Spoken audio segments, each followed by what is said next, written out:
gentlemen, we have called you together to inform you that we are going to overthrow the United States government. Do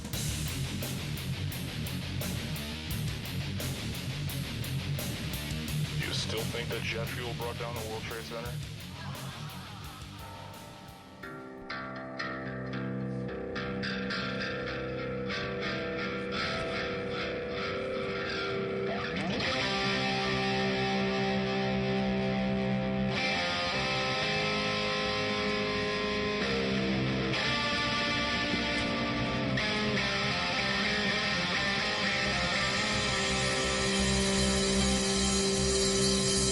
My presentation is entitled, What on Earth is Happening?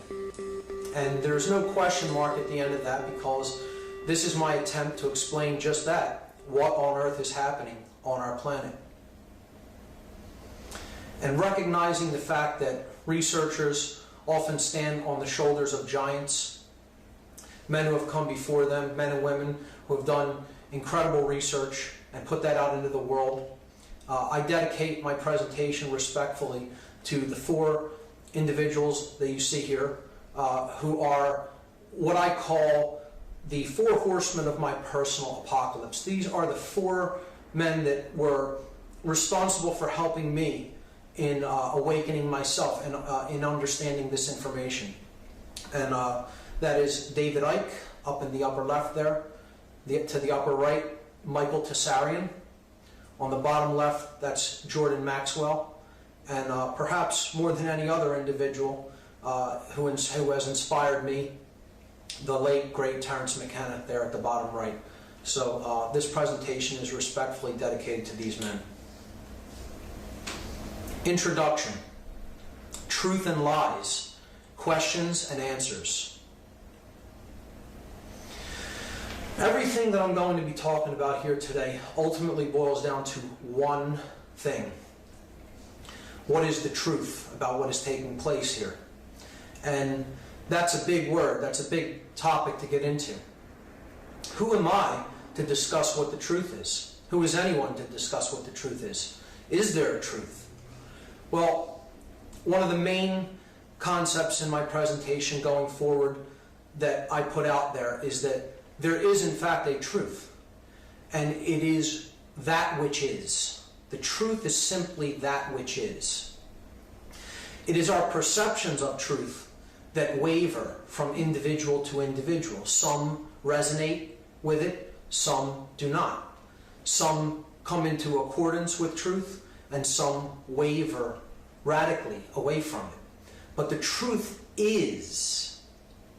It's unwaverable, it's unalterable, it's simply the pure state of being, it's that which is. And it exists, it is knowable. We can come to know what truth is.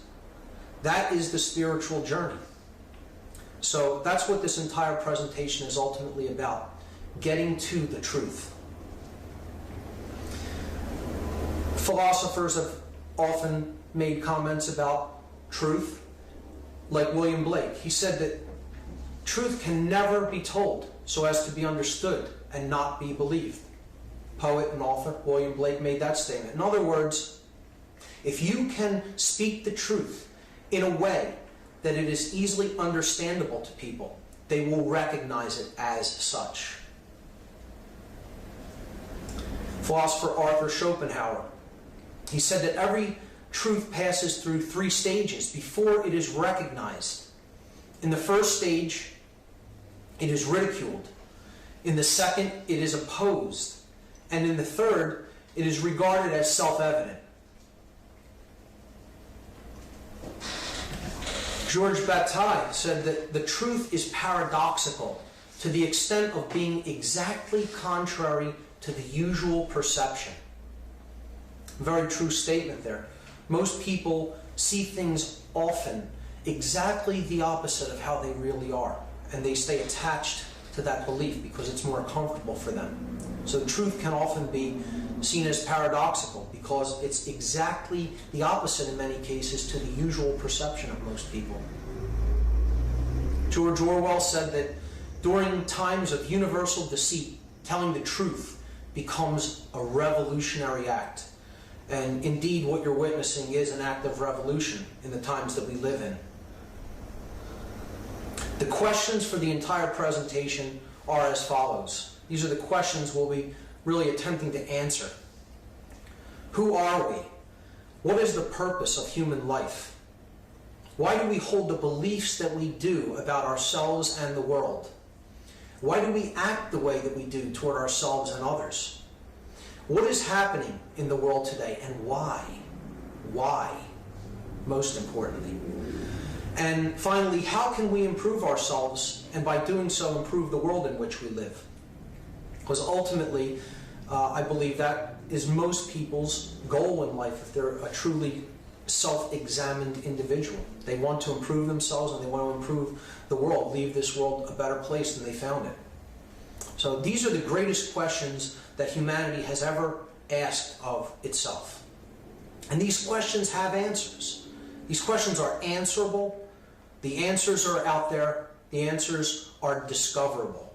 It's up to us to discover the answers to these questions. So the enemy of all truth, if you're on a quest for the truth, there are blockages, there are roadblocks involved, and lies and deception come up all the time when one is going off in search of the truth. So we want to understand how that dynamic works in this process. If there's anybody who knew a lot about lying and evil, it was this man, Adolf Hitler. He made this comment about a lie. He said, make the lie big. Make it simple. Keep saying it and eventually they will believe it. A technique for propaganda.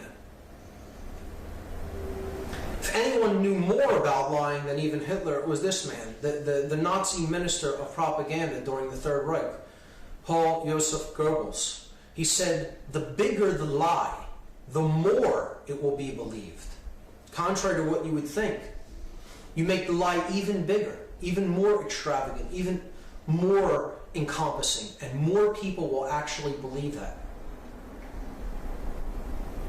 Which brings me to the concept of the biggest lie. So the biggest lie that we can ever be sold, or that we can ever personally buy, is simply the lie that there is no truth, or even if there is, it's undiscoverable. So why bother to even go out and search for it? This ties in with the philosophy of moral relativism. And it's a dangerous and slippery slope when you go down that path. Because if there is no truth, then there is no right or wrong either. So there is a truth. It is knowable by us. It is our job to find out what the truth is. So if you buy the biggest lie that there's no truth out there to discover, that it's all just perception, then you're headed down a path in which there is no right or wrong either. And it's up to anybody to decide, what they think is appropriate given any particular situation. They're not really making a decision that is born in true conscience. It's just what is right for me, I'm going to do, regardless of the consequences, because I don't believe that there is actual truth to live in harmony with. So that's the most dangerous lie of all to buy. And unfortunately, most people in the world have bought this lie, that there is no truth. And therefore, the spiritual journey for them never really begins, because they're never really striving for something beyond themselves. So it's a very important thing to overcome and to get past before you go deeper into this journey. You have to believe that truth indeed does exist. Otherwise, you're not really actively searching for it. So in our search for truth, where do we go for answers? What sources do we have to go to? Well, most people go to what I call the Big Four, and they are politics, religion, science, and the New Age movement. And each one of these is an ideological system. It's an institutionalized system of thought. And each one of them differs in various ways, but most people will go to one of these four institutionalized systems in their search for truth. And what I'm going to talk about in my presentation here today will touch upon all of these institutionalized systems. However, it cannot fit in nicely into any of these boxes, because that's what they are. They're boxes for consciousness. They are paradigms. They're acceptable ways of looking at the world, outside of which it is discouraged to look outside of. So if you're looking into any one of these given systems of thought specifically, you're not going to find the whole truth encompassed within any one of these systems of thought, because that's what they are. They're systems, they're boxes, they're confines, so to speak. And the truth is too big to be put in a box. It exists outside of any boxes, outside of any limitations. So we have to expand our perceptions to look beyond all of the current social and political and religious paradigms and scientific paradigms in the world if we're really going to endeavor to find truth. So the truth is outside of all of these. We cannot limit ourselves to any one specific institutionalized thought system if we're truly serious in our search for the truth. So part one, I'm going to start with the solution. This presentation is in 3 sections.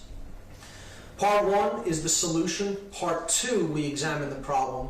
And then part 3, we talk about how to actually apply the solution to get the desired outcome. So I'll begin with part 1, the solution. And the solution for the problems that humanity currently faces is indeed a raising of consciousness. Consciousness must be raised on a global scale. But to do that, the way that that is done is by raising it on an individual scale. Within each individual, consciousness must be raised. And as each individual consciousness is raised, global consciousness is raised. But in talking about consciousness and why this is the solution to all of the problems that humanity faces, most people don't really understand what consciousness is.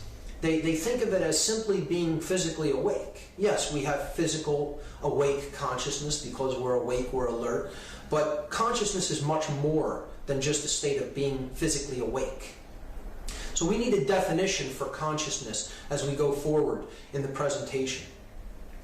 And I'd like to encapsulate how I feel about consciousness. This is a quote that is on the oracle at Delphi in Greece. This is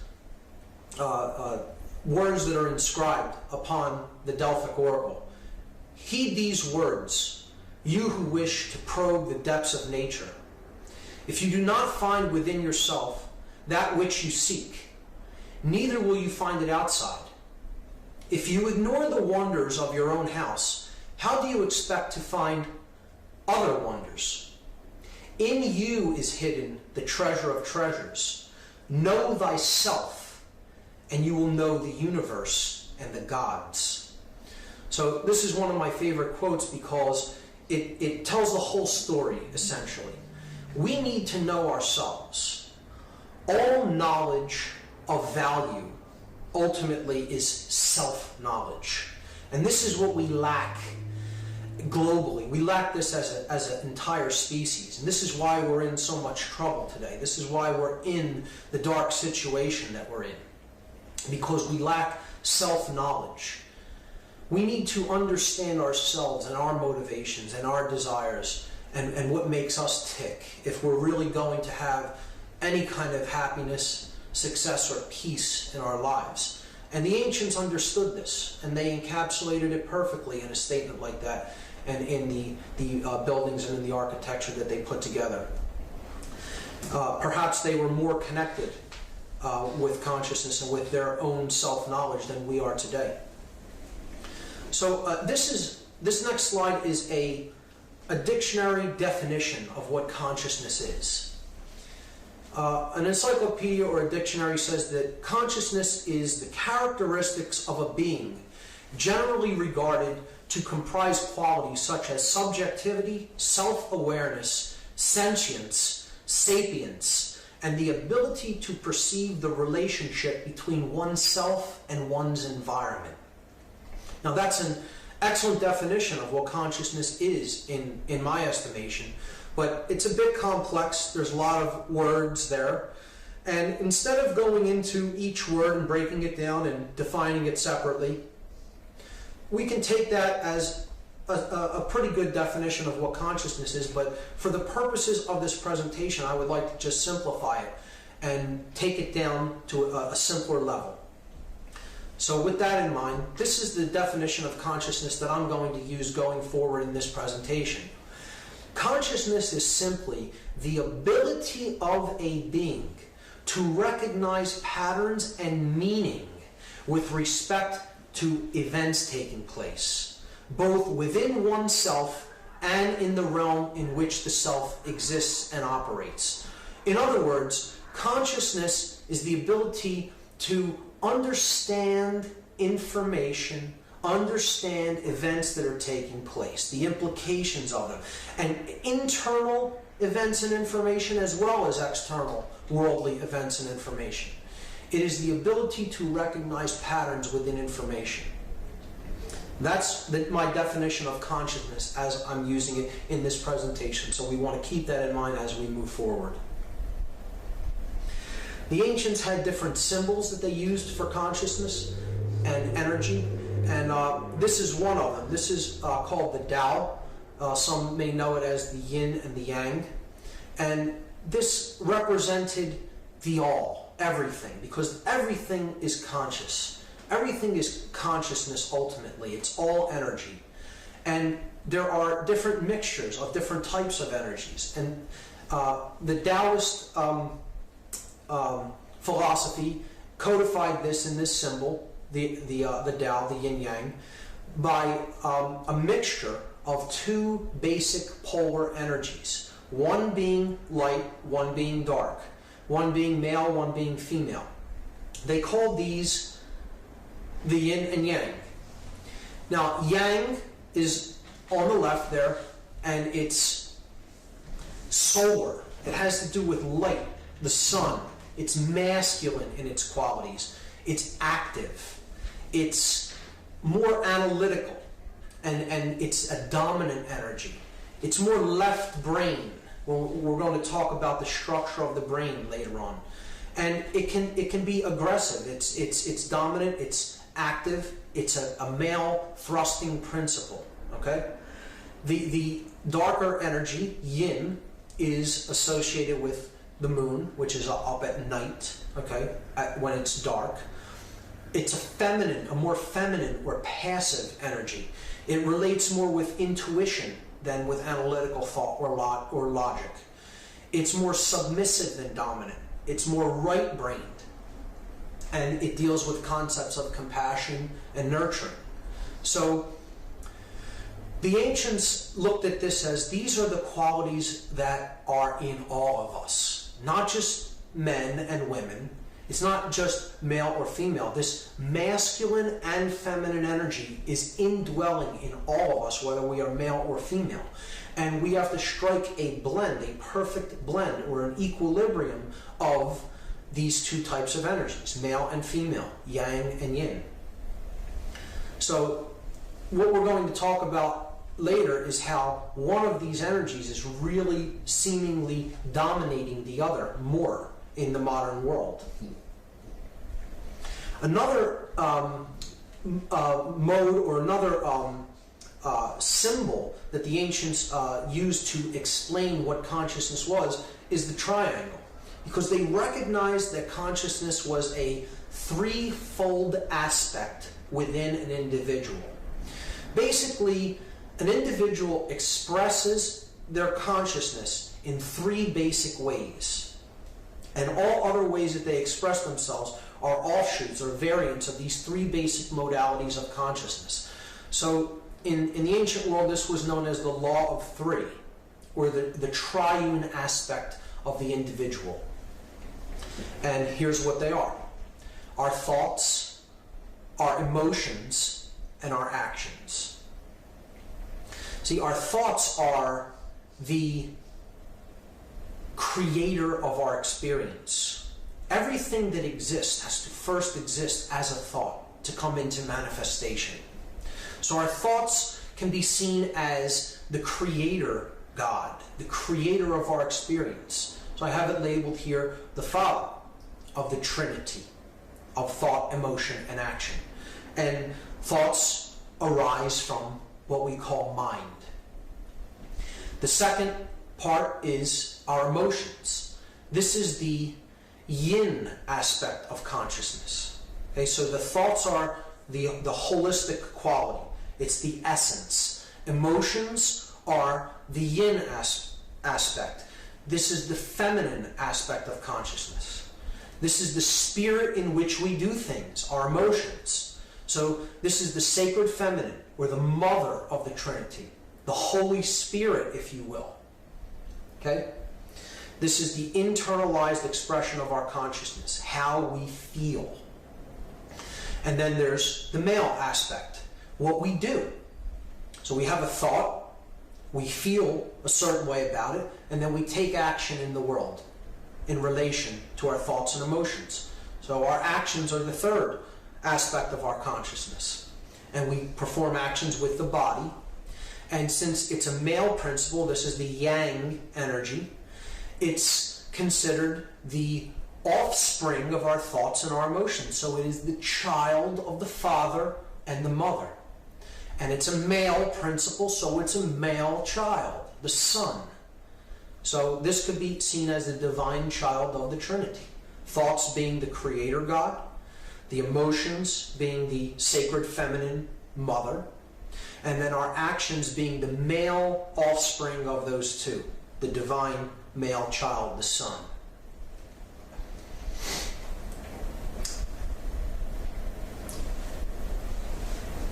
So the next part of the presentation is going to deal with how consciousness manifests itself through our physiology and the structure of the human brain, because it's extremely important to understand the structure of the brain and how the different complexes within the brain function if we're going to understand what's really going on within us. So this is a schematic diagram of the human brain, and it shows that the brain is basically broken down into three subcomplexes. We have, in effect, three small brains working in unison as one whole brain complex. And the three complexes within the brain are the R complex, or the reptile brain. You see it here at the bottom, and it is basically the brain stem and the cerebellum, the dark part right behind the brain stem, right here, the cerebellum, and this is the brain stem. So this part of the brain governs our survival instincts. It has to do with our motor skills. It has to do with all things that we interact with in the physical world, movement, basic survival techniques, the necessity for food, to take food and nutrients into the body, shelter, clothing, warmth, etc. So the reptile brain is geared toward the physical world.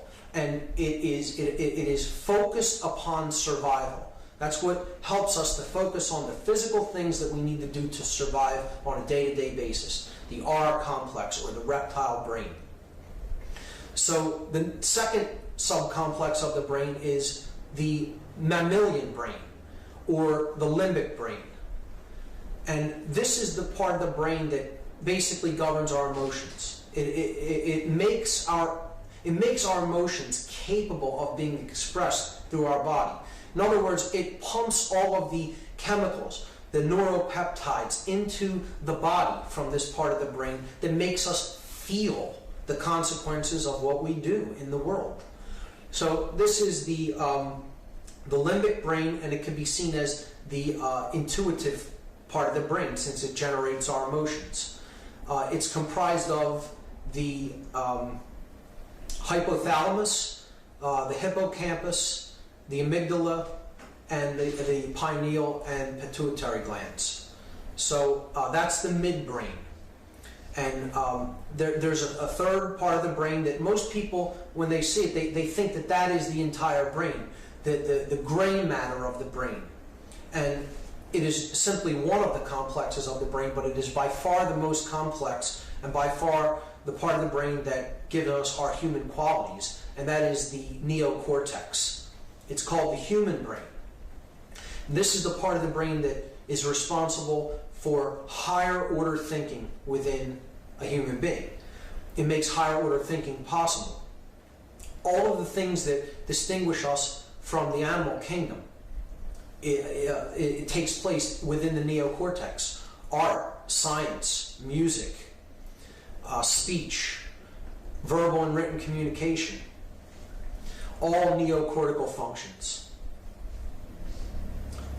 So these three parts of the brain can also be seen to be symbolic analogs of consciousness, of the trinity of consciousness, as we have already talked about. See, the reptile complex of the brain is based upon control.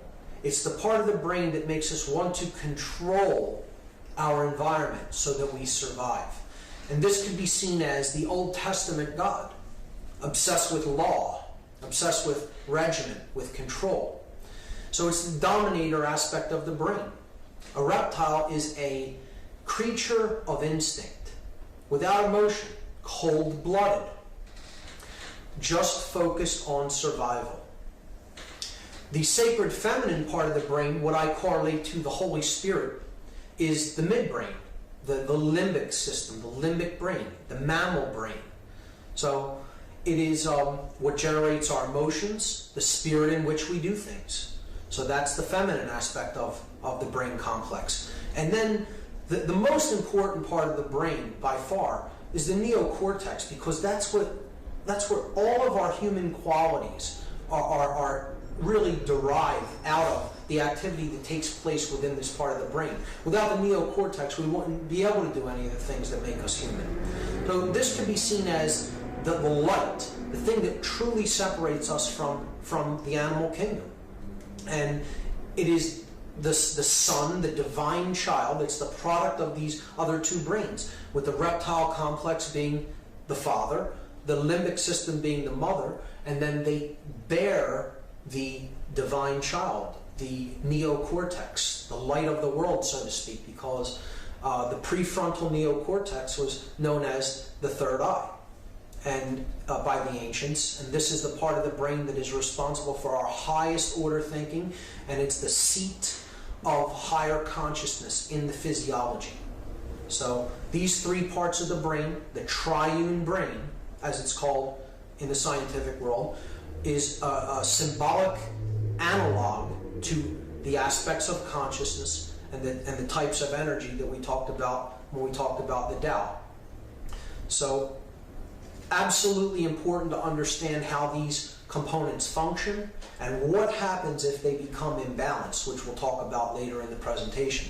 Now, to understand that, we have to understand the neocortex itself is bilaterally symmetrical. It's divided down the middle. It's in two distinct parts, two distinct halves, and they're called brain hemispheres. So there's a left hemisphere and a right hemisphere, and they govern different functions of an individual.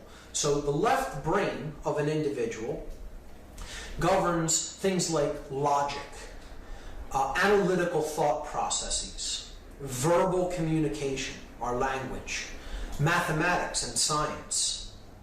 Okay, anything that requires analysis and logic. Okay, so it's the masculine side of the brain. Hard facts, hard figures, physical worldliness, reason. Okay, the right brain functions entirely differently. It's more holistic. It governs holistic thoughts, spiritual thought. It is intuitive. It's where our intuition is derived from. It's the creative center of the individual.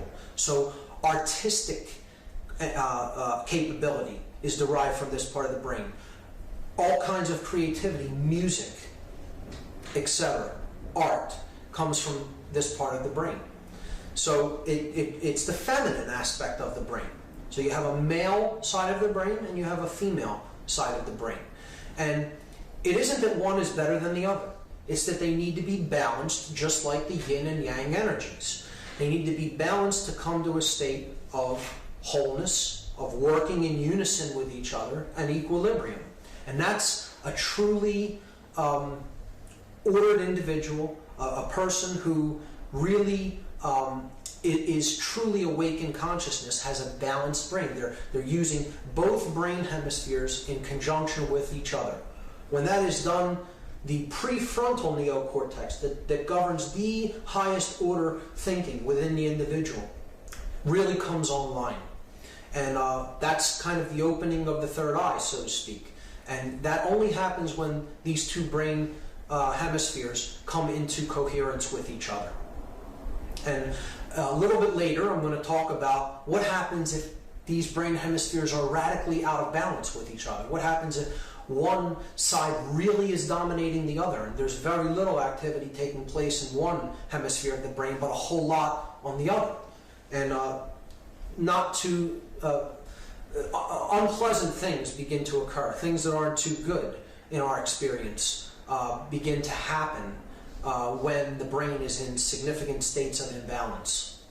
So I'll be talking about that later. Again, the left brain is the yang energy, the right brain is the yin energy in correlation to Taoism. So the symbols for these, which will become important as we go forward and talk about symbology, are the upward pointing triangle. In the ancient world, the upward pointing triangle seen here was known as the blade. This is a symbol representing male energy, or yang energy. It's a rudimentary phallic symbol. It's an upward pointing triangle. It's like the tip of a spear, okay? Or it's, like I said, a rudimentary phallic symbol. These are thrusting elements, a spear, a penis, male active thrust, okay? The opposite of that, yin energy, is the inverted triangle. Okay, so you just are taking it and you're using its opposite, an inverted triangle. This is like the shape of a womb, the shape of the lower portion of the female anatomy that bears children. You know, it's like a chalice that holds wine or blood. You know, the Holy Grail is a concept of this inverted triangle.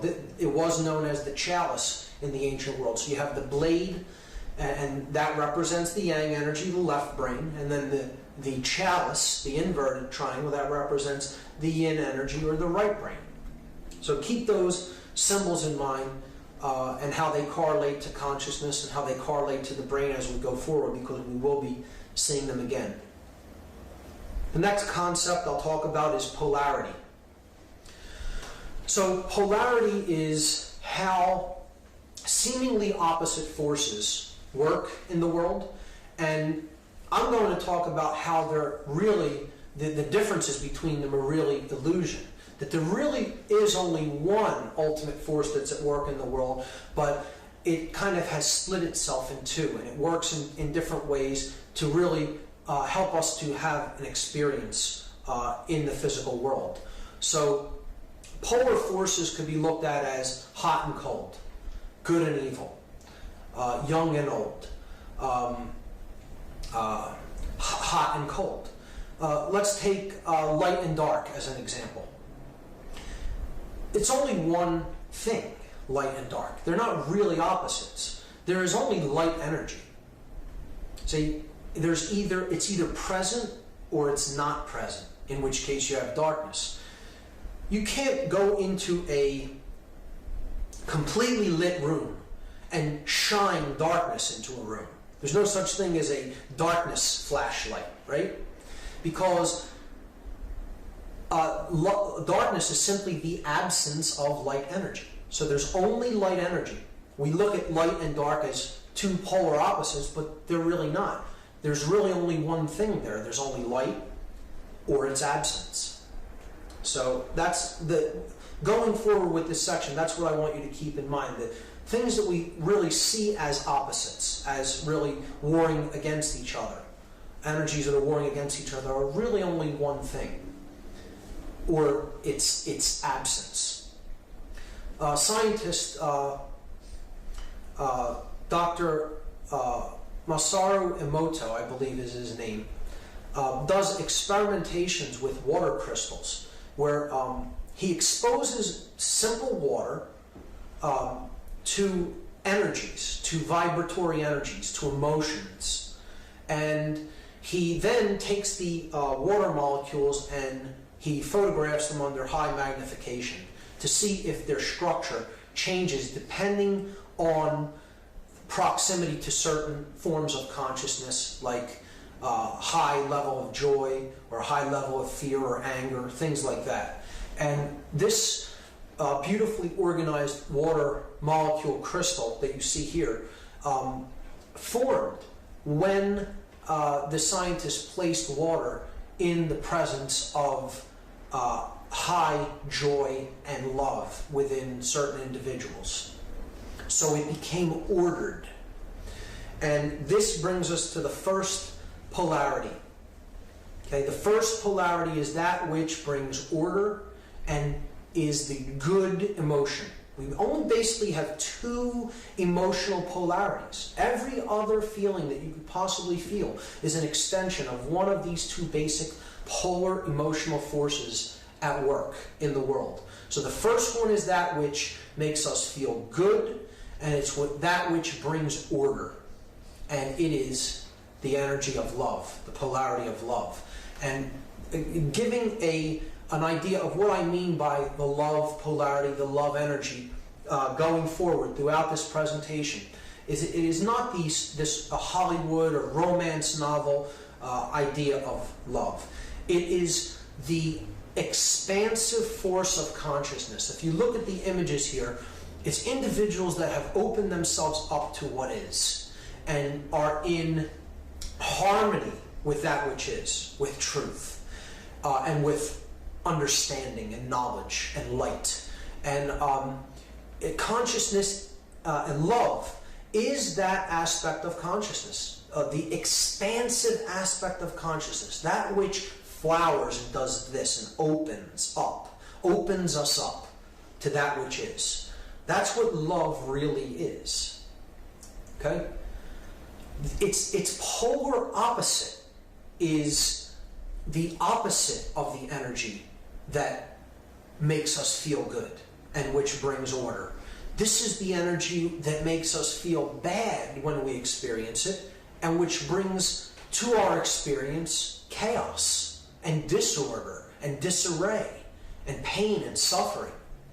And it's interesting that the scientist Emoto took water, the same water that he had just previously exposed to a high vibratory energy of consciousness and love and joy, and he then exposed it to people totally in shut down consciousness, fighting amongst themselves, in fear and anger, and just being generally nasty to each other. And this is what the same water ended up looking like. The crystalline structure completely broke down, and there was just chaos in the structure of the water. And it shows you that our emotions and what we think and what we do have an effect on the physical world. The external reality is a reflection of what's really going on inside of us. So this is water that's been exposed to the negative emotional polarity. And that emotional polarity is fear. Fear is the opposite polarity of love. It is the absence of love to varying degrees. And this is the force, this is the polarity that brings disorder into our experience. It brings chaos when it arrives within us. It can never create order. Love is the polarity that brings order. Fear is the polarity that brings chaos. This is the energy that shuts consciousness down. Like love does this and it opens it up, fear does this and it closes it down and it keeps it suppressed. Okay? So, these two basic emotional polarities, love and fear, are what really create everything around us, depending on how much we're in harmony with each of them. And they have each an internal manifestation, and they each have an external manifestation.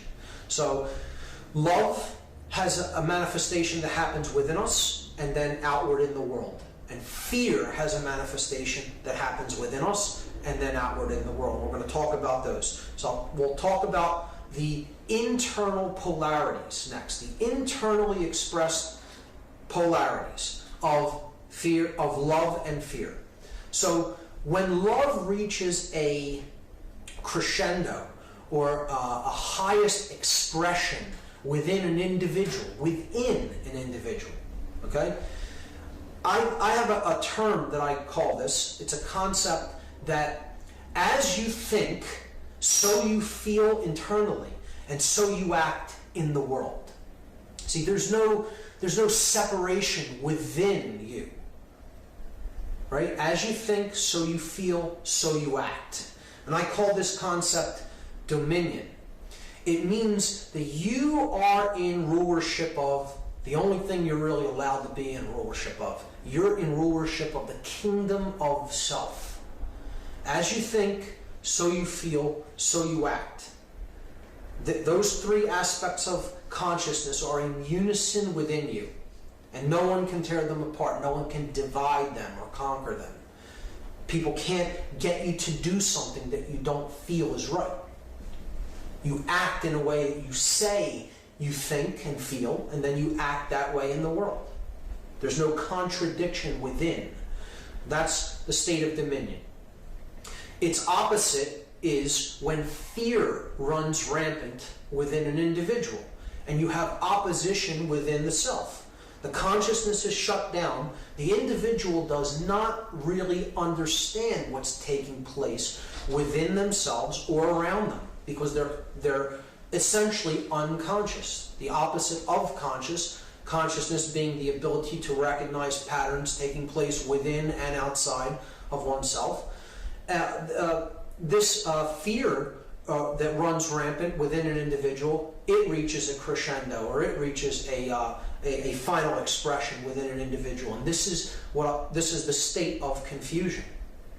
Confusion is the internal polarity of fear residing within an individual. An individual goes into a state of shutdown and confusion. They do not understand themselves, and they do not understand the world. And often, when they're in this state, they don't want to do any learning because they're operating in lower forms of consciousness. And that's not where we can really do learning and to get out of this mode, which it becomes like a cyclical process. The individual becomes trapped in it. So these two polarities, love and fear, have an external manifestation. This is extremely important. Two of the most key concepts that I'm going to be discussing going forward in the presentation, I'm going to talk about right now. When love, the polar energy of love, reaches its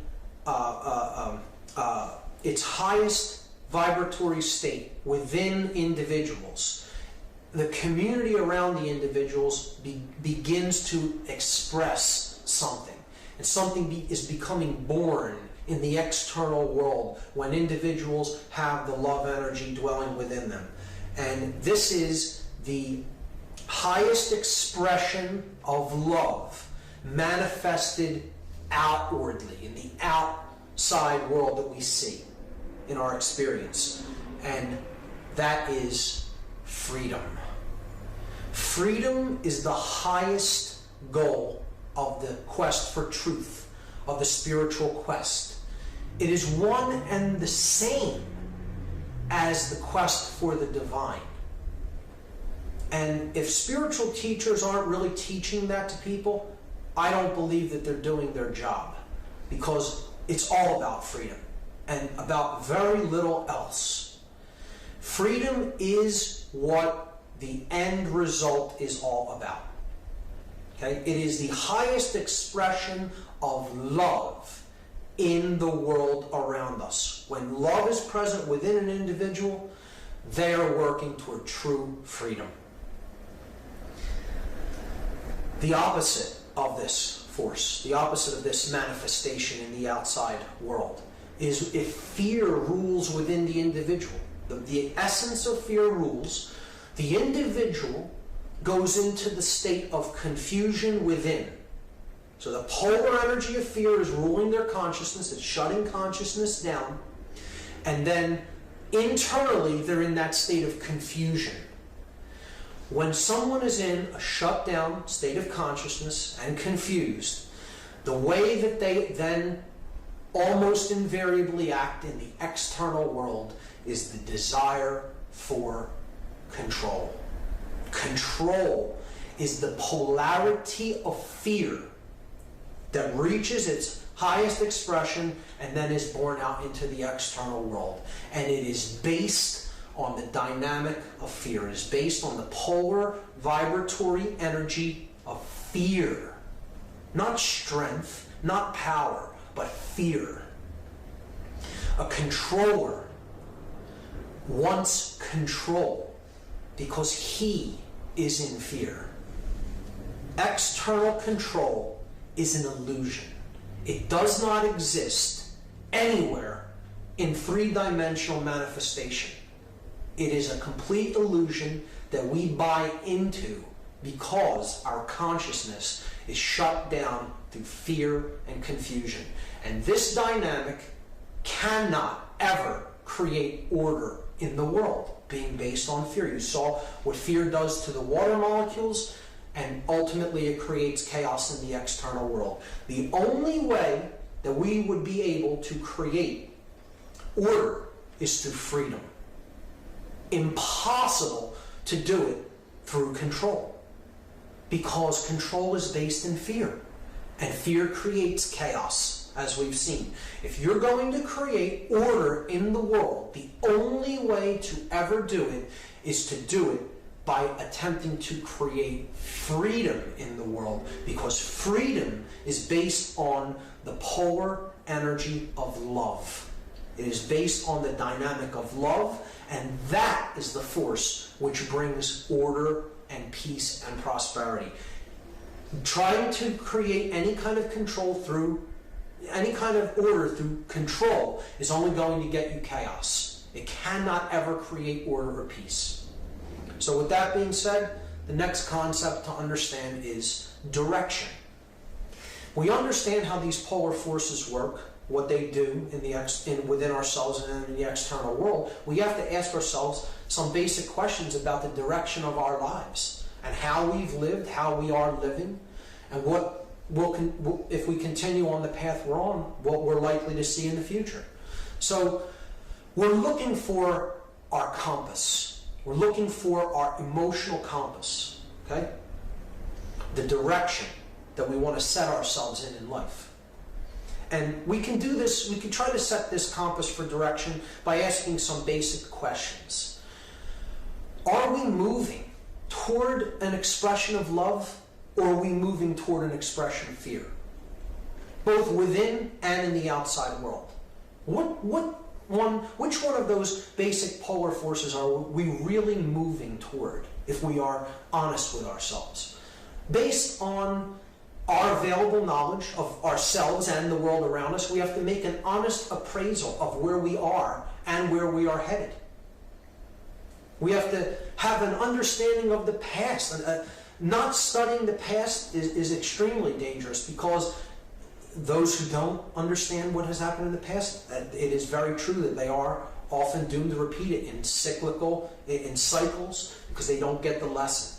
So an understanding of what happened in our past can help us to orient our direction for the future. We should learn from the past, from the mistakes of the past.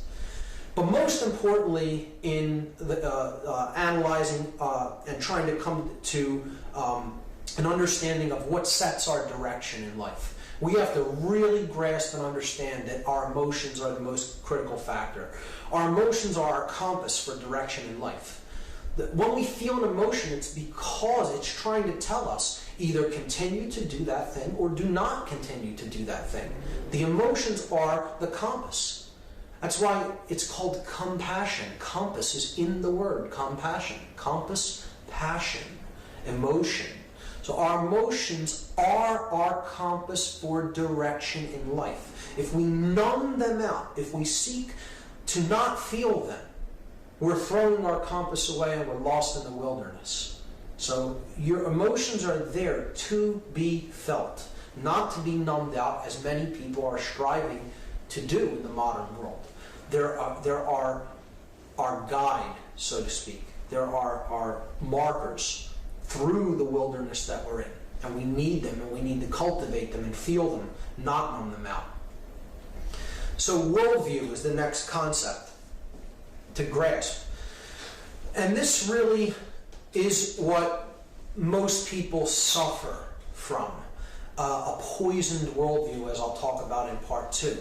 See, it's just what it says. It's our view of the world. How we view ourselves in relation to the world, how we view others in relation to ourselves.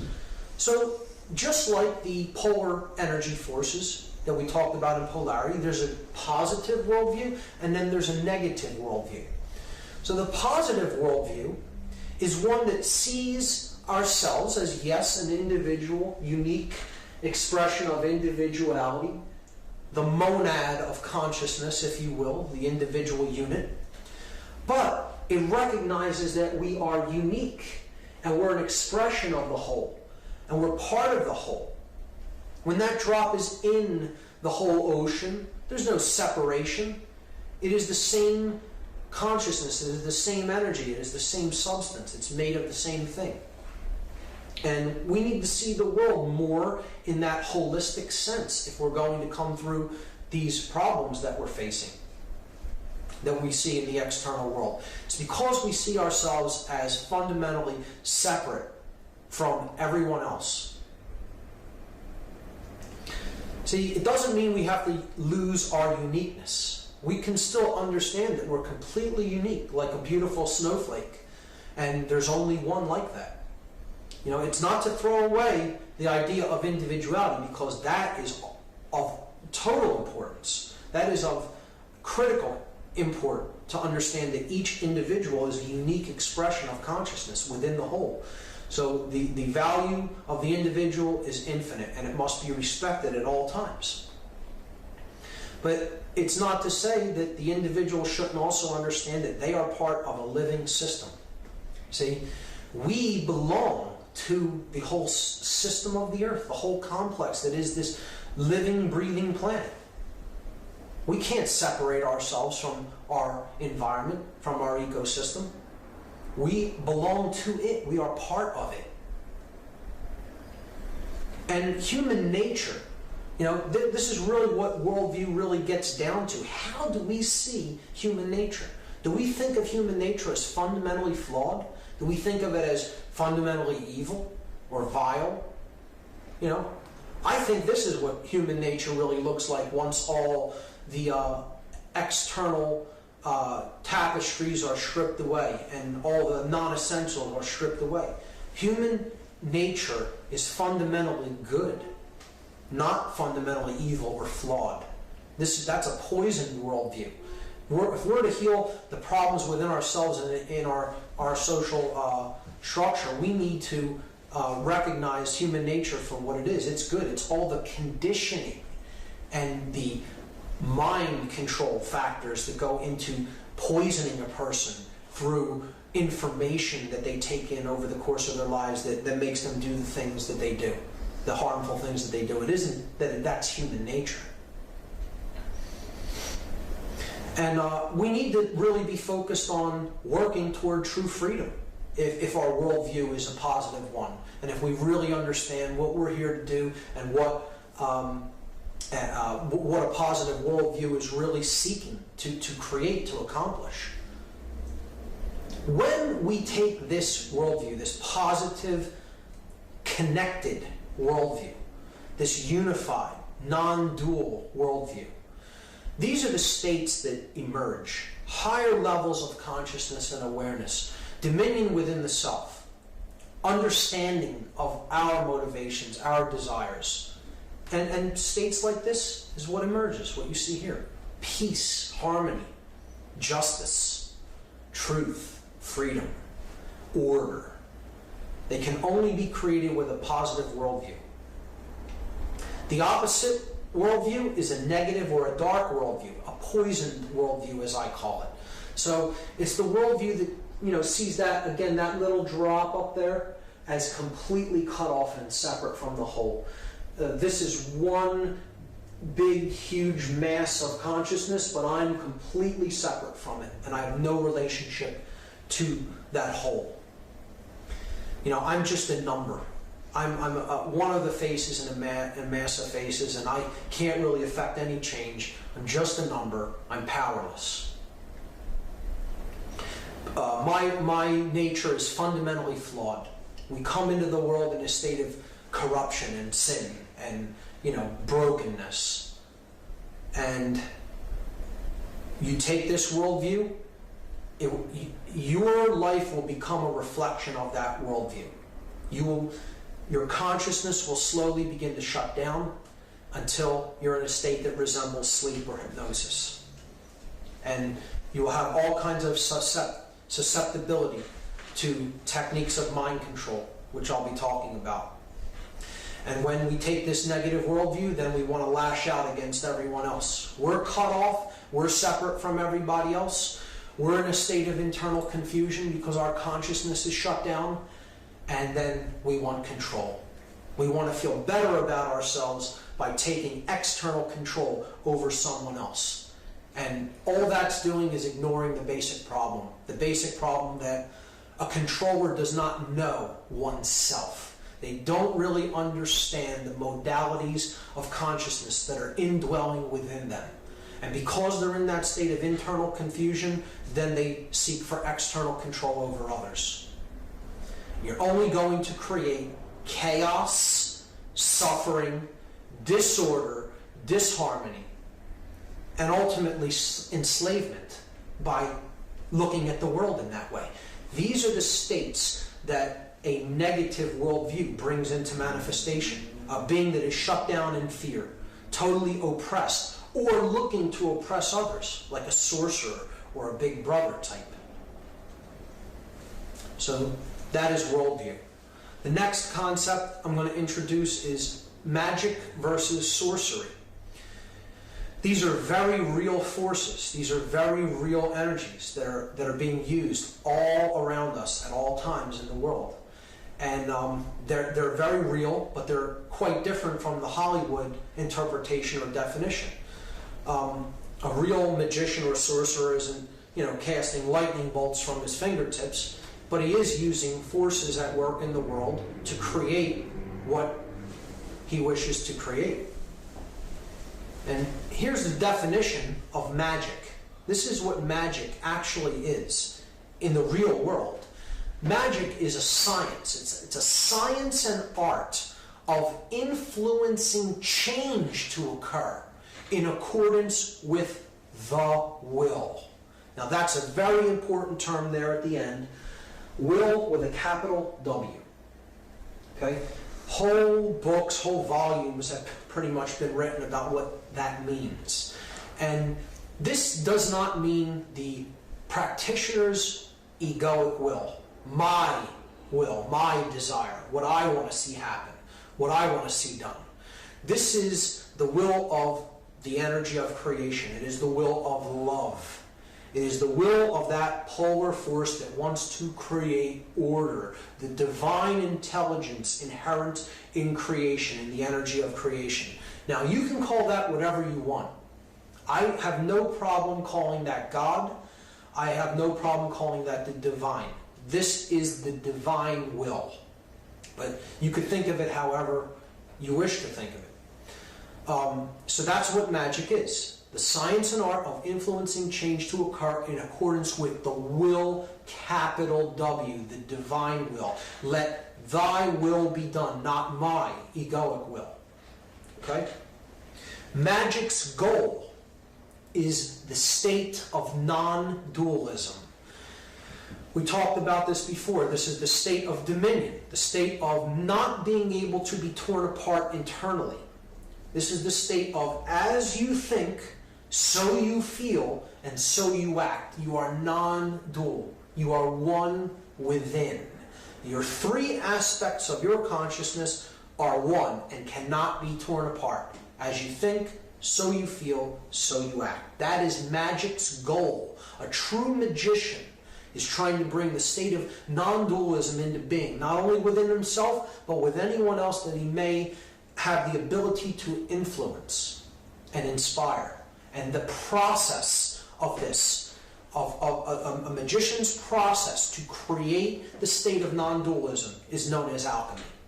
And alchemy is not this medieval concept of turning actual metals, base metals, into gold. This is an allegory. This is a symbolic allegory of helping to raise base consciousness into solar consciousness, into divine consciousness, non-dual consciousness, harmonic with the resonant energy of love, of order, of a unified brain, the unified male and female energies.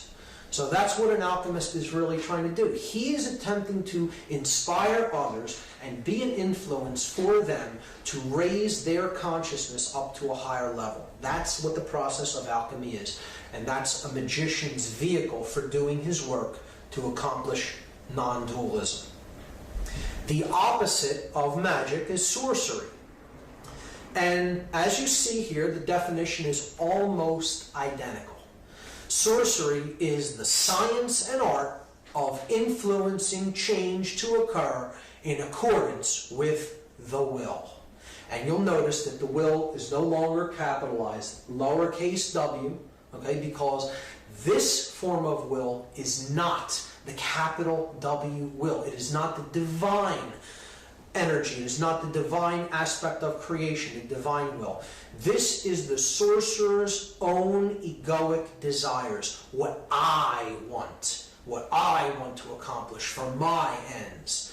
Let not thy will be done, let my will be done. So sorcery also has a goal, and what it is trying to create and bring into the world is the state of opposition. Opposition is the state when polar forces are at war with each other, and there is struggle, there is conflict, there is suffering, there is chaos. Moreover, it means that sorcery wants to create, and a sorcerer wishes to create an opposition within an individual. This is the opposition that takes place within us. We aren't unified in the way we think, feel, and act. We may think a certain way or feel a certain way about something, and yet we do something that's in opposition to that. So we're torn apart from within. The three aspects of our consciousness are not unified as one. They are torn apart. So in that aspect, the person is in internal opposition, where they are crucified within themselves. It can be seen as. And the actual methodologies that are used to accomplish this state of opposition, both within an individual and in the external world, is the sorcerer's tools of illusion and manipulation. It is getting people to believe in something that simply is not real and that does not serve their interest in the world, does not serve who we are and how we are really meant to live. And it creates disharmony and strife and suffering in the world. They want to try to get people to believe that way because it may benefit them. Even though it doesn't benefit the whole, it may benefit them so that they profit and they come out on top and everyone else suffers. That's what a sorcerer is really trying to do. And they use illusion and manipulation, playing people off against each other, manipulating them, getting them to see things that they want them in a way that they want them to see it, getting them to believe in things that aren't real, don't serve them, and yet then people develop an attachment to it. And that's really what creates all suffering. So that's what magic and sorcery is really about as they are used in the real world. So the next concept in consciousness that we have to understand is what really keeps us as a species in a state of general unconsciousness. What are the barriers to our self-realization? And look at the word realization. I'll be talking a lot about the meaning of words going forward in the presentation. To use one's real eyes, to realize something. When we realize it, we are making it real, realizing it. Okay? So it's bringing something into manifestation. Well, what are our barriers to realizing the true self, the true essence of who we are? The barriers to the realization of the true self. Okay, not the egoic self, but the real essence of who we are. Here are the four main barriers to the realization of the true self. The five sense illusion, ego identification, the prison of the left brain, and institutionalized belief systems, which we've already talked a bit about. So I'll take them in order. The five sense illusion is the first barrier to the realization of the true self. This is the idea that only what we are able to perceive with our sensory organs is real. And anything that lies outside of that sense perception cannot exist. That's what this concept is, the five sense illusion. This first image over here on the left is the visible bandwidth of light energy that we are able to see and decode as color in the human eye. And you see, this is a blow up of it here, but over here, this little strip right here, okay, is in fact all of the visible colors of light that the human eye can perceive. There is an infinity in the spectrum to the left and the right of frequencies that the human eye cannot decode as color, yet they exist. Sound is another example. Take a dog whistle as an example. You blow a dog whistle, your ear does not hear the sound, yet a dog's ear does. That's because your ear is tuned to a different vibratory bandwidth of frequencies than is a dog's ear. Does that mean that no sound is coming out of the whistle that you're blowing? Of course not. The sound vibration exists, it's traveling through the air. It's actually reaching your ear. Your ear just can't decode it as sound. That doesn't mean it doesn't exist. Our identification with the solidity of matter. Most people do not realize that matter is nothing but solid. It's nothing like anything solid. Matter is almost entirely empty space.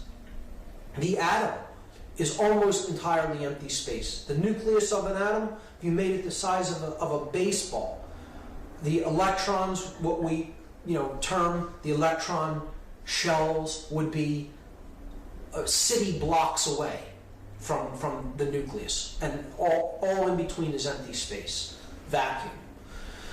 If you took a subatomic particle of an atom and looked at it under enormously high powerful magnification, we don't even have the technology to do that. Scientists understand that these subatomic particles that comprise all matter are really vibratory energy.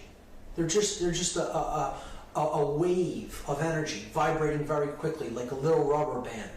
This is string theory. And think of it like a telephone cord. If you took a telephone cord or a jump rope, okay, and just kept whipping it faster and faster and faster and faster and faster and faster, eventually you can make it look like there was a ball there if you were able to move to whip it around fast enough, but it's not a solid object. You have a very, very thin, unidimensional piece of rope or strand or string, and it's just vibrating and it's taking a form by the way it's vibrating. Matter is the same way. Matter is not solid. It's simply energy and vibration. And everything is made of this. From the smallest cells, the smallest single-cell organisms, to entire galaxies. We are made of this. We are not solid. We are energy taking a form through vibration.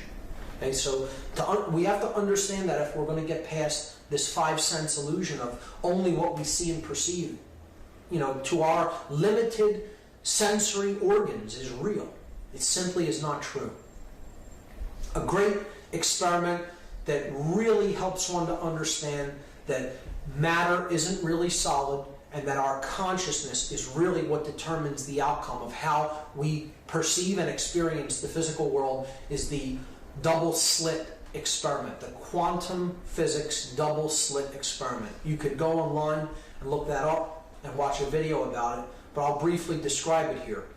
Scientists take very, very small bits of matter. Like let's say you took a little ball bearing and you shot it through two slits, as you see up here.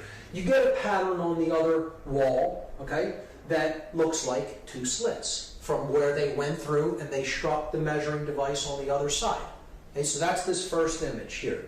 Very small pieces of matter, like let's say ball bearings or pellets. You're shooting them through a shield with two slits in it, and that's the pattern they form on the other side.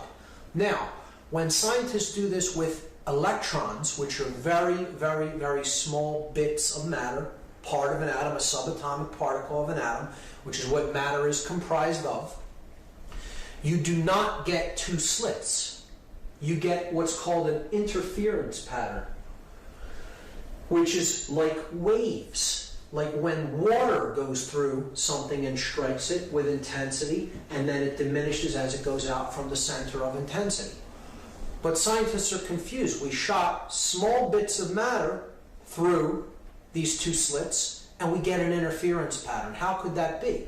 They thought maybe they were interfering with each other because they were shooting them through as a stream of electrons. So what they do is they then take an electron voltmeter, which fires only one electron at a time. So now they're just firing one electron at a time, but yet they still get an interference pattern. There's nothing for the electron, the single electron, to interfere with because it's going through one at a time. But they still get an interference pattern like waves. Okay? This is because at the quantum scale, matter isn't solid. It is wave energy. And the electron is leaving that electron voltmeter as a wave, and it's passing through that double slit as a wave to strike the wall as a wave. Now, scientists wanted to determine, well, how many of them are going through one slit, how many of them are bouncing off, how many of them are going through another slit.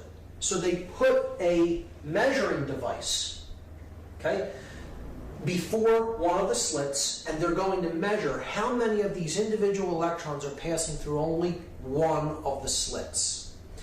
What happens is when they put the measuring device onto the one slit, the pattern then changes and it behaves like large matter, large pieces of matter, like macroscopic matter instead of the very, very tiny subatomic particle of an electron. It stops behaving like a wave because consciousness has been introduced to the equation. And then it behaves like solid matter. It then, upon being observed here, this is called the observer effect. Upon being observed, before it goes through the slit, okay, it has to make a decision about which slit it's going to go in. It cannot act as a wave because there is consciousness introduced. So then an outcome must be determined, and that what happens is it is called the collapse of the wave form. So the particle that left as a wave collapses to a point particle and then goes through one of the slits or the other or bounces off the screen. Prior to that, it only exists as a waveform if no consciousness is introduced. So this shows us, one, matter is not solid. It is a wave form, a vibratory energy. Two, how we view ourselves, the world, the things that are taking place, has an effect on the outcome. We are made of these particles. Okay? So introducing consciousness into the equation can have the effect of changing the end result. That's the important thing to keep in mind here. Looking at it one way may get you one thing, looking at it a different way may get you something else. The 5 sense illusion. The next barrier to self-realization is ego identification. So ego should be briefly defined, because most people think of ego as, oh, I'm just a person who's completely full of myself, and I just think that I'm so great and so better than everybody else. That isn't ego as I'm using it in this idea, in this concept. Ego identification means that a person is identified with roles that they play in life. They don't see themselves as an aspect of consciousness. They see themselves as what I do, what I'm involved in, the role that I play. So I am a businessman. I am a soldier. I am an American. I am a father or a mother. Okay? You're identified with the roles that you play in life. These are simply vehicles, expressions for consciousness to have an experience in the physical world. They're not who we actually are underneath. We are the expression of consciousness, having an experience in the physical world. These are roles we play in life. They're not actually who we are. But we often tend to get into the trap of identifying with these roles so much, so completely, that we define ourselves as these roles. And that's where we can get into trouble. The next barrier to the realization of the true self is the left brain prison. So we talked about the hemispheres of the brain and how the left and right brain play very different roles in their functions. And what we have to understand is that shut down modes of consciousness are very frequently caused by left brain imbalance. And this is, we'll talk about why that is later, and what happens to the brain when it becomes imbalanced toward one hemisphere or the other. So the next barrier to the realization of the true self is what I call, what many researchers have called the left brain prison. This is getting trapped in the functions of the left brain only and kind of ignoring the right brain functions of holistic thought and intuition. And this is a product of our culture, actually, which stresses reading, writing, math, verbal communication, written language, science, logic, reason. Okay, and it oftentimes ignores, particularly in our educational upbringing, holistic thinking, intuition, creativity, art, music, things like that are often de-emphasized in our educational structures, certainly not emphasized in our scientific establishments. And this is a kind of like a cartoon talking about or making a commentary on the differences between the left and right brain. The left brain, there you see everyone in business cubicles, all the same color, all looking identical, like robots kind of. And then on the right hand side you see people engaged in creative acts, in holistic behaviors. hanging out with their family, flying kites, reading, doing creative things, art. And it's a good analysis of the dichotomy between the left and right brain hemispheres. And the tendency in our culture is to get trapped in that left brain modality because that is the part of the brain that kind of keeps us real rooted to the physical world, and it's that which kind of is geared more towards staying in control. It's the dominator part, the aggressive or dominator part of the brain. And that's why I have the image there of Big Brother from 1984, because this is what it ultimately leads to if you stay trapped in that left brain sense of identity, the left brain prison, becoming like a dominator. The next barrier to the identification of the true self is institutionalized belief systems. So I call them belief systems because that's exactly what they are. They are beliefs that people become attached to. They do them often because it's simply the way that they were done previously. If they were introduced suddenly now without any prior knowledge of them, many people would say, well, why would you want to do something that way? But because they're handed down to us by other people who just say, that's how it's done, or that's the way it is, or that's how we do this, then it's accepted. But from our cultural paradigm, our cultural way of seeing the world. And it's also interesting to note the word institution. When we say that we are committed to an institution, what do we mean by that? Are we favoring the things that a body of people who do a certain thing, their approach to doing this are? Or are we saying, I'm being committed to a mental asylum? Committed to an institution and committed to an institution are the same phrase in our language. And one should think about why that may be. Why are they the same phrase even though they mean two completely different things? Language is a funny thing like that. We'll be talking a lot more about words, the meaning of words, the derivations of words, how our language speaks to us in very, very right brain ways if we can only break it down and really hear what's being said, kind of almost symbolically. But these are some institutions, marriage, business, the business world, the educational world, the medical community. You have government, you have religion, you have military, you have police and paramilitary. These are all institutional belief systems. They are not institutions which are really out there to discover truth. They are institutions that are out there to tell people how things actually are in their view, in their worldview, and then get them to go along with it without any actual examination of the facts for themselves. Therefore, they are belief systems. It works like this. Take my word that it works like this, and just do what we say based on belief.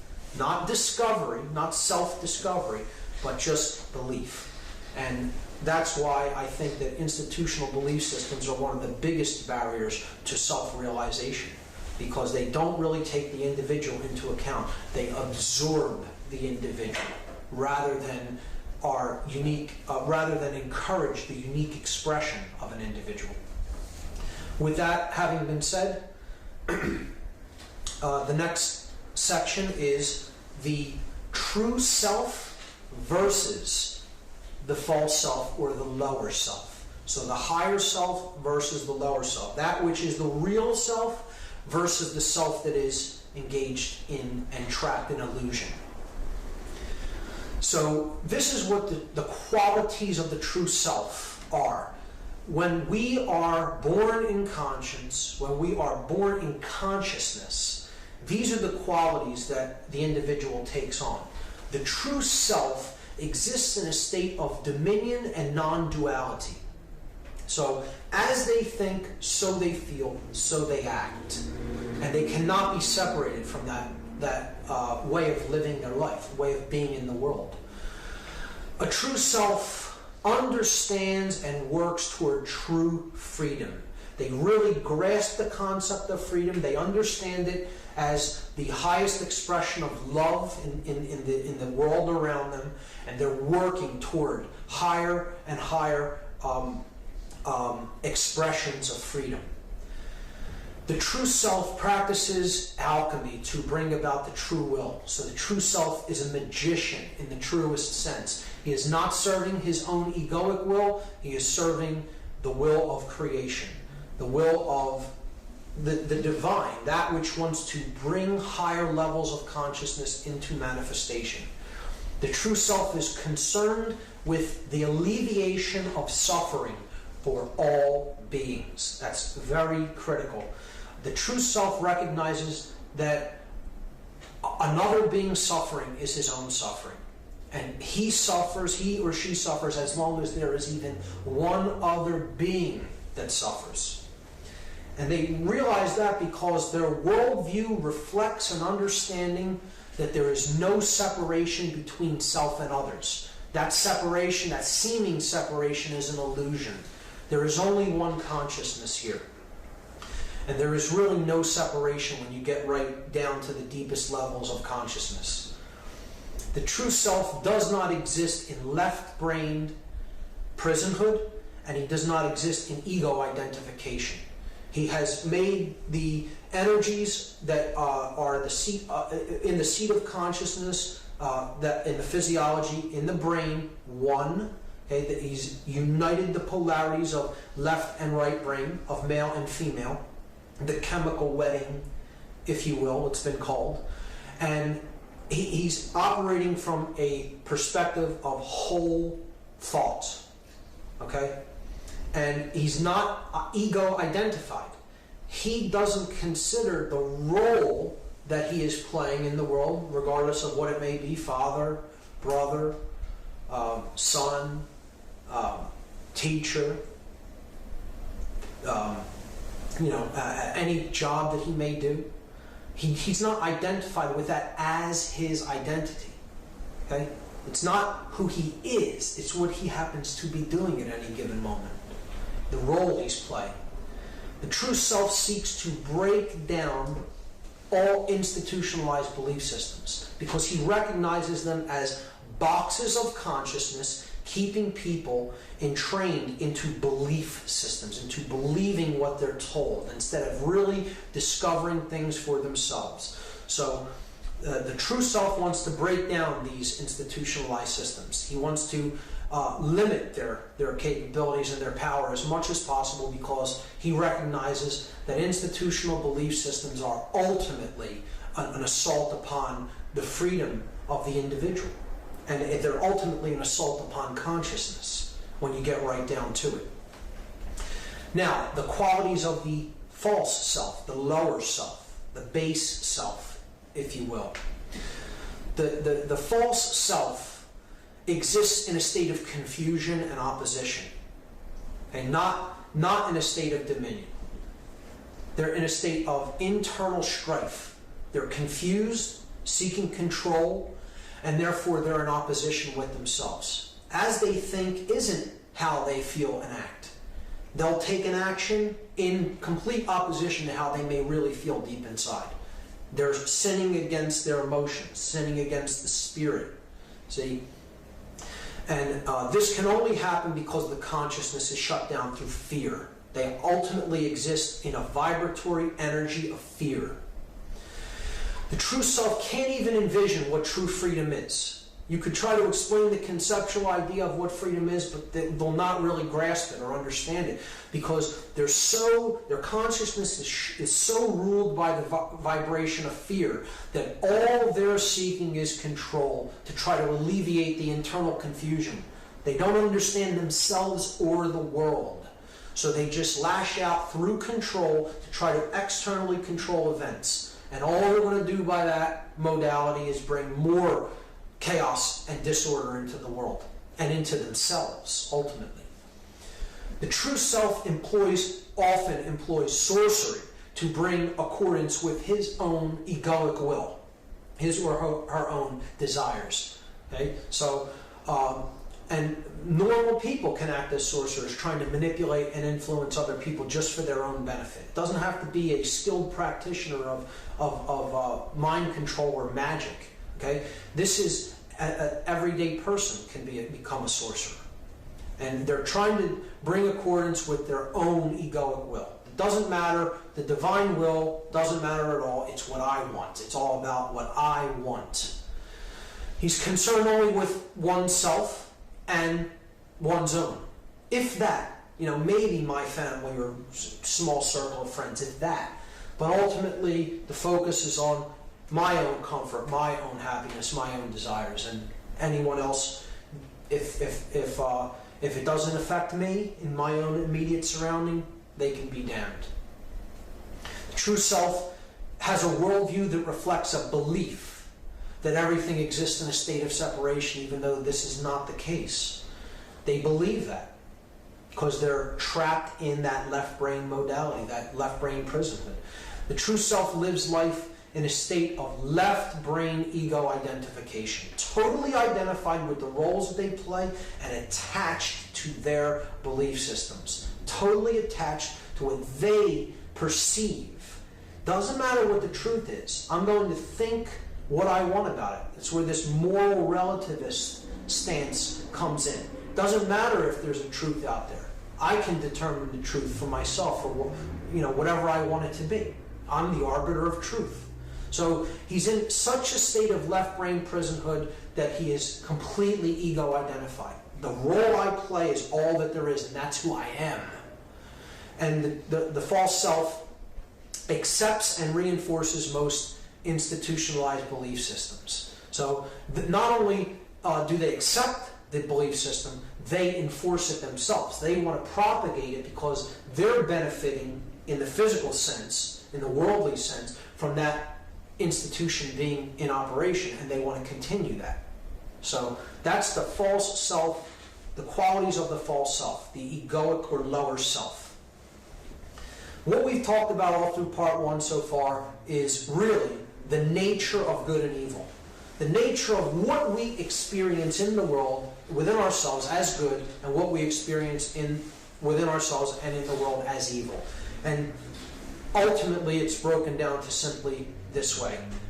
Love is that which creates everything that is good in the world, and fear is that which ultimately creates everything that is evil in the world. And these are emotional polarities. These are the forces that either awaken consciousness and make it flower, or they shut consciousness down and put it into a box.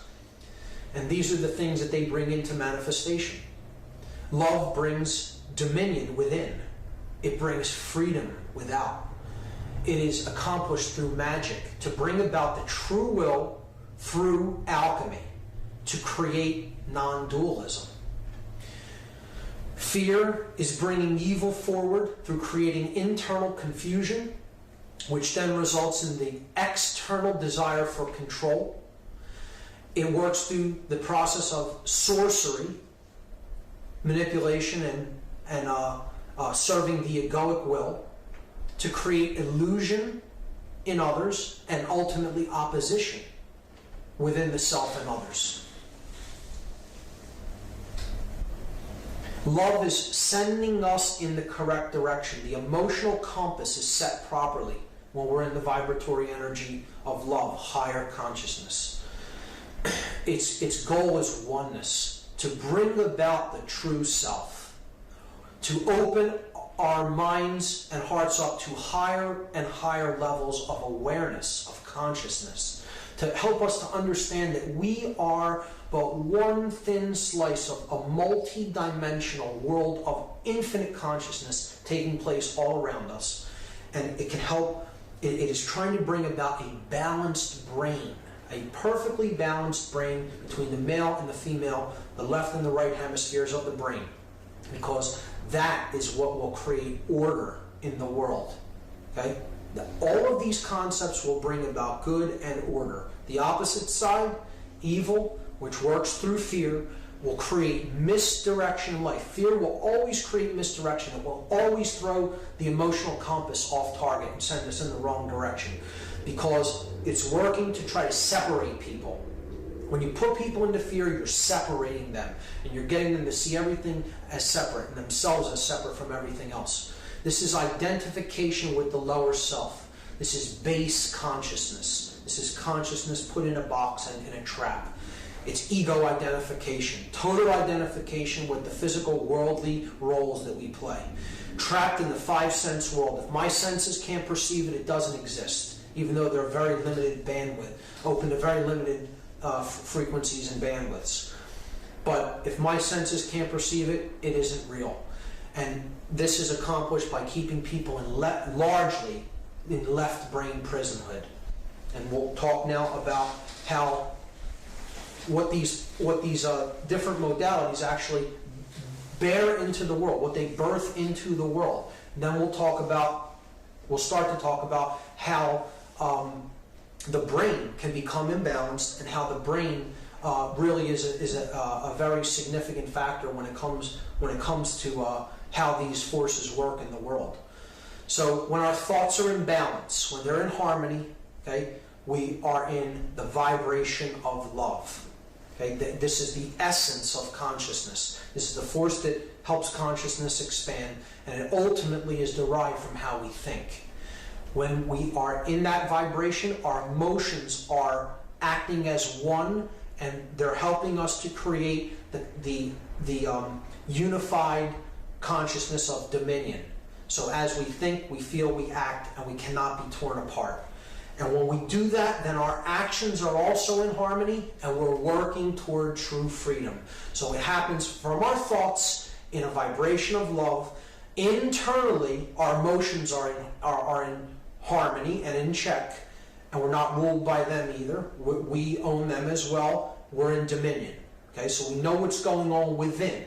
Then we put that into practice in the outside world to create freedom, which is the highest expression of love in the world.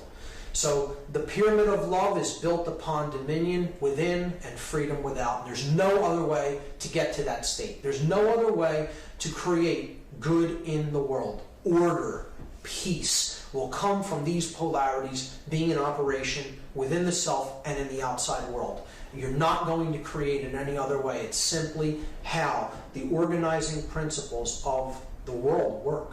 These are the energies we are working with, and this is how they work. The opposite of this effect is if our thoughts are in complete disharmony and they're ruled by fear. We are in the fear vibration with how we think. Then our emotions are going to be completely out of order. Often they are going to rule us instead of us using them for our benefit, and we're going to be in a complete state of confusion within. And then our actions are going to be geared toward trying to take external control over others. And the only thing that's ever going to create in the world is chaos and evil. That's all you can create with those polarities. You know, trying to say that you're going to create good and order in the world through control is like saying, I'm going to take my wet laundry that I just washed, and I'm going to dry it by pouring more and more water on top of it. You'll never dry it like that. It's an impossibility. You're adding the opposite polarity than what you want. And that's what people in fear-based consciousness, in internal confusion, that don't really understand the self, that have not made a study of their psychological and emotional makeup, are going to they're going to create nothing but chaos in the world through trying to control things externally instead of understanding what's really going on inside of us. So that's how that pyramid works. Now, we talked about consciousness and how it's correlated to the brain, the yin and yang energies, the left and right hemisphere of the neocortex, the human brain. Okay? And what I want to talk about now is what happens when one of these hemispheres is completely dominant over the other. How does the whole brain begin to function when that happens? Well, the neocortex, the whole upper brain, the whole human brain is like the executive controller. It's the command center of the whole three sub-brain complexes. Remember, you have the neocortex up at the top of the head, the brain, the new cortex, neo meaning new. You have the limbic brain in the middle, it's the midbrain, the mammal brain. And then at the base of the brain, you have the brain stem and the cerebellum, which is called the R complex, the reptile brain. So the neocortex, the top brain, okay, is like the CEO of the company. Let's look at it that way. He's the person that makes the executive decisions of the company. Now, if that part of the brain gets sick, or if it isn't working properly, then the command functions of the whole brain complex, the three parts of the brain, have to be shunted to one of the other two brain complexes. So the executive functions are either going to go to the limbic brain, the midbrain, the mammal brain, or they're going to go to the lower brain, the R complex. So here's how this imbalance works. Here you see the three complexes of the brain.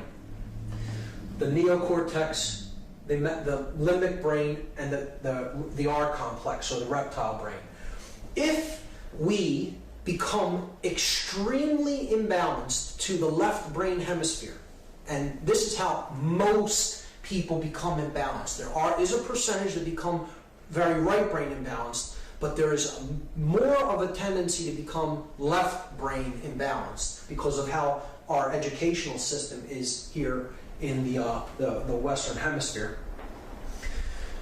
The left brain becomes dominant, and what happens is the whole neocortex starts to not function properly, and this is the part of the brain that starts to shut down, the limbic brain. See, our emotions are more cultivated through a holistic cohesiveness of both brain hemispheres, particularly when we start to get in touch with our right brain hemisphere. Okay? When you're only in the left, there's very little emotional or intuitive makeup within the person. So their limbic system actually begins to shut down. Their whole neocortex isn't functioning properly because of that imbalance. So the part of the brain that takes over is the reptile brain, the R complex. And the person begins behaving in reptile-like ways, controlling, dominating, hoarding, greed, external control over others. And we see this everywhere in our culture because these people's brains are in such a state of imbalance, in such a state of neurochemically, they're not operating properly. And the limbic brain has stopped functioning. The person is essentially cut off from their emotional guidance system of how they feel about what they do to others, and they become like a reptile because they're being ruled by the reptile brain. And they become cold-blooded. They don't care about what they're doing to anyone else. It's all about me. And it doesn't make a difference who I have to step on. That's what a person is thinking who is ruled by the reptile brain. Doesn't matter if it's right or wrong. Doesn't matter. It's only about how it relates to me. Now, the opposite of this is if the right brain becomes imbalanced, okay, which is more of a rarity, but it does happen, then the person, the neocortex shuts down again. They're not completely, but it's not really functioning in the way it's intended as the executive functions of the brain. And in this case, the person loses a lot of connection with the R complex of the brain. So they don't care about anything going on in the physical world. It doesn't matter if I'm living in a state of physical disarray. It doesn't matter if I, have none of the basic necessities for survival. It doesn't matter if I'm being controlled externally from other people and my rights are being taken away or I'm being physically abused. See, because in that case, the mammalian brain, the limbic brain has gone kind of haywire, and this person's being ruled by their emotional brain. They don't have enough of the male tendencies because the feminine part of the brain has overtaken their consciousness, and this person, their limbic system becomes the executive controller of the brain, and they lose all connection with survival instincts and anything having to do with living in the physical world. So somebody who's extremely imbalanced in religion or the New Age movement, perhaps, excessively meditating, let's say, this could be a way that the brain is imbalanced to the right hemisphere, and then the person becomes ruled by the limbic brain, the mammalian brain. And ultimately, that's what is really going on. We have people's brains being imbalanced and really being put into a state of extreme unhealthiness through imbalance toward one brain hemisphere or another. Because when we get imbalanced toward the left brain, we become ruled by the R complex and we become dominators, masters. Okay?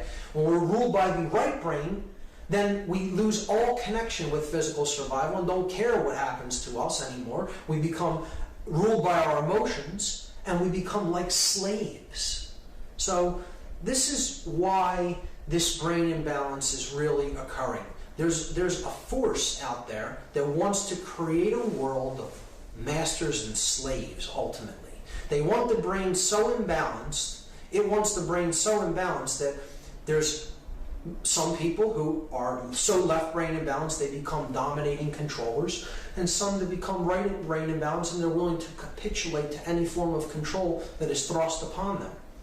And ultimately, there's a little of both kinds of imbalance in most people, and they become like a master and a slave simultaneously.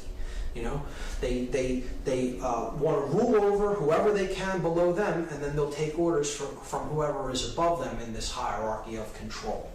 So this is an actual brain scan taken from a science journal of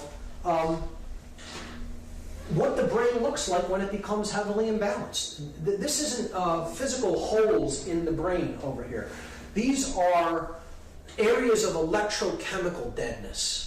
So there's no neural firing in the black parts of the brain, the real dark areas. This person's brain that's labeled normal here, it's a bit difficult to see on this slide, but this person's brain is in what's called global EEG coherence, global brain coherence. The electrochemical activity is distributed equally about both hemispheres of the neocortex. You're looking at the neocortex from underneath, this being the top of the brain here. So this is the front of the head, that's the back of the head. Okay? So that would make this the left brain hemisphere and this the right brain hemisphere, if you could visualize that.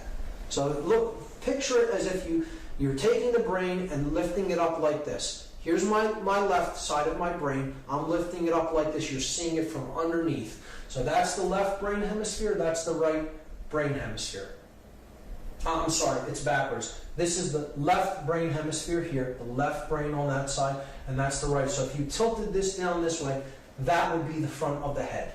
Okay? Now, here, the brain is labeled violent because I'll tell you about the person, the types of individuals that were scanned for these two images. This person was not given a standard Western educational upbringing, did not watch a lot of television, did not eat a Western diet, meditated a small amount on a daily basis, and they have global EEG coherence. This person was brought up in a Western educational system. They watched many hours of television a day, didn't really do a lot of reading, never meditated, ate a very Western fast food type diet, and that's what their brain ended up looking like. You can see that really the real damaged part, the real electrically dead part of the brain is right there on the right hemisphere. See? Because they became like a controller, and it's labeled violent. This person had violent tendencies and had problems, behavioral issues, and possibly, I'm not sure if it ended up in problems with, law, but that's what a left brain imbalanced neocortex ends up looking like. That person became very heavily left brain imbalanced, and you can see all the areas of electrochemical deadness of the brain. So that's what brain imbalance does to the brain physiology. It's measurable, it's provable. This is a type of scan that shows this type of imbalance, and this is called a PET scan. There's other, even more advanced scans called SPECT scans that you can look into to show the neocortex and how brain imbalance begins to affect the electrochemical properties of the brain.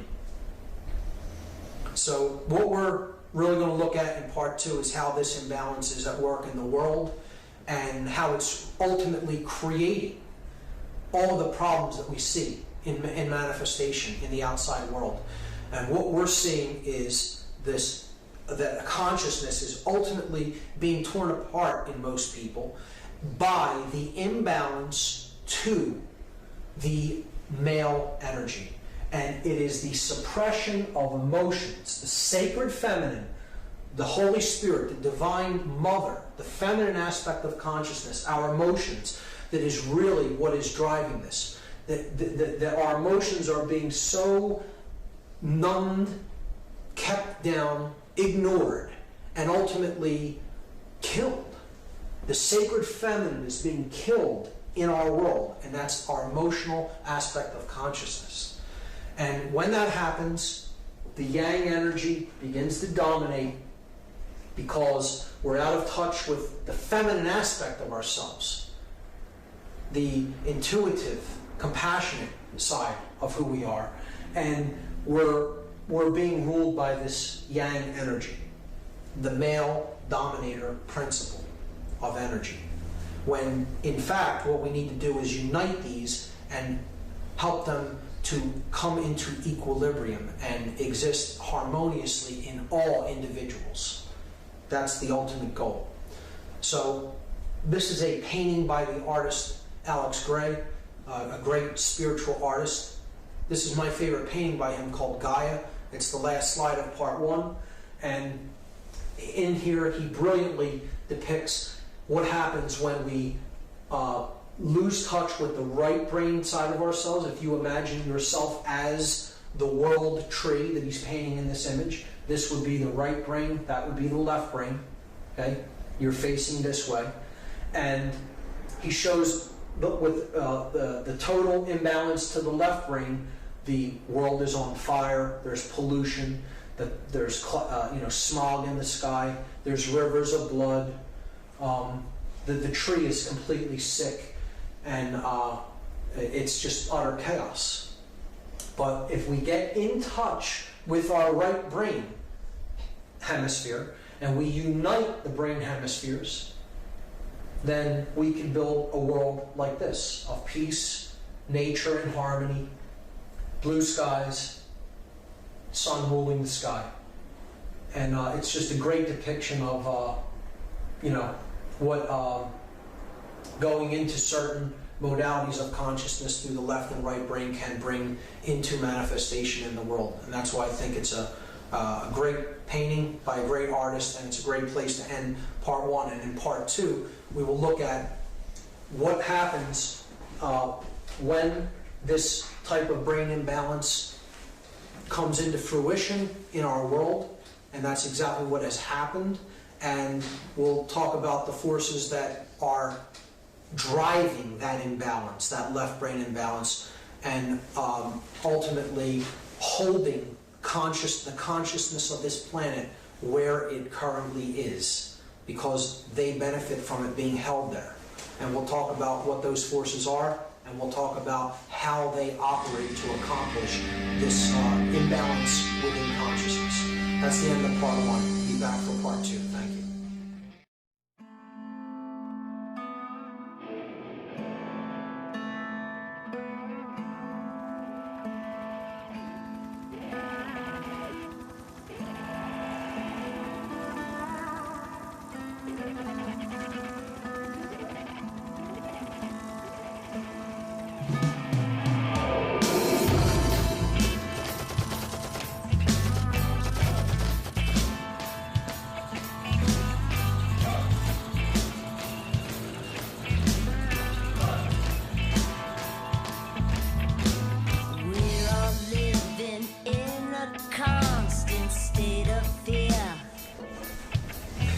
So, part 2. In this part, we're going to talk about the problem that our species collectively faces. George Orwell said that if liberty means anything at all, it means the right to tell people what they do not want to hear. And that may be exactly what I'll be getting into in this section. Things that are uncomfortable for us to hear. Philosopher Vernon Howard said that human sickness is so severe that few can bear to look at it, but those who do will become well. Soren Kierkegaard said, there are two ways to be fooled. One is to believe what isn't true. The other is to refuse to accept what is true. And it all really boils down to that right there. We suffer because we either believe in concepts and ideologies that simply aren't true and do not serve us, or we refuse to believe in that which is true, and therefore we suffer. Those are the two main reasons why all people suffer. The questions for this entire section of part 2 are the following. What is the nature of this problem that we collectively face? Who or what is creating this problem? How is this problem manifested in the world? Is there an underlying agenda? And if so, what is it? So we'll be taking these in order, and I'll be spending the majority of the time in this section talking about how the problem is manifested, the actual methodologies that are used against us, and talk about what the problem is first. So this is, in one sentence, the main problem that humanity collectively faces. A small cabal of evil sorcerers control our whole planet by manipulating the consciousness of its people into a vibration of fear. We talked about what sorcery and magic were in part 1. Sorcerers use illusion and manipulation against people to try to create opposition within the self and opposition in the world and chaos.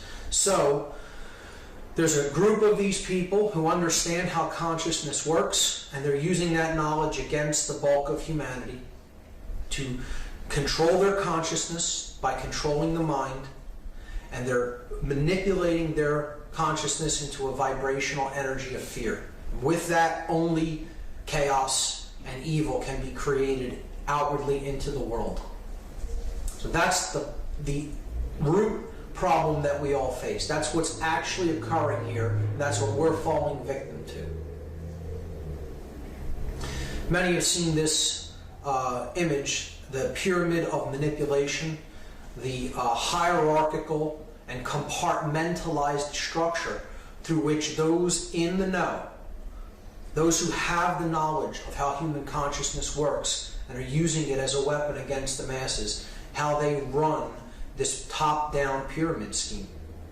Up here you see the top of the pyramid, the pinnacle, the summit, where the knowledge is at. Those in the know, those with the knowledge, those who are illuminated into this knowledge of consciousness, can be seen being at the summit or at the top of a pyramid, and then all different aspects of society are controlled from the top down through a hierarchical, regimented, compartmentalized system. Those who are down here have very little knowledge of how things really work and how they're really structured. They just go along to get along. They do their job. They don't really consider the wider implications of what they're involved in or what they do. And yet, they're being used as pawns in a game, in a manipulation game, to actually create more and more compartmentalized and centralized control of everything and everyone. And you could look at this as simply a structure of knowledge. Knowledge is concentrated at higher and higher levels as you get closer to the top of this pyramid, and there is very little knowledge about how things really work down here. These are just puppets whose strings are being pulled to accomplish the goals and the agenda of those at higher levels of knowledge. These sorcerers of consciousness, as I'll call them, are occult practitioners. They use the knowledge and methodologies of occultism to accomplish their agenda. Now, the word occult is very misunderstood. I want to make it very clear that I am not speaking out against or condemning all types of occultism. Occultism is a body of knowledge that is not generally understood or known about. It is simply knowledge. It's a tool to be used by the practitioner.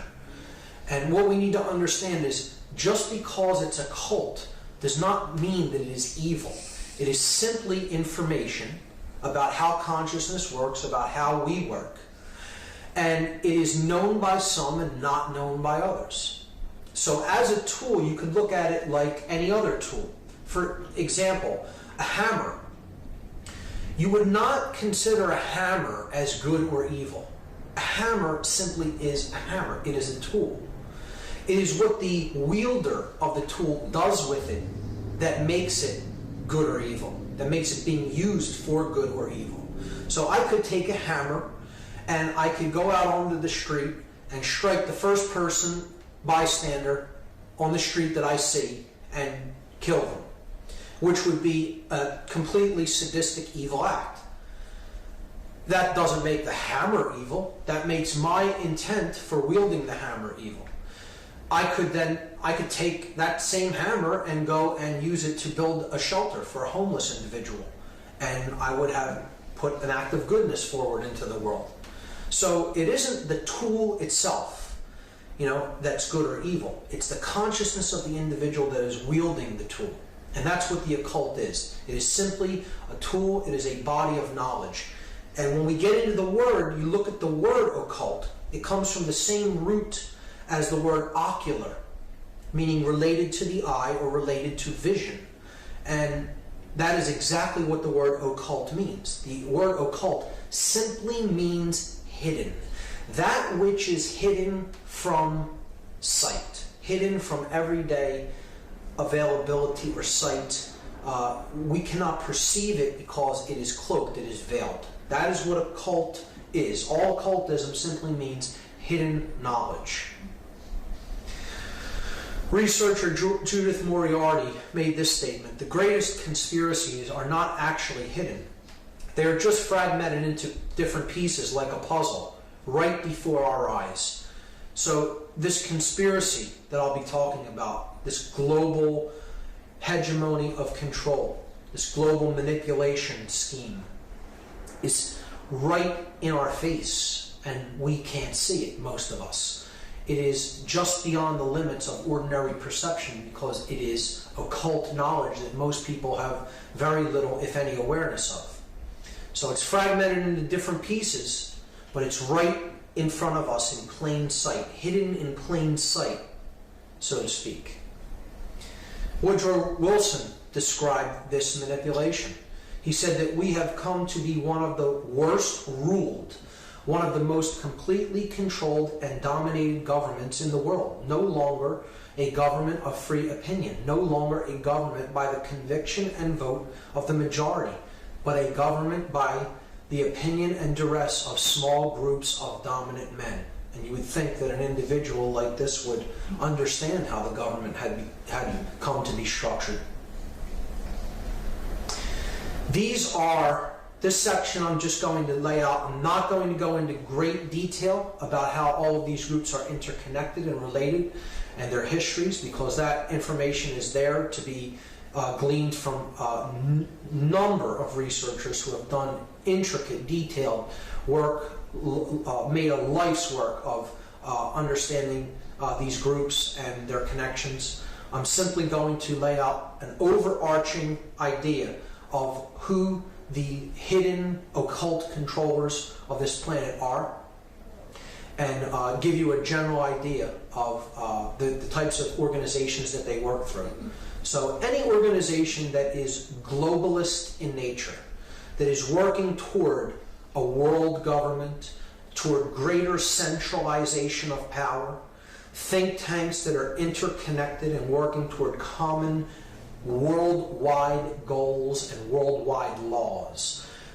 I simply refer to these organizations as globalists because that's what, in fact, they are.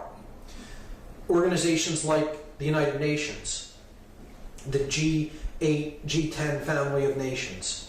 You have the roundtable think tanks, such as the Council on Foreign Relations, the Trilateral Commission, the Bilderberg Group, the Royal Institute of International Affairs, the Club of Rome, and many others. And the bottom right there you see a collage of different members of an organization known as the Project for the New American Century. These are globalist think tank organizations that are working toward greater power in fewer hands. That's the main thing to keep in mind. Centralization of power and organizations working toward that aim. World politicians are simply puppets for these greater organizations that are trying to centralize power more and more. If they're on a scene level, they are probably not very high up in the hierarchy. They are controlled, and they are simply performing their tasks as they are laid out by their masters, by those who really are pulling the strings behind the scenes. But world leaders that are in senior positions of governments are certainly involved in this process of global manipulation. Military leaders, strategists, planners at high levels, very involved in this manipulation. Much higher up in this hierarchy and organizational structure are globalist bankers, such as the Rothschild banking dynasty, the Rockefellers, and many other financial institutions that are really calling the shots behind what we see playing out at governmental levels throughout the world. Royal family members of all nations, the royalty of England, Spain, the Netherlands, Saudi Arabia, and many other countries. So royalty is not simply figurehead. It is involved in these organizations. It does direct the agendas of these organizations, and it does have intricate interconnections with the banking dynasties that are really calling the shots behind what we see playing out at the scene level within governmental structure. Religious and New Age ideology leaders certainly play a role in this to cover the spiritual aspect of the deception. Media moguls that control the information that we are presented with. And again, it's not my intent here to go through all of the interconnectedness between these organizations, nor to present a all-encompassing tapestry of how they work. It's simply to give you an overview that this is the body of individuals, and these are the organizations that they work through. The research is out there and has been compiled by many researchers, and you could look into that for lifetimes if you so chose. Theodore Roosevelt made this statement: behind the ostensible government sits enthroned an invisible government, owing no allegiance and acknowledging no responsibility to the people. Former president making this statement. You would think, again, that someone like this has some knowledge of how things are really structured in the power centers of the world. And he's telling you right there, out in the open, that there is an invisible government that owes no allegiance to the people. Now, the body of knowledge that these sorcerers have available to them, where it is derived from, is what many researchers have called the mystery traditions. The mystery traditions of consciousness. Again, it is not to say that this body of knowledge in and of itself is evil. The sorcerers that are doing this work of manipulation, this great work to hypnotize and enslave humanity, they are the inheritors and the perverters of this body of knowledge. It is not theirs, it does not belong to them. They happen to come into contact with it through their, perhaps, bloodlines, their involvements, okay? And they are taking this awareness, this knowledge of how the human consciousness works and how it can be influenced, and they're using it for their own ego-identified worldview and benefit. So they're the inheritors of this knowledge, and they're the perverters of this knowledge. They're using it in a perverted, irresponsible fashion to serve their own egoic will. And this is the ancient secret society networks all throughout the world that have their roots back as far as ancient Egypt and Babylon and even farther back. They had this body of knowledge. They continue in many ways to preserve this body of knowledge. Some of them for a positive purpose, some for a negative purpose. So it isn't any one given secret society that's orchestrating and controlling it all. There are very responsible and good-hearted individuals in these groups, and there are very dark-hearted, manipulating individuals in these groups. It is simply that the body of knowledge about human consciousness, that it's called the mystery traditions because it dates so far into human antiquity, we don't really know when it was codified and came into its existence as we understand it. But it is the knowledge of how human beings operate. You know, our physiology, our emotional makeup, our psychology, etc. How the human psyche works. And that is who is really controlling the whole game from behind the scenes, are the people who have this information, have had it for thousands of years, and are using it in a completely perverted way to manipulate people for their own egoic benefit. So that's clear. That's crucial to keep in mind, and to keep it clear that, again, it is not the knowledge of the mystery traditions or the mystery traditions themselves that is evil. It is how imbalanced consciousnesses are using that knowledge to control people. So this is one of the structures of secret societies. In this case, it happens to be Freemasonry. You see that it is a compartmentalized, pyramidal structure. Okay? It's hierarchical. So it's a top-down scheme. Higher levels of knowledge in fewer people's hands as you get closer to the top, and then as you get down near the bottom, there's many more people that comprise that group, but they're less in the know than those smaller groups at higher levels. So it's simply a process of compartmentalization and the hierarchical structure of knowledge. So you want to get to this level, you have to play the game to get up to this level, and then you're initiated into that knowledge.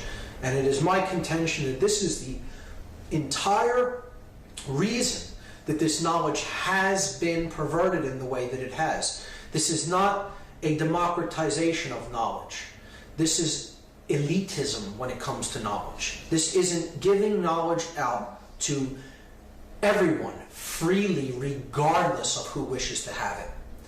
The total distribution, the egalitarian distribution of knowledge would have assured that this knowledge never became as perverted as it has become. But instead, because there is this hierarchical and compartmentalized structure within the networks that do have the knowledge of the mystery traditions, this is the reason that we have seen such irresponsible use of that knowledge. Researcher Phil Rockstrode described this process this way, and I think it's a great statement. The authoritarianism inherent to this structure, he's talking about the compartmentalized hierarchical structure, the pyramid structure of secret society networks. This authoritarianism inherent to this structure is antithetical to the concept of the rights and liberties of the individual. Most individuals bound by secrecy-prone hierarchical values will, over time, lose the ability to display free thinking, engage in civic discourse, and even be able to envisage the notion of freedom. That's what it is really all about. See, you put people into this idea that there is always someone beneath you and always someone above you, and the idea of freedom slowly goes out the door with that regimented, compartmentalized, and hierarchical worldview. And that is why, very much like this pyramid of manipulation diagram, secret societies have also fallen into that way of looking at the world, and power being concentrated into fewer and fewer hands, and that knowledge being used ultimately in an irresponsible way by those who have it.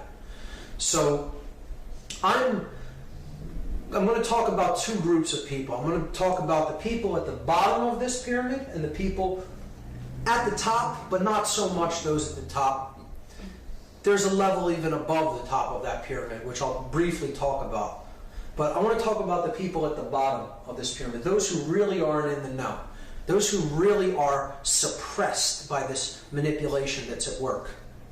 And the group that I perceive as being the most suppressed, the most damaged by this level of manipulation that is taking place. You would think it's just your average citizen, your average person, but it really isn't. There is a group that is even more manipulated, that is even more held in deep levels of unconsciousness and fear, and in being cut off from their true divine nature, being cut off from the ever-present and ever-flowing dynamic energy of consciousness and love. And these are the people who I would consider at the very, very bottom of this pyramid with the most weight pressing upon them. And it is the controllers of the world, the military and the police. These are the people who are the most victimized by this hierarchical structure of manipulation. Sadly, they're often the people who understand how this dynamic is at work in the world more than anybody else. They don't understand it more so than anyone else because their consciousness is in that shutdown of a mode. And because they're so ruled by the reptilian complex of the brain that they're in that fear vibration, they're in that confusion vibration, and they're just being given orders, they're just following orders to go out and control things in the external world because they've bought the big lie, and they've bought the lie that says that control is the answer, that you can create order from control. And we've already looked at that in part one. It's like trying to dry wet clothes by pouring more water on them, or trying to put out a fire by pouring more gasoline on it. You will never create the opposite polarity by adding the same polarity to the situation. So you can never create order by adding fear, confusion, and control to the mix. You can only create order by adding the love dynamic, love, dominion, or non-duality, and freedom is how order is created. I can't emphasize that enough. These are the people that are actually the most damaged by this system and the most manipulated. They actually have the brunt of the weight of the system upon them more than anyone else. And as such, they need the greatest amount of help and the greatest amount of emotional support and understanding in getting to a higher level of consciousness, which will be exceedingly difficult for these individuals, particularly if they do not wish to come out of their worldview, their negative worldview that is based on separation and control, and they have great attachment to being right, to that the world is the way they currently think that it is, even though it bears very little resemblance to reality in any way. It's quite unfortunate. So they actually need our help more than anybody else. Now, back to the top of the pyramid, those who are really in the know, really calling the shots. Is there something even higher than that? And I'm really here today to tell you that, yes, there is, and I'm kind of uninterested in what really controls the game from even higher than the top level of the pyramid, because in either event, it's the same way that they accomplish it, and it will be undone in the same way through a rising of awareness and consciousness. I'm here to tell you that the highest level of this pyramid is not the summit. There's always a hidden chamber built into any great pyramid. And the hidden chamber is where the shots of the game are really called from. Okay? And it is now known that there is one sorcerer that sits in the middle chamber, in the hidden chamber of this pyramid of manipulation. And this one sorcerer alone calls the entire shots of the entire game. They're holding all the keys to all the locks on all the doors. And there's a device now that you can look into, and you can discover who that one hidden manipulator, hidden sorcerer, hidden prison warden, if you will, is. And there's only one. And the device that has been built that enables one to look into it and find out who that hidden controller really is right here. It's a common, everyday mirror, because that is who controls the entire game. The individual, the person that stares back from that looking glass, is who has all the keys to all the locks on all the doors, and it's all about what is going on within. That's what's really controlling the game. Every individual is their own prison warder. See, we ultimately create our own manipulation, our own enslavement, our own domination. So it is up to us to individually raise our consciousness, our understanding of what is taking place, to break out of that prison, break out of that shell of shut down consciousness, to understand what's really going on here. And of course, if we look at the levels of consciousness as they manifest in the physical world, we understand that there's one way that manipulators, people who are attempting to manipulate consciousness so that they come out on top and other people suffer as a result, they have to attack really one aspect of the individual. And it's ultimately all about mind control. Because if we look at this structure, spirit, mind, and body, this level is the physical world level. Above that, linked with it, is the mind. And above that is spirit, is all-encompassing pure being, pure consciousness.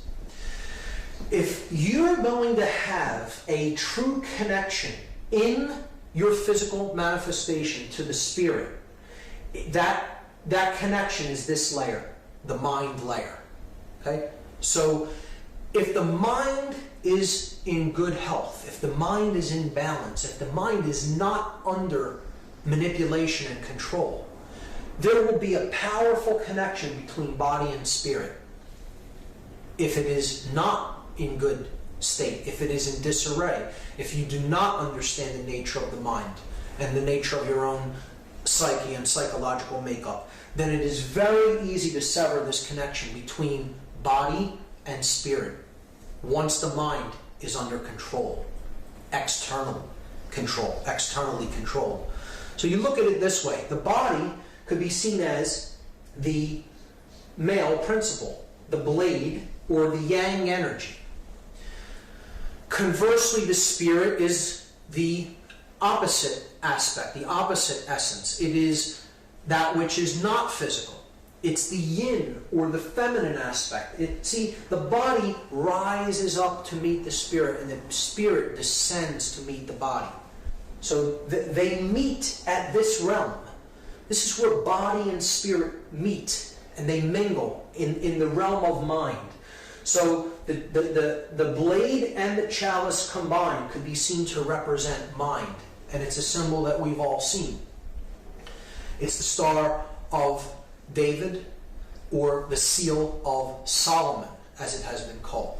It's the seal of body and spirit coming together at the layer of mind. And it is the solar energy combined with the lunar energy to create Sol and Mon, sun and moon, the seal of Solomon. So keep in mind, that is the whole dynamic that sorcerers are after. They want to control this level. So this level would be very difficult to control physically. You would need a lot of physical force to get it done. You control this level, people will police themselves. They will mind control themselves essentially through public opinion and through indoctrination down to generation upon generation. The control that they're after is in this level, and if they control the mind, they de-link the body from the spirit. And that's the whole game that they're after. That's the whole thing that they want to perpetrate. Mind control. So this whole next section of the presentation is going to be about methodologies of mind control, consciousness control, how to control what you think, how you feel, and how you act. Okay? The methods of manipulation that are employed against us, members of the human species, by people who have this occultic knowledge and use it for their own egoic benefit. I call this the methods of manipulation, and as many researchers have called it, particularly Michael Tessarian has termed this the war on you, because it's the only real war that's being waged out there. There isn't a war on poverty, there isn't a war on homelessness, there isn't a war on ignorance, there isn't really a war on terrorism. There is only a war on you and your consciousness. That's what the real war that's being waged on Earth is really being waged upon. It's the war on your consciousness, on your mind. So we're going to look at the methods of manipulation. And they're very varied in their attack pattern. They're very, it's multi-tiered. Okay? It's very spread out and throughout all different areas of life, these methods of manipulation. So it's a multi-tiered attack on our consciousness.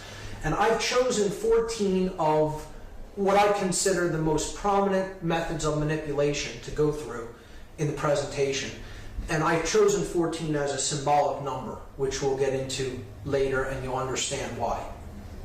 But here's what the methods of manipulation are that are used against us. Obfuscation, worldview poisoning, the exploitation of primal fears, the divide and conquer technique, indoctrination through what we call the education system, controlled opposition, the financial system, the monetary system, the control of mass media and information, food and medicine, in quotes, the illusion of time, the denial, hassle, ridicule factor, what I coined the DHR factor, religion, specifically religion as binding, which we will get into, the use of symbolism in a mentally subversive way, in a mentally subversive fashion, and what I call chaos sorcery,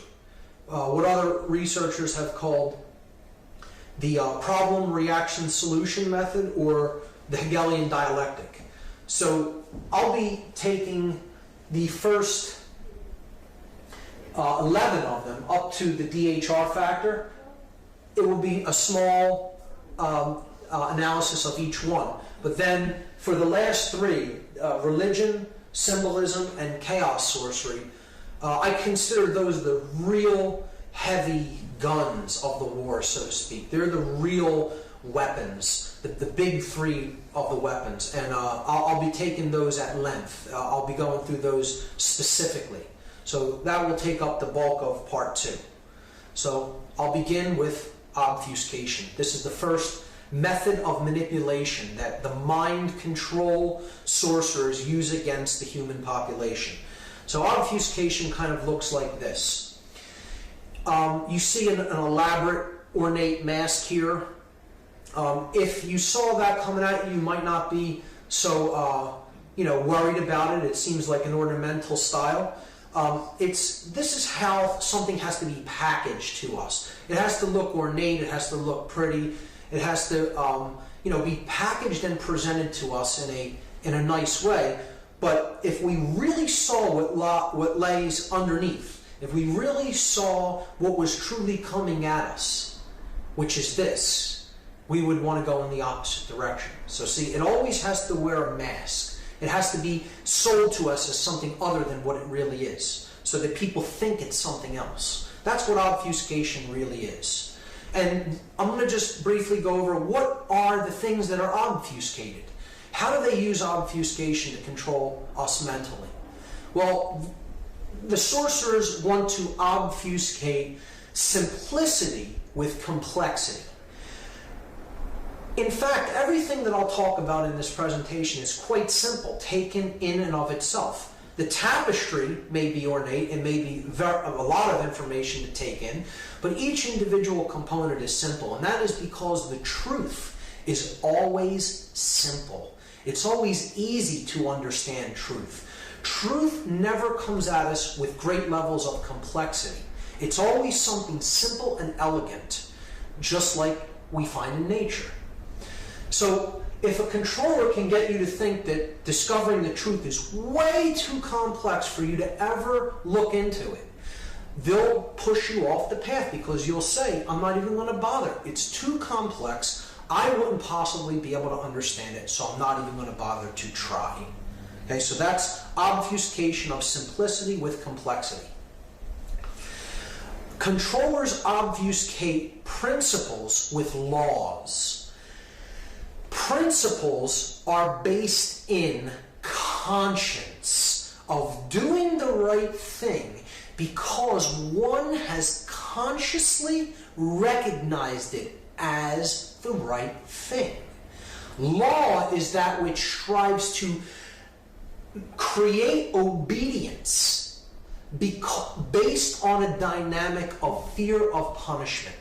You're codifying something and saying you must conform to this, you must comply to this, not because you have recognized it as such, as being true and as being the right thing to do, but because in fact you will be punished by someone if you do not conform to this or comply to it.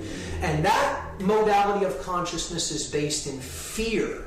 Law is based ultimately in fear consciousness, whereas principles are based in the recognition of truth and having conscience be born within an individual. And as such, that consciousness is based in love, embodied in a man like Gandhi, a man of principle. So the next thing that they obfuscate is dominion with fear of punishment.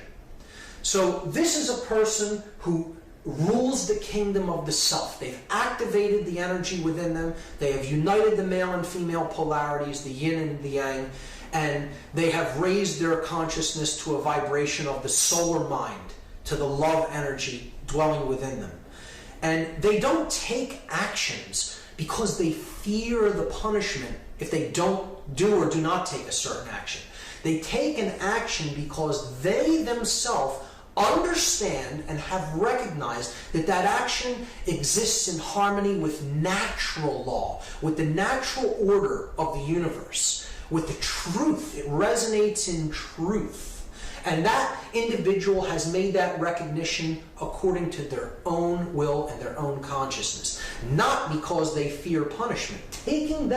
Taking an action or not taking an action because you fear punishment is the lowest level of consciousness that you can take or not take any action.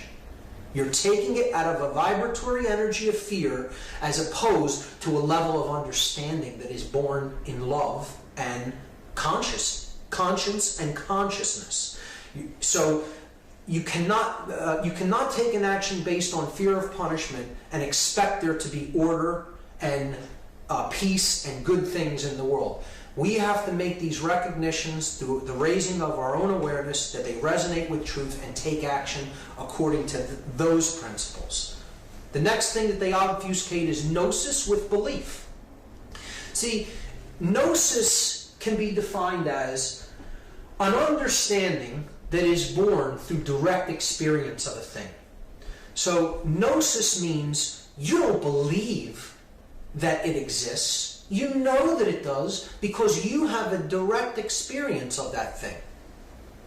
So you could put your hand in a pot of water and it's hot, and then you have gnosis that it's hot because you actually placed your hand in the pot and you know that it is hot. Someone else, if you said, okay, that's hot, they may believe you, they may have a belief about that, they don't really have gnosis of it until they directly access it or directly experience it. So that's what gnosis is. Gnosis is knowledge born of direct experience. Belief, which is what religions want you to have. They want you to simply believe something because it is told to you by someone that came before you, will put you into a modality of consciousness where you're not really thinking your own thoughts. You haven't really thought through why it is you may hold a particular belief or value. It is just something that you have acquired from someone else's understanding of the world. And that's why I say throughout this presentation, no one should believe anything that I'm saying throughout this whole presentation. It should resonate with you as truth because you looked into these things on your own and determined that they are true or not true. And then live your life in harmony and according to your understanding of that. Not because you believe what I'm saying. I'm not asking for anyone's belief. If I was asking for anyone's belief, I would be no better than any other religious leader. So I'm looking to inspire gnosis within a person. That you look into things on your own and come to your conclusions about them because you yourself have studied and considered them and know how they work. Individuality is obfuscated with culture. And this is a big one because all the value within us is carried in the individual. The individual is of ultimate value. And again, an individual is unique, a unique expression of consciousness.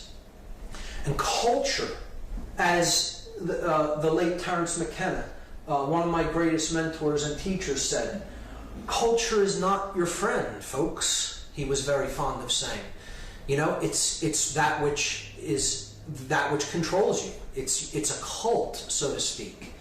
So culture is trying to make everyone conform to its value system and its ideology about what is true and what is right. And oftentimes that's not really in harmony with the truth, with natural law, with how things really operate in the world. It's simply that way because people who came before us made it that way. And we're just going along with it. We don't know whether it's actually right or getting anything really of great value and something that can lead to our actual fulfillment out of it. We're just going along with it because others before us did it, and we're expected to take up that mantle and do the same thing in culture. So it's a self-perpetuating, institutionalized belief system. It's an institutional paradigm, a way of looking at the world.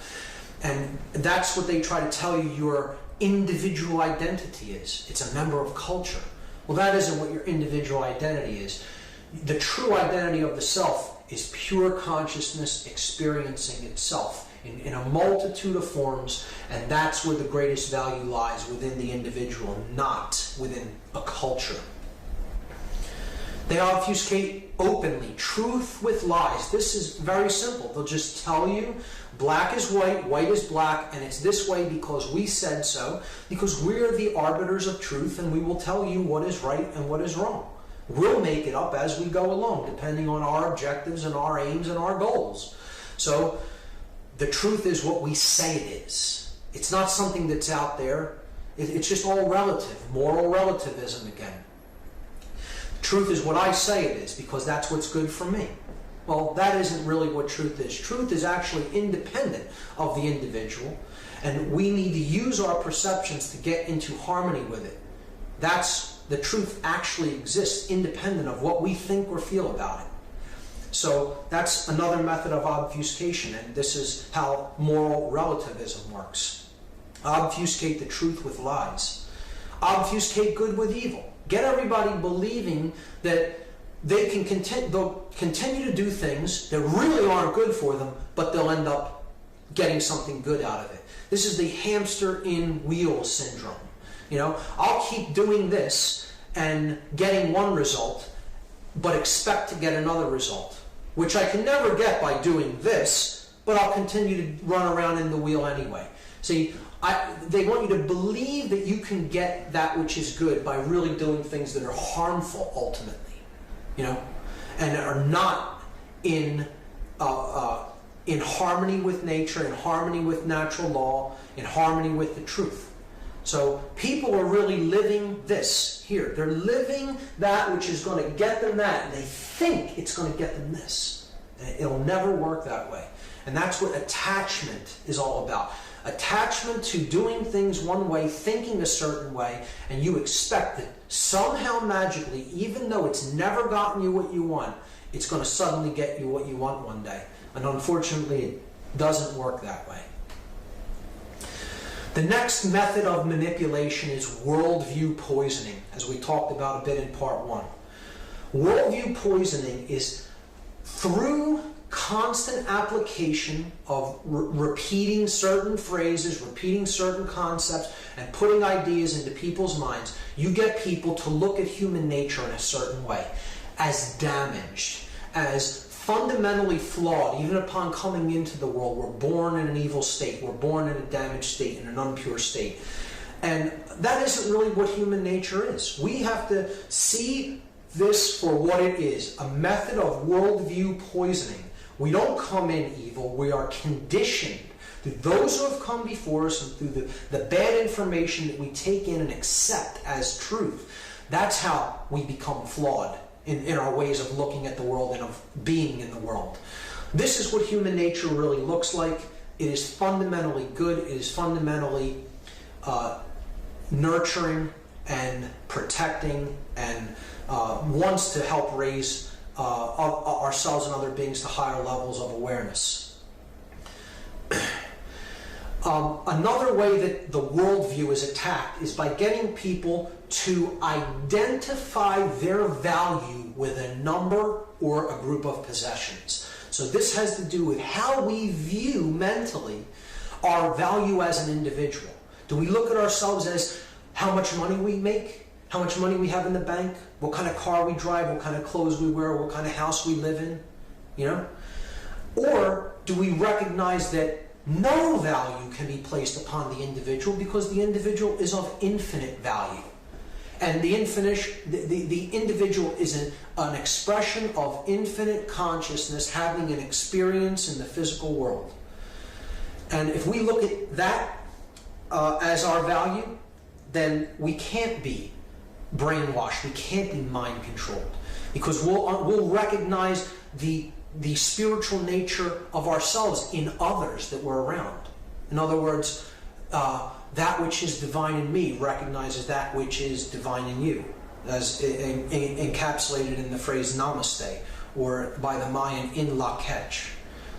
I am another you, you are another me, because this is our true value.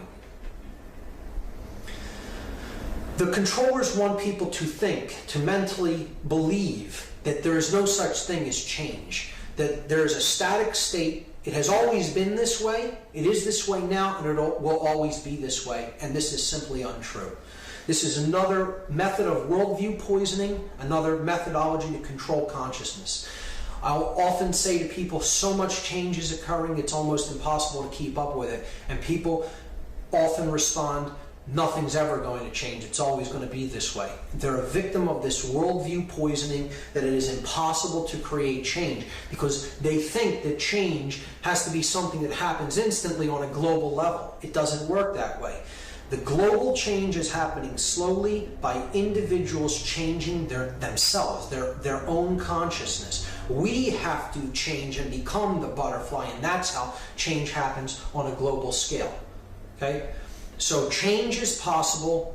Thousands of people alive today are evidence of this, and it can be done. It often happens in small steps, and it happens by each individual being the change, changing themselves. The next method of manipulation is preying upon our primal subconscious fears that go back to human antiquity. And here's what they are. Our primal fears are fourfold. The fears that are the deepest rooted in the subconscious mind are the fears of darkness, the fears of predators, the fear of abandonment, and the fear of chaos. So the controllers know this, the sorcerers know this, those who are using mind control understand that we are motivated to avoid these fears. So they use them against us all the time. And here's how it works. See, the sun is the greatest friend of mankind. There would be no life without the sun on this planet. Could never exist without the sun. Sun provides energy, light, heat, warmth, food, okay, for plants to grow and other animals to live. So there is no life without the sun. The ancients understood this quite readily, and that is why the sun is revered and worshipped in many ancient religions and cultures. Winter is a time of the sun not being present, so along with that you get the cold, you get die off of plants, you get the scarcity of food, you get animals coming in and encroaching territory, and things becoming a more dangerous place. So you're looking to the father figure, the strong male dominant father figure, for protection of those that aren't as strong and are as physically able to control the surroundings. So when the sun is going down and not present, or is absent for a long time, as in winter, the main source of protection is the male dominant father figure of the tribe or the culture, because he is the one that will protect the tribe, protect the family from these guys, the predators. That ties in with the other primal fear. So you have the fear of darkness tied in with the fear of predators. And if the father figure abandons his people that he is protecting, then they are exposed to the influence of predators. So there is where the fear of abandonment ties in to this story about how these subconscious fears have been working on us since the dawn of mankind, since human antiquities. And when we get into that situation where there may be predators around us, the first thing we're going to cry out for is do something about it. This can't continue to go on. We need to be protected by the big daddy figure, the male dominator father figure, which in our culture has become the governments of the world. Those who we look to for protection, and we are dependent upon, we have become dependent upon, because they have been propped up as the male father figure of our culture to protect us against any threats. When in fact, the joke is really on us. Because a predator, if you break the word down, is simply a predator, one who has come before another. And again, this ties in with the ancient mystery traditions, the ancient secret societies that had the information of consciousness, and these are the people who are ultimately in control now, who are calling the shots from behind the scenes, and they are predators to our level of awareness. They've had this knowledge for thousands of years. They know we don't have it. For them, it's almost as simple as shooting fish in a barrel, because they have all this knowledge about how we work. We have very little knowledge about how we work, and many don't even desire to have it. That's one of the main problems. And they have become the predators, our predators. They're telling us that they're going to prop themselves up as our protectors, but in fact, because of the levels of knowledge they have and how they're using it against us, they're actually our predators, our predators. The next method of manipulation is the technique known as divide and conquer. So I have here an image of Caesar, who used this in the Roman Empire to conquer lands that he absorbed into the Roman Empire. For example, when Caesar was attempting to conquer Gaul, he would have sub-regiments of his army attack certain towns in the region, Gaul, which we now call France, to create conflicts between neighboring tribes. He would blame it on, have them blame it on another tribe, and then he would watch the chaos ensue and watch them fight amongst each other. While he was sitting back, his armies had lots of rations, lots of supplies, were well rested. When all the fighting was done and their forces were weakened, he would send his legions in and annihilate the enemy with minimal losses. The divide and conquer strategy. Get people fighting amongst themselves so they do not have any reserves or strength for fighting the real enemy that's keeping them all down.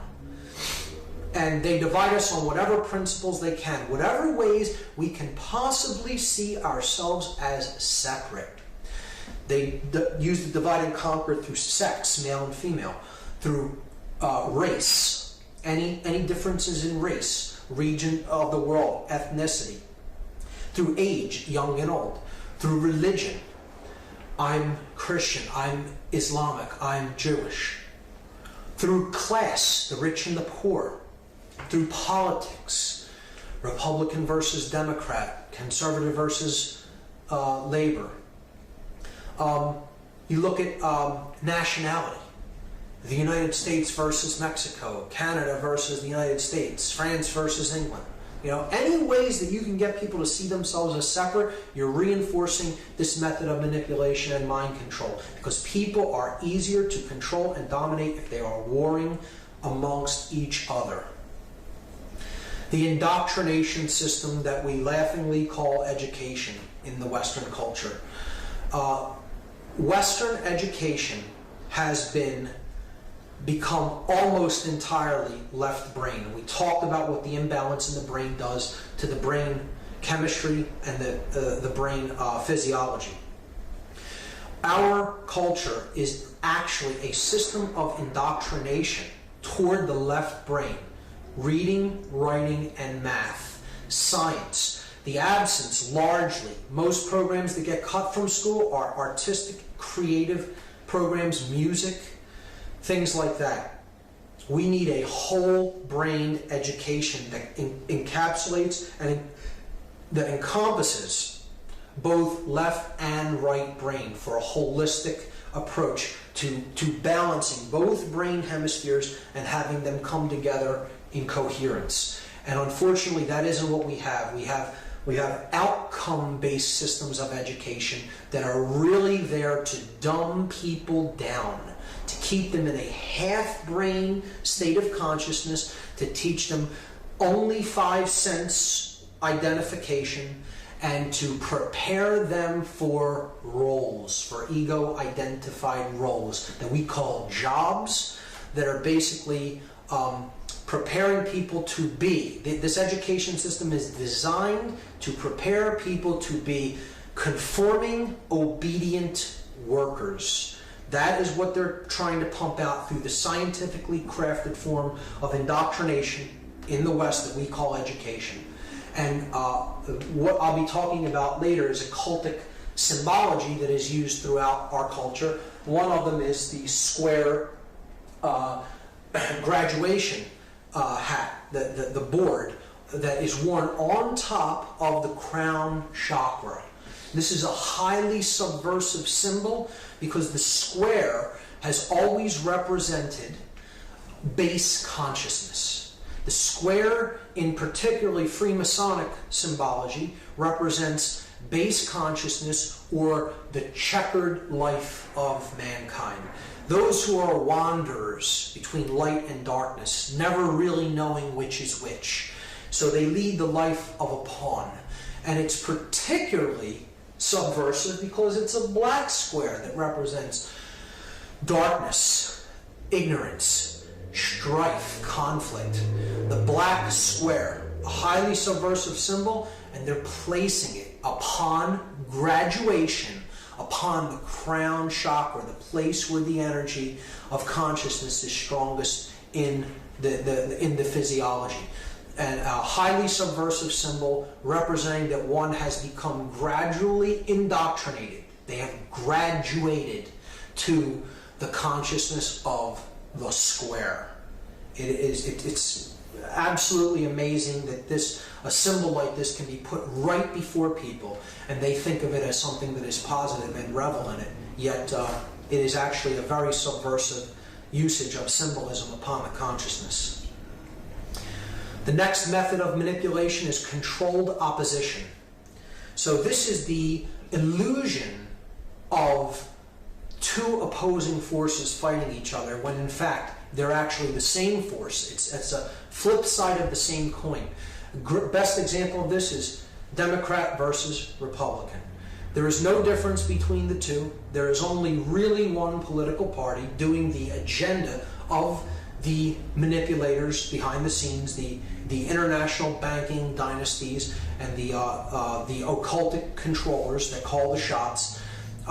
This is a great political cartoon here. The two-party illusion is the first aspect of this controlled opposition. Again, no difference between Republican and Democrat. They're two wings of the same bird. Vote all you want. The flight plan does not change. The body, they're both connected to the same body and they're flying to the same place. And if you need any clearer example of this, look to the 2004 election scam, the election fraud between John Kerry and George Bush, because they're both members of the elite order of the Skull&Bones, Yale fraternal order based on a dark sect of Freemasonry, what I would call a rogue lodge, and it is the order of death. It is that which worships the force that brings chaos, because they are the chaos magicians. They are the chaos sorcerers. They are bred to be these left-brain dominant controllers and manipulators that use occultic ideologies against people to manipulate them.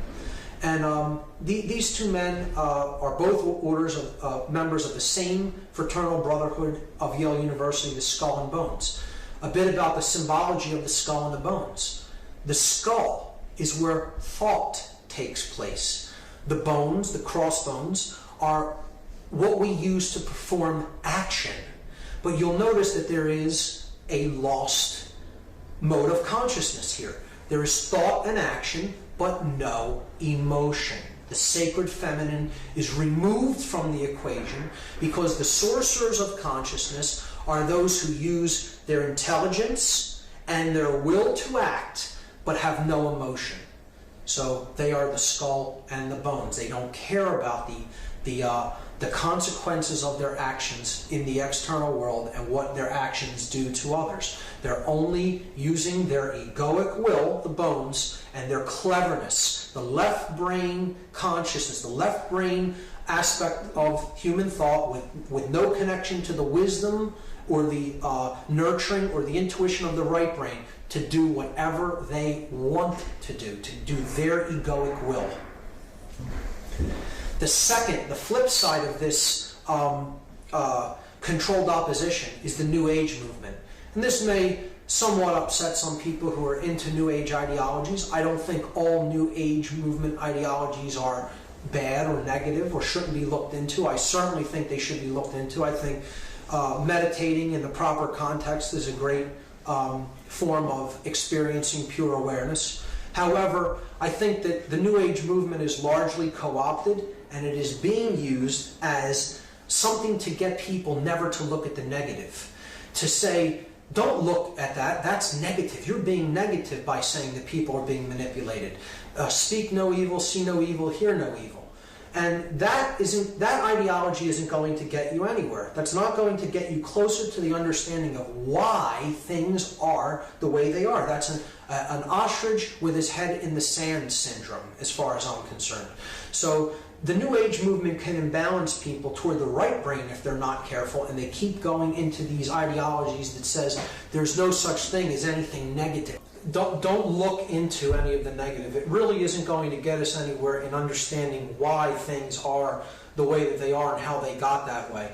We need to confront the negative, not be totally absorbed by it or to completely get lost in it, but we need to look into it, confront the dark recesses of the psyche, and the origins of the human ego and the human attachment to the physical world, to understand why evil has come into manifestation to the extent that it has in our world. If we're really going to solve these problems, we have to go into those levels of the deep, dark recesses of the subconscious and confront the shadow there where it lives, if we're going to come out of it and be reborn in wisdom and understanding.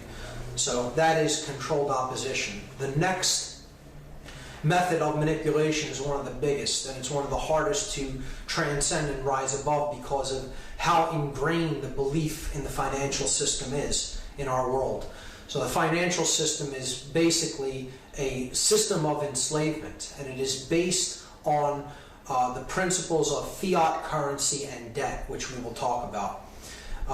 One of the originators of the Rothschild banking dynasty, Meyer Rothschild, made this statement: "Permit me to issue and control the money of a nation, and I care not who makes its laws." Because he knew that all you really had to do to take control of the direction of a nation is to control how its monetary system works and control the way that the money is printed, the interest rates, to charge interest on it, and to control the amount of money in circulation.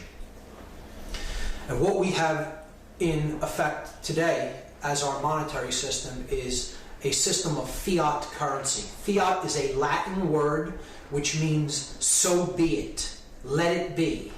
And this is exactly what our monetary system is. Money is printed at the whim of money printers. They simply say, "let it be." The Federal Reserve System, a conglomeration of corporate, privately owned banks that has nothing to do with our system of government. It is wholly privately owned and operated, and it essentially controls our government, our lawmaking body, and our lawmaking decisions in Congress. And this fiat currency system is actually a system of printing money at the whim of the money masters in order to create one thing, and that is debt. Our money system is essentially nothing but debt, because every dollar that is printed carries debt with it. The amount of money in circulation never equals the amount of debt that is owed. So it is a self-perpetuating system of debt that can never be paid off. It just grows larger and larger and larger. Thomas Jefferson warned against this type of a monetary system. He said that banking institutions are more dangerous to our liberties than standing armies. If the American people ever allow private banks to control the issue of their currency, the banks and corporations that will grow up around the banks will deprive the people of all property until their children wake up homeless on the continent their fathers occupied.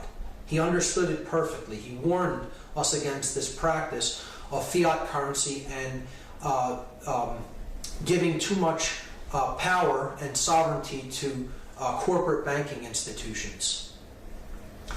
The next method of the financial system is taxation.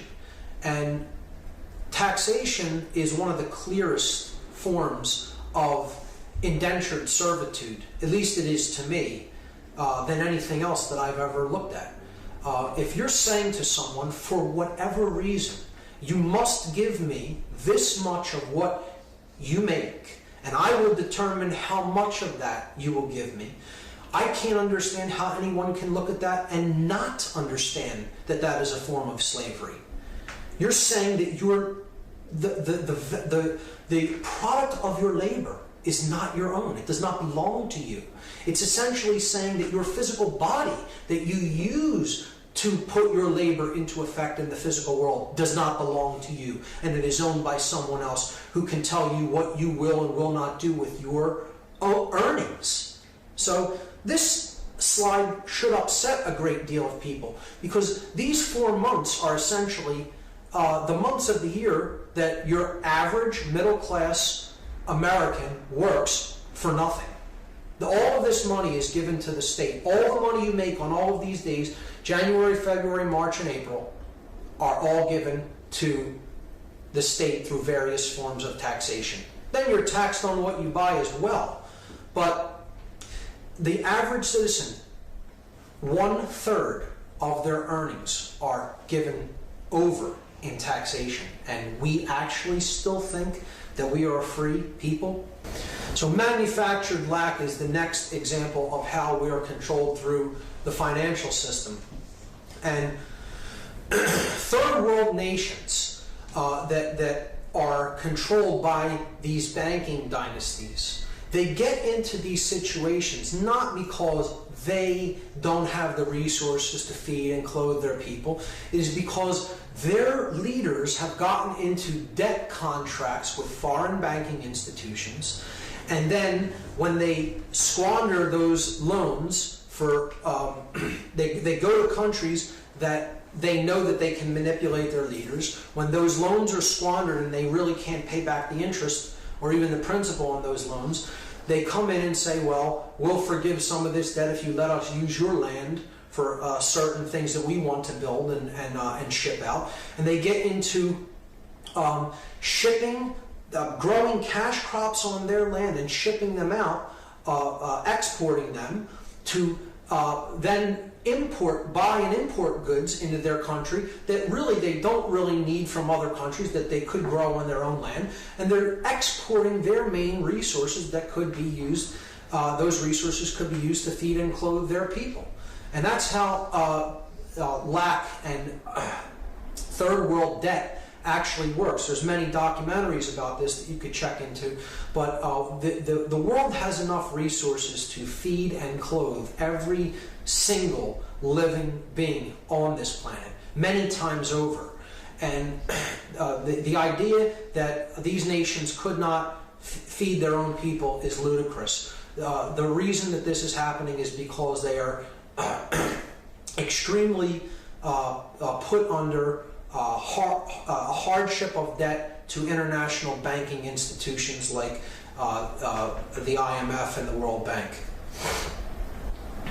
The other aspect of the financial system that really goes to work on our consciousness is that people come to be seen and to see themselves as human resources, not as individuals, but as a resource to be used as the corporate structure wants to use us.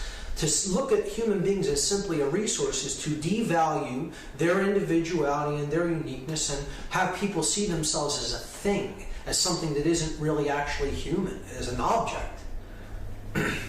See, they want us to see ourselves as simply worker drones. You're just a drone that can be replaced at any given time, and someone else can step in and do that task. It was described beautifully in the allegorical movie The Matrix by the character Morpheus, who said that humanity has simply been reduced to one of these, a battery, to power the structure of the Matrix, to power the machine world. And that is what we are when we see ourselves and we allow ourselves to be seen as human resources. Ultimately, the financial system boils down to one word: slavery. It is what is used to really chain us and get us to see ourselves as workers, as a worker race of people, and it's used to actually keep us in servitude, to serve interests that really we don't benefit from. We think we do, but in essence we don't. Things continue to go on as they are, benefiting an elite class, a very small elite class, while millions of people go hungry and starve. And there's no reason for it. The financial system is slavery as long as a differential profit motive monetary system is in existence. Human beings will live under slavery. Until we recognize that there are only people and resources on this planet, and we use our power of will to properly distribute the resources to the people as they need them, and as we wisely use them, and not in destruction of the earth, looking at the earth as something that we own, but something that we are ourselves a part of, and we use and manage these resources efficiently. Until we do that and get away from a profit motive differential source of seeing money, seeing goods okay, and services, there will be human slavery. And I will go so far as to say that is exactly as it should be. Everything is now exactly as it should be. Based on our level of consciousness, we are getting what we are creating through our consciousness. This isn't something that is happening to us. That's why I say we are in the hidden chamber of the pyramid controlling the shots. It is up to us, what we put into manifestation through our thoughts, emotions, and actions that determines what happens to us collectively. So if we want to continue to believe in the monetary system and continue to live as if somehow it never has gotten us what we really want. It's always created more suffering and more debt and more enslavement. But we want to believe, we want to stay attached to a belief system that doesn't benefit us. And we want to think we'll continue to do that and somehow it'll just work out okay. We'll suddenly just get something that we've never gotten as a result of doing this. We're going to continue to be enslaved. And again, it should not be any other way. When we change our consciousness, the shackles will come off. The next method of manipulation that is used upon us by the sorcerers of consciousness is the control of our mass media.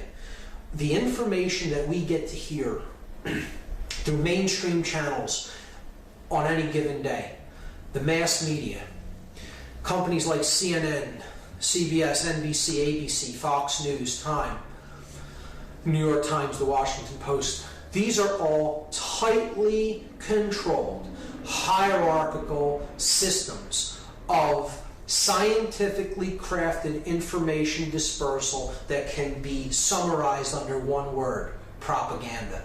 These are propaganda corporate entities. They are pumping out a worldview, a vision of seeing the world, a way of seeing the world that the people who own these entities, which are approximately now 5 companies, want us to perceive the world. So these are the disseminators of the mind control through society to get people to think not for themselves, to not get people to learn how to think, but to tell them what to think.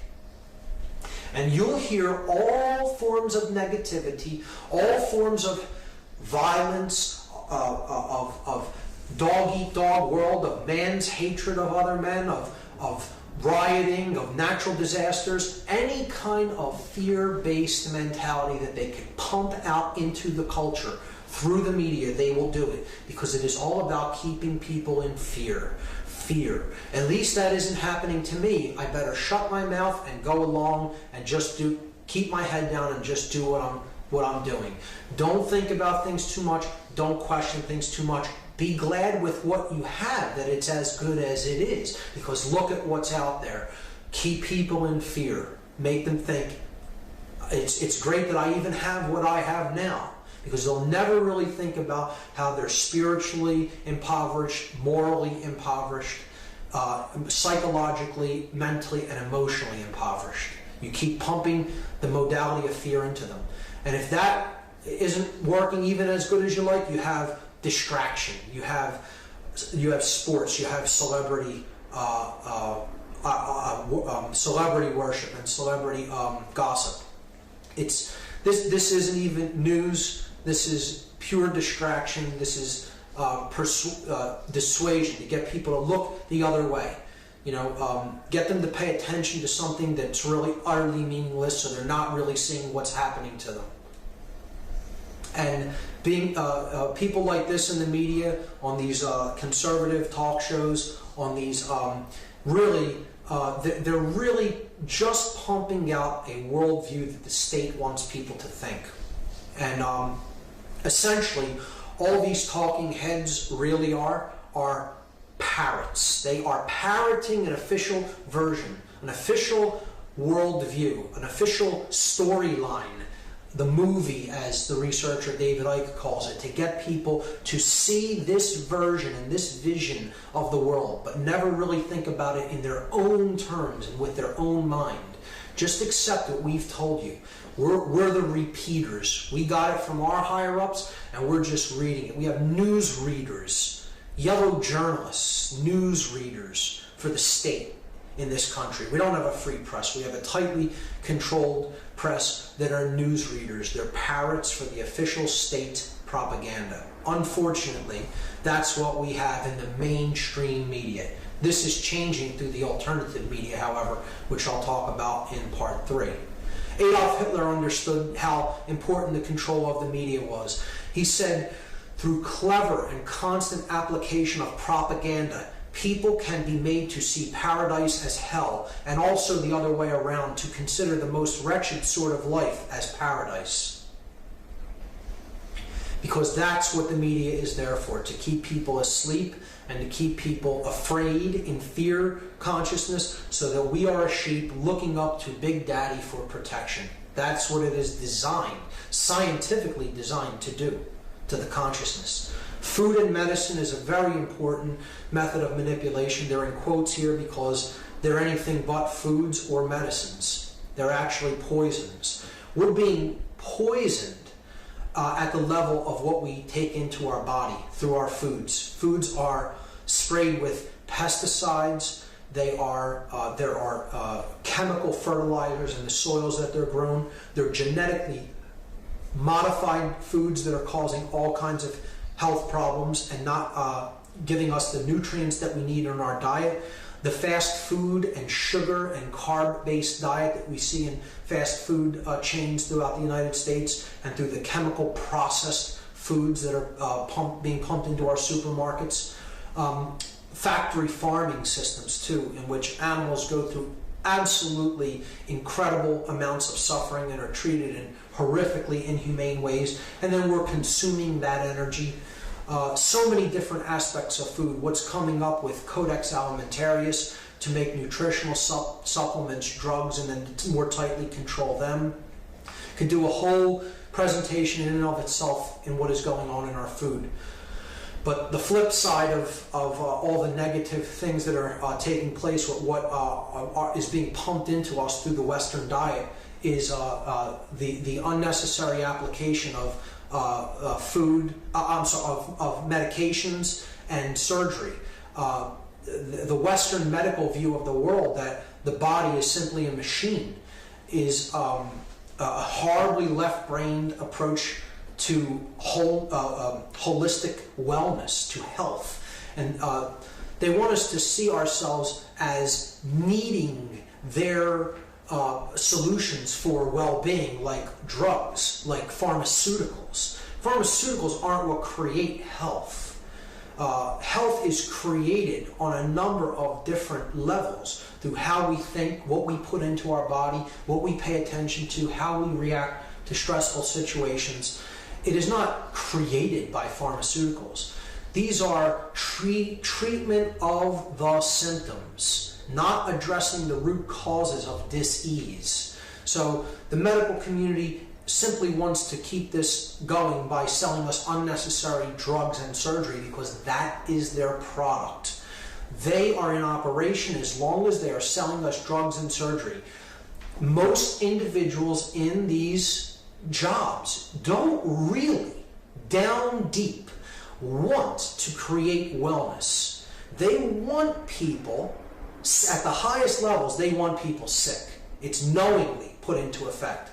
They want people sick because that's how they stay in business, by having sick people. They gauge their success by how many people are ill and that we're treating. That's not a measure of success. Measure of success in any kind of true medicinal field would be how many people are well and don't need to be treated because they're in good health. So HMOs propagate this because they're just about profits, and they're not really out there to help people. They're out there to make as much profit as possible. They're answerable to their shareholders for profit above all else. The medical community goes along with this because they want to stay in operation and have an ever-flowing clientele and sell people unnecessary drugs and surgery. Vaccinations are a part of this, often a deadly cocktail of chemicals. Who knows what are in some of them? Not as much research as needs to be done has been done on a lot of these vaccinations, and you're seeing all kinds of unforeseen side effects through the vaccination of our children.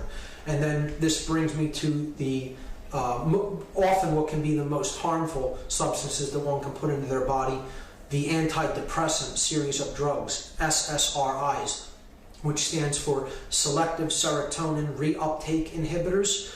These lock serotonin in the neural pathways between synaptic clefts, and oftentimes, because this serotonin cannot be reuptaken into the brain chemistry, it will start to bond in place in between the neurotransmitter will bond in place in the synapses, and this can cut people off from certain emotions and certain levels of consciousness and certain ways of opening up their mind, expanding their consciousness, and seeing things in a new light.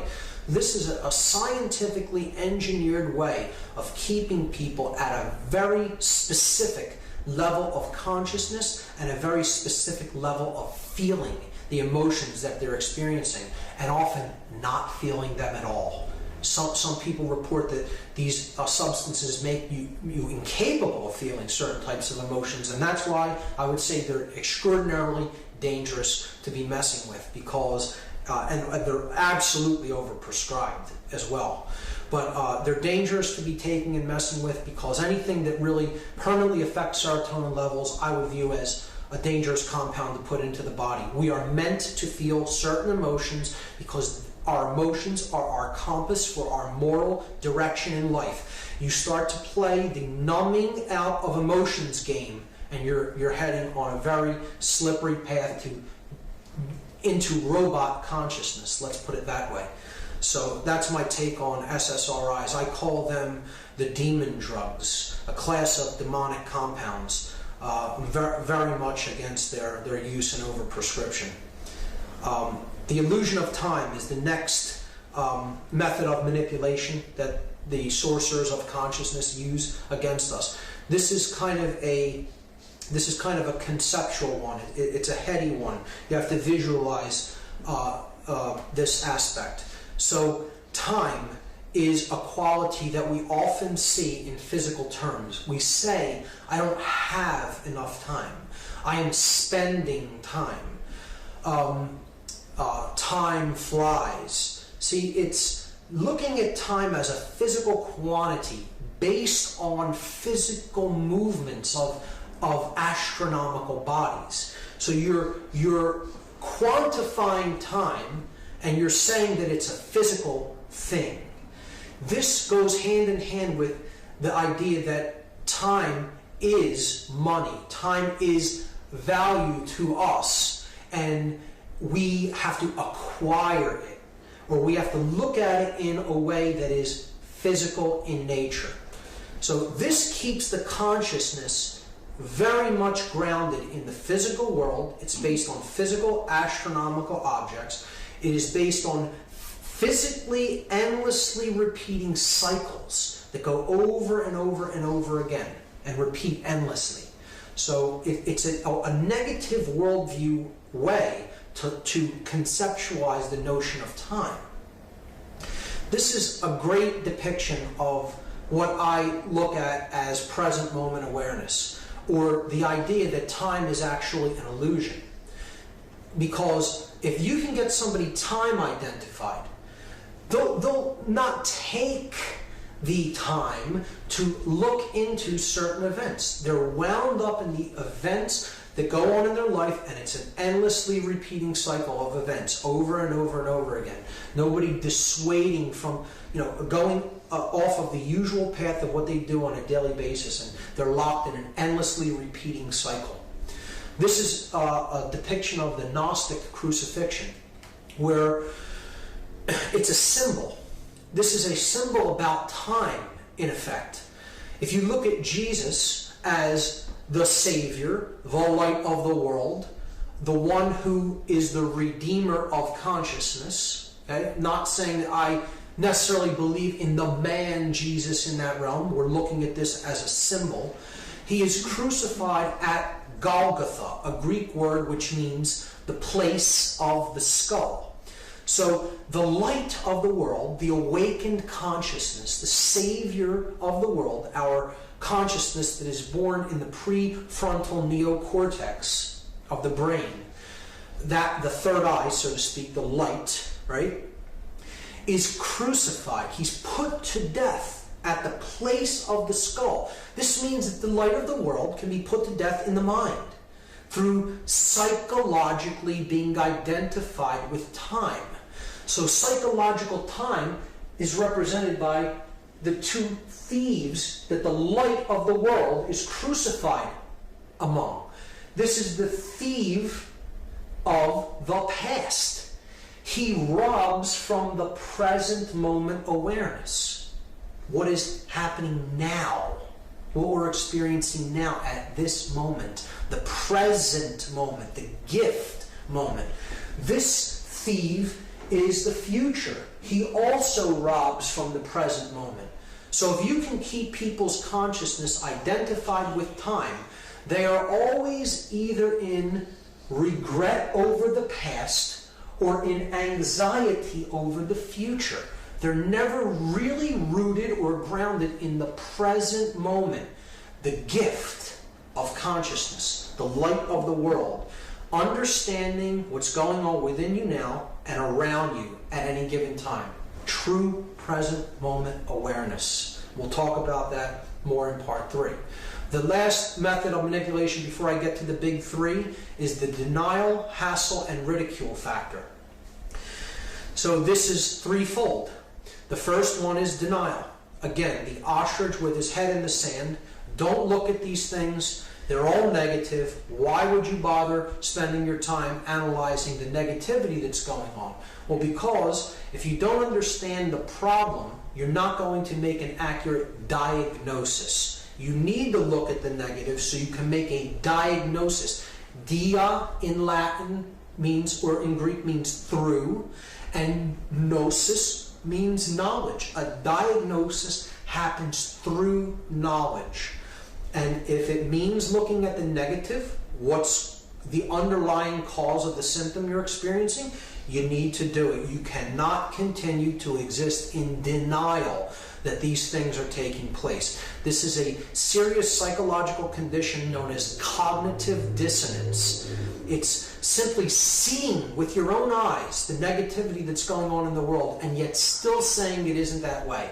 No, I deny that it is that way. It isn't how I see it happening before my own eyes, but I still choose to believe that it isn't so. That's cognitive dissonance. That's serious. It's a serious psychological condition of denial. Hassle is the second factor of the DHR factor, denial, hassle, ridicule. I don't want to start speaking out against this stuff because I'm afraid of all the hassle that I'll have to go through by people who don't want to hear this message. It may even be the truth, but I'm not going to bother speaking it because I'll have to go through too much hassle and endure too many unpleasantries. Well, that also won't get you any change. That will also keep you controlled. It will keep you actually enslaved. You will not really make any changes for the better in your life and actually work toward true freedom and true peace, prosperity, or order if you stay in the modality of the hassle-free zone. And the third, of course, is ridicule. I don't want to talk about these things because not many people know about them or understand them, so I'll be seen as the guy in the tinfoil hat, the weird guy who, talks about strange things that people can't really understand or comprehend and don't know about or want to know about, so I'll just shut my mouth and not say anything.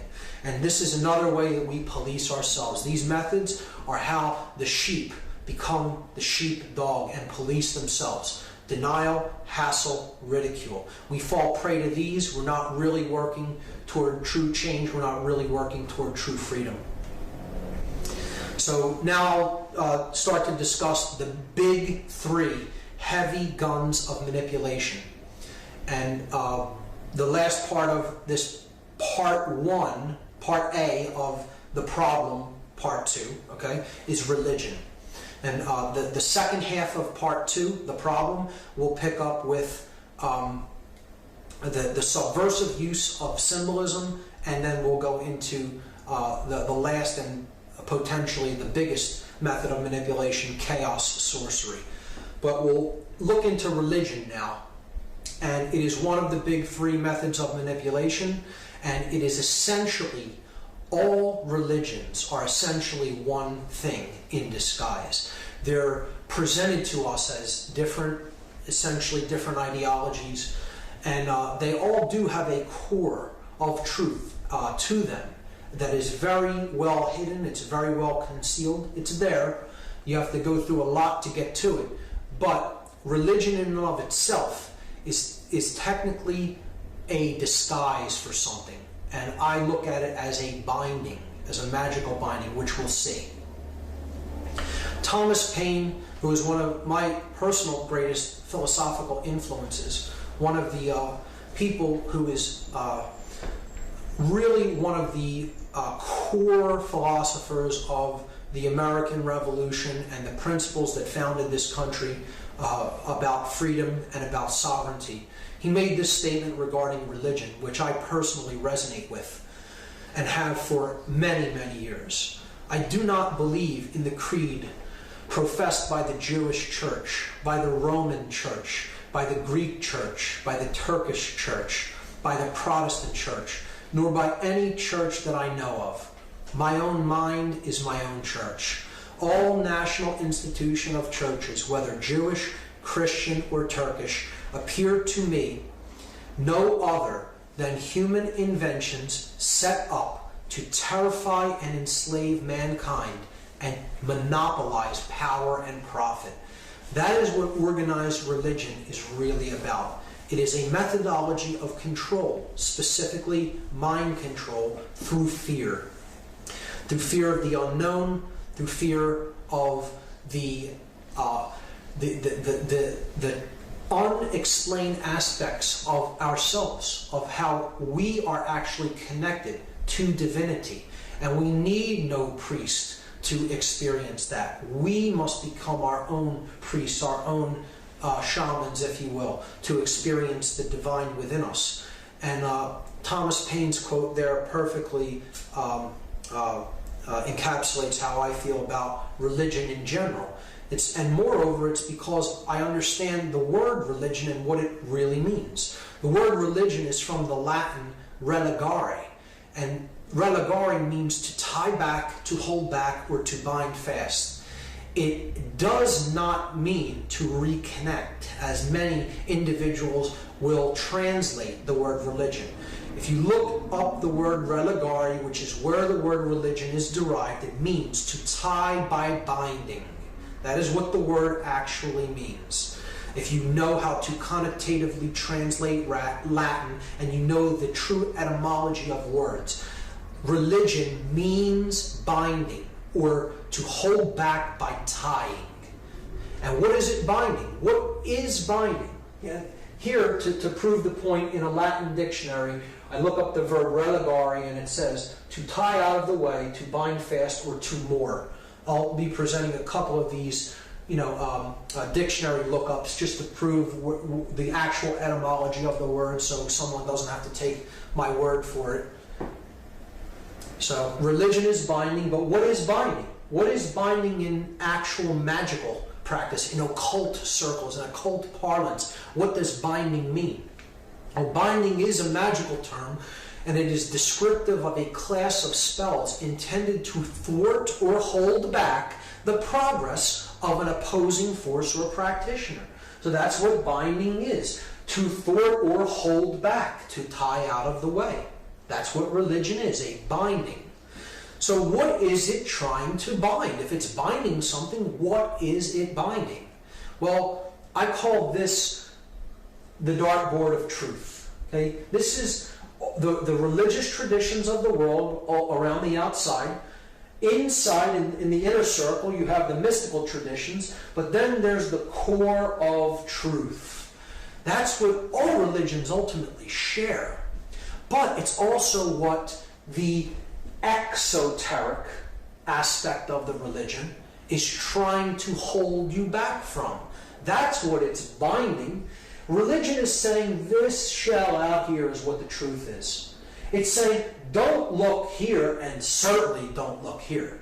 Take our word that this is what it is here. So religious traditions are exoteric, meaning on the outside, on the periphery. The esoteric or the mystical traditions come much deeper and closer to the core of truth. They may not be at the bullseye, at the very core or the heart of the truth itself, but they're much closer. They guard the inner sanctum, the holy of holies, the true secrets, the thing that really connects people to truth, that is indwelling. So that's what we want to get to. We want to get to that bullseye. Religions are here to act as a shell to prevent us from getting to that core. And that's what they're binding. Isn't to say that there isn't truth to be found within any of them. But to look, again, it's a box for consciousness. You're looking into any given religion, you're not seeing the whole picture. And the thing that most people do not see when they look into a religion or when they become part of a religion is that all religions share one common thread. They are all essentially Astro-Theology in disguise. What Astro-Theology is, it is the placing as gods the planetary bodies and the astronomical bodies that we see in the sky. So it is essentially the worship of the gods in the sky, the planets, the stars, the sun, and the moon. So there are three major groups of astro-theological worship. There is a aspect of astro-theology that is dedicated to the smaller lights in the heavens, the pinpoints of light, so to speak. They're the sun, the stars and the planets. Okay, so the small lights of the heavens are the stars and planets, all the little pinpoints of light that we see in the night sky. That's one of the bodies of worship for astro-theology. The other two are the large lights that we see in the heavens, the sun and the moon. So you have three major groupings, or let's say sects, of astro-theology. You have the worshippers of the sun, the worshippers of the moon, and then the worshippers of the small lights, the stars and planets. I'm going to choose one of them to tell the story of how that particular religion is given to one of these aspects of astronomical bodies. And since it is the religion that I was indoctrinated into when I was young, I'm going to choose Christianity. And I'm going to tell the story of how essentially Christianity is an ancient sun worship religion. So I'm going to use, there are many different cultural myths and cultural religious ideologies that I could have went to discuss the story of the sun, but I'm choosing the Egyptian culture because I think it's probably the clearest example. This is one of the gods of ancient Egypt known as Horus. Horus, H-O-R-U-S. Horus was known as the golden falcon in Egyptian cosmology. He was the sun god, the solar disk that rises in the east and he flies across the sky in an arc. Okay, he flies across the sky in his solar arc. He makes an arc across the sky until he reaches the west at sunset. So Horus is a golden bird. He's a bird that is gold, the falcon, and he makes his trek across the sky daily. The word horizon it means the zone of Horus. Hori, H-O-R-I, is the genitive or the possessive word for Horus. It means Horuses or of Horus. Zone, the horizon, the zone of Horus. That's where Horus appears during the day, on the horizon. The horizon. He makes his trek across the sky, and then he goes into the west at sunset. Okay? So Horus has three main family members that you need to understand the role that they play in this story. He has a mother, a father, and a brother. His mother is depicted here, Isis. Isis is the goddess of the night sky in Egyptian cosmology. She is often also identified as the moon goddess. So at night, when the sun is not up, the moon is the queen of the heavens. She rules the night sky. Her cloak is the dark cloak that the stars are embedded in. Okay? So she's the goddess of night, and the moon is her presence when the moon is out and you see it at night.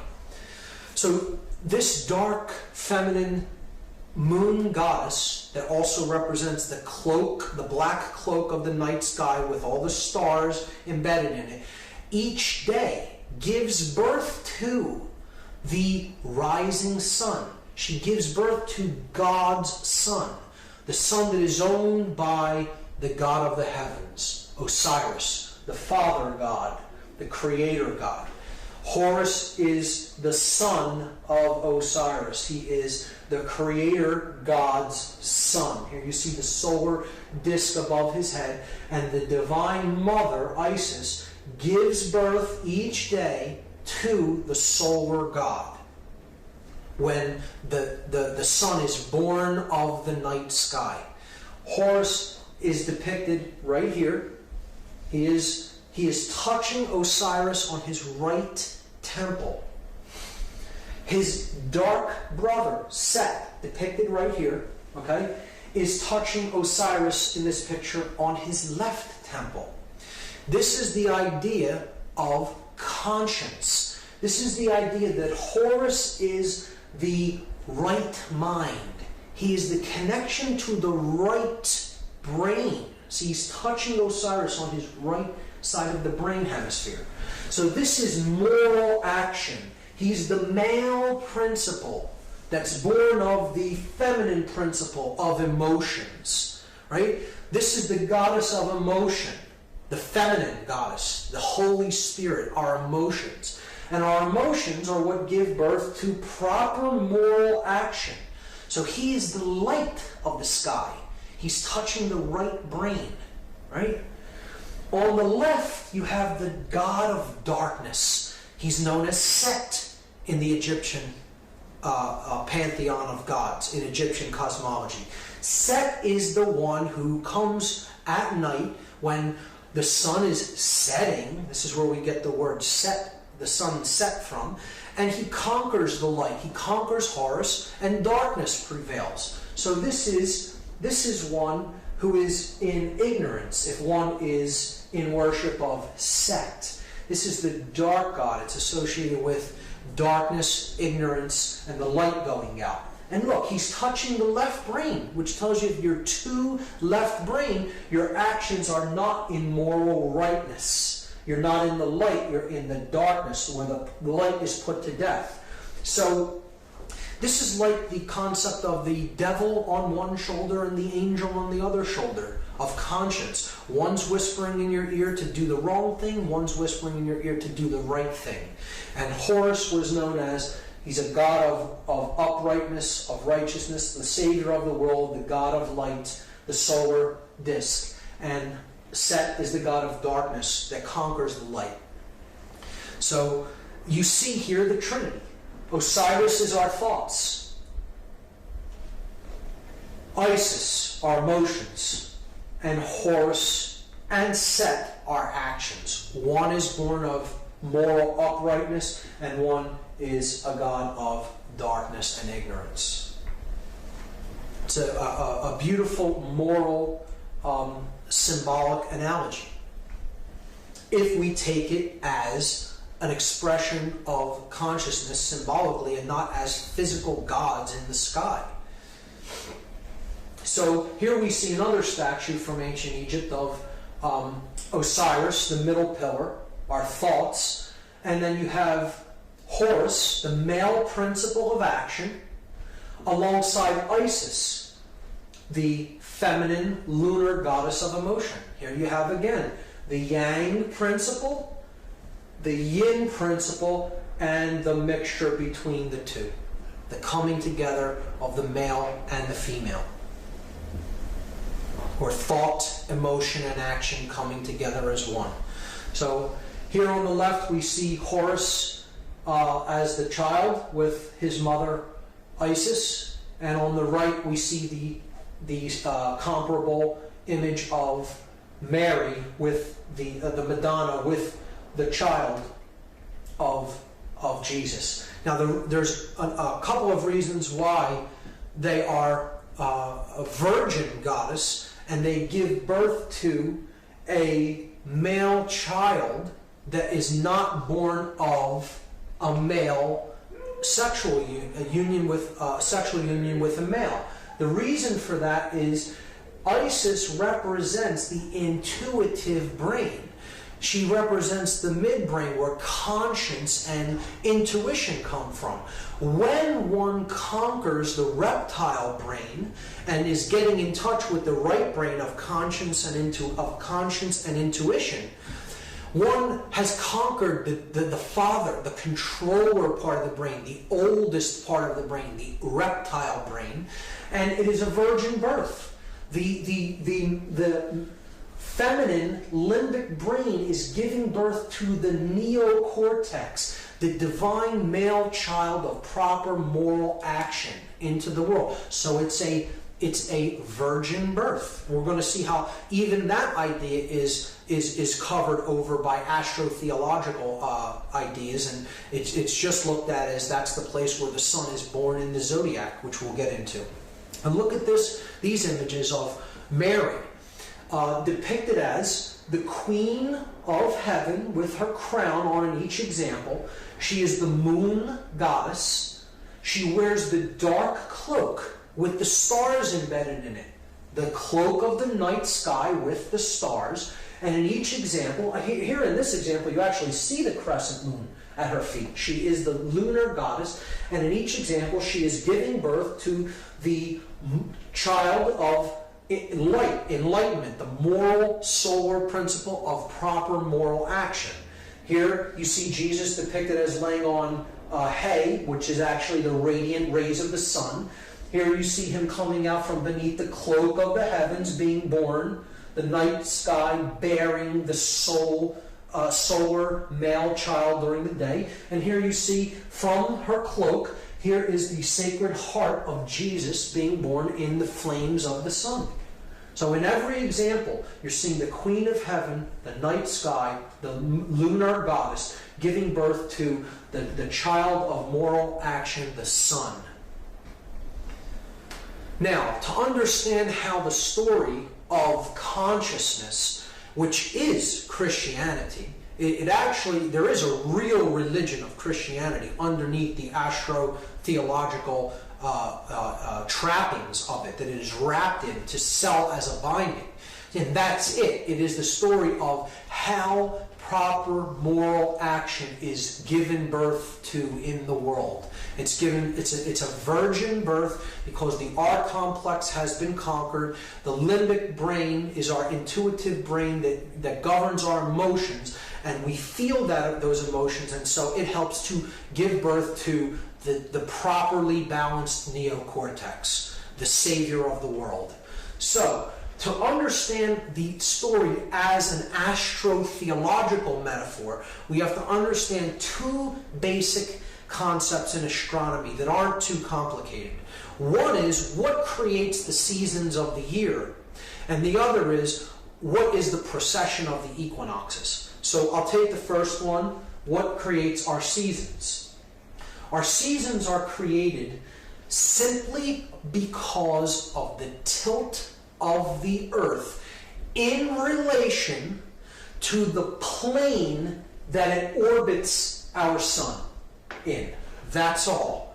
It has nothing to do. The Earth doesn't vary in great distance from the sun as it makes its journey around it during the year. It is a slightly elliptical orbit, but for our intents and purposes, we can consider it as a circle.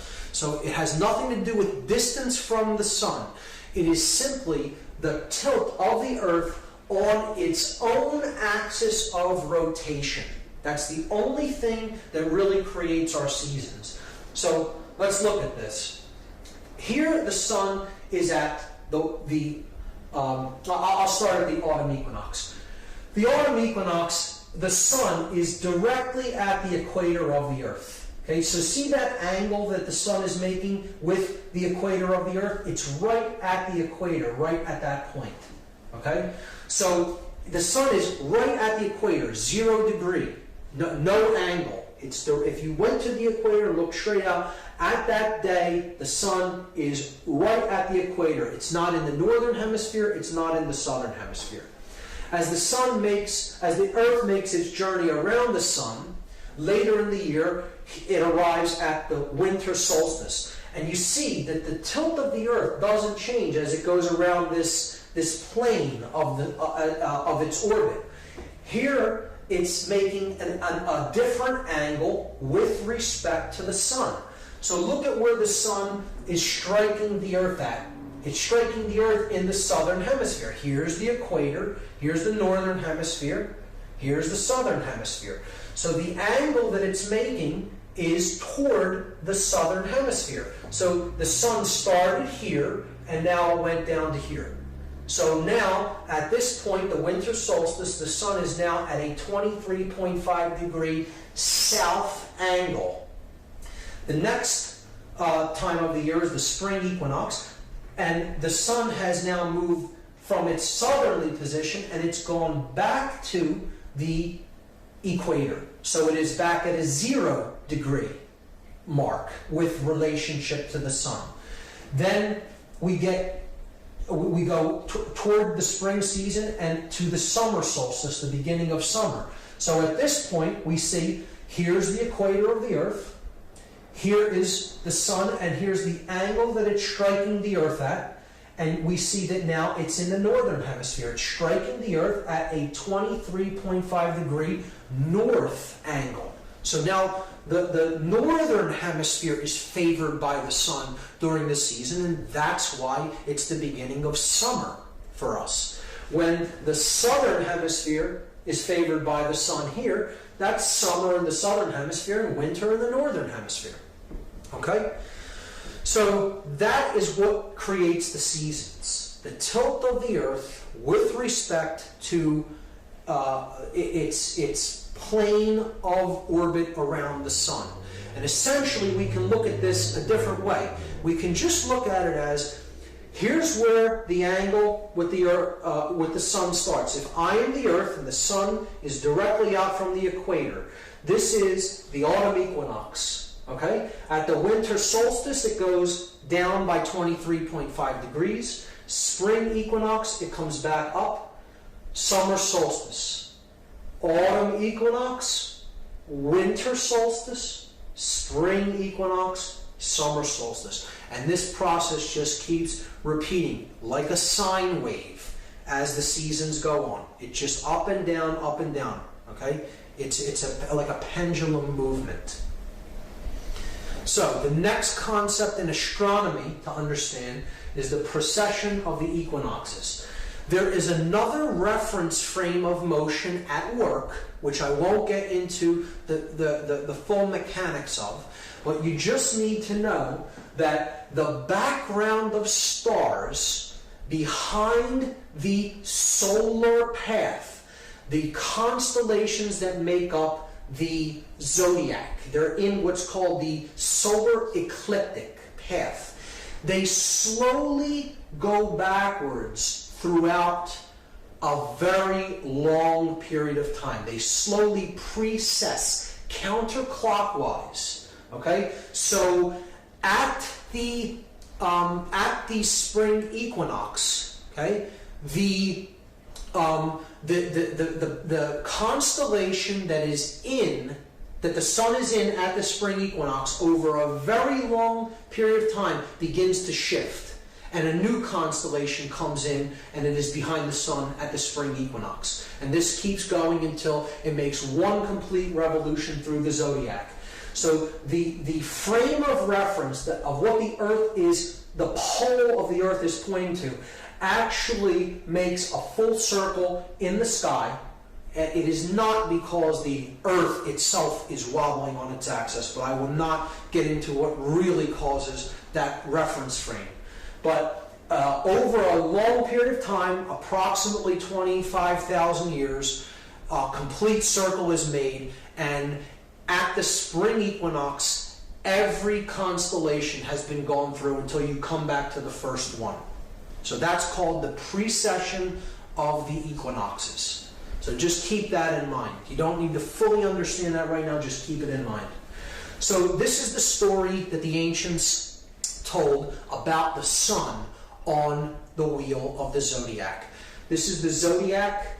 It has all the constellations that the sun goes through during its course of the year. The ancients would quarter this to create the seasons. So they placed a cross over the zodiac wheel, and they looked at it as these three constellations are the spring season, these three are when the sun is in the summer season, these three are the autumn season, and these three are the winter season. Okay. The ancients then placed the sun on the cross of the zodiac, and they would tell its story of its journey through the houses of the zodiac, through the constellations during the course of a year. So I'm going to start where we begin our zodiacal year in Aries at the spring equinox. So the sun here is at 0 degrees. It is at the equator, and it's starting to make its journey up northward into the northern hemisphere. So during these 6 months, the sun's in the northern hemisphere. During these 6 months, the sun is in the southern hemisphere. So here's the point of the 0 point, and it starts rising. Now when it hits Taurus, the bull, the midpoint of the spring season, the sun has become a charging bull. He's gaining strength because he's rising in the northern hemisphere. When he hits this point, this is the summer solstice, the sun has gone as high in relation to its angle of the latitude of Earth as he's going to go. So he's at his highest point in the northern hemisphere, 23.5 degrees north latitude of the Earth. This is known as the Tropic of Cancer. That line, the latitude on the Earth, is called the Tropic of Cancer. And because the sun is entering the house of Cancer, the constellation of Cancer, at that point during the year. This is the summer solstice. It is the longest day of the year as far as light goes, because the tilt of the Earth makes the northern hemisphere of the Earth favored. Now, the sun is entering the summer season, and he's traveling toward Leo the lion. This is the season that the sun is hottest in the northern hemisphere. He has become a roaring lion with a large mane. You know, the solar rays of the sun, the fierce lion. And then the sun makes his journey into Virgo, and that is, after he passes that house, he's at the autumn equinox. Now, he's back at 0 degrees now, and he's getting ready to fall into the southern hemisphere. This is why this season is called fall. The sun is making his descent to another solstice, to its lowest point of power. Okay? So that's the season of fall. Now, this is where the story of Christianity starts to become involved in the telling of the astro-theological story of the sun on the cross of the zodiac. And it is because at this time of the year, when the sun is in Virgo, getting ready to make his journey into the southern hemisphere, into Libra, while the sun is in Virgo, in the constellation of Virgo, when it is rising at the beginning of the day, there is a constellation beneath the house of Virgo, known as Crux. This is what Crux looks like. It's known as the Southern Cross, only visible from the southern hemisphere. So at this time, the ancients would say that the sun was on top of the cross of Crux. Not right on this. The sun doesn't go into this. The sun is here. It's over top of Crux. because Virgo is on top of Crux in the night sky. You just need to look at a celestial map, you pinpoint Virgo, and then you look lower toward the southern hemisphere, and you'll find Crux, the Southern Cross. So at this time of the year, the ancients said that the sun was placed upon the cross of Crux, the Southern Cross. And this marked the time that the sun was getting ready to begin to die, begin to go to his lowest point, the winter solstice. So in this season, the sun then passes through Scorpio, the scorpion, and he is stung by the venom of the scorpion. So now he's really in rapid decline. Okay, he's dying quickly because he's stung by the venom and he's dying, and then he comes to the winter solstice. Now the sun is at 23.5 degrees south latitude of Earth. He is at the Tropic of Capricorn because he's getting ready to enter the house of Capricorn.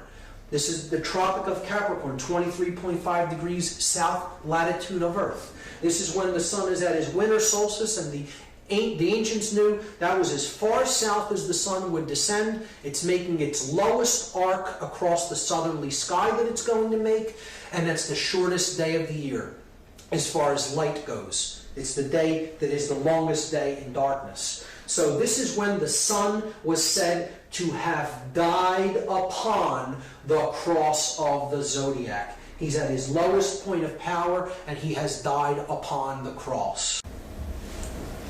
So remembering that at the autumn equinox point here is when the sun was placed upon the cross of Crux, the Southern Cross. And this point here at the winter solstice is when the sun dies on the cross of the zodiac. You see here that it passed through 3 zodiac houses to reach that point. This is a symbolic corollary to the story that Jesus hung upon the cross for 3 hours, 3 Horuses hours, before he expires upon the cross. So in this instance, from the autumn equinox to the winter solstice, these 3 zodiac constellations are seen symbolically as hours. So at the winter solstice, the sun has reached his lowest point in the southern hemisphere. And this is at this point, the ancients could see with the eye no visible movement of the sun back toward the northern hemisphere for approximately 3 days. So the winter solstice takes place on December 22nd.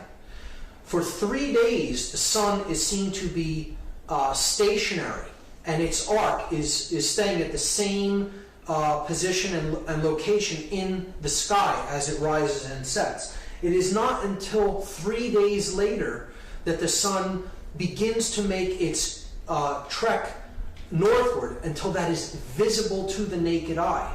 So the ancients would see the sun rising farther northward and its arc getting somewhat larger on the 3rd day after the winter solstice. And that day, of course, is December the 25th, the birth date of the sun, because that is the day visually the sun can be seen to be born from its place of death in the southern hemisphere and to begin to rise again, or start the cycle again of rising and falling during the course of the year.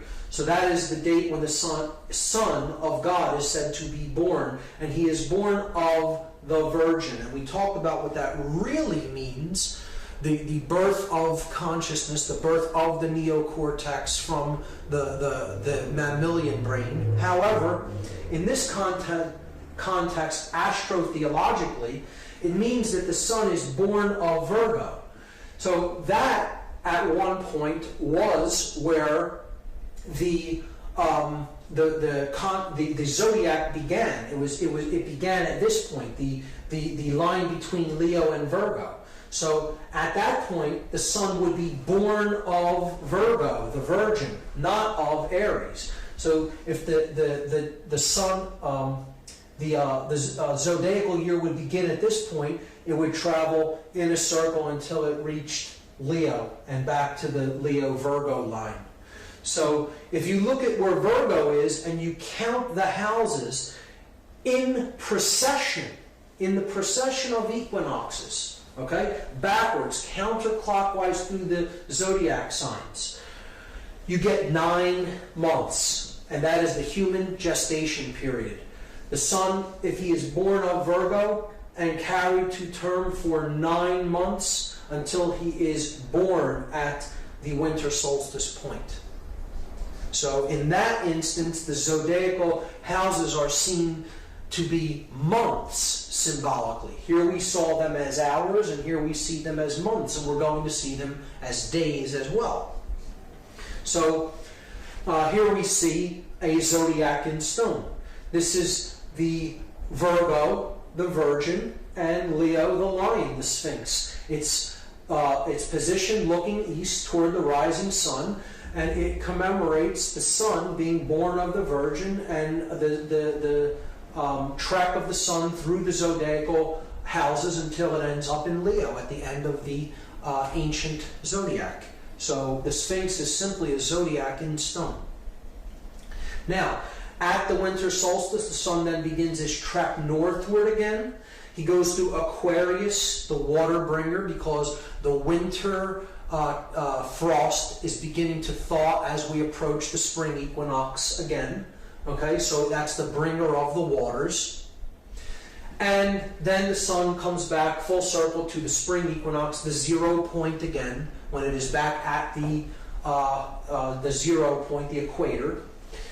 And we see that at the point that he died in the southern hemisphere, or in his tomb, after being placed on the cross, he's in his tomb of the southern hemisphere, and after 1, 2, 3 days, he comes back to the 0 point to begin rising again in the northern hemisphere. So this is the rebirth of the sun. This is the emergence from the tomb of the southern hemisphere to the favored northern hemisphere. And that day is Easter Sunday. And think about the day. East, star, sun, day. All concepts associated with light, the sun, and the sun is a star. It rises in the east. It's up during the day. So Easter Sunday happens at a different date every year. It happens on the first sun day, the day of worship for Christianity, is a solar religion, a solar astro-theological religion. And it occurs the first sun day after the first full moon, because again, the lunar moon goddess must become full to bear the sun, after the spring equinox, or the rising of the sun from the spring equinox, out of the tomb of the southern hemisphere. So Easter Sunday is always celebrated on the first sun day, after the first full moon, after the spring equinox. And this story of the sun savior that has 12 helpers, the 12 constellations of the zodiac, who is the light of the world, the way, the truth, and the life, performs miracles, rises from the dead after 3 days, has a virgin mother, is the Son of God. Every one of these aspects of this Savior story, the Savior myth that is told over and over again through time. There are over 40 incarnations of this Sun God.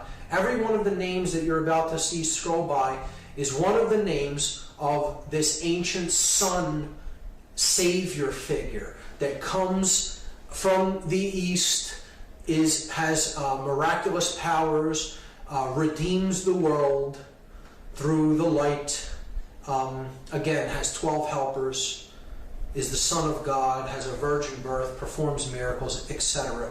Every one of those names is that same Savior myth retold, and every one of those names predates Christianity. It predates the first century of the Common Era. often by thousands of years. Some of those names predate the time that Jesus was said to have lived by 2,000 or even close to 3,000 years. Now, this is not to negate the understanding, the underlying moral lesson that Christianity has to teach. There is a core of truth. There is a religion that perhaps an enlightened avatar that walked in the land of Galilee at the first century was attempting to bear into the world and really help to awaken minds of his time. And I don't necessarily try to negate that it may have been a teacher or a group of teachers.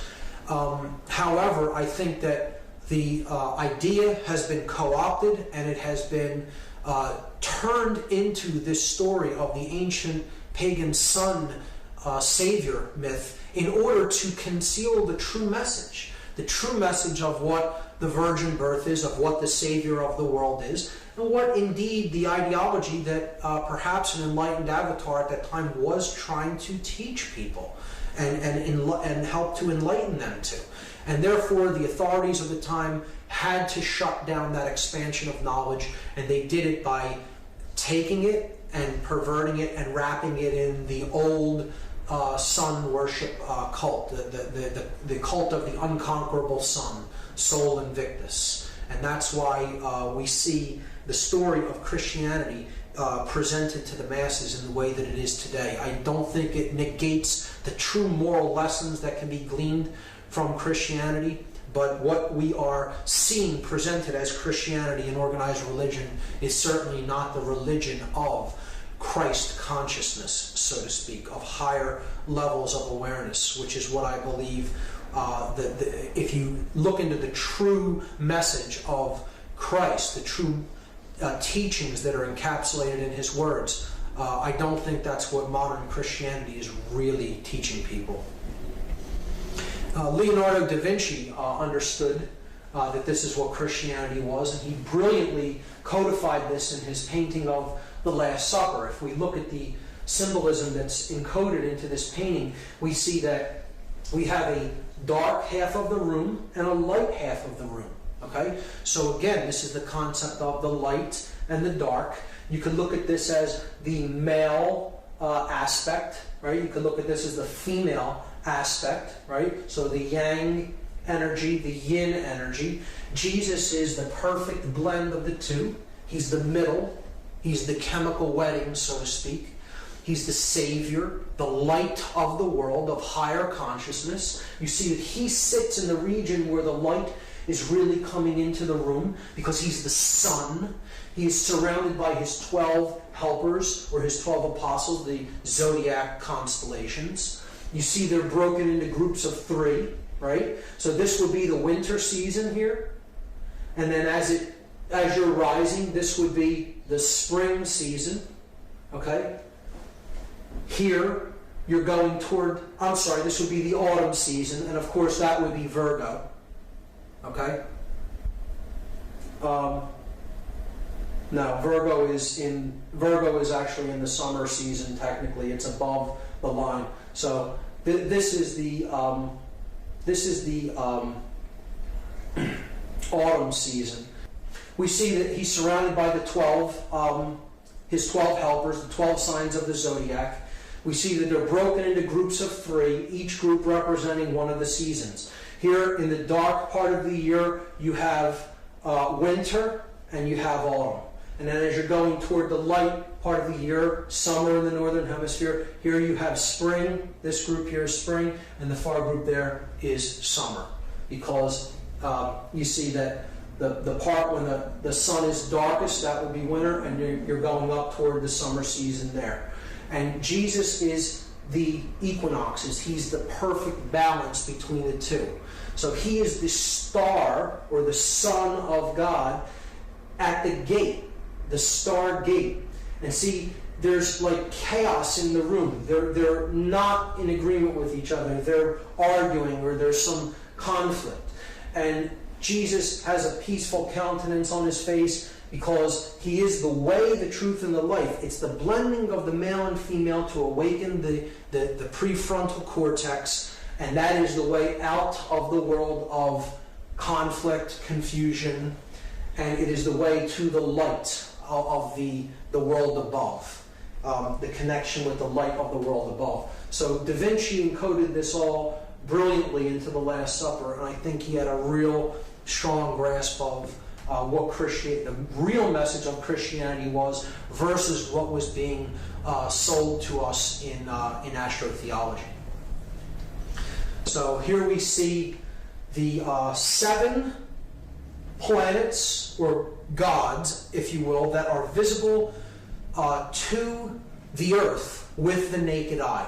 You have the Sun, you have Mercury, Venus, the Moon, Mars, Jupiter, and Saturn. These are the 7 gods of the ancient world. These are the planetary bodies that can be seen with the naked eye. One cannot see beyond Saturn without the aid of a telescope. We see that each day of the week is given to one of these 7 gods. So we have the days of the week given in English and French, and then we have the planetary body that they are associated with. Monday is the moon's day.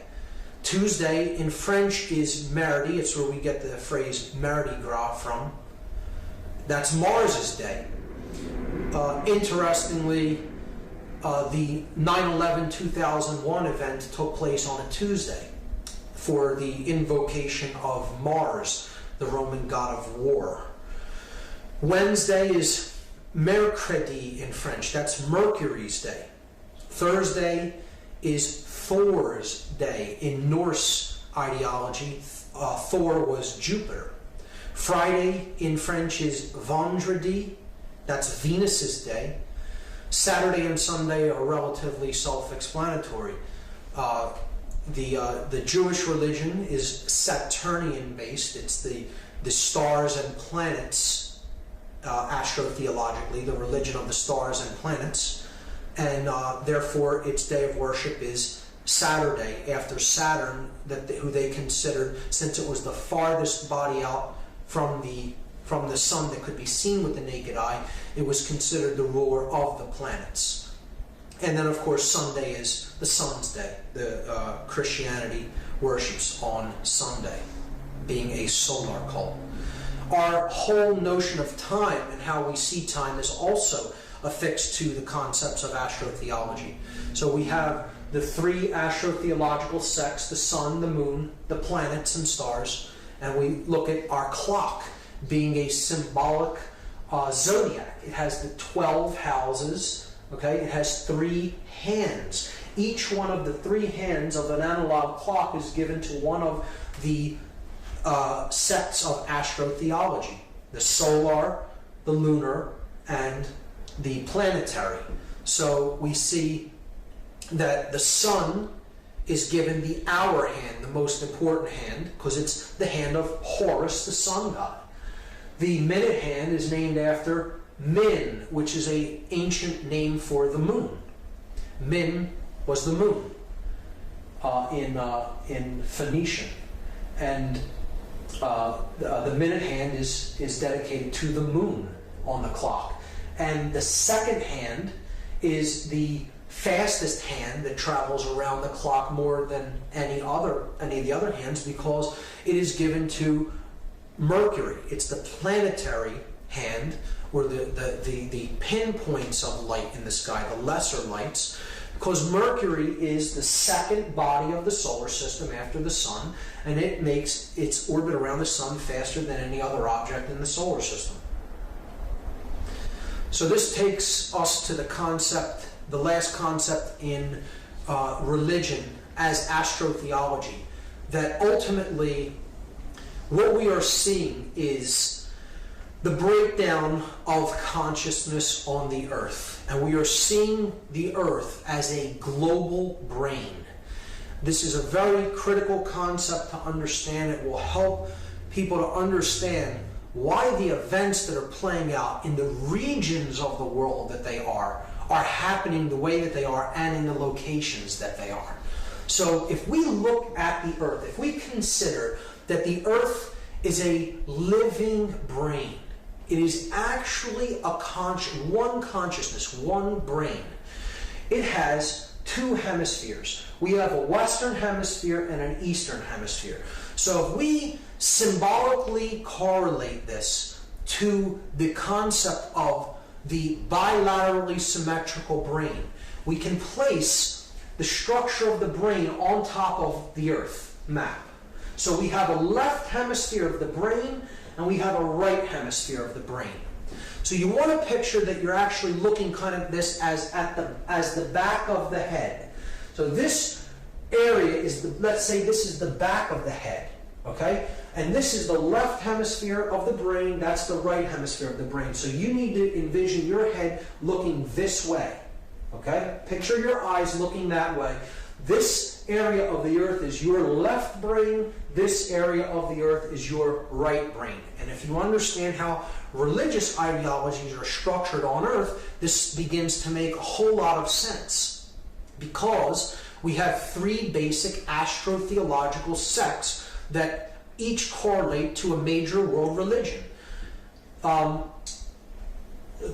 solar sect of astro-theology is named after the god Horus, and Horus's name in other Egyptian cosmological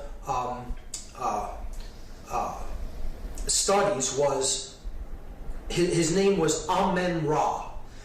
Amen-Ra is the name that is invoked when Christians pray a prayer and then they say the word Amen after the prayer is said to invoke the sun god of Amen-Ra.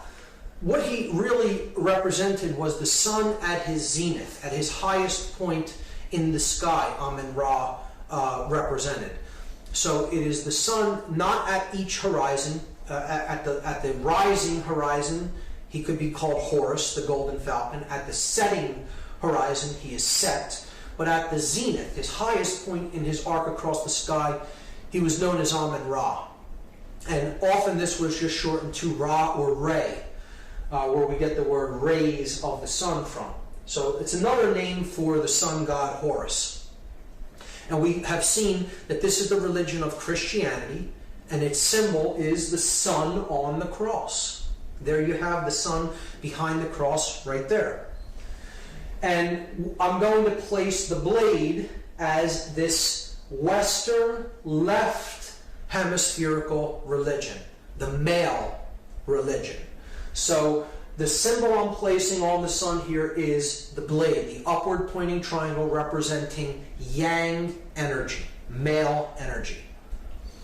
The moon cult or sect of astro-theology is named after the moon goddess Isis, depicted here. So this is Isis. The moon religion is the predominant religion of the Eastern Hemisphere, and it is Islam. Islam's main symbol is the crescent moon.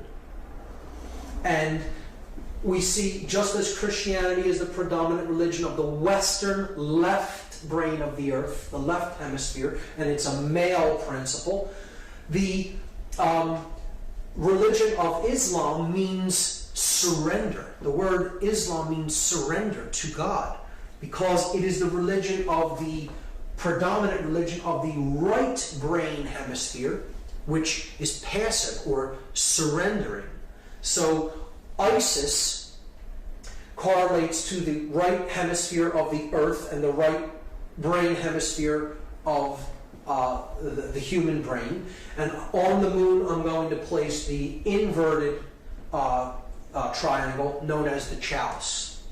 Now, there's another world religion, and it is based upon the sect of astro-theology of the stars and planets. So the creator god Osiris is looked at as the god of all the stars, because he's the god of all the suns. He created the heavens. And in Phoenicia, Cana, he was the ruler of the planet Saturn. Saturn is the planet that is farthest from the sun that can still be seen with the naked eye. So his orbit is seen to encompass all other planets. As such, he's the ruler of the planets that revolve around the sun, that have orbits around the sun. And in Semitic religions, ancient Semitic religions, this god was known as El. It's where it means God, the word El. In Judaism, which is what Judaism is actually this aspect of Astro-Theology. Its religion, its symbol is the star. Okay, the stars, because it is the religion of the stars and the planets, the pinpoints of light, as we talked about, the small lights in the heavens. So the name of God in Judaism is Elohim, and it's plural. The reason it's plural is because there isn't one God. There's many gods. Elohim means the stars and planets. That's the big mystery about why El is pluralized in the Bible. Because the real astro-theological basis of Judaism is the stars and the planets, plural, the many lights of the heavens. So that's where Elohim is actually derived. And of course, just like their symbol being the star, it's the combination of the male and the female symbols into one. Now, the reason that there is a twofold aspect to the middle part, the middle pillar of the earth, is because in the middle, if we're looking at the brain from the back side of the brain, okay, so your head is actually facing this way, and you're imagining this side as your left brain hemisphere, this side as your right brain hemisphere. What do we see playing out in the world today? We see the left-brained Christian nations of the Western Hemisphere waging war against the right-brained Islamic surrendering nations, or the ideology of the surrender to God as being their religion, the basis of their religion. We're waging war over here in the Eastern Hemisphere, in this region, okay? So it's like the left brain is over attacking the right brain. And the Middle East, the Middle Eastern region is where all of this conflict is centered. And the reason that it's centered on that part of the earth is because this region of the earth is the back of the brain of the earth. It is the cerebellum of the earth. The opposite side of the earth is where the Pacific Ocean is at. So that's where the energies are truly united, on the opposite side of the earth, the peaceful ocean. Pacific, peaceful. It's the prefrontal neocortex of the earth, the third eye of the planet, so to speak. And right on the other side of the globe from this point, you would see in the middle of the Pacific Ocean the Hawaiian Islands, with the largest volcano on the earth, Mauna Kea volcano on the big island of Hawaii. It is the physical representation of the third eye of the planetary brain. All the conflict is happening on the other side, the back of the head of the earth, the cerebellum of earth, which is the Middle Eastern region, Middle Earth, around the Mediterranean region. So this is a proof of the Hermetic principle of as above, so below. As the individual units of consciousness upon the planet become imbalanced toward one polarity or the other, you will see the reflection happen on a grand scale on the entire planet. The Earth is in a state of left brain imbalance, because we are in a state of left brain imbalance. And we are seeing all the conflict driven by the R complex of the Earth, which is the Middle Eastern region, which correlates, it maps symbolically to the cerebellum of the Earth. If another country happened to be there at that location, that's where you would see the turmoil and conflict happen. It is a reflection of the Hermetic principle. As the individual goes, as all the collective individuals go on the planet, as their consciousness goes, so the mass consciousness will go, and you will see it reflected on a grand scale. So as we see these three religions put together of Judaism, Christianity, and Islam, when we put them all together, we get Isis, which is Islam, the lunar religion, Ra, or Horus, the solar religion of Christianity, and El, the religion of Judaism. We get Isis plus Ra plus El, and that spells the word Israel. Now, this is important to understand, because you have to understand that this region of the world is where these astro-theological sects actually consolidated the knowledge of the mystery traditions and then began to disseminate their knowledge and culture into other regions of the world. So it is simply an understanding that that knowledge was concentrated in that region of the world before it then began to go out and populate other areas of the world with that information. And this is one of the main reasons why the country of Israel, the government of Israel, has so much influence with many other nations more populated than it and seemingly wielding more political power, but there is such a concentration of the ability to lobby these other nations, such as the United States and Great Britain, with the desires of the government of Israel, because the power of these astro-theological sects is still highly concentrated in the region that we now call Israel, which was formerly Phoenicia, Cana, and the knowledge of the mystery traditions actually came into that region through Egypt and Babylon, and the mystery tradition centers that were around what we now call the State of Israel. So that explains why Israel is so influential in what is taking place in the Middle East region of the world, and it explains why the ties with larger, more populous nations are in place. It is in no way any kind of a commentary on the nationality or the religion of the people of that region. It is simply a commentary on the government of Israel and why it wields the amount of influence that it does. So that is religion as binding. The next method of manipulation, the next big gun of manipulation that I'm going to talk about, is the subversive use of symbolism, the mentally subversive use of symbolism, particularly in Western culture and particularly through advertising.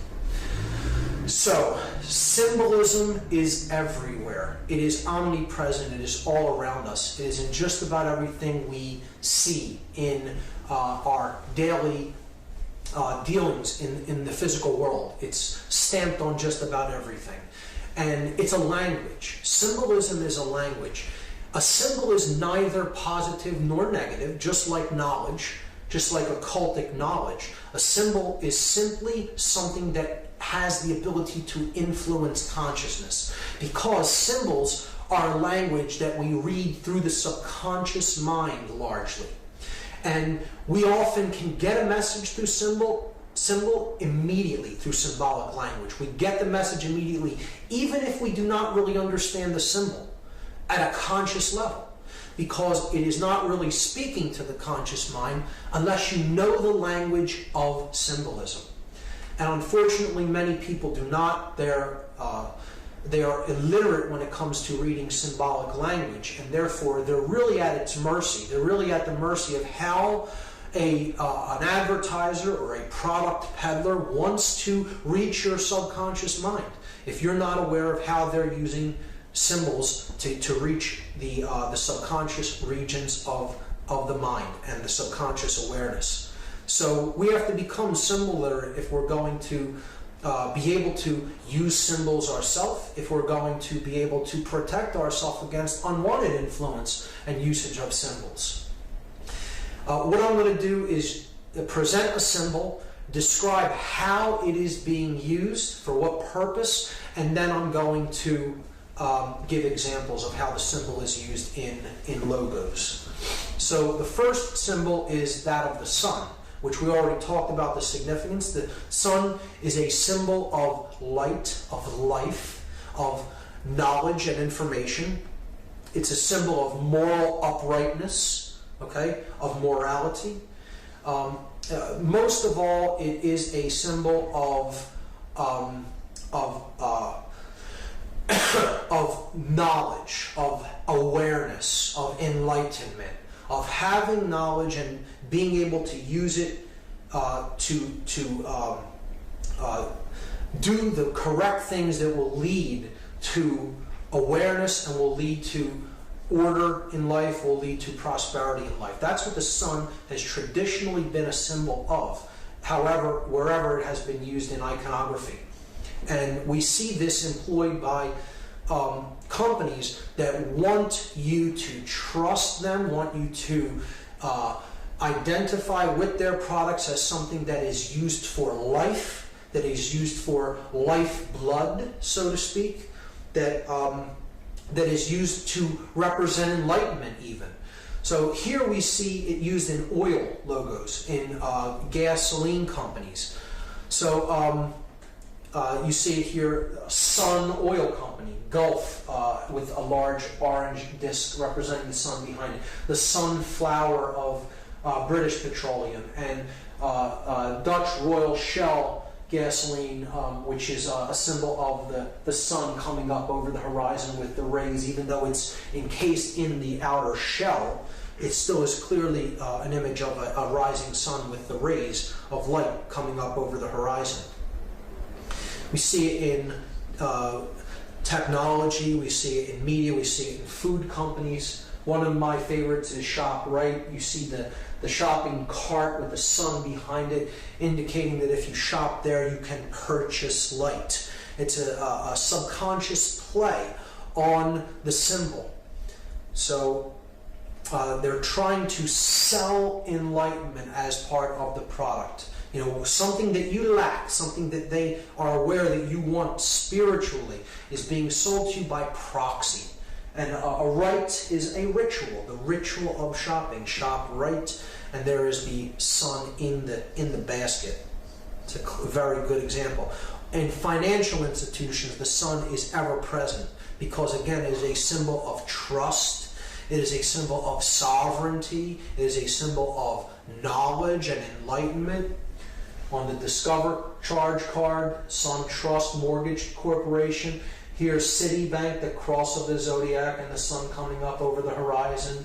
Lucius Trust, Lucius meaning light. Sovereign Bank, sovereignty being sold to you through your banking institution. This circle with the dot with the circle around it, an ancient symbol of the sun, and in the shopping giant Target. Of course, Barack Obama's logo, the rising sun. Many people just look at this as an O with the American stripes, but it is the sun coming up over the horizon because he is being sold to us as the new savior that will save us from all the evils of the former administration. He is the new reincarnated sun savior. So the zodiac is the next symbol that is used, and these symbols have to do with zodiacal houses and astro-theology in general. We see it on secret society logos such as the Order of Demolay, the cross of the zodiac. You have the cross of the solar system, the equinoxes and the solstices, and then you have the galactic cross, the great cross there, the double cross. Here you have the Knights of Malta's logo, the cross of the zodiac, the equal armed cross. On the CIA, the Central Intelligence, the cross with the sun, and BMW's logo, an equal armed cross, quartered like the zodiac wheel. You have the moon iconography used in Starbucks logo. You see the crescent moon, and she has the star. She's crowned as queen of the heavens. So again, it's the goddess being used there. The horns of Aries, often used in different corporate logos. You see the ring of Saturn used over and over again. Here's more rings of Saturn. Mercury, a planet used there.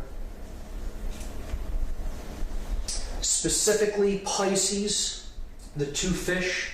See examples of how this iconography is used.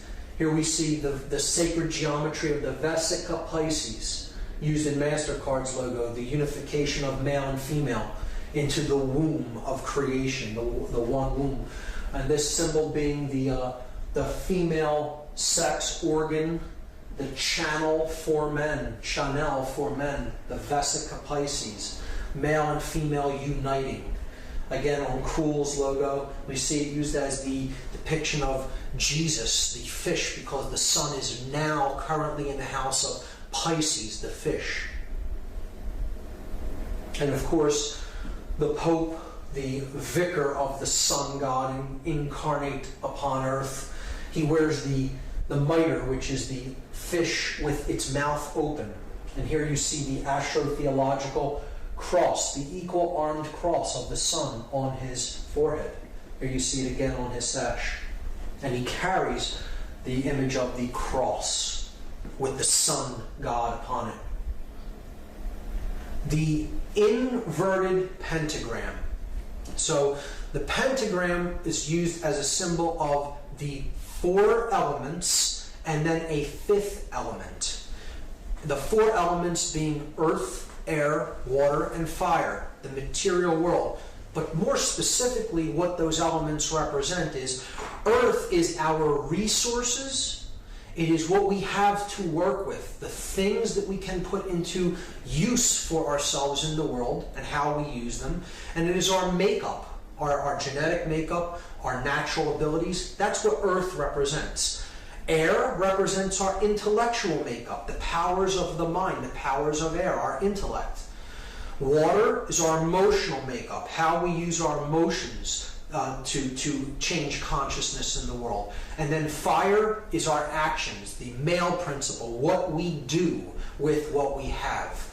So those are the four elements, but then they all must be governed by the fifth element, and the fifth element is ether or spirit. It is the actual pure essence of consciousness, the essence of who and what we really are, that we must connect to unite the other elements. So it is love, it is higher consciousness, it is spirit. And in its correct upright form, you have the four elements at the bottom and then the point facing up to represent spirit. The inverted pentagram is the symbol of the opposite of that. It is the material realm, the earth, air, water, and fire, the elements ruling over spirit, the fifth element, which is why an inverted pentagram is a negative connotation of this symbol. It's a reversal of a powerful, positive, connotative symbol, the upright pentagram. But the inverted pentagram means that the spirit is being thrust downward and is being ruled by the material realm. And here we see it in the Order of the Eastern Star. Here we see it in the Victoria Police logo. Here we see it in the official emblem of the Church of Satan. And here we see an upright pentagram for the Fraternal Order of Police, but I'm going to refute that symbol as actually being upright, and I'm going to tell you that its real orientation, if you study the iconography inside of that circle there, you will not orient that temple as it is in all Masonic tradition unless you flip that pentagram over, and then you're seeing it for what it really is being used for, particularly in its usage with the Fraternal Order of Police. The blood drop is another symbol that is used, not as widespread as some of the others, but as certainly in as powerful of a way. And this, again, represents life force energy, the blood drop. It is our life blood. So we see this in often oil companies and financial institutions. Commerce Bank, Luke Oil, oil, money, these are your lifeblood. Pemex oil from Mexico, Getty, here's the combination of the blood drop with the solar disk. The triangle and all-seeing eye, or pyramid and all-seeing eye.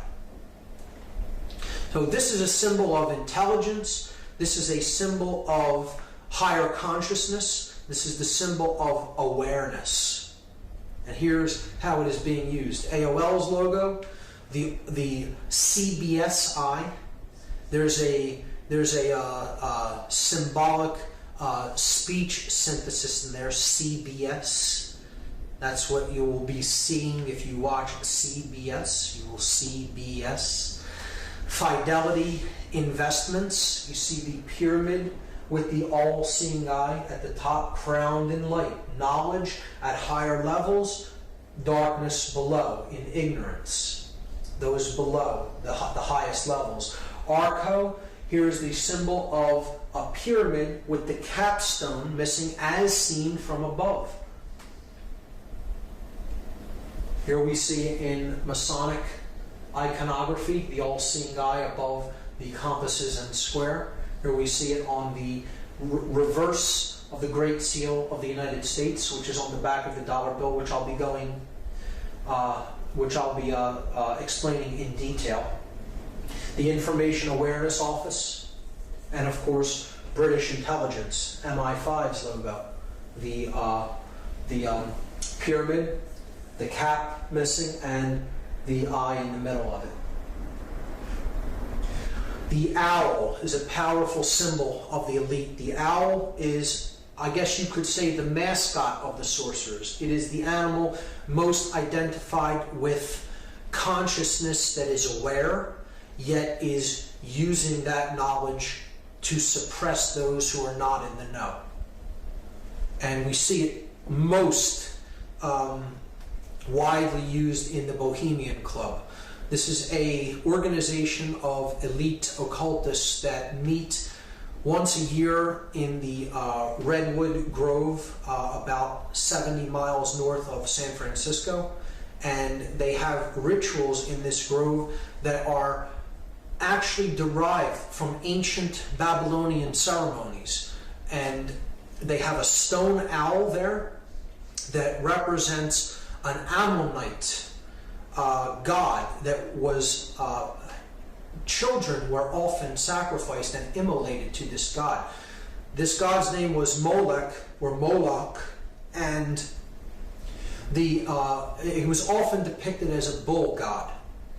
The owl kind of has been used to as a symbolic representation of this bull, because the bull has the two horns like a horned owl does, and it can be seen as either a bull or an owl. In the Babylonian tradition, it was more frequently represented as a bull, but it was also seen as an owl because it represents the immolation of a specific aspect of consciousness, and that is the feminine aspect of consciousness. So what the ritual entails, if you really understand its deep symbolic significance, which many do not, and they will say, oh, it's just a harmless ritual by men who are acting out psychodrama. It's nothing of the kind. It's an extremely subversive ritual against the feminine aspect of consciousness. And here's how it works. They have this owl that they're going to have a ritual before. And they take an effigy of a child and they float it upon the water. You see here the dark aspect of the Hermetic principle being conveyed here, the as above, so below aspect in the reflecting pool. As above, so below. And they float this effigy of an infant out into the water where they set it ablaze, and they immolate it to this owl. What this represents is the immolation of the inner child.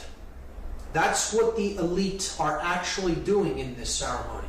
They're telling people subconsciously to annihilate your emotion, annihilate your care for what you are doing in the world. So the ritual itself, the name of the ritual carries its meaning. The ritual is called the cremation of care. That is exactly what those who are participating in this are doing. They are immolating the inner sacred feminine child of consciousness. Care is what's being burned. So they're saying that dull care is the enemy. Your care for what you do to others is the enemy. It needs to be eradicated so you can use your power of will to do anything that you want to do regardless of the consequences that it means for other people. If you immolate your emotion, you will be more able to do that effectively without emotions getting in the way. And that's why they burn the effigy of that infant. Anybody that says that that is not what the ritual is about does not understand the deep symbolic connotations of that ritual and the derivation of where that ritual came from. And it does indeed come from ancient Babylonian rites, specifically the rites of the Ammonites, which were a dark, basically a satanic cult, the worshippers of the gods of chaos.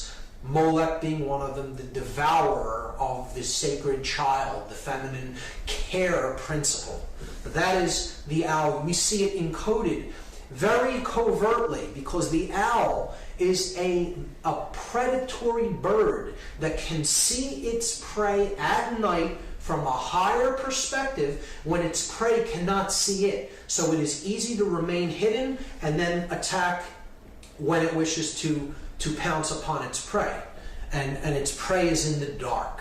So it's in the know, its prey is in the dark. A perfect symbol for a sorcerer wishing to yield occult knowledge against those who are in ignorance. We see it very covertly displayed on the shield on the upper right-hand side on the front of the $1 bill up in the corner. Clearly, though, when blown up, you can see that it is indeed a small owl peeking out from the corner. It is encoded in architecture. This is Commerce Square. Commerce Square. The financial system and the square, the symbol of base consciousness combined. And the two owls, the double owl.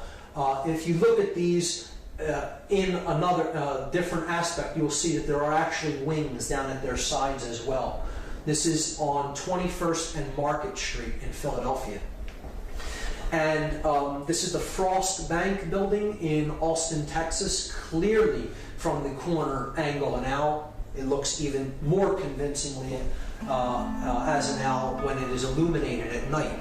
And it is even more appropriate, and that brings us to the torch of illumination.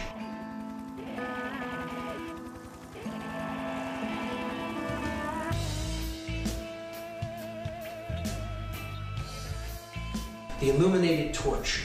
This can be simultaneously a symbol of freedom, a symbol of knowledge and awareness, of enlightenment, and it could also be used as a flame of sacrifice, a flame of those in the know using their knowledge to subvert others and to create sacrifice or immolation in the world. I don't tend to see this symbol as such. I tend to look at this symbol as the flame of knowledge, the flame of the torch of freedom, the torch of liberty, and that's how I tend to look at it. But It goes back to the Babylonian queen, the Babylonian version of Isis in the Trinity. So you had, just as you have God the Father, God the Son, and the Blessed Mother, okay, in the Christian Trinity, the Holy Spirit taking the place of the feminine, of course, in that Trinity. But you have the Egyptian Trinity of Osiris, the Father God, Isis, the Mother, and Horus, the Divine Child. In Babylon, you had this same Trinity. You had Nimrod, the Father, Creator God. You had the Son, which was Tammuz, depicted here, and he's sitting on the lap of the sacred feminine goddess, which was known as Semiramis in this culture. So this is a depiction of her on an ancient coin, holding the cross of the cross of the sun, and a version of the chalice, which could also be seen as a torch. So you have Semiramis depicted here, the rays of the sun reflected from the moon. She is the moon goddess, illuminated, the queen of heaven. She's holding the torch of awareness, of liberty, of freedom, of enlightenment. You see it on the back of old American dimes. You see it in Columbia Pictures logo. You see it on Amoco's gas company logo. So in direct relation to the Queen of Heaven is the symbol of the dove. So the dove is how the moon goddess is depicted as being a crescent, a white crescent moon. The white crescent moon, as it makes its trek across the sky, looks like a dove, a white bird. So, you know, you could imagine this piece as the wings as the crescent moon, and it's making its trek across the sky at night. So this is why the dove was associated. The bird, the dove, is associated with the lunar feminine goddess, just like the falcon was associated with the male solar god, Horus.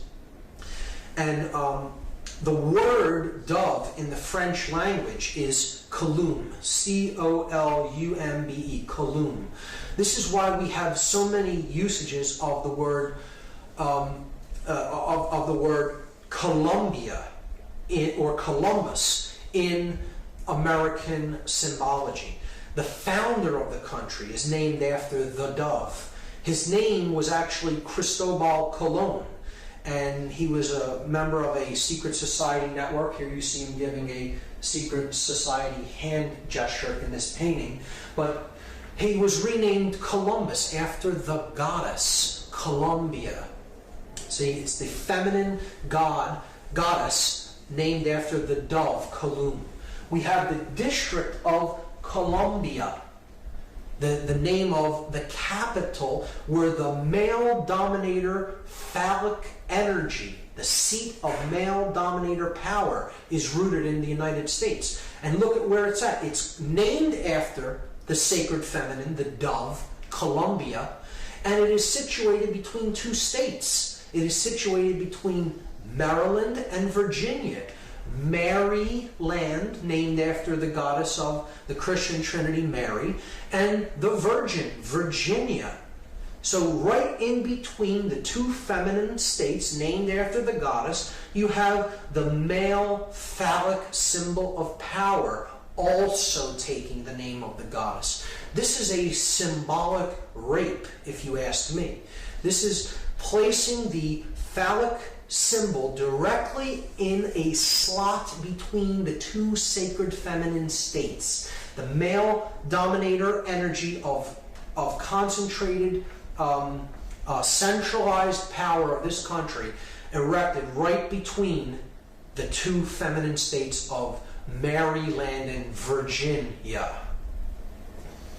Here we see the goddess depicted on Columbia Pictures. You have Columbia Records, Columbia Broadcasting, Columbia University, with decidedly Masonic symbology on the shield of Columbia University, with the three crowns representing the three Blue Lodge degrees, with the square of base consciousness depicted there as well. But we have to understand, again, that the goddess represents the intuitive side of our consciousness. It represents conscience, the ability to know right from wrong. And that is a protector energy. It is also the aspect that gives birth to the male principle, the savior of the world, the enlightened neocortex. Here we see Mary, the sacred feminine, the limbic brain, the queen of heaven. She's giving birth to the immaculate heart of Jesus, the savior of the world. She is standing on top of the serpent here, the reptile. She's conquering the R complex, the limbic brain, where emotion is born, where care is born in us. Okay? When we listen to our intuition and listen to our inborn knowledge of right and wrong, we conquer the reptile aspect of ourself and we give birth to the son of the Godhead. And here you see the dove above her head, and here you see the 12 stars depicting the 12 houses of the zodiac. In this image is even more clear how she is a feminine protector.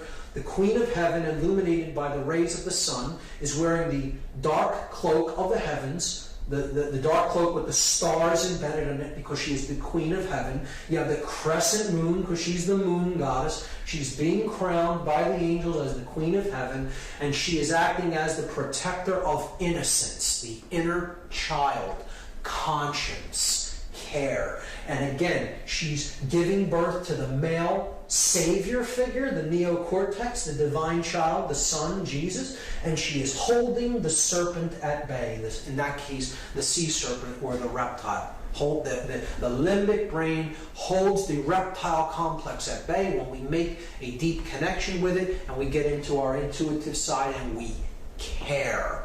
That's where conscience is born from. And that's why this goddess is seen as a protector. She's seen as the watcher of the torch of freedom and liberty, because we have to get in touch with that sacred feminine side of ourselves in order to truly bear conscience and freedom into the world. Here we see in the modern Christian Trinity, the goddess has been removed and replaced with the dove. You have the Father, the Son, and the Holy Spirit represented as the dove, but there is no divine mother. The feminine has been removed and it's been replaced just by the symbol that the sacred feminine goddess was given in the ancient world, the dove, Kalun. Now we're going to see a darker aspect of how the goddess symbology is used. When we look at things, I'll do this one since it's lighter first. You have here the moon and the dove, because this is a sacrifice of how we use money, through credit, building up debt. So you have the moon and the dove on the same card for Visa, and it's a symbol of the sacred feminine being used in a depiction of sacrifice of an individual, sacrificing in a monetary sense. Here we see it being used in a very dark form as human sacrifice, because human sacrifice is still very real, very actively practiced in the world. It just isn't the practice of carrying people up a pyramid as how it was done in the past, or sacrificing them upon an altar with an obsidian blade or a dagger of some sort. Now, human sacrifice is carried out with the knowledge of everyone around us, and it is done willingly. People go off to sacrifice others and themselves in the act of war. War is modern day human sacrifice. And here you see the goddess with her wings depicted on a war memorial. And see, this is the goddess herself being sacrificed. A lot of researchers believe that it is them sacrificing people to the goddess. It isn't so much that they're sacrificing to the goddess. It's the reason the goddess is always depicted in conjunction with sacrifice is because they are sacrificing the goddess within an individual. It is the cremation of care, conscience, the protector, The grand architect of everything we experience is care. So this is the goddess herself depicted as being with these men as they are sacrificed along with the goddess. That's what war is. It's a ritual sacrifice of the sacred feminine in an act of sacrifice, of human sacrifice. So another use of the sacred feminine symbology and imagery when it comes to human sacrifice rituals, or attempted human sacrifice rituals, we see this through different events that have played out that have the sacred feminine, or the name of the sacred feminine, embedded or encoded within the ritual or the scenario. You have the murder of Princess Diana, which I do not believe was an accident. I believe she was taken out because of her connections with the royalty of Britain, and her name was Diana, a Roman name for the goddess Diana. We saw the Superdome incident where thousands and thousands of people were hoarded into this dome looking like a feminine breast and left there without supplies, essentially to die. And FEMA did not get to this region for days after Katrina hit. And the conditions in there were horrendous, and I believe that is a deliberately designed thing that was done to try to maximize the amount of death and suffering that happened in that feminine breast, the Superdome, a symbolic representation of a breast. And the two large school shooting incidences could be seen as very clear examples of mind control, of trauma-based mind control, were at Columbine High School. Again, Columbia, Colum, the dove, Columbine, and Virginia Tech, the Virgin, Virginia. Again, two names of the goddess. Again, human sacrifice rituals in disguise, made to look like totally disconnected incidents. But perhaps the clearest example of human sacrifice in concealed ritual of all is the symbolic burning or immolation of the Columbia space shuttle. Again, the Columbia, named after the goddess Columbia, Colum, the dove. And it's the white dove. And it's burning up, being immolated as it re-enters the Earth's atmosphere. And we see the crew was a 7-member crew. And that's correlating to the 7 planetary bodies of Astro-Theology. You have the 5 male gods, 5 men in the crew. You have the Sun, Mercury, Mars, Jupiter, and Saturn. And the 2 feminine heavenly bodies, you have Venus and the Moon. So the 7 principles of Astro-Theology are encoded there in the crew of the Columbia, another ritual of human sacrifice. The next symbol that I'm going to discuss is the fasci. And this is where the word fascism comes from. It is the axe surrounded by the bundle of rods. This is a Roman symbol that represents centralized authority. It is the central authority is the axe, and then the satellite regions, the satellite states, are the bundles, the rods bundled by the central Roman authority, the fasci. This is where the word fascism comes from. We see this in multiple areas when it comes to political symbology. It is on the 2 sides of the Senate chamber, the House chamber. It is on the fasci is depicted on the throne that Abraham Lincoln sits upon as a dominator, father figure, God figure. So he's holding both compartments of power, the church in one hand and the state in the other, because an absolute ruler must unify those two principles. It must unify political and spiritual power into one. And the regime that really attempted to do that in the modern world was the Third Reich. And here you see the Roman fasci symbol as the symbol of the Third Reich, used on one of their postage stamps. We had it previously on the back of old American dimes. Now I'm going to talk about Freemasonic symbology. And I want people to understand that Freemasonry in and of itself is not an evil ideology. Again, it is an occult system of knowledge that can be used for good, or it can be used for ill or manipulation, depending on who is wielding that knowledge. So this is the Freemasonic compasses and square with the letter G in the middle as depicted in American Freemasonry. The compasses represent higher consciousness, and they represent morality, proper moral action. The square represents base consciousness, which must be ruled by our compassion and must be ruled by our moral uprightness. The square is base consciousness. It can be seen as the reptile brain.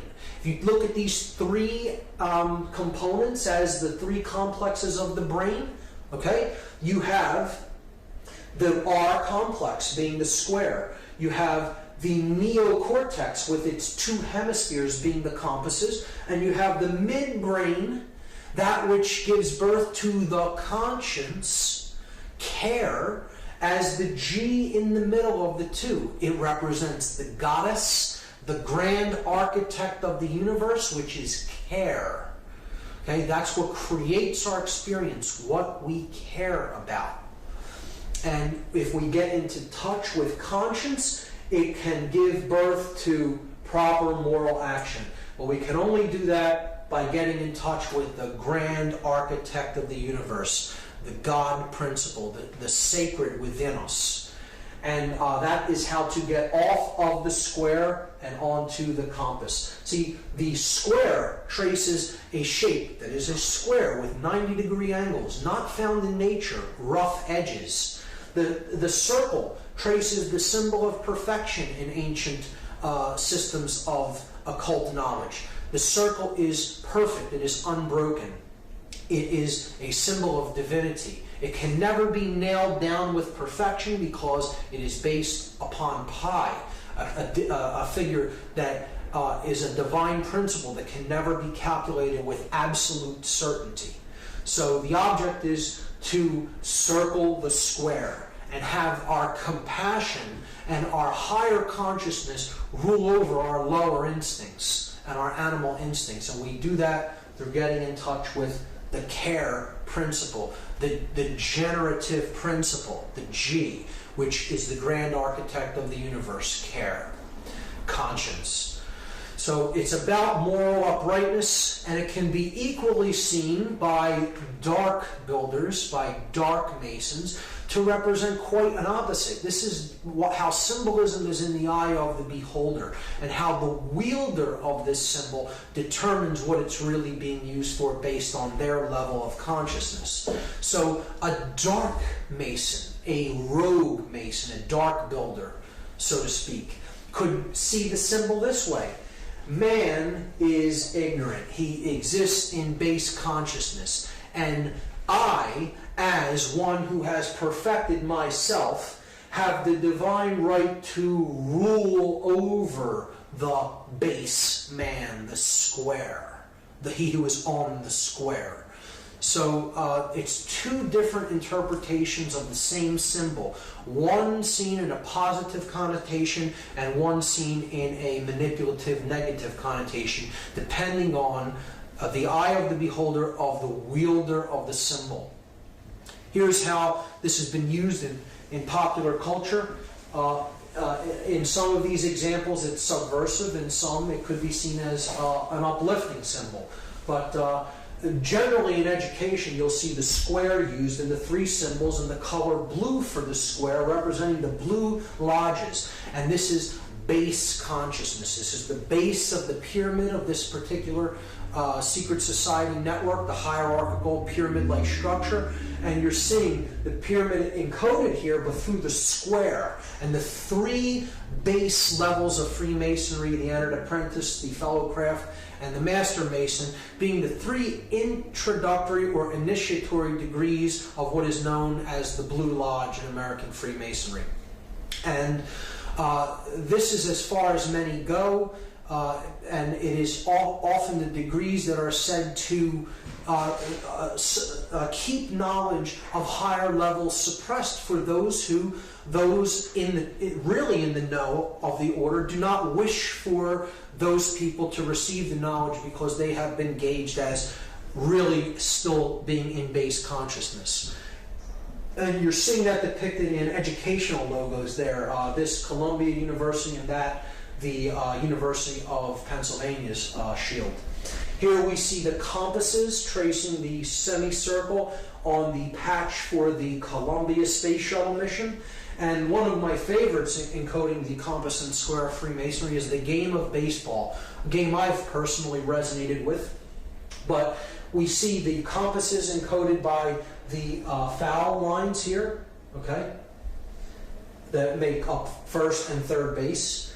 The bases form the square for the individuals in base consciousness, on the square, the basemen. Okay, they're the basemen. And the middle, here, the mound of creation, the primordial mound, is the limbic brain, the generative principle, the feminine aspect that throws the feminine seed into play. The intuitive principle of the limbic brain, giving information to us, and it is up to us here at the place where the feminine instinct is being given to make contact with it with the male principle. Or in other words, to put it into action with the phallic symbol. You're uniting the male, the bat, and the female, the ball, and putting the feminine aspect of truth into play in the field of consciousness to get it past the base men and to make the journey from base consciousness to higher consciousness to get home. The game of baseball is completely Masonically designed. I don't see that as a negative influence. I'm just pointing out an example of how that symbology is used in the game of baseball. I personally look at that as a positive understanding. The pitcher being the feminine aspect, care, the grand architect of the game. So in these examples, I do see it as subversive. In this one, of course, the compass is used here on this logo from NASA, but we know what happened with that mission. So could be a illusion that dark Masonic elements may have been in control of that particular sacrifice. Who knows? The game of baseball, clearly Masonically designed. I look at that as a positive connotation of the symbolism. In a very negative connotation of the symbolism, we see how the Freemasonic network is used all throughout the United States in control agencies, in agencies of male dominator control, in this example being police. And these examples are certainly Blue Lodge degrees, Blue Lodge orders, lower orders of Masonry, and I would look at the individuals belonging to these groups and other fraternal orders of police as being on the square.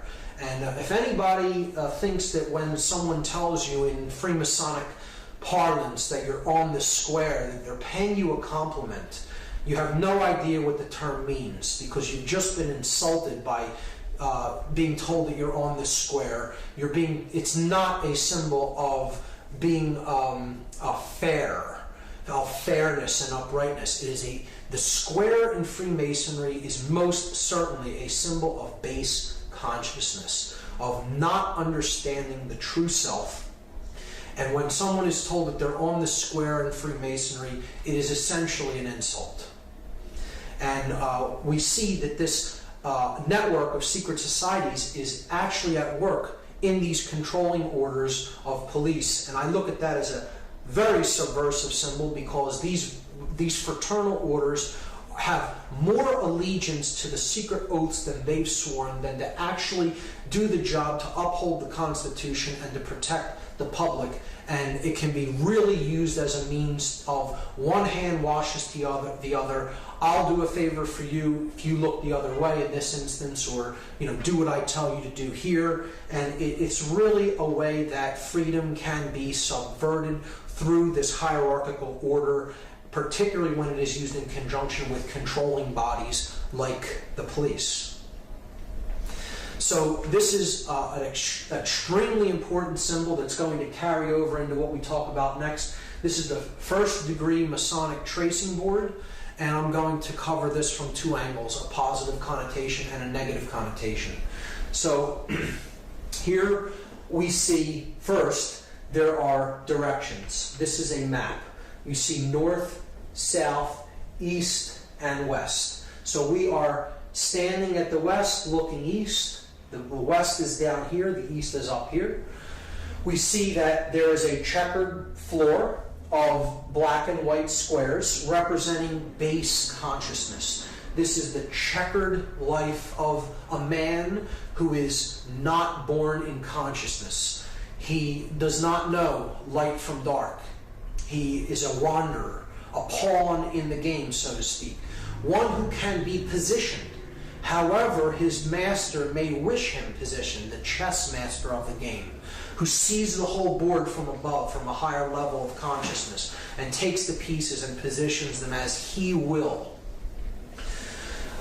This is one who is in duality. Here's the pillars, the dual pillars. This is the pillar of Joachim. It is a masculine pillar, represented as a Doric column, and you have the sun ruling that pillar. It's the pillar of strength, the S representing strength.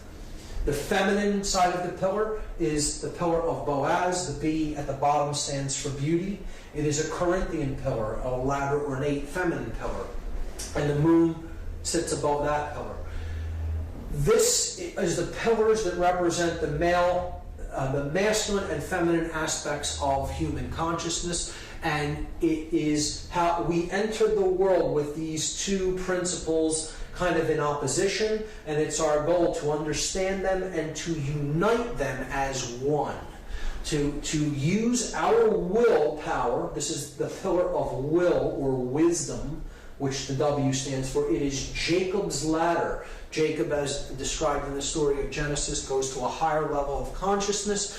He experiences God consciousness. He comes back down to the earth and understands that really the journey of life is to get back to that level of pure awareness and pure consciousness. And that is the end of the journey, kind of. It's like you enter in this dual state, seeing things as separate, and then the object is to make it through the realm of duality, the checkerboard floor, and unite the two principles as one, and then you're born into the stars, into the light of conscience and consciousness.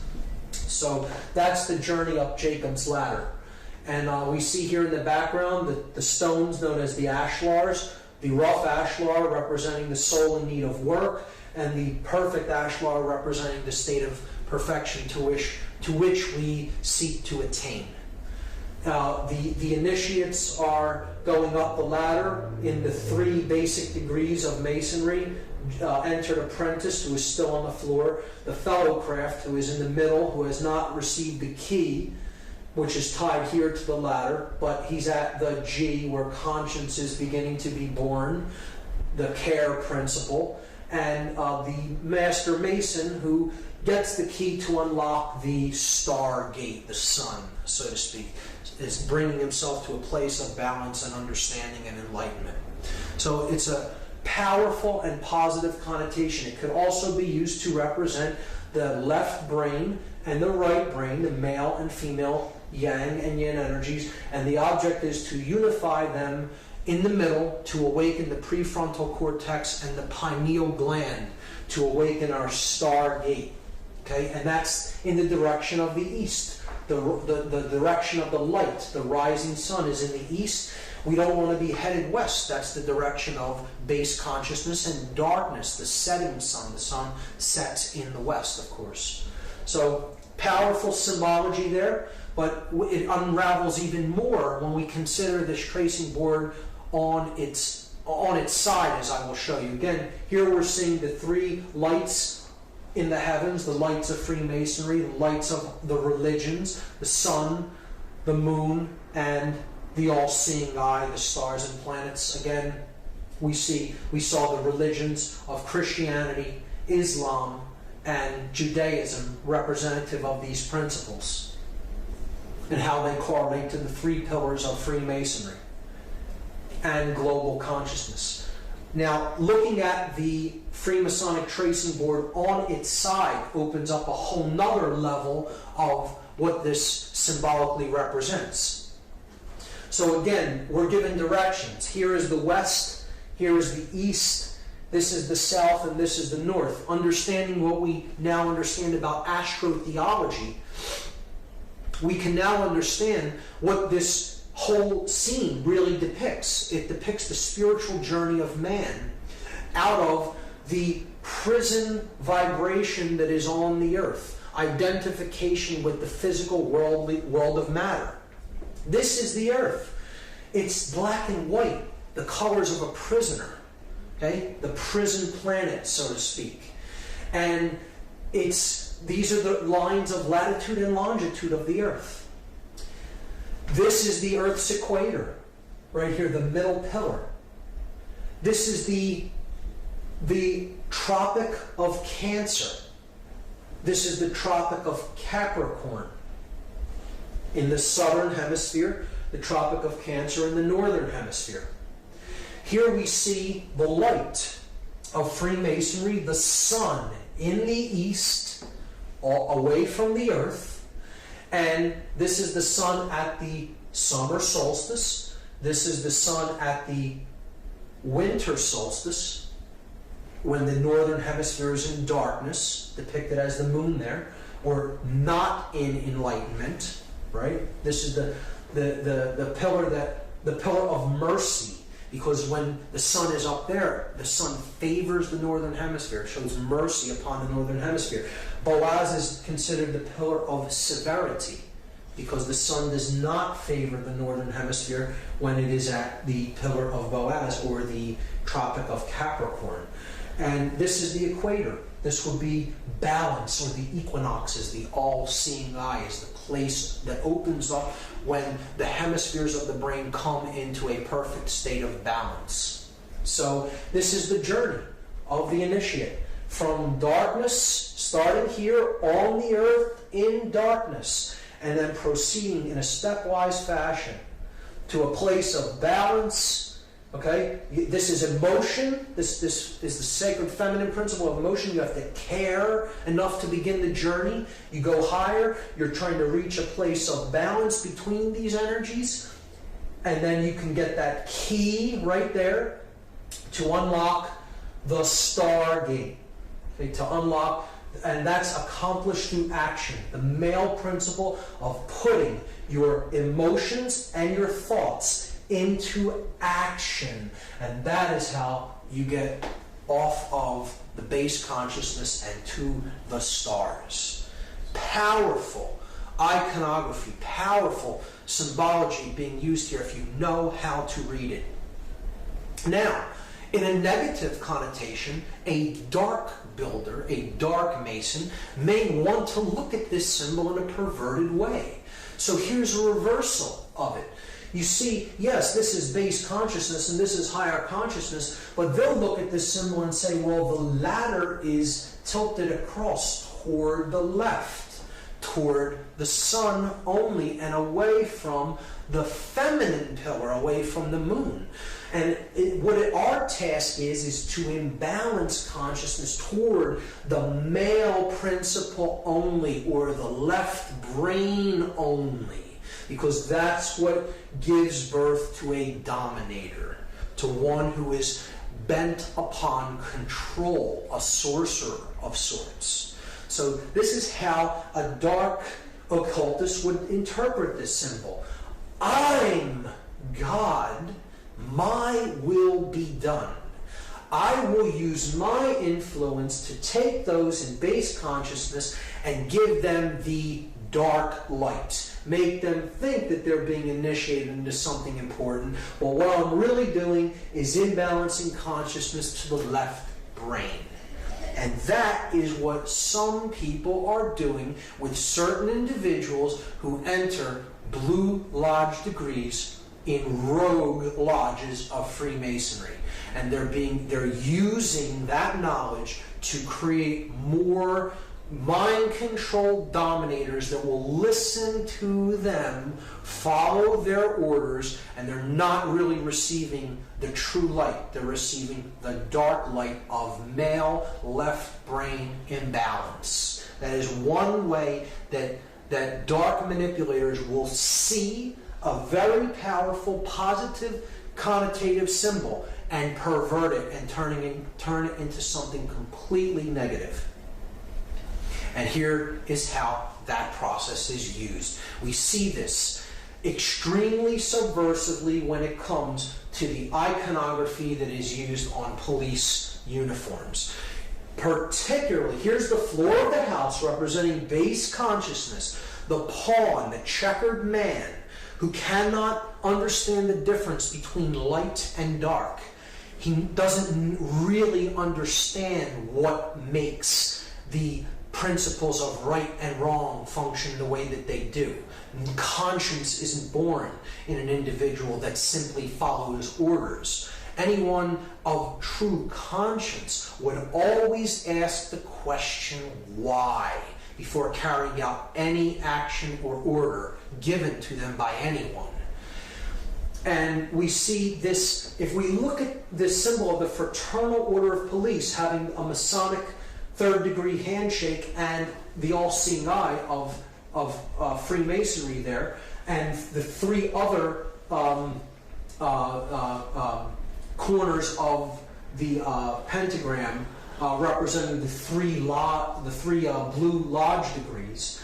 We also see here the three pillars, and now they're in their proper orientation with the checkerboard floor in between them, with the dual pillars being here and the one pillar being unified at the top.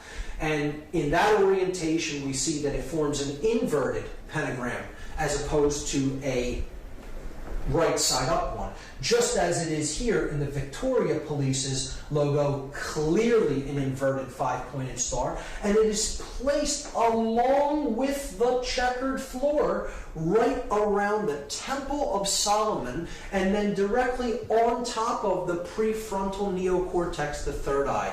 The inverted pentagram, which we already talked about as an extremely subversive symbol representing the destruction of spirit and the burial of spirit into the ground beneath the material world.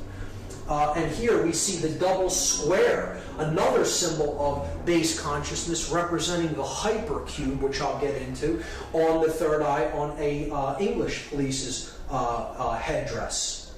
So, and there again, the checkerboard floor of the house wrapped around the Temple of Solomon. The temple, the sun and the moon, the left and the right brain. And that's what the symbol actually represents. The Masonic tracing board represents in Freemasonry the Temple of Solomon, the temple within man.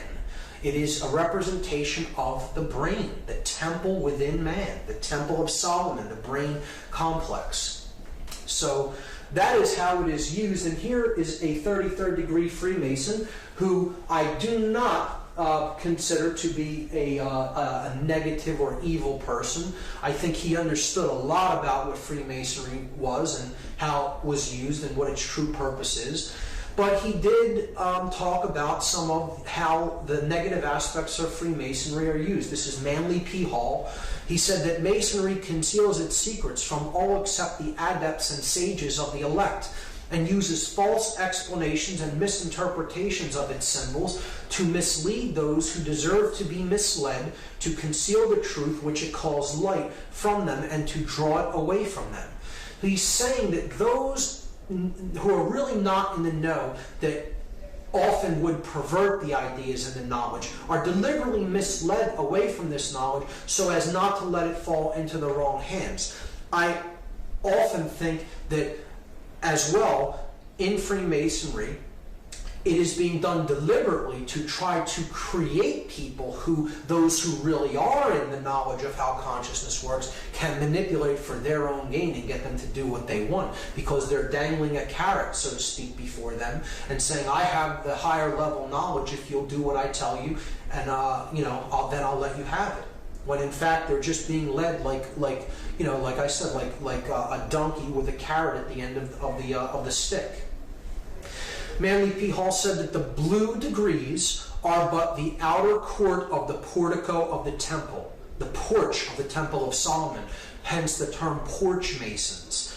Part of the symbols are displayed to the initiate, but he is intentionally misled by false interpretations. It is not intended that he shall understand them, but it is intended that he shall imagine that he understands them.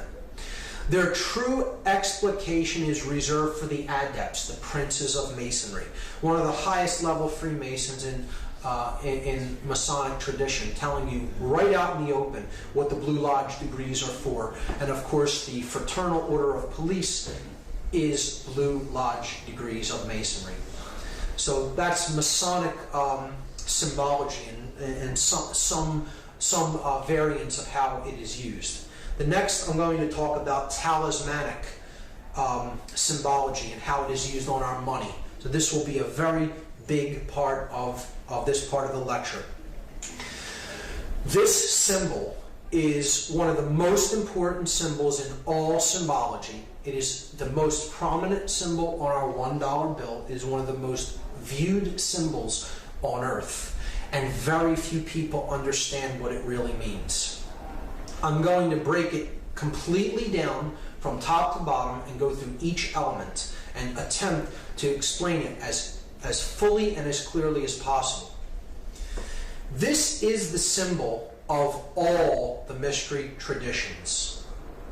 Okay? Very simply, it is the symbol of all occultism. Of course, it is Egyptian in its thematic representation and its symbolic representation. It is Egyptian, and there is a reason for that. We see the elements of the symbol being the words Anuit Coeptus at the top. Then we have a pyramid with its capstone missing. The capstone is cut off, so it is an incomplete pyramid. Atop the pyramid, as a two-dimensional slit in the sky, it could be seen, a two-dimensional opening or a rift in the sky. From behind that, we see an eye, and that eye is bathed in light. The pyramid is comprised of 13 courses of brick, the bottom of which has a date inscribed on it in Roman numerals, 9 Roman numerals. There is then a sash with the words Novus Ordo Seclorum written on it at the bottom. So we have to understand each element. Each element is here not by accident, it is there by design, and the makers of this sigil, because that's what this is. This is a sigil, which is comprised of many symbols. Put nothing on it by accident. And everything has a meaning in this. So let's start to break down the symbols one at a time. Anuit Coeptus is Latin. It means, Anuit means to favor or to look favorably upon. Coeptus is an enterprise, an undertaking, or a project, a work in progress, you could say. So Anuit Coeptus means he favors, could mean she favors, it favors, our project. He favors our work. He favors our work in progress. Okay? So, he favors our work is a good translation. Novus Ordo Seclorum is often hotly contested as to its meaning. Novus means new, Ordo means order or way, and Seclorum is the debated word. So I go to a Latin dictionary and I look up the word saeclorum, S-A-E-C-O-L-O-R-U-M. This is because people will say seclorum means of the ages. So I'm looking up the word saeclorum, and that means age, generation, people born at a time, race, present time, or age, century. So if this phrase said the new order of the ages, we should see an A in between that S and E there. It would say Novus Ordo Saeclorum, but it says Seclorum. So clearly that's not the definition. Many people will say that that's what it means. It does not mean of the ages. Okay? The word seclorum is put into a Latin dictionary, and then you see it is a word modification, a truncation. CL is derived from CUL. So an internal CL might be rendered by CUL, thus giving us seculorum. And seculum, seculi, is a noun that means world, universe, secular, temporal, earthly, or worldly affairs, cares, or temptation. So, clearly, I think this can be solved and agreed upon once and for all, so we don't have to hear this incorrect, connotatively incorrect translation, the new order of the ages. This phrase clearly says New World Order. And that's it. That's what it says. Let's lay this to rest once and for all. Okay? So, he favors our work, the New World Order. And you have an eye in the triangle looking out from another dimension of space into our realm. The light is pouring through the scene from that realm, and a pyramid is being built. So, he favors our work, the New World Order. Who favors the work? What is the work? And what is the New World Order? So, clearly, this is the being that favors the work. This project is the work that's being done.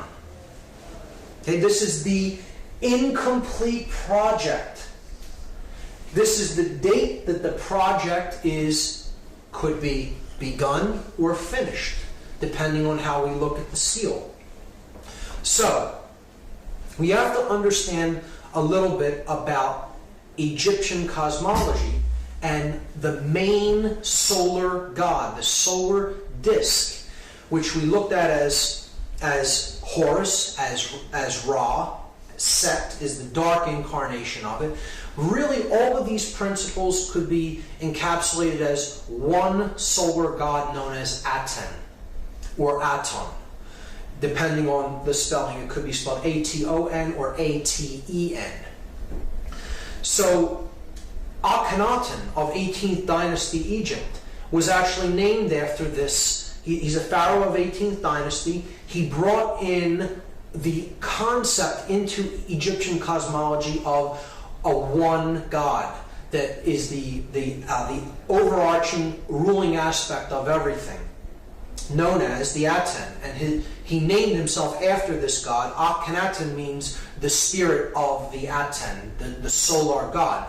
So that is the being here, the Aten. Now that could mean a couple of things depending on how we look at this symbol. But let's just let it be seen as it is the solar principle, the solar god, the god of light, the bringer of light. So it could be also seen as the word Lucifer.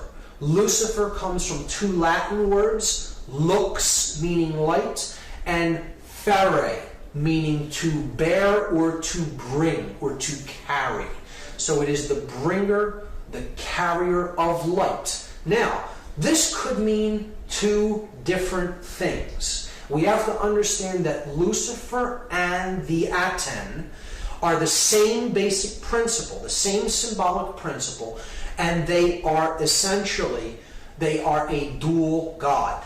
There is a light aspect of the sun god, the one that brings true light of awareness. And then there is the dark aspect of light. So one can be truly illuminated and really possess the light, really possess the knowledge. And then there is one who can be born into the dark light. Those who have knowledge of how things really work, but the way they're using it is for the ego. Being my will be done because I view myself as God and separate from everyone else, and I am out there to manipulate and rule them. So either way you look at that symbol there, it is the Aten or Lucifer. It doesn't matter whether you're looking at that symbolically as positive or negative, and I will go over both interpretations, both the positive and negative. However, it can in both aspects, this entity could be seen as Aten or Lucifer. Keep that in mind. If you take the compass and square symbol and place the apex at the top of this symbol, and the base at the same base level where the pyramid meets the ground, you're going to see a very interesting thing emerge. If we just trace the 5 points of the compasses and squares, the 2 compasses, the 2 edges of the square, and then the middle part that both share, the line of symmetry between them. So we go down the compass edges, and we see that the compass points point to 2 letters. The 2 end letters of this sash, okay? N and M. N from Novus, M in Seclorum. Then we go up the place where the square is used to measure from, the inside edge of the square. And we see that also points to 2 letters, and they are also both on the opposite edge of this phrase, Annuit Coeptus. So we have the A in Annuit and the S in Coeptus. And now we come down the horizontal axis of symmetry.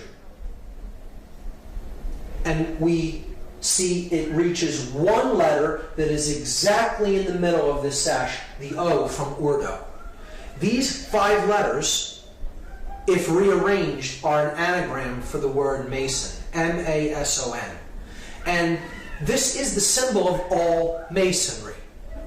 It is the symbol of all builders. And who are the builders? We all are the builders.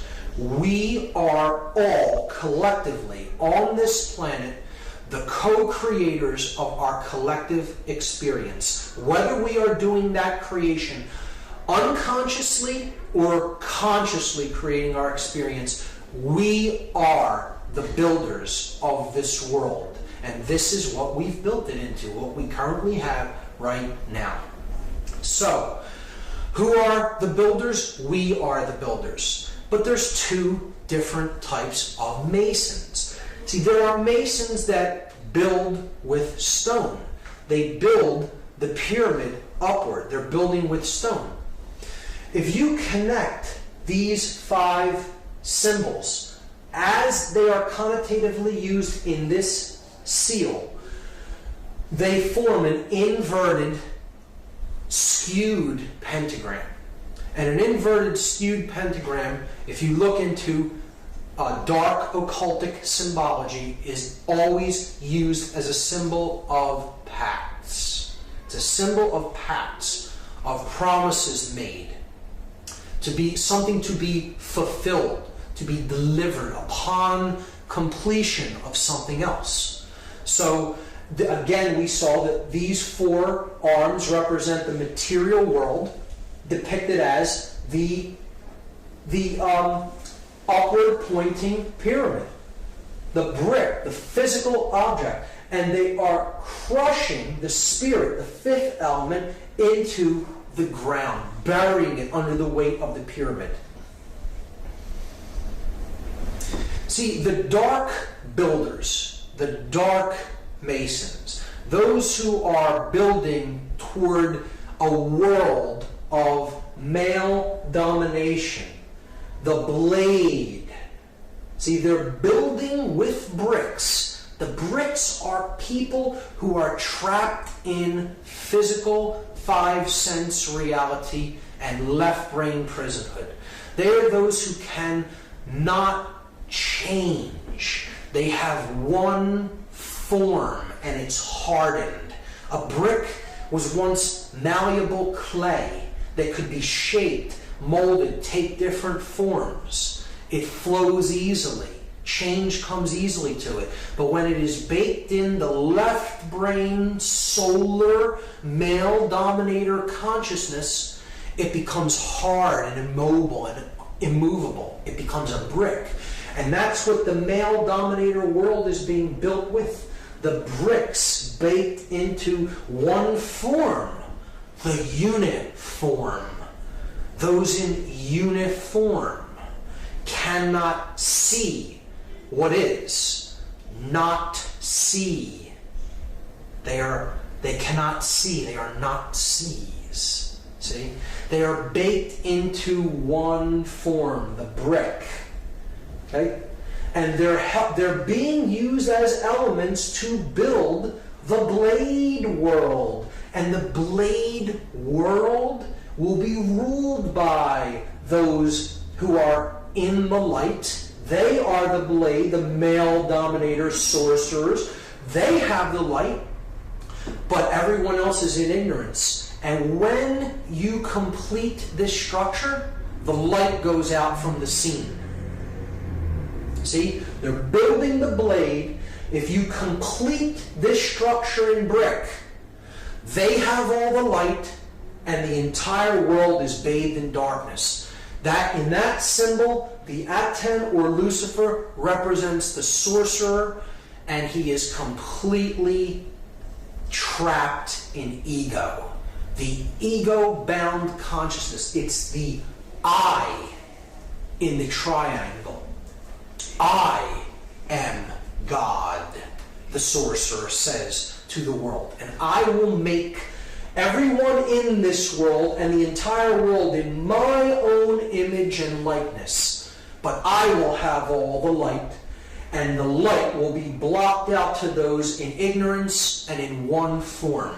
And the male dominator world will be born into existence, and it will bathe the world forever in darkness. That's the negative connotation of this symbol. See, you'll notice it's the blade without the chalice. See, these other 3 points make the chalice, but it's gone. It's ghosted. Just like it's been ghosted through human sacrifice, through the cremation of care. Right? It's been ghosted through the removal of the sacred feminine from the Trinity, and through not caring about what goes on in the world. The sacred feminine is removed. It's ghosted. But the male principle is embodied in stone. And that's the project, that the New World Order project that the Dark Masons, the builders with brick, are building into manifestation. Now, there is a light side of this symbol. Again, he favors our project, the New World Order.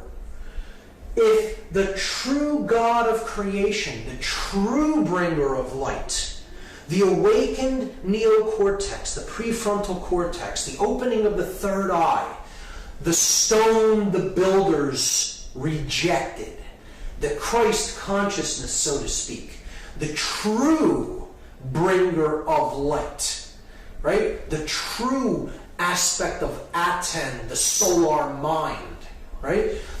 If we, as the other kind of Mason, are trying to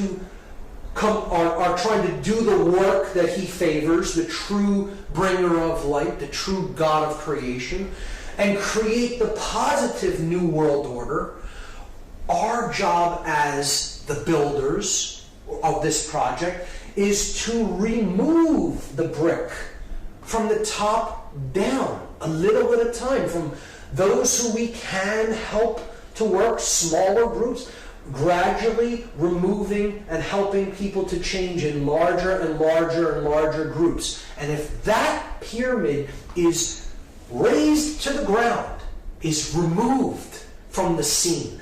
There's nothing to block out that light of creation, and it comes down and joins with the earth. So the earth is not bathed in darkness of the male dominator blade world. Instead, it's bathed in light because the bricks are gone. Those who cannot change are gone. They've made the change, the metamorphosis, the transfiguration, the transformation in consciousness. And they've been raised to a higher level of awareness. So that's the opposite, the positive New World Order. Masons often tear stone down. And the light mason, the light builder, the light worker wants to tear this stone down so the light comes down and join up with the earth to create the positive New World Order. And in that aspect, this is a powerful, magnificent symbol of the true mystery traditions. The object is to remove that pyramid of male domination and bring the light down to the earth. So we see that this is the symbol of Solomon encoded into it. The male aspect, here's the the yang, light aspect of consciousness, combined with the feminine yin, dark aspect of consciousness to create the seal of Solomon. As above, so below. The Hermetic principle encoded into the seal of Solomon. So depicted there. But it is the body unified with the spirit within the temple of man, the mind, the sun and the moon, the left and the right brain, to create the stone, the philosopher's stone, the opening of the third eye, the pineal gland, known as the stone the builders rejected. Because the dark builders reject that light of awareness and consciousness, and they are trying to block it out by completing that pyramid in stone. So that is my analysis of that symbol, and it's amazing when you get into it and really study it for yourself and really go deep into the symbology. And it gets even better when you start to look at that date on the bottom of the pyramid, because that date is MDCCLXXVI in Roman numerals, and that totals 1776. And here's how it breaks down. This is a chart of the letters and their corresponding numerical values. So if you just do the math, M is 1000, D is 500, C is 100, you have it twice there, so you're up to 1700. L is 50, that's 1750. X is 10, which you have twice, so that's 1770. V is 5, that's 1775. And I is 1, 1776. So what we're going to do now is something called gematria. It is Kabbalistic numerology. It's an occultic form of numerology, and it's very simple. It is simple addition or counting of these numbers. And we can combine them in different ways depending on which numerals we add together.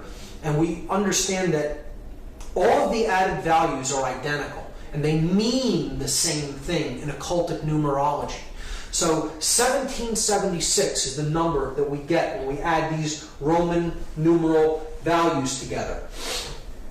And what we are going to do in this example is we're just going to take the 1 and add it to the 6 and leave these two 7s. So we get 777. And anyone familiar with Judaism or Kabbalah may know that that is a symbol of God. It's a number that represents the Trinity of consciousness in its perfect form. The 777 is the aspect of the divine in man. It is thought, emotion, and action, the three aspects of our consciousness, having reached the place of the gods, the 7 entities of the skies, the sun, the moon, Mercury, Venus, Mars, Jupiter, and Saturn. The 7 gods that can be seen with the ancient world, a representation of the 7 chakras of energy in the body. So 7 is a symbol of completion, perfection, and God. It tripled is a representation of God. So if we add the 3 7s together, it totals 21.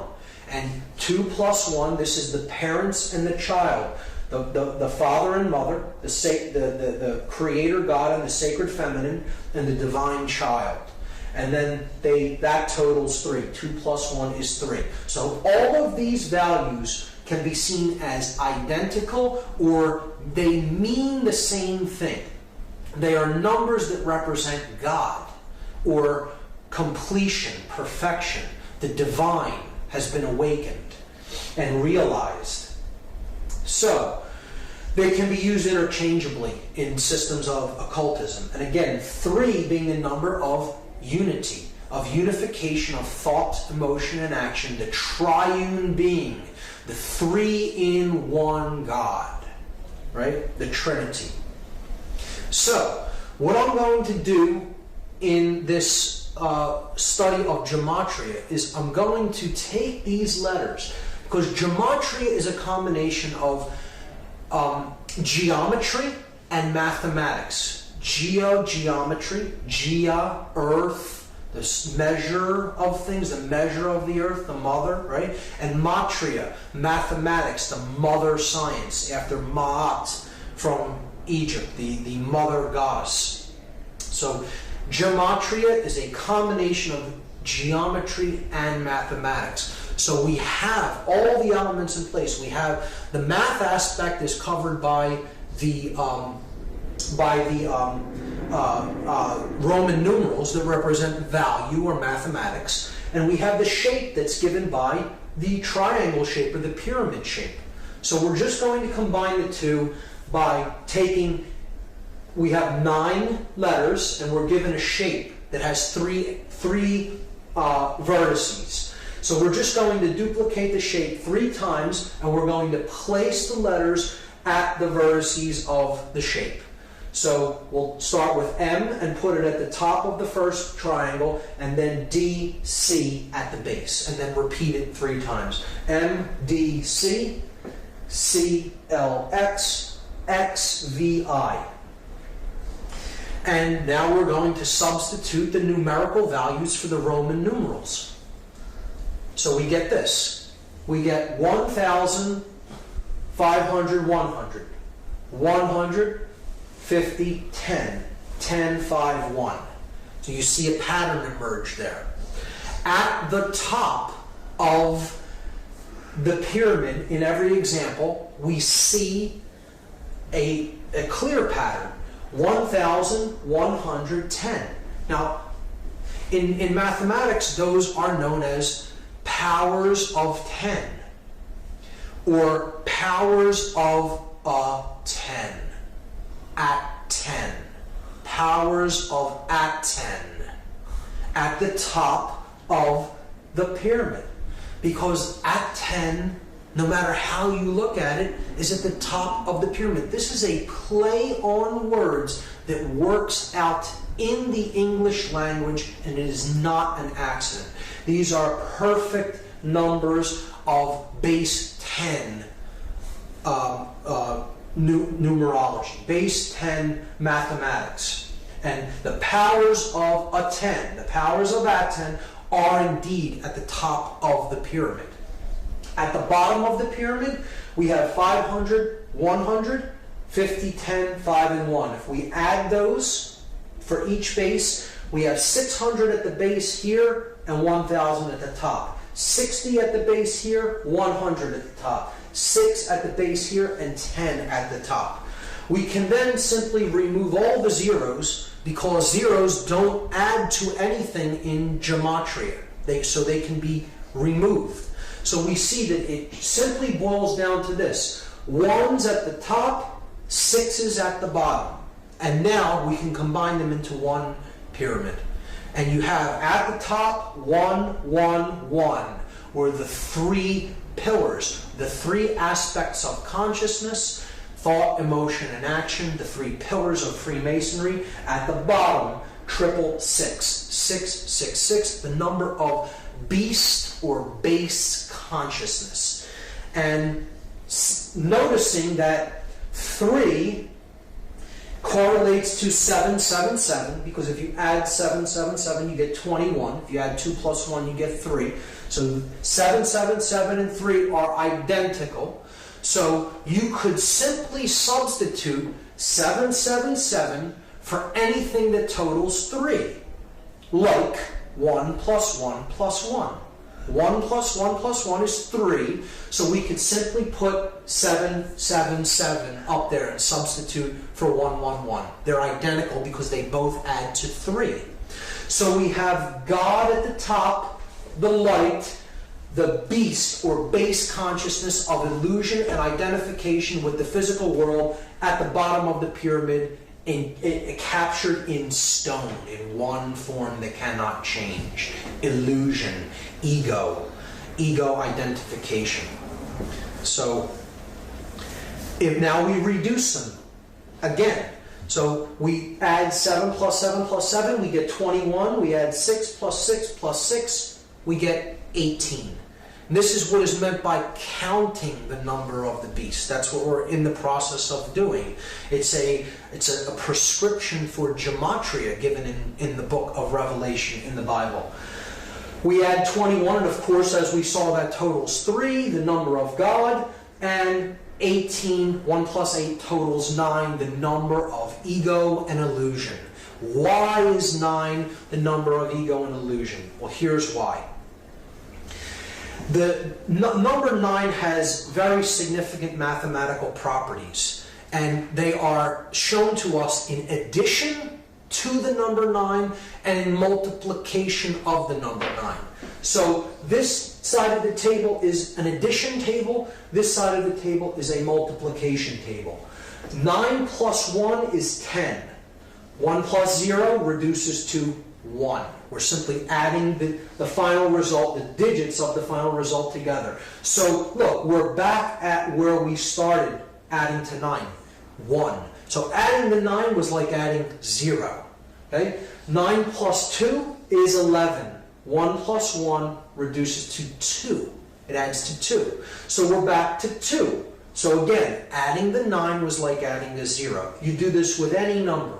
9 plus any number gets you back to the same number once the result is added together, or what is called in gematria reduction. You're reducing a 2-digit or 3-digit or 4-digit value down to one number. You will ultimately come back to the same value that you started with, because to add 9 is to add illusion, or to add ego, or to add base consciousness. And when you add the beast, when you add base consciousness, you can never affect any change in value. You bring no value to the equation. You are adding 0. You are adding nothing. You are adding illusion. Now, the multiplication of 9 is a different result.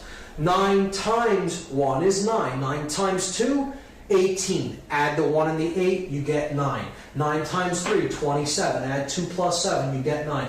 9 times any number, no matter what it is. You add the resultant digits, you will come back to 9. So what this is saying symbolically is multiplying base consciousness only gets you more base consciousness. You can never create anything new with ego and illusion and base consciousness. So this is why 9 is the number of illusion and base consciousness, and as such, it is synonymous with 666, or the number of the beast.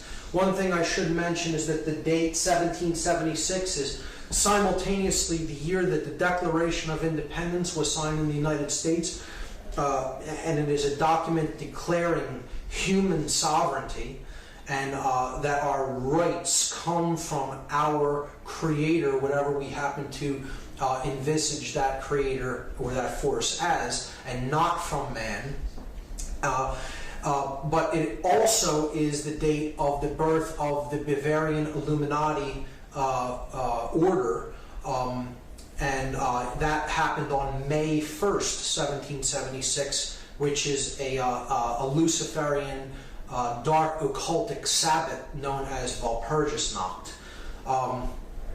May 1st, May Day of 1776 is when the official Bavarian Illuminati, the Order of the Illuminated, came into being.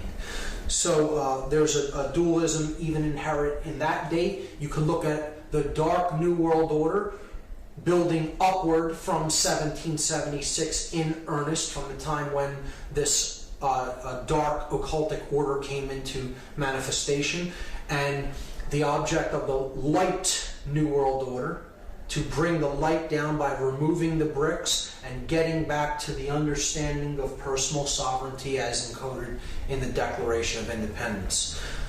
When we look at it, we see that these two numbers, 777 representing God or completion or perfection, and 666 representing illusion or base consciousness, they total 9 and 3, and that brings us to the occultic number 93. To go from the illusion to the real, to go from the illusion to the true source of power, to go from base consciousness to divine consciousness or compassion. And that is the process of going from the 9 to the 3, because the 9 drops away, it's illusion. 9 plus 3 is 12. 1 plus 2 goes back to 3. So the 9 falls away, being illusion. To go from the 9 to the 3, and this is a number that represents willpower. We make this journey by an act of personal will, and it is an act of love. Love and will, we will see later, are identical forces. Keep the number 93 in mind. The next way that symbolism is used subversively is in architecture. So this is the pyramid outside of the Louvre, the art museum in Paris, and it is a symbol of a pyramid, upward pointing, male pyramid, and it is comprised of exactly 666 panes of glass. So again, the base consciousness is encoded into the shape, and you see that the pyramid forms slightly off of a right angle, almost an exact right angle at the top, at its apex. Here we see the Arc de Triomphe in Paris, and we see from overhead, this arc is a solar symbol. You could see this as a point of male energy, these 12 streets being the 12 houses of the zodiac, all converging on the Arc de Triomphe with the rays of the sun around it. Could look at this as the unification of the two pillars, the arch, the point in the middle where the two become one, and they join together the male and the female principles. We see the masculine principle encoded in the Eiffel Tower. It is in 3 levels, just like the 3 degrees of masonry. You have the entered apprentice, the fellow craft, and the master mason, the 3 levels of the Eiffel Tower. It is illuminated at light, and it is a phallic symbol. The illuminated pyramid at the Louvre. At the base of the Louvre, underneath, if you go underneath this pyramid, the Hermetic principle is encoded by a downward pointing pyramid over top of an upward pointing one, where spirit and matter joining together, as above, so below. Here we see St. Peter's Square, the Vatican, and we see the sun god, the cross of the zodiac, and the great cross of the galaxy at St. Peter's Square. And we have the phallic symbol of Osiris, the obelisk in the middle. Osiris being a sun god in Egyptian cosmology. The pentagram in the pentagon being the central part of a inverted pentagram encoded into Washington, D.C., the heart of the inverted pentagram. The Pentagon being the center of defense intelligence for the United States, where war is planned, human sacrifice. We see from overhead in Washington, D.C., this right here is the White House. And then north of the White House, we see an inverted, skewed pentagram with one broken arm. Now, this is a very clear example of what is known as the pentagram of Pax in Dark Occultism.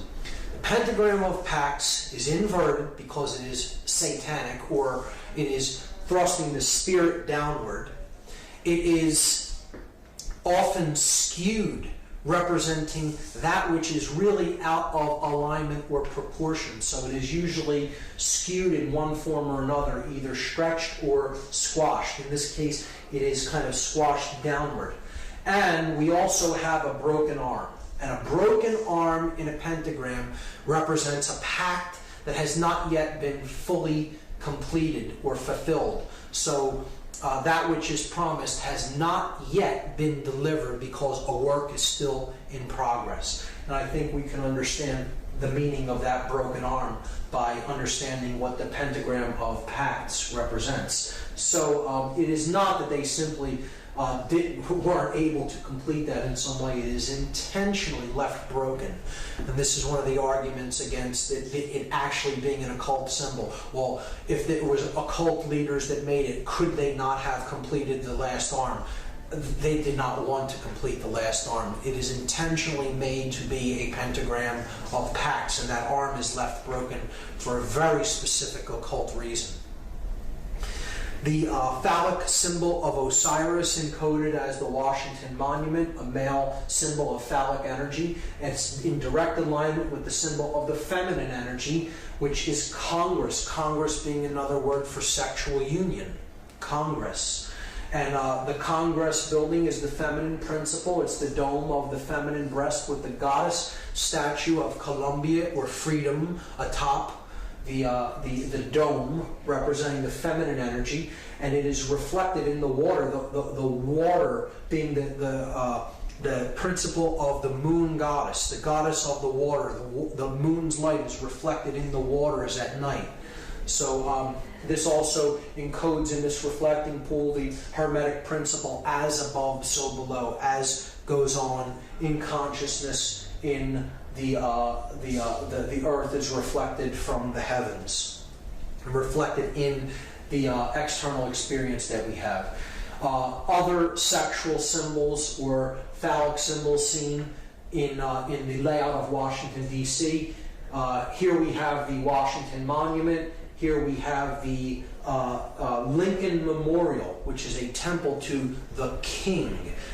It's a reflection of Osiris the king, ruling as over the dominions of church and state, as we saw with Lincoln in his king's chamber, so to speak, holding the symbol of the fasci on both his left and right hand while seated upon his throne. And if we look at the street system that connects these two monuments, we just make a red. We can make a red outline of the street system around these two monuments and just fill in that area, and that is what it looks like. It is clearly a phallic symbol that is directing male energies encoded into the actual layout of the streets. People who believe in this system of geomancy, or tapping the energy of the earth through the types of lines that you place upon the earth, believe that this is directing male and female energies in certain ways and in certain proportions. So you have the feminine egg here next to the male phallus. This is called the ellipse on the south side of the White House. Again, Lincoln holding the fasci, the symbol of the fasces is the symbol of Roman centralized authority, encoded in the central axe around which is the bundle of rods or staffs. Now, east of that Washington Monument phallic symbol, we have a 13-level pyramid. Again, 13 on the back of the dollar bill, a solar number, the sun and the 12 houses of the zodiac, with the 14th level being the unification of the earth, air, water, and fire, culminating at the 14th level of the pyramid. 1 plus 4 is 5. So you have the earth, air, water, fire, and spirit unified at the top level of the pyramid. So here we have a 13-level pyramid with the capstone missing, and around the streets, this is the Congress building, the Capitol building, around the streets, the path that creates the streets, going all the way around the Capitol building forms an image of an owl that sits atop this 13-level pyramid with the capstone cut off in the street system of Washington, D.C. If we trace the pyramid and then we trace 2 streets that shoot off from near the top of the pyramid, we see that there is a Freemasonic compass and square encoded into the layout of the streets as well. I'll take that off and do it one more time for you to see where those streets are. Here's a close-up of it. There's the owl. I'm removing it and then putting it back so you can clearly see the layout. This image was taken from Google Earth. And the owl, again, is that Babylonian deity that the Ammonites worshipped. They often worshipped it as Molech, and here it surrounds the sacred feminine. Again, it's the same principle as codified in the cremation of care ritual. The sacred feminine of conscience, of care, is being sacrificed to the Babylonian owl/bull god, Molech. It's in the belly of the beast.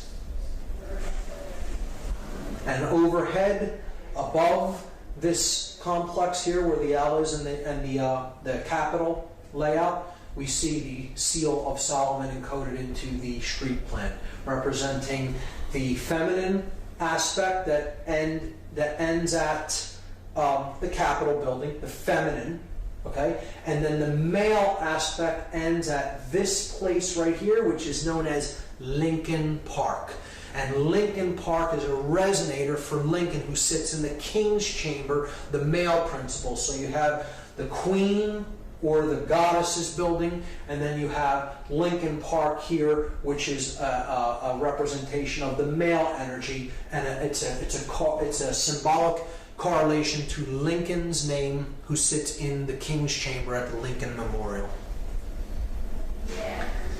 This is the entire occult layout of Washington, D.C., and there's even more in this layout, which I don't have time to go into, but studying the occultic orientations of the layouts of the street systems of many cities is very interesting, and there's all kinds of symbology encoded into it. It could be a presentation in and of itself. The last symbol that I'm going to talk about in this symbology section is the hypercube.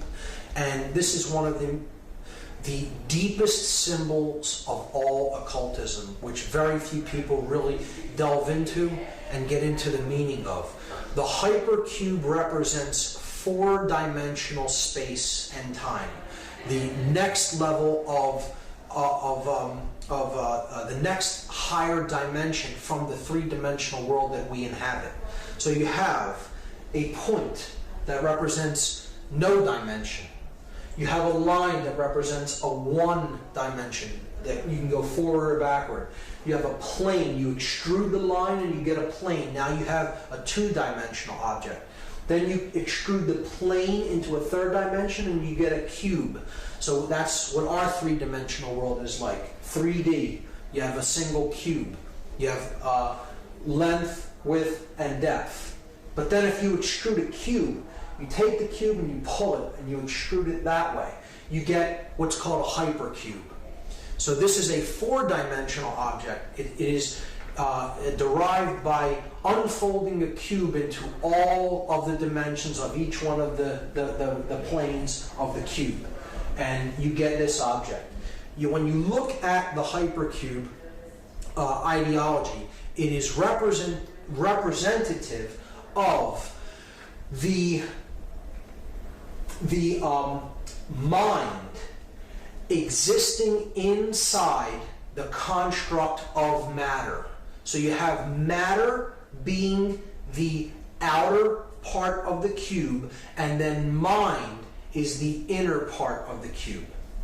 Okay, so this correlates to this level of body, mind, spirit levels of consciousness that we saw in part 1. And we see that the hypercube is derived when we combine matter, represented by the red square, and spirit, represented by the green square. We see that that is everything that is. Okay? That is the universe, or the world of matter, the world of spirit, coming into manifestation as matter to experience itself subjectively. And that is the large cube that is derived from that union. See, that's the large cube. The unification of body or matter and spirit is the large cube. And then the inner cube is the mind. That is where body and spirit combine. They merge in the realm of mind. So that's the inner part of the cube. So if we put the outer cube over top of the inner cube, we see that the hypercube is actually a cube within a cube. And again, this part of the cube in the center is the experience of mind. This part of the cube in the outside is the physical world of manifestation that the spirit comes down and inhabits to create that which can have experiences. This is the two-dimensional projection of this four-dimensional object, a cube rotated around in every plane that it can be rotated in. It's a complex, heady idea. If you look on the internet for some graphic depictions or animations of a hypercube, you can get a clearer idea of what it is in your mind. But the idea is that to look at the cube in a dark way, the hypercube in a dark way, means that you are seeing the physical world as a prison, and that's the large box. The big box on the outside is the physical world that imprisons spirit. See, this is a negative worldview that says all the physical world is really a prison. And it's a horrible thing, a horrible place. It's not a construct for experience of spirit to descend into physical form so that it may come to know itself more fully. It's a horrible thing that is, a prison. And that's the way that a dark occultist looks at the dark hypercube and the hypercube symbology. The inside of the cube is the mind that is held captive within the body. So you have the prison of mind being held in the larger prison of the physical world of matter. And this is its two-dimensional projection, which looks like an octagon. So this is a symbol of mind control. The octagon is a symbol of base consciousness. It is the symbol of the controlled mind, the small cube, being held in the large cube, the prison of matter. So it's a dark worldview concept that represents the double prison. The prison of mind held in the cage of matter. And what do we see the hypercube or the octagon used to represent? We see it as a male dominator sport that involves the potential of destroying the brain.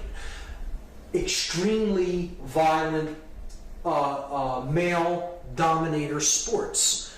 Cage fighting, where the brain isn't respected. Go into a cage and smash your opponent into unconsciousness and do all kinds of damage to the brain.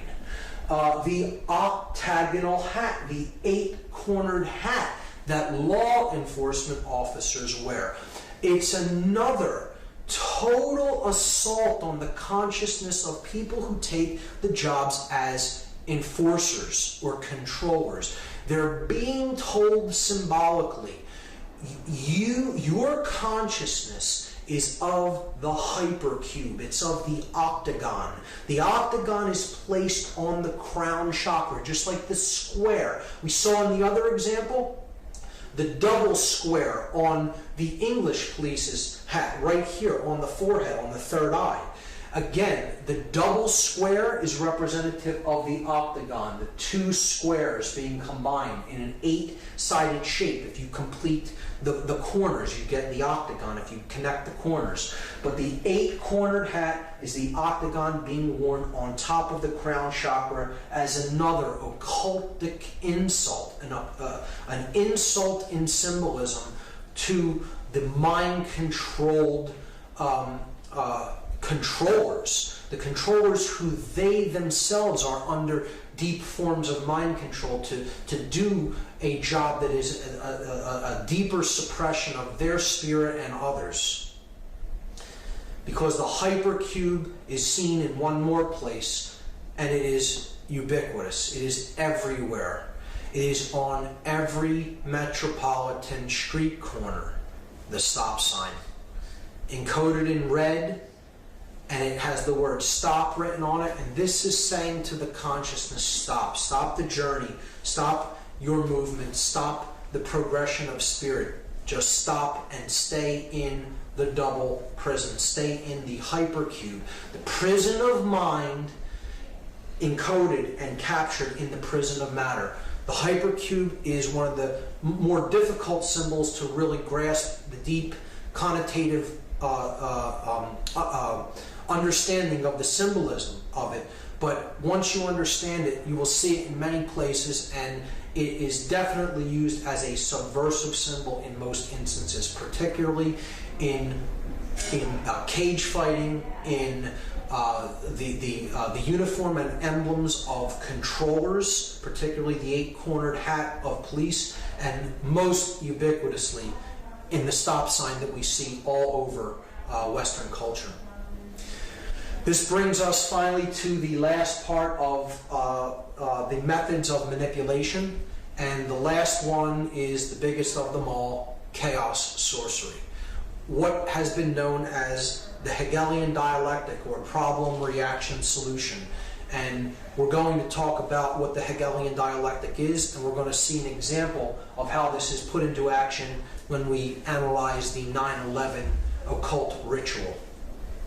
The Hegelian dialectic is what chaos sorcery really is, and this is an ideology that was formulated by George Hegel, a German philosopher.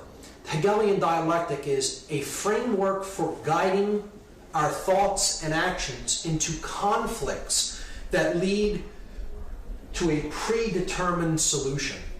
So the solution is already predetermined before anything happens. The people who are putting this into effect want a certain outcome. This is outcome-based framework, an outcome-based framework. It's saying this must occur. This is the end result that we want, and anything else is undesirable and we will not settle for. It's going to happen this way. We just have to convince people that it has to end up happening this way. So what you do is you guide thought and action into decision making that ends up how you wanted it to begin with. This is accomplished by manipulating consciousness into a circular pattern of thought and action. So again, it's a manipulation of consciousness. It's ultimately about mind control. The synthetic solution to these conflicts cannot be introduced unless those being manipulated take a side that will advance the predetermined agenda. The agenda is already predetermined. We just need to create a synthetic conflict to make this come into manifestation the way we have it originally planned and designed. So, this is Hegel's dialectic. And it is not so much that Hegel is an evil person in his own right. This is another perversion. How chaos sorcery is used as an example of the Hegelian dialectic is it's a modified version of this dialectic for a dark purpose, for manipulation. The researcher David Icke has called this problem, reaction, solution. And it's a great term for it because it describes it perfectly. You create the problem to get a reaction, and then you offer the solution. The solution was already predetermined. But I like to call it chaos, confusion, opportunity, because I think it more accurately describes what the process that's taking place is really about. You want to create chaos. You need a chaotic situation created, because the reaction that you're looking for is confusion, not knowing what to do or how to act appropriately to the situation. Once confusion enters the mix, you have fear-based consciousness. So the person is willing to accept all kinds of limitations and control to go back to order. And therefore, that's your opportunity to bring in your predetermined solution and get them to go along with what you originally wanted. David Rockefeller described the Hegelian dialectic perfectly. He said, "We are on the verge of global transformation. All we need is the right major crisis, and the nations will accept the new world order." And it's not the light one that he's talking about. This was the major crisis that they introduced. The events of 9/11, 2001 was an example of the modified Hegelian dialectic. It was an example of chaos sorcery. It was an occultic ritual of human sacrifice that involved three major examples of occultic symbology and ideology in the work to create the synthesis that they were looking for. And those three occult schools or occult ideologies that were employed on that day, the symbolism of which was employed on that day, was Kabbalah, Tarot, and Freemasonry. Now, before we get into any confusion at all, I want to state emphatically that I do not believe that any of these systems are evil in and of themselves. It is how occult sciences are used, occult knowledge is used by the practitioner to what end that determines whether they're wielded for good or evil. So it is not these practices or these systems that are of knowledge that are evil in any way. They are simply knowledge, and it is how they are used. Let's get that straight right off the bat. So, these three systems of occult knowledge all encode within them the understanding of human psychological makeup and human consciousness. And the ritual of 9/11 is ultimately about the destruction of that knowledge and keeping the truth down, keeping our awareness down, destroying our awareness, destroying consciousness. So we're going to look at some examples of this occultic iconography and symbolism that was used on that day. The most glaring example of which is in tarot. This is the tarot image known as the Tower. It's a card that represents the end of an old way of things and the birth of a new way of things. It's the destruction of something that is old and worn down and the building of something new in its place. One thing is being cleared to make way for something to be put up in its place. Okay? So that's the Tower. It is depicted as being struck by a bolt of lightning on fire with people toppling out of the windows. And that is exactly what we saw on the day of 9/11, 2001. We saw towers that were struck by forces. They were on fire and people were leaping from the windows. So clearly the occultic symbology of this particular tarot card was employed on that day. Whether this be totally by design or it be synchronicity, I'll leave that up to the audience to decide. But one of the main things we have to understand how this ritual went into effect is that 2 buildings did not collapse in New York City.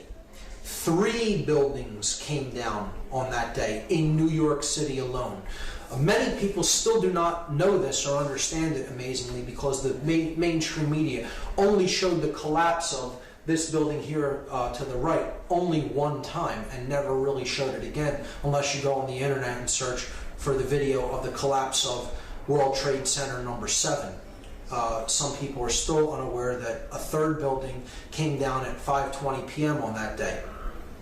So we have to understand first that not only the Twin Towers collapsed into their own footprint, but so did Building 7, a 47-story steel, concrete and steel reinforced building, collapsed into its own footprint in approximately 6.5 seconds at 5:20 p.m. on 9/11/2001, when no plane had struck it.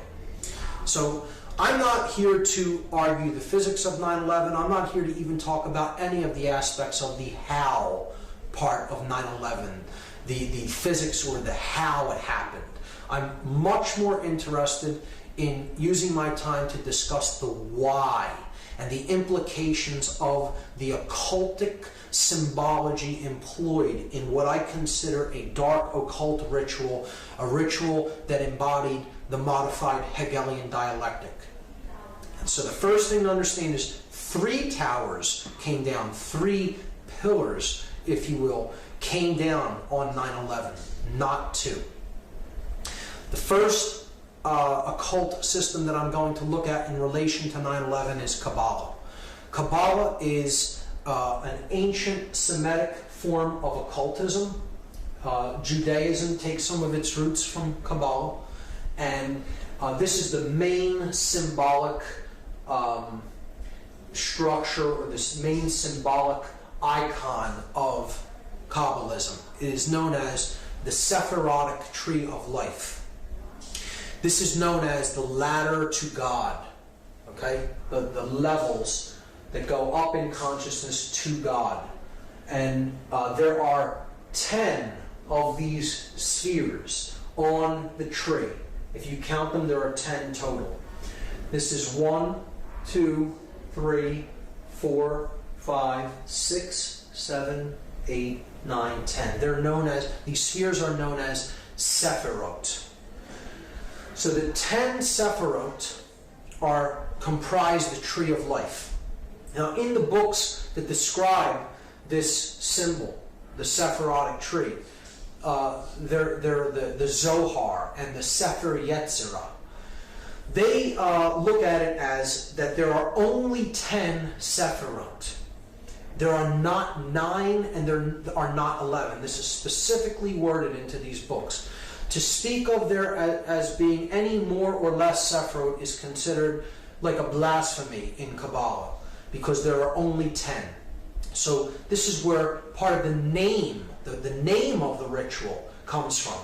Not 9, not 11, but yet we have the ritual happens on 9/11. And we'll talk about the occult significances of the numerology as well when we explore that. But in Kabbalah, 9 and 11 are considered blasphemies against the 10 Sephirot, if you speak of there as being any less than 10 or any more than 10. And we also see that the symbolic numbers, the numbers of these buildings are symbolic when we relate the ritual to Kabbalah, because the buildings that came down were the Tower 1, which is the male tower. Okay? It has a phallic symbol on top. This is Tower 1 in the numbering system of the World Trade Center. The feminine tower is Tower number 2. And then this building is World Trade Center 7. So if we add them together, we get 1 plus 2 plus 7, and that equals 10. So we see there are 10 Sephirot. The building numbers total 10. So they're bringing down the 10 in the buildings, and they're bringing down symbolically the 10 Sephiroth. You see, in the Sephiroth, there are 3 pillars, 3 columns. You have this left-hand path known as the path of severity. You have the right-hand path that is known as the path of mercy. Again, these are corollaries to the Freemasonic pillars. This would be the pillar of mercy, which is Jachin. This is the pillar of severity, or Boaz. And then you have the path of mildness, or the path of will. Will to ascend in consciousness. This sphere representing base consciousness, and this sphere representing cosmic consciousness. Without going into very deep explanations of what each Sephiroth represents, just understand that this middle pillar is the synthesis between these two. This represents too much male aspect or control. This could be too much capitulation to control. You can look at it that way, with this path being severity, this path being mercy. You could look at it as this path is not being a controller and also not being a slave. It is not being a dominator nor capitulating to domination. Therefore, the middle way, as it is called in Buddhism, the unification of male and female, the chemical wedding. It is the ascension from base consciousness through connection with conscience, the heart chakra, and attaining cosmic consciousness or higher level awareness, represented as the crown Sephiroth. See, if you collapse these in, right? If you were to take these 3 levels and collapse them in right into the middle pillar to bring these dual aspect Sephiroth into one, you would see that this really represents the chakra system. The 7 chakras. You would have the base chakra, the sacrum chakra. These 2 comprise the solar plexus chakra, the heart chakra. These 2 comprise the throat chakra. These 2 comprise the third eye chakra, and that comprises the crown chakra. So there's the 7 chakras. All right? And we see that would be on the middle pillar, and it would contain 7 chakras. And again, the middle pillar here is building 7. All correlates perfectly. Here are the chakras, representing the 7 planets. Up the middle pillar, the spinal column, the raising of the Kundalini energy up the spine and to the top of the head.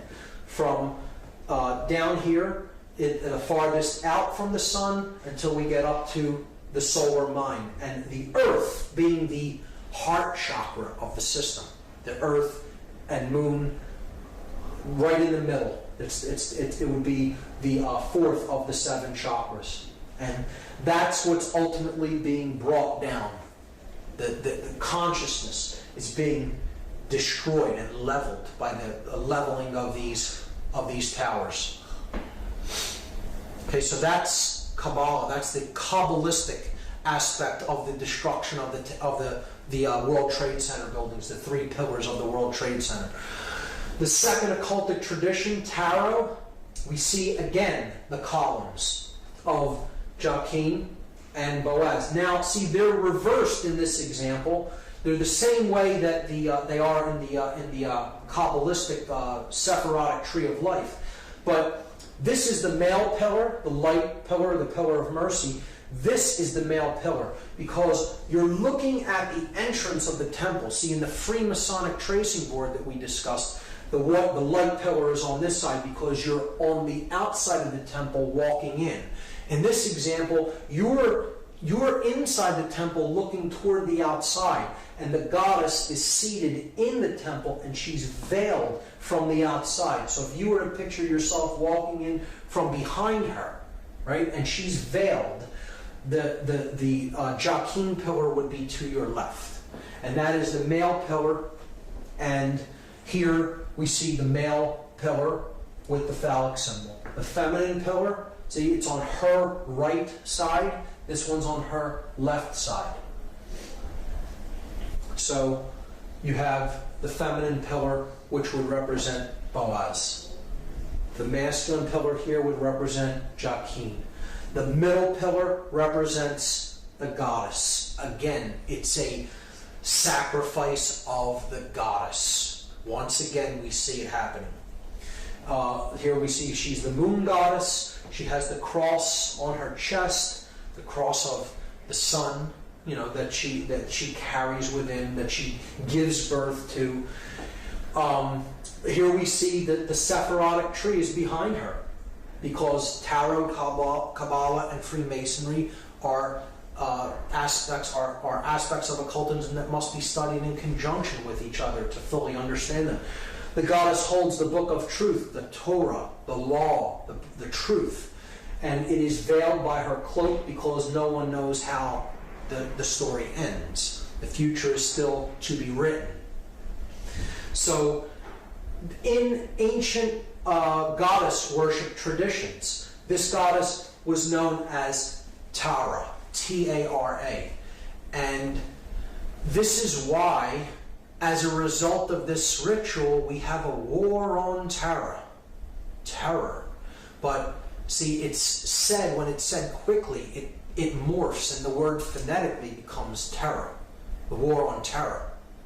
The war on the goddess, the war on the sacred feminine, the war on our emotional feminine aspect, to shut down conscience and to simply follow orders, to do whatever we are commanded to do, to simply follow orders without conscience being involved. The sacrifice of the goddess, care, conscience, the sacred feminine principle of the individual. So, again, this middle pillar is the most important. It is the synthesis between the masculine and feminine energies, the other two pillars. So, the third pillar is the principle of truth, because another name for this goddess in Egyptian tradition was Ta'urt. And Ta'urt's name kind of phonetically morphed until it became Taruth. And this is where we get the word truth out of. Phonetically, the word truth comes from a derivation of this goddess's name. So she is the goddess of truth. Now this is why there is a 9/11 truth movement, because they took too big of a chance in completing the ritual when no plane had hit it. See, a plane was more likely than not scheduled to hit that building, or something was scheduled to hit that building, whether you believe it's planes or whatever you believe actually struck, or the force that was used to bring down those buildings, to me is irrelevant. The buildings did disintegrate. They were brought down, okay? And whether you believe it's controlled demolition or even a more exotic technology is irrelevant as far as I'm concerned. The buildings were brought down, and that's the main thing. And the middle pillar, which represents the goddess, it represents truth, it represents the path to higher consciousness, the unification of the masculine and feminine principles of consciousness within the individual, are being destroyed. Ritualistically, symbolically, we're destroying the sacred feminine. We're destroying care. We're destroying conscience. We're destroying consciousness. We're destroying truth. Okay, that's what the ritual is about. And that is why Building 7 had to be brought down. Something went awry in the plan. Whatever was supposed to happen physically to that building didn't happen when it was really scheduled to happen, because clearly these buildings were wired with explosives well in advance of the actual ritual taking place, because that, explosions did happen from within the building and no one could have wired them on that day. So something happened and they could not take it down as they wanted to, but they would not leave the pillar up. Because if they left it there, it would symbolically represent that the will still stands. The will to ascend in consciousness. It would symbolically represent that the truth still stands, that the goddess still stands. And they could not do that. They had to complete the symbolic interpretation of this mass ritual by bringing the middle pillar down, even if nothing had appeared to strike it, and that's why they brought it down at the end of the day. So that is the tarot aspect of it, and how the goddess ties into it. It is a symbolic sacrifice of the sacred feminine, of the goddess, once again.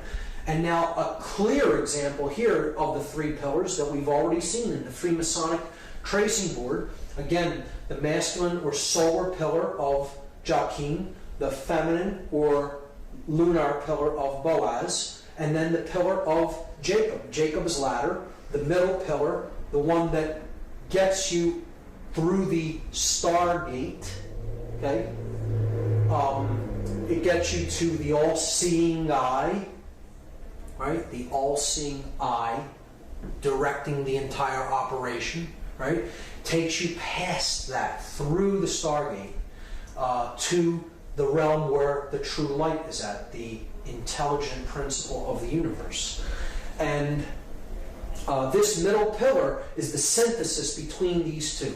So this is thesis, this is antithesis, antithesis, antithesis, and this is synthesis. That's the Hegelian dialectic. You are combining thesis with its antithesis to create the synthesis that you are looking for. And that is the ladder to higher consciousness, to higher ground, so to speak, from which you can see the entire game board. You can see the whole floor of the house, as they call it in Freemasonry. You're seeing it from a higher level perspective, and from that, a controller can play two sides off against each other. See, the one who achieves this level, the highest ground, the third pillar, the middle pillar, really sees things that one in base consciousness from the lower perspective, the dual perspective, cannot see things from. So they can be easily played off like a puppet master playing off two puppets on strings against each other. So that's how the Hegelian dialectic works, and that's exactly how they used this event. They're playing off two sides against each other, the Christian nations against the Muslim nations, when in fact, those who want the synthesis created the whole thing. They orchestrated the entire thing. And they got their synthesis, rushing off into wars with countries that really did not have anything to do with the events of that day, because it was a highly orchestrated occultic event controlled by the hidden sorcerers from behind the scenes, and this entire operation was directed from that all-seeing eye, the Pentagon. So bringing down the middle pillar at the end here could represent, well, once a puppet master climbs up to a higher level to control two sides against each other, he has to destroy his ladder so no one can come up to reach him where he's at to discover that he's the one pulling the strings. See, in that symbolic context, that's why they destroy the middle pillar there. So in any context, it works. To understand also in Freemasonry, Hiram Abiff is a representation of truth or conscience, right? He is the middle pillar here. He is the grand architect of Solomon's Temple, the greater architect. Hiram, king of Tyre, being the lesser architect, representing the square. Hiram Abiff represents this G in the middle, the grand architect. He is the grand architect for Solomon, who represents the compass on the Masonic compass and square. So he is also a manifestation of the truth that is the synthesis between the male and female aspects. See, and he's wearing a blindfold. Truth is blind. And again, it could symbolize an initiate who is initially blind, and then he gradually becomes the all-seeing eye through his ascent to the higher level of awareness. He begins on the floor of the house, blind to the light. He ends up at the all-seeing eye. Again, a symbolic understanding of consciousness as a journey from darkness into light. And this again is a representation of these pillars are a representation of the Temple of Solomon. And the original Temple of Solomon is the Giza complex. These pyramids are the mystery tradition's embodiment of the temple in man. That's what they were representing then.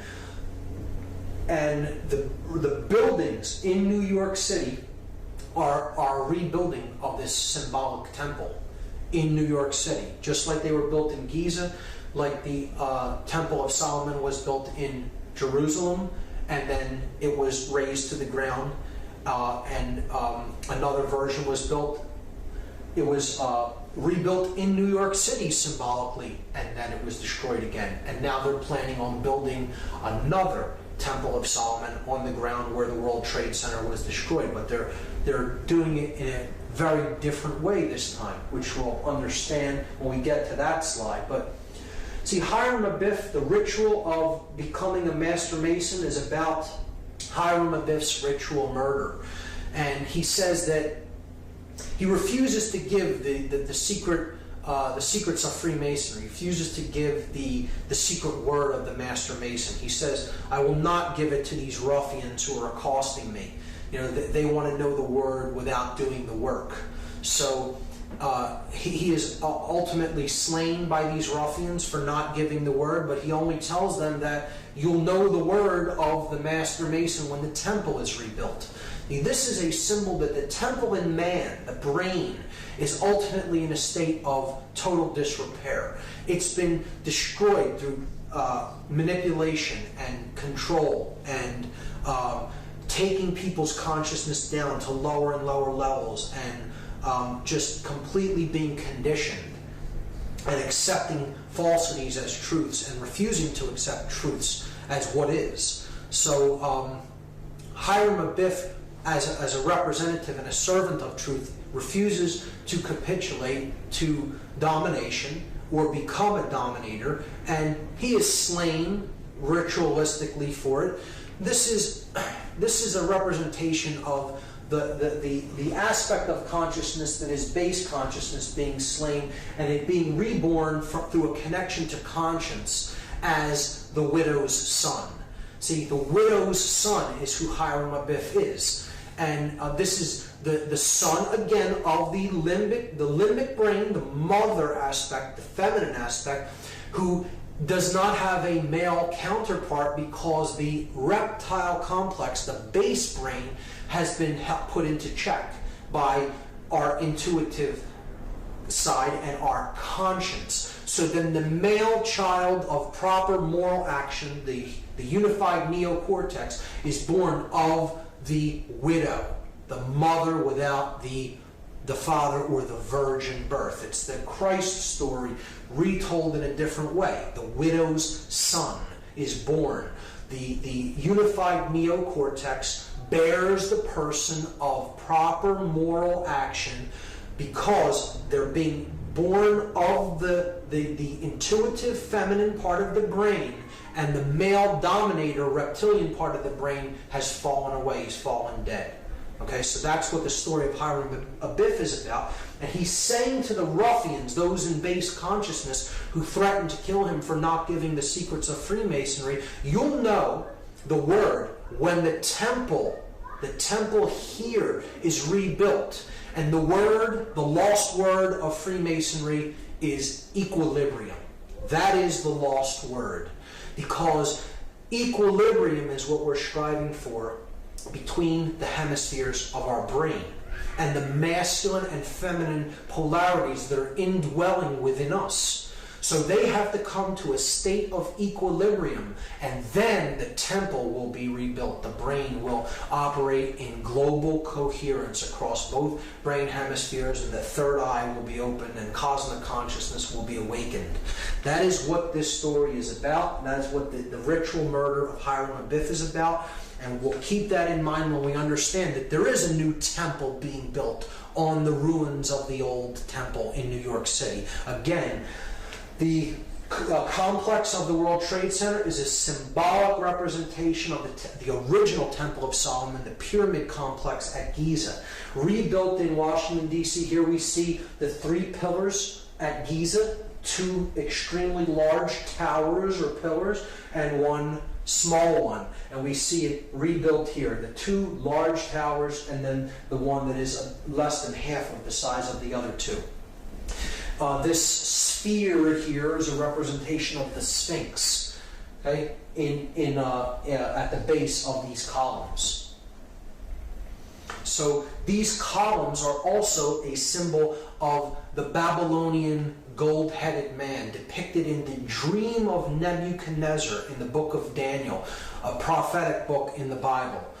The gold-headed man represents centralized authority, pharaonic rule, or total hegemony, the unquestioned global ruler, the one world order, the church and state unified in the head of gold. And as dynasties went on, power diminishes. It goes through the Silver Age, then it goes into the Bronze Age, and eventually you have the separation of church and state. And you have the iron legs of the separation of church and state, and then you eventually get to the clay feet if you study this symbology in Daniel. And it's understanding how power is amassed and eventually through time it is diminished until they're trying to get back from this level to this level.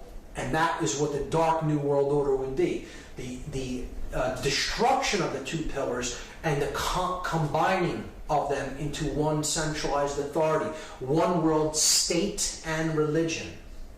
That's what the New World Order ultimately is about, the Dark New World Order. So they're destroying these two iron legs. They're destroying the iron legs of the Babylonian gold-headed man to try to get back to one centralized authority of church and state. These pillars could be seen symbolically as church and state being destroyed. So where do we see the concepts of church and state? We see them in tarot on the death card of the major arcana. So we see the rider, death, on the white horse, coming with the flag, the black flag that has the inverted pentagram on it, the destruction of spirit. He is running down a king, and he's getting ready to run down a pope or a priest. So this is the ruler of state, this is the ruler of church or religion, and he's running them both down, destroying church and state. And you see in the background the two pillars with the setting sun in the background. The light going out from the world between the two columns. Highly symbolic. This is a representation of the new temple that they're building. In place of where the two pillars stood, they're planning on erecting one. One from where the two stood. The thesis and antithesis destroyed, the synthesis is created. The phallic symbol, the one male phallic symbol, erected in place where the symbols of church and state symbolically once stood. You know, obviously they weren't buildings that really represent that, but they're symbolic analogs to these conceps. And putting the one pillar up in the place where the two stood is the rebuilding of the destroyed Temple of Solomon in New York. The sun and the moon, and now only the sun or phallic symbol, the male tower, remains. That is what 9/11 was about. 9/11, incidentally, the Freedom Tower is what that building is going to be called, and it's scheduled for completion in the year 2012. I'm sure to correlate with other dark prophecies of apocalypse or Armageddon, and which isn't what I see 2012 as being at all. I see it really being the birth of consciousness, because they're not able to put consciousness down. Their ritual failed. There is hope in the fact that the Building 7 stood, and they had to bring it down and essentially screwed up the entire thing by really making people come online and understand that this was an inside job and this was an occult ritual by bringing down that middle pillar when nothing had hit it. So that was the ultimate mistake in this whole ritual enactment, and as far as I'm concerned, they did not fulfill the agenda that they were trying to fulfill by this ritual being enacted. Instead, they initiated a great awakening within the human population. As the researcher Michael Tessarian is fond of saying, did 9/11 shake us up, or did it? So now, just as we did with the reverse of the Great Seal on the back of the $1 bill, I'm going to examine the gematria, the occultic numerology involved in the 9/11 event. These are the numbers of the 3 flights that struck these 3 buildings. The North Tower was struck by Flight 11, the South Tower was struck by Flight 175, and the Pentagon was allegedly struck by Flight 77. Now, there is another flight that was involved on that day that crashed in Shanksville, Pennsylvania by an unknown act of will, shall we say. And this was Flight 93, and it is my contention that Flight 93 was indeed headed for World Trade Center number 7, Building 7 of the Trade Center, not to Washington, D.C., as is claimed. And this, to me, makes much more sense than it heading toward Washington, D.C., because I believe it was there to strike a building that had already been wired to allegedly collapse, as the 2 twin towers were, and that was Building 7. And the flight not making it to that building meant that they had to make a decision about whether to pull that building or to allow it to stand, and we know what they chose. So I'm going to place 93 over Building 7, and at first this would seem like a very arbitrary arrangement of numbers, and that these numbers don't have any commonalities to them, until we begin to perform gematria upon them. And then we see a very clear pattern emerge. So I'm going to leave 11 as is for now, and I'm going to reduce or add these 2 numbers together and get a total. So 9 plus 3 is 12. 1 plus 7 plus 5 is 13, and 7 plus 7 is 14. So now, the 4 planes, we have a clear pattern. We have the pattern 11, 12, 13, and 14. And we can further reduce those down to 1 digit. We add 1 plus 1 and we get 2. 1 plus 2 is 3. 1 plus 3 is 4. 1 plus 4 is 5. So we have the pattern 2, 3, 4, 5.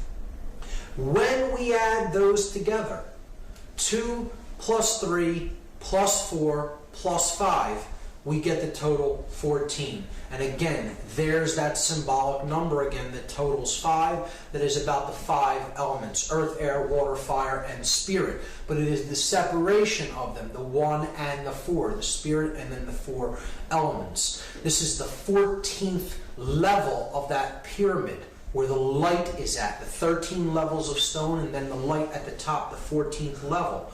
So look at the 9/11 date, 9/11/2001. You add up all of these numbers, 9 plus 1 plus 1 plus 2 plus 1 in 2001, and you get 14 again. So not only is it the date, it's the powers that did the act. Okay? The 4 planes totaled to 14. Their digits all totaled make 14. So the powers that performed this act are the 14, and this correlates with the 14th level of this pyramid, or the illuminated ones, the sorcerers behind the scenes that are manipulating the events of the world. So we have this arrangement on the building: 77 at the Pentagon, 11 at the North Tower, 175 at the South Tower, 93 at Building 7. If we add the 2 planes that struck these towers together, we get the number 186. 175 plus 11 is 186. Now, these are the planes that struck the twin towers, the North and South Tower. What if we equally distribute that number between the 2 buildings by dividing it into 2? 186 divided by 2 is 93. So there is 93, 93, 93 on every building, and we've already seen what 93 represents. It represents the will to ascend out of illusion, out of base consciousness, and into cosmic awareness or higher levels of consciousness. 93 is the number of willpower and of love. It is essentially the same force, the force that expands consciousness, love, or will to ascend, to put what we think and feel into action, to use our willpower. So we are left with only two numbers that symbolically represent the events of this day, 77 and 93. And these are two extremely significant occult numbers in numerology because they represent two completely different concepts. And we have to look at these two numbers as they relate to a third number, the number 777, which we've already seen is the number of God or completion or perfection. We saw that earlier. The 7 chakras, the 7 planets that can be seen with the naked eye, tripled for the 3 aspects of consciousness, unified as one to total 3. Again, it's the number of God, the number of completion, or the number of perfection. 93 in relation to this number 777. Just like 777 totals 21, which totals 3, 93 totals 12, which reduces to 3. So they equal the same thing, which means they equal the same. They mean the same thing. So love is 93. Will is the concept of 93. It is the number of ascension. So all of these ideas are the same. They mean the same thing. In gematria, when numerological additions total the same value, the words that they represent really mean the same thing. So 93 is 777, is love, is will, is ascension, is God, is completion, is perfection. These are all the same concept. The number 77 is very significant. It is the 14. It is the dark aspect of that light in the triangle, the ego, the all-seeing eye that is identified with building that pyramid upward, the physical form, the physical world, ruling, control, sorcery. It is the force of chaos. The number 77 represents chaos in all forms of occultism. It represents the sorcerer. It is the sorcerer's number. And it is the number of the beast in disguise. Why is that? Because if you fail, even if you succeed in one of the other 2 aspects of consciousness, in thought and emotion but not action, or in thought and action but no emotion, in the example of a sorcerer, has no emotion, or even in emotion and action, but with no thought. That is base consciousness. That is the beast. You have not arrived at the 777. You have only arrived at the 77, which is 2/3 of completion, or it is 14 out of 21, 2/3, right? And this reduces in decimal to 0.666, repeating. So it is the number of the beast in disguise. The sorcerer is the beast. And this is encoded on the 3rd degree tracing board of Freemasonry. Here you see the tools that slayed Hiram Abiff. He is finally struck with the mallet, representing ignorance, the light going out, the third eye being struck. Put into the coffin, okay? The coffin is the spirit, where Hiram Abiff, the HHH, hey in Hebrew, representing 555, Hiram Abiff's number. He is in his coffin because he is the spirit, he is the truth, he is the light, and he is the skull and bones is placed on top of the coffin. symbolic of the sorcerer. The sorcerer who conquers his spirit so that the skull, cleverness, thought and cleverness, left brain cleverness, plus the will to act reigns over the spirit. The sorcerer has cleverness, he has the will to put his cleverness into action, but he has no conscience. The conscience is entombed in that coffin. And an individual such as this is headed west. They are headed toward the realm of darkness and death, to the west, not toward the realm of light, to the east. And here symbolically is the sprig of acacia, and that represents the hope of resurrection in Freemasonry. So this is the hope that one who has destroyed their own spirit through their usage of their intellect and their will to act in an egoic fashion may indeed still be able to resurrect the spirit and come to a place of moral uprightness and conscience. So that is what this tracing board represents, and it is the third degree tracing board. It is saying you may now be initiated into some of the mystery, into some of the knowledge, but you must use that with spirit intact and not use it as a sorcerer. Otherwise you are headed west and you are not headed toward the true realm of light, which lies to the east. And I think that's a great allegorical explanation for morality. And we see, therefore, that the two numbers that this ritual reduces down to is 77 and 93, and the positions that they are in is all telling. The purpose of the ritual is so that the sorcerers that are consider themselves the all-seeing eye of consciousness, okay, are destroying others' ability to find truth, to give birth to conscience, and to rise in consciousness. And they're destroying that ladder to the higher realms of consciousness. Or if we replace 77 and 93 with their symbolic analog, 77 the number of the beast in disguise, 93 another variant for 777 the number of God. Look at what this ritual is really about symbolically. It is about the beast reigning above God, the beast becoming God and destroying God. That's what it's ultimately about. That's how dark this ritual really is.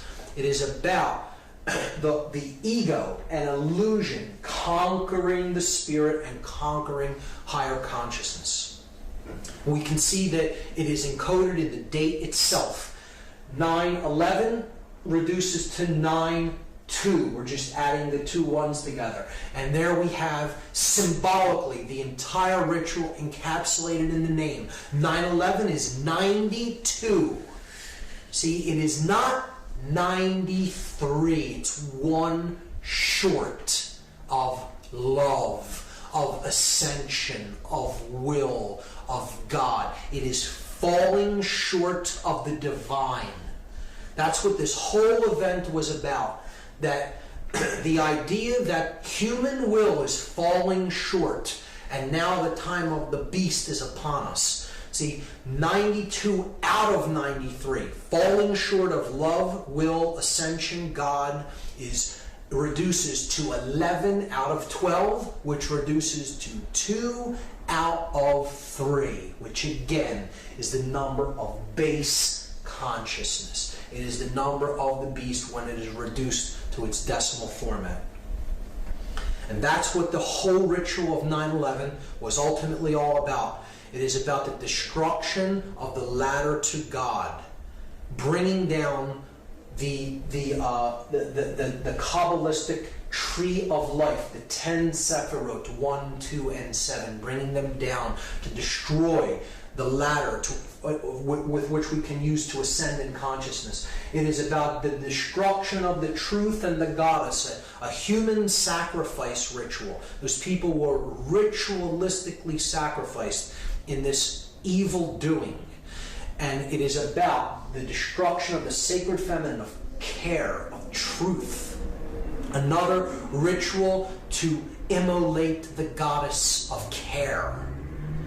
The goddess that represents the earth, terror.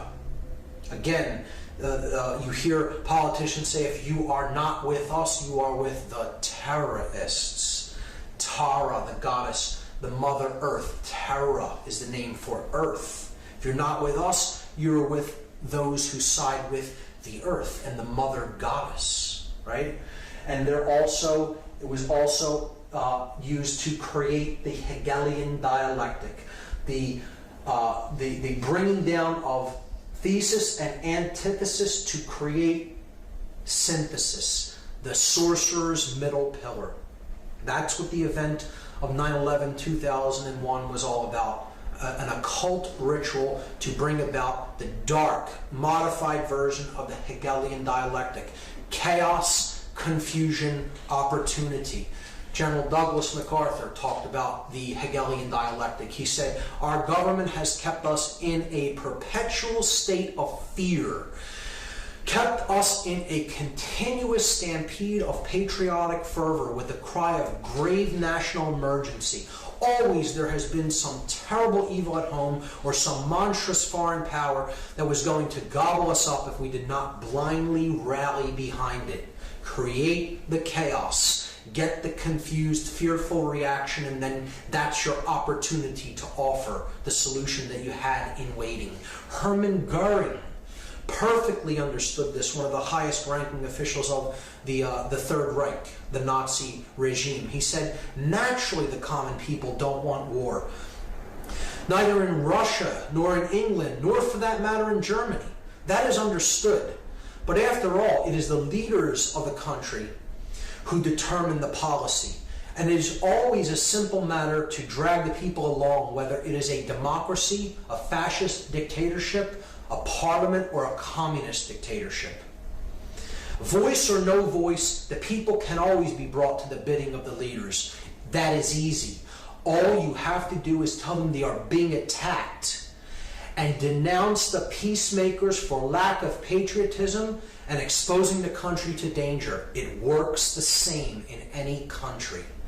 And that is what we saw on 9/11.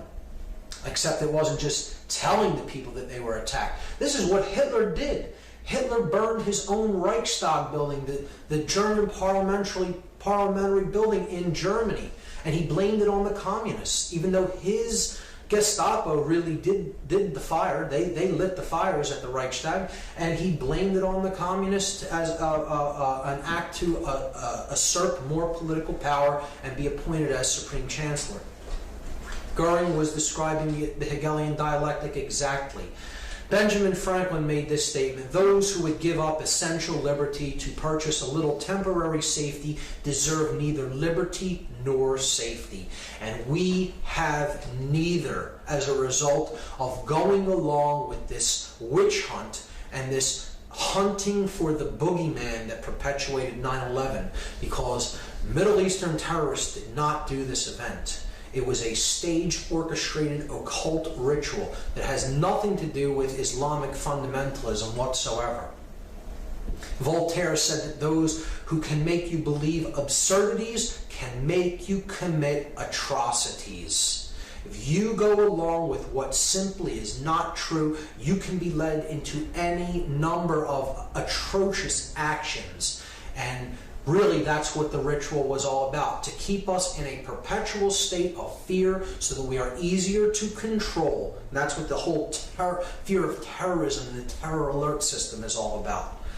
See, just like Hitler burned his parliamentary building, we had our Reichstag fire called the 9/11 event. And it's just about an attack on civil liberties and our rights and our right for freedom of speech, and just to curtail all the God-given rights that we already possess as an attack on our personal sovereignty. And people will be willing to give up more personal sovereign rights if their consciousness is shut down through fear. They bought into the fear, and now we're going off in other lands that really had nothing to do with this event, and we're waging war and killing millions of innocent people as a result of this total fraudulent staged event. And these are the atrocities that we're committing because we've believed in this absurdity.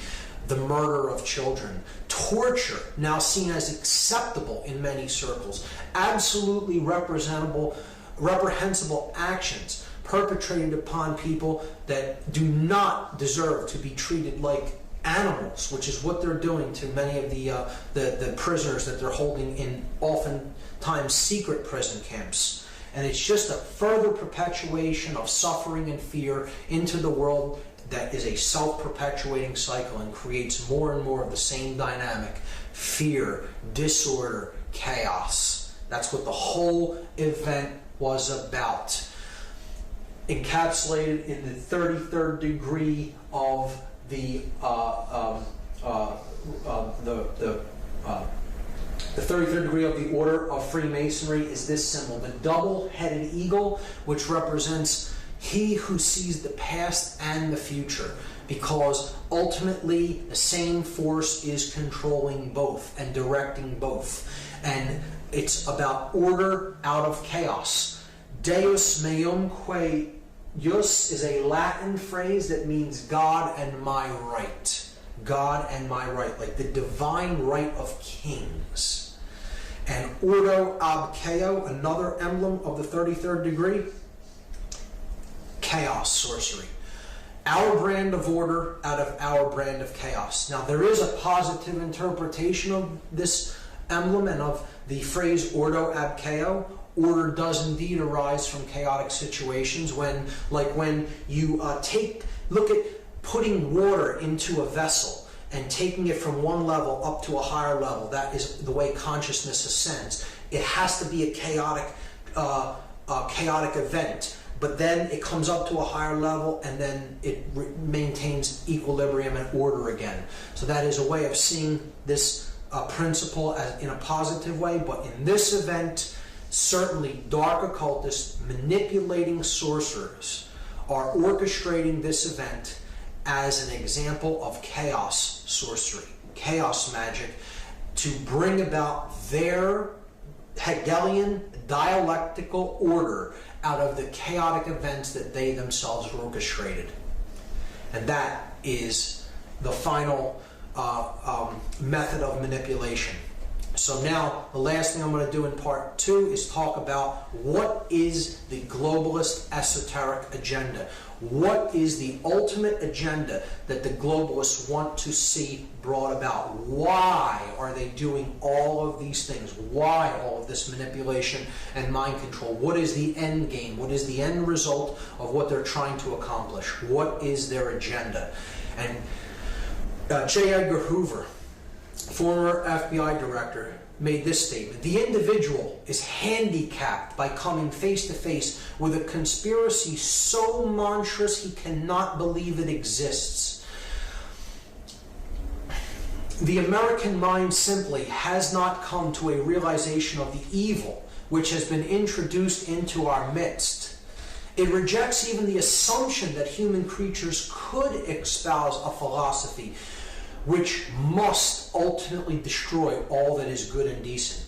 See, this is why we're in such denial, why we're in such cognitive dissonance about all of this. People will say, I don't care if I had absolute definitive proof that this is exactly what happened and how it happened.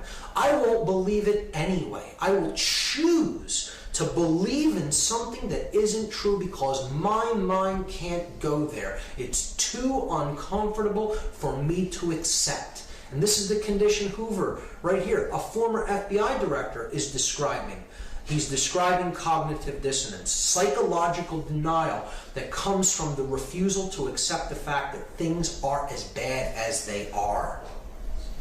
David Rockefeller described this New World Order, what they're trying to put into effect. This agenda, he described it. He said, we are grateful to the Washington Post, the New York Times, Time Magazine, and other great publications whose directors have attended our meetings and respected their promises of discretion for almost 40 years. It would have been impossible for us to develop our plan for the world if we had been subjected to the lights of publicity during those years. He is thanking the media for their silence and complicity in not exposing the agenda of these global manipulators and their plan for the world. He said, The world is now more sophisticated and prepared to march toward a world government. The supranational sovereignty of an intellectual elite and world bankers is surely preferable to the national autodetermination practiced in past centuries. Imagine the hubris of somebody making this statement practically out in the open, saying that the world surely would be better to be completely governed by international bankers and an intellectual elite rather than national sovereignty and personal sovereignty codified by our documents of higher consciousness, like the Declaration of Independence, that explained what the sovereignty of man is really about and where it comes from. And he's saying out in the open, why have that when you can have rule by international banking dynasties? This is what the agenda is all about. The elite want to get back to the Babylonian gold-headed man. They want to get back to 100% total control of all the resources and all the minds on the planet as God on the earth, the all-seeing eye in human form, that which is omnipresent, omnipotent, and all-powerful. All-powerful, all-knowing, all-seeing, present everywhere. So this is the rulership of church and state in one. Church and state are obliterated and they are replaced by one sovereign, ruling, global elite class that runs the state and the religion, and they're one and the same. Just like Nazi Germany tried to do, but this would be the new version, the Fourth Reich, Nazi Germany on technological steroids, taken to a whole new level by advanced technology. 1984, as written out by George Orwell in his brilliant novel, like the Ingsoc Party. Total 100% control of everything that is true, everything that is believed, everything that is done. They are the arbiters of truth. They're God on earth. That's what they want to accomplish. They're putting this into practice through trying to eliminate national sovereignty through the erasure of borders and to create national superblock states of nations, like they're doing with the European Union and like they want to try to create with the North American Union of Canada, the United States, and Mexico. Their plans for this have been slowed, but I think they're going to use the economic crisis to try to put them into a more forward state of advance. They want a world mercenary army to control the population of any dissenters. They want a world central bank. They want a microchipped population from which resources, food, money can all be controlled by a globally networked computer that they control, so they know where all finance, where all currency is flowing, and can take anybody out of the loop for not going on with their along with their agenda at any given time, and then they would have no ability to take part in any commerce in any way. The mark of the beast, so to speak. A total surveillance grid, a technological surveillance state. Big Brother is watching you, getting us used and acclimatized to always being on camera, always our actions always being watched. Further and further centralization of control, and further people policing themselves. That's what they ultimately want. The destruction of the sacred feminine aspect of our consciousness, our emotions, through the numbing out of our emotions, through our food and medicine, particularly the overprescribed antidepressant SSRI drugs, a total state of left brain prisonhood in which people become more and more controlling and dominant toward the left brain, even females, and they become subservient to those of higher levels above them. So a race of masters and slaves. A continuing human sacrifice through endless conflict and war, wherever they choose to do it, to decrease the surplus of anybody's daily produce, and to keep the blood of human sacrifice flowing into the earth. They believe that they have to continuously sacrifice people. This goes back to the ancient rites, where the ancient priest class, this demonic priest class would actually believe that they had to keep blood flowing in human sacrifice for the sun to make its journey across the sky each day. It's that level of perversion and sickness in this occultic ideology that wants and desires to have endless human sacrifice through war. To have a population of completely disconnected from spirit individuals that are completely hypnotized, shut down in consciousness, totally blindfolded, have the blinders on and have become pure sheep. They've become their own sheepdog. They police themselves. And they have become golems. They've become creatures, literally creatures without actual consciousness of their own, that are completely programmable and are owned by someone else. They're totally created beings that are made by someone else. See, that's the definition of a god, is it not?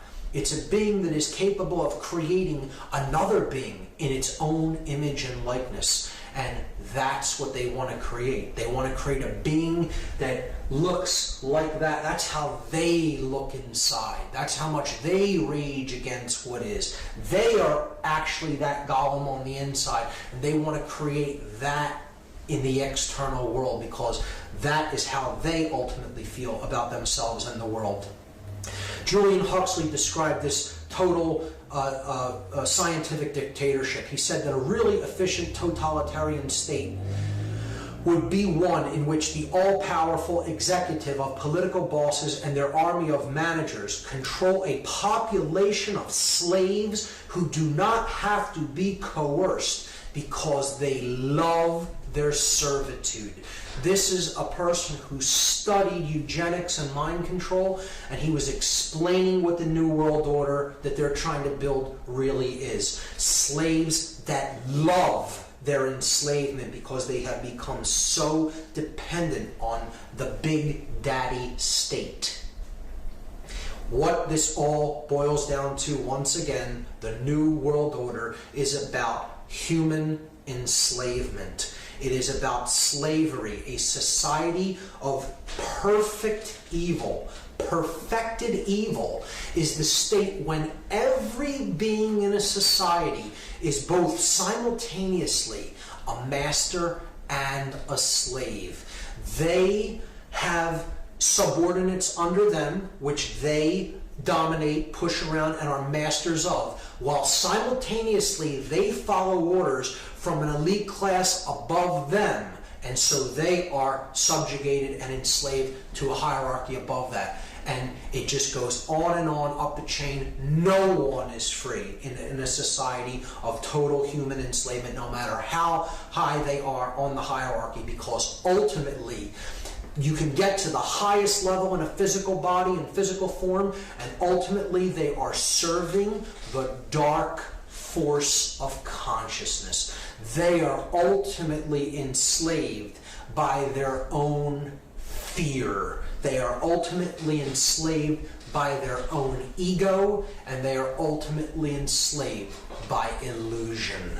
The belief that you can or have a right to attempt to control anyone or anything outside of your own thoughts, your own emotions, and your own actions, because that's the only thing you have any right to control, and that's the only thing you can control.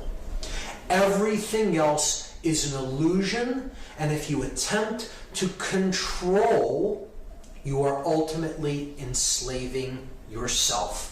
There is no such thing as control in the three-dimensional reality. There is no such thing as authority here in this realm.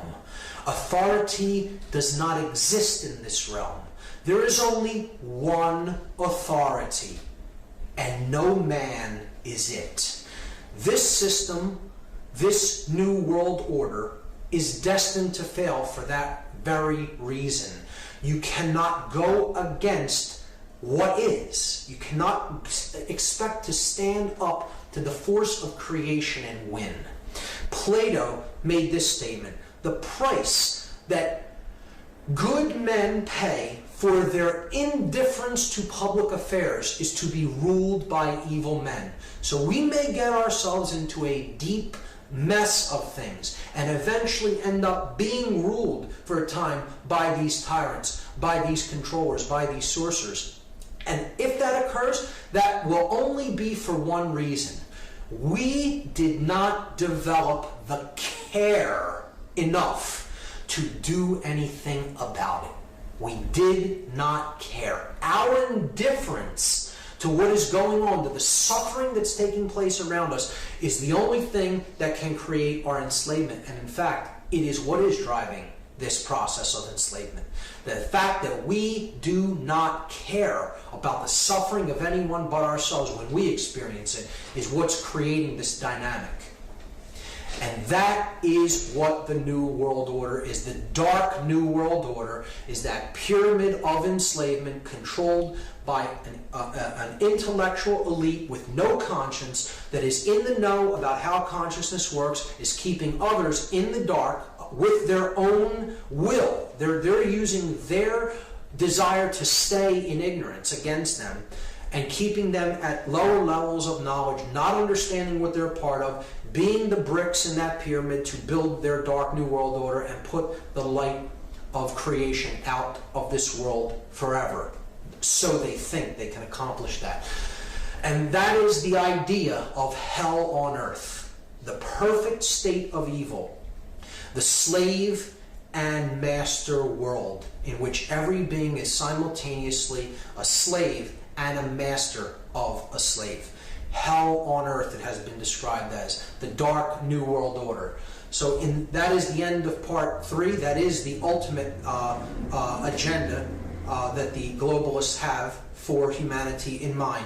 And in the next part, in part 3, I will be going into how to apply consciousness to this problem so that we can solve it and get out of the current state, the current problem that we are experiencing. So part 3 will be solving the problem through applying what we've learned about consciousness.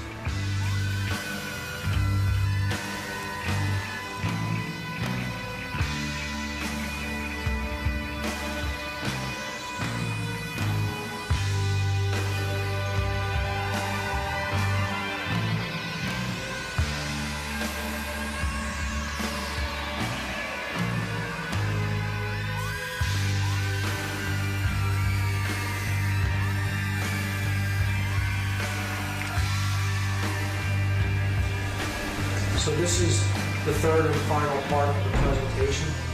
Part 3, solving the problem. This is about how to apply the solution that we learned about human consciousness to the problem that our species is currently experiencing and going through. And again, the solution was consciousness being raised on a global level by raising it at the individual level. That is what we all really need to be focused on and working toward expanding our own awareness. Albert Einstein described the problem that we're experiencing in consciousness. He explained it this way. He said that no problem can be solved by the same level of consciousness that created it. And that's exactly the case. You cannot continue to do the same thing and expect a different result. We want to apply the same level of consciousness that created the problem and attempt to solve it that way, and it simply doesn't work that way. We have to elevate our consciousness, and from a higher perspective, we can then solve the problems that were created from a lower level of consciousness. Goethe said that none are more hopelessly enslaved than those who falsely believe they are free. If we buy into this illusion that freedom is what we have today, that this completely controlled society based on differential value and manufactured lack and fiat currency and all other forms of control and manipulation is true freedom, then we are living in a prison without the bars, with the bars that we really cannot see, yet we are still enslaved by. So we have to understand that what we have is not true freedom currently if we're really going to work toward the manifestation of true freedom in the world. Edmund Burke said that the only thing necessary for the triumph of evil is for good men to do nothing. And Thomas Paine said that these are the times that try men's souls. The summer soldier and the sunshine patriot will, in this crisis, shrink from the service of his country. But he that stands it now deserves the love and thanks of man and women. Tyranny, like hell, is not easily conquered. Yet we have this consolation with us, that the harder the conflict, the more glorious the triumph. We are currently living in the time of the apocalypse. People have a completely incorrect notion of what apocalypse means. This word comes from the Greek language, and if we break it down into its etymology, apo means to take away or to remove in Greek, and kalyptine means to cover or to conceal. So it's a veil of sorts. So the apocalypse is the taking away, the removal of that which has been concealed, the lifting of the veil. It's a great revealing process. That's what apocalypse means. It means the process of revealing, and what is being revealed is the truth. The truth is what is being unveiled. It is the revealing of that which has been hidden, that which has been occulted and is difficult to see is now being seen by many people. So this isn't about an Armageddon or a great catastrophe or cataclysm. This is about the revealing of the truth and then living in harmony with that which is. That is what the apocalypse actually is. It's a choice. It's a choice that we individually must make, and it's beautifully put in the allegory, The Matrix. We have a choice between the red pill and the blue pill. The red pill will wake one up from the illusion and get them to see what is, and they will find out how far this rabbit hole really goes. The blue pill will keep them in illusion, keep them in ego-bound consciousness, and they will stay asleep. So the choice is ours. It is a choice between love and fear, the force that awakens consciousness and the force that shuts consciousness down. This is the time that many ancient cultures called the falling away of the masks. The masks are falling. That which is hidden underneath is being revealed. The true nature of things is being revealed, and our souls are being revealed to each other for who and what we really are and the forces that we really serve. I have a concept that I call able. It's a very oversimplified model of how this consciousness divide is actually at work in the world. And it's an anagram for the modalities of consciousness that we see at work. So if you look at the whole earth and you look at the divisions that exist in consciousness on the earth, we see that people really kind of break down into one of four categories. There are two very small groups, people who really are consciously aware of what is happening. One is what I call the enemy, and one is what I call the awake or the aware. So able stands for the aware, the blind, the lost, and the enemy. The enemy are these sorcerers of consciousness that have the understanding of how consciousness works and use it for manipulation and use it for evil purposes. The lost are those who cannot see and really aren't capable of seeing. They are so identified with illusion and so trapped in ego that they've really kind of lost the ability to become aware through an act of their own will. And it would take an immense amount of reversal and innumerable forces to even begin to show a small bit of light to people in this shut-down mode of consciousness. So unfortunately, there are many who are in such a state of shut-down consciousness that they can essentially be considered lost. And there's very little chance of them awakening in a human lifetime. There's another group that are simply blind. They're simply not quite seeing what is going on, but there is an inborn desire and there is willpower still there in those individuals, and they have the potential to really see what is going on, provided that they simply remove some of the blinders and some of the last remnants of things that they are attached to really see what is actually going on. And then there's the aware, people who are coming into the light and are awakening to the knowledge of truth of what is actually occurring on this planet. And they are trying to help raise awareness in others to awaken, to help others to awake. You know, you can't actually create that process yourself. You can't really wake someone else up. Someone can only wake themselves up through looking into this knowledge on their own. It's a process of self-initiation. You can be an assistant in that process. That's what an alchemist is. He's an assistant to the process of awakening. He doesn't actually do it for anyone else. Each person is actually their own magician in that process, and they actually awaken their own consciousness. An alchemist can only hope to be an assistant to that process. So the concept of there is only one will, there is only one law ultimately, and there is really only one sin. The one will is the ascension of consciousness, the evolution of consciousness, the ladder that leads from lower levels of consciousness to higher levels of awareness and suffer. We live in harmony with that which is, we prosper, and we can attain order and peace and harmony. If we live in opposition to that which is the truth, then we're going to be oppressed and enslaved. That's simply how the dynamic works. There is only one sin, and that one sin is tyranny. Whether it comes under the administration of an emperor or a queen or a Führer or a president. Tyranny always comes as a liberator. It always claims to be the liberator and that which is going to bring freedom and prosperity and order, but it ultimately ends up in one way. And these images are disturbing, but this is what tyranny really brings. Tyranny brings enslavement, and ultimately it brings death. It brings things like concentration camps, death camps, such as these disturbing images from the Third Reich.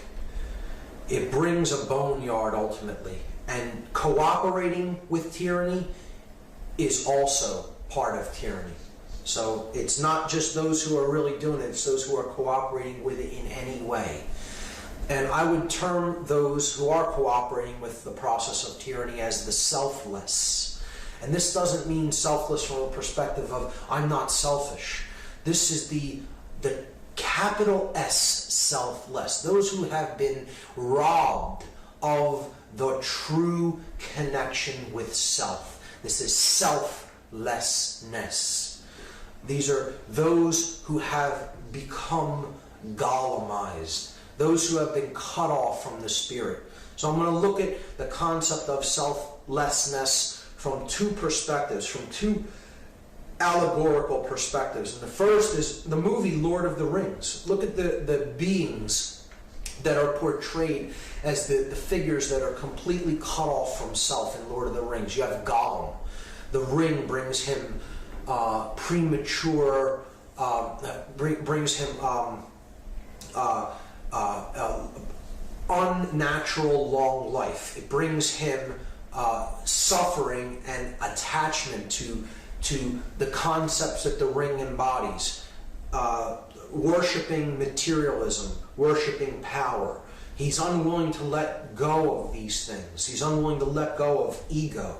So he becomes a shriveled husk of his former self, Smeagol. The orcs used to be elvish creatures. They used to be elf-like beings, and then they became these monstrous beings, the orcs. The ring wraiths have no face. They're depicted as completely selfish, selfless. They have no identity underneath their mask. They're a total husk. And of course, you have the all-seeing eye, the dark consciousness of Sauron, who is disembodied. He totally doesn't have his former self form. He is completely a disembodied consciousness, a husk of his former self that is completely done in and is completely changed into something of that is completely not what he formerly used to be. So that I just represents total ego, total illusion, and he is not anything of what he used to be. This is brilliantly portrayed in Star Wars. The master and slave relationship that's shown in Star Wars. The stormtroopers are the oppressors of the people of the former Galactic Republic, now the Galactic Empire. And they are all clones of each other, we find out in the later Star Wars episodes. They're clones of the same being, Jango Fett, because they have no unique identity. They're all the same underneath. They're copies of each other, or clones. The uniformed individuals who have given up their sense of sovereignty and self, and they have become clones of each other. They may be the masters over, given rulership over those in the Galactic Republic, the former Galactic Republic, and they oppress them, but they have a master, and their master is Darth Vader, the Lord of the Sith. He is a shriveled husk of his former self, who was Anakin Skywalker, who turned to the dark element of the Force and became half machine, half man. And he is not the ultimate ruler, because he himself has a master as one of the Sith. He is the apprentice, and then he has his master, Darth Sidious. Darth Sidious is a shriveled husk of his former self, Senator Palpatine. And he would seemingly be, in physical incarnation, the highest level of the hierarchy of power. So one would think, well, he doesn't have a master, but indeed he does have a master, because he is owned and controlled by the dark side of the Force itself.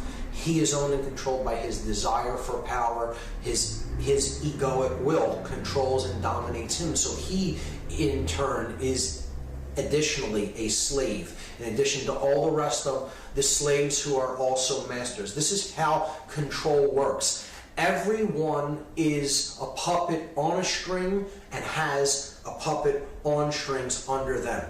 So it's an endless hierarchy of slave that is also master, and master that is also slave. And we see this with the modern day stormtroopers, the modern day clones that have given up their identity and their sovereignty over to an entity that is really not a sovereign being. The state, the government, the military body, the organization. Just like the stormtroopers gave up their sovereignty and their identity to become individual clones and gave up their former selves, the selfless, those who are not connected with true self. All the barriers to self-realization they buy into, and they live their life in discordance with truth and discordance with what is real. They live their lives in illusion and ego identification. And they don't really see that they're really simply being used as pawns in a game, and they are the chess pieces on the chessboard, on the floor of the house, as it is said in Masonic parlance. And they are simply moved by their chess masters, who do see things from a higher level of consciousness. They can see the whole game board floor, but the individuals that they manipulate, these individuals, do not see the entire game for what it is. They see only the square or two in front of them or to the side of them, as a pawn in a chess game would. The chess master can see the whole board, but they cannot. Again, the floor of the house, base consciousness, the checkered life of man, the wanderer between light and darkness, the pawn that can be positioned in the game. And ultimately they are the bricks in the pyramid of manipulation, those who are being used to, unknowingly used, without their direct knowledge, by those in knowledge in the light above them. In their ignorance, they're being used as one of these bricks to build the pyramid of male dominator manipulation, the new world order system, to build the blade, the male dominator world. What we have to understand, the concept that we really need to understand going forward to enact these solutions, is what personal sovereignty is. We have to understand the conceptual idea of sovereignty at a deep level, understand what it really is, what it means, and how we can exercise sovereignty in our own lives. Sovereignty means that we are a unique being and we are free by the nature of our birth into the cosmos. Our rights do not come from any man or any group of men or any organization. Our rights are inborn by the very nature of us being born into the world. We are all sons and daughters of God. No matter what you want to look at that concept of God, that creative generative principle as, we are all individual, unique expressions of that consciousness. We are all born free into the universe. No one can ever take that freedom away. They can believe that they have the right to do so, but ultimately they do not possess that right, because ultimately there is no authority in this realm. Any claims of authority are simply that. Beings that are claiming authority over others, and others who actually accept and believe their claim that they have authority over them. But it doesn't exist in actual manifest reality. It is only a claim and a belief by those who accept the claim of authority. There is only one authority and no man is it. This is enshrined, this principle of sovereignty is enshrined in the Declaration of Independence, a very high consciousness document. The language is extremely specific in the Declaration of Independence, and it reflects a high level of understanding and a high level of consciousness and an understanding of sovereignty. It says that we hold these truths to be self-evident. So it's not a belief, it's a truth. It's not questioned as a belief, it's self-evident. It's a truth that is self-evident. The language is very specific. It isn't a belief that we happen to kind of resonate with. It's a truth that is so obvious we recognize it as being self-evident. That all men are created equal. Created equal. That implies a creator. Okay? They are endowed by their creator. An endowment is a birthright. It is something that you come into the universe already owning, already possessing. It's a birthright by their creator.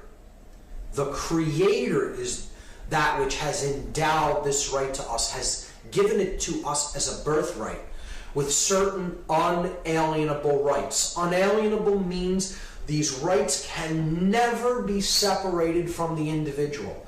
They cannot be made alien to the individual. Among these are life, liberty, and the pursuit of happiness. A very high consciousness document, and I think in our modern day and age in this country, we've really lost sight of these truths. We've really lost sight of what sovereignty really is. We need to go back and look to the consciousness of the individuals that comprise documents such as this and understand really what they were saying and what these statements that were made meant. And again, it's a declaration. It's a true statement of that which is, of independence, of no dependence upon anyone else, because we recognize our own personal sovereignty. The enemy of all personal sovereignty is what I call satanic illusion. This is the force. The word Satan or shaitan in Hebrew means the adversary, he who opposes, the oppositional force that tries to create strife and chaos in our life. That's what Satan really is. It's that force. And it does that job by illusion, through illusion and manipulation. It tries to get us to identify with things that aren't true and aren't real. That's what illusion is. Something that isn't true, we latch onto it, and because we latch onto it and refuse to detach from it, and we live according to something that isn't really true, We don't live in harmony with that which is, with truth. We try to live in disharmony with the truth because we're attached to an illusion that we've bought. All you can get out of that is suffering. You can't get any order out of that. You can only get chaos out of it.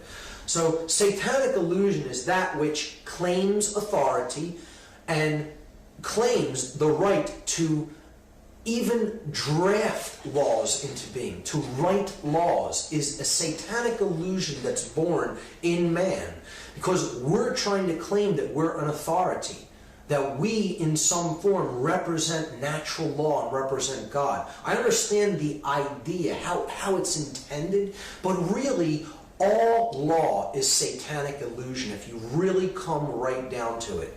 Because if a law is in harmony with natural law, with higher law, with cosmic law, it need not even be codified or written down. If one recognizes natural law as such and lives in harmony with it, there is no need to write that down. It's a redundancy. Conversely, if any law is in opposition with natural law, then it need not. Conversely, if law is not in harmony with natural or cosmic law, it really need not be obeyed. It can be thrown out because one cannot be coerced into living in disharmony with natural law. And that's what all these new punitive laws that are coming in by this rogue administration and others that are to follow it really are. They are in disharmony with the natural law of creation. And in effect, they cannot really limit our rights or our freedoms. They can write down those laws all they want. No one is bound to obey or agree to be controlled by them, because they don't quite understand about things like the Bill of Rights. The Bill of Rights do not grant any rights to anyone, nor does the Constitution grant rights. These are documents that were written to place limitations upon the enumerated powers of government that are clearly articulated in the early sections of the Constitution. Article 1, Section 8 spells out and enumerates the powers of the government. And these are documents that are supposed to limit the power of these non-sovereign creations of the sovereign beings. But see, we have it the exact other way mentally in our minds. We think that the government is the all-seeing power, all-knowing power, and it grants rights to people. Many people actually think that and actually believe that these documents that were written grant us our rights. Nothing could be further from the truth. These documents are supposed to be written limitations on governmental powers and written enumerations of the specific powers that the sovereign beings of the world, of the country, are granting to a governmental body to be allowed to carry out. So the way I look at satanic illusion is that ultimately all law is satanic illusion. All government is satanic illusion because it is externally imposed. It is based in control, which is fear consciousness, and it is based in creating opposition. This is what law, the law of man, this is how the law of man differs from the law of attraction and the law of nature. The law of man is based in opposition. It is an oppositional force. It needs to create two sides or a conflict that it can play off against each other so a third party can come out on top. So it is the Hegelian dialectic. It is satanic illusion. Bill Clinton made this statement: if the personal freedoms guaranteed by the Constitution inhibit the government's ability to govern the people, we should look to limit those guarantees. He actually made that statement, that he thinks that the government has the right to curb people's God-given rights and freedoms. A non-sovereign entity known as the government, has a right, in this gentleman's estimation, to curb the inborn birthright freedoms of sovereign beings born into the universe as free beings. He made that statement, and I believe that he believes that. I also know that he believes this statement, and I'll shock you with what I'll follow it up by. He says the purpose of government is to rein in the rights of the people. That's what Bill Clinton actually believes. The purpose of government is to rein in the rights of the people. So knowing what I now am espousing in this presentation and what I've stated throughout, you would think that I disagree with this statement. But the truth is, I don't disagree with this statement. This statement is exactly the truth. The purpose of government is to rein in the rights of the people. And I make that statement because I understand what the word government actually means. This is what the word government means. It comes from two Latin words. Gubernare is a verb which means to control, and mente means mind. It is a noun that means mind. Government means to control the mind. Gubernare, where we get the word gubernatorial elections, the election of a governor. Mente, mental. The word mental comes from that root word, the mind, to control the mind. The purpose of government is to control and limit the rights of the people by controlling their minds. Externally imposed government will always do this because it is based upon control.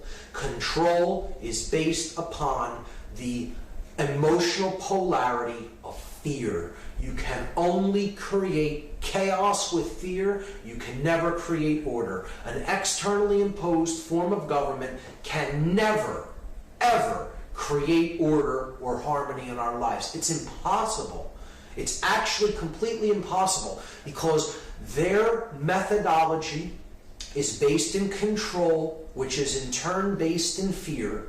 And fear can only, the dynamic energy of fear can only create chaos, as we've seen many times over, and that you can prove in your own experience.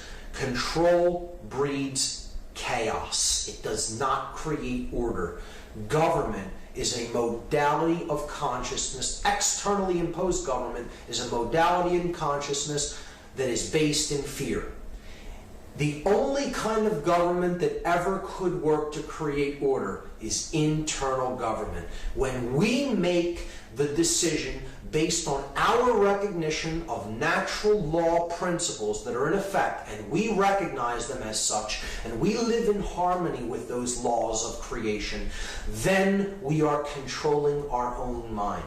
We are existing in harmony with all three of the aspects of our consciousness: our thoughts, our emotions, and our actions. The body and the spirit unify in the level of mind. That level is controlled by us from within, not externally imposed. That kind of government could work.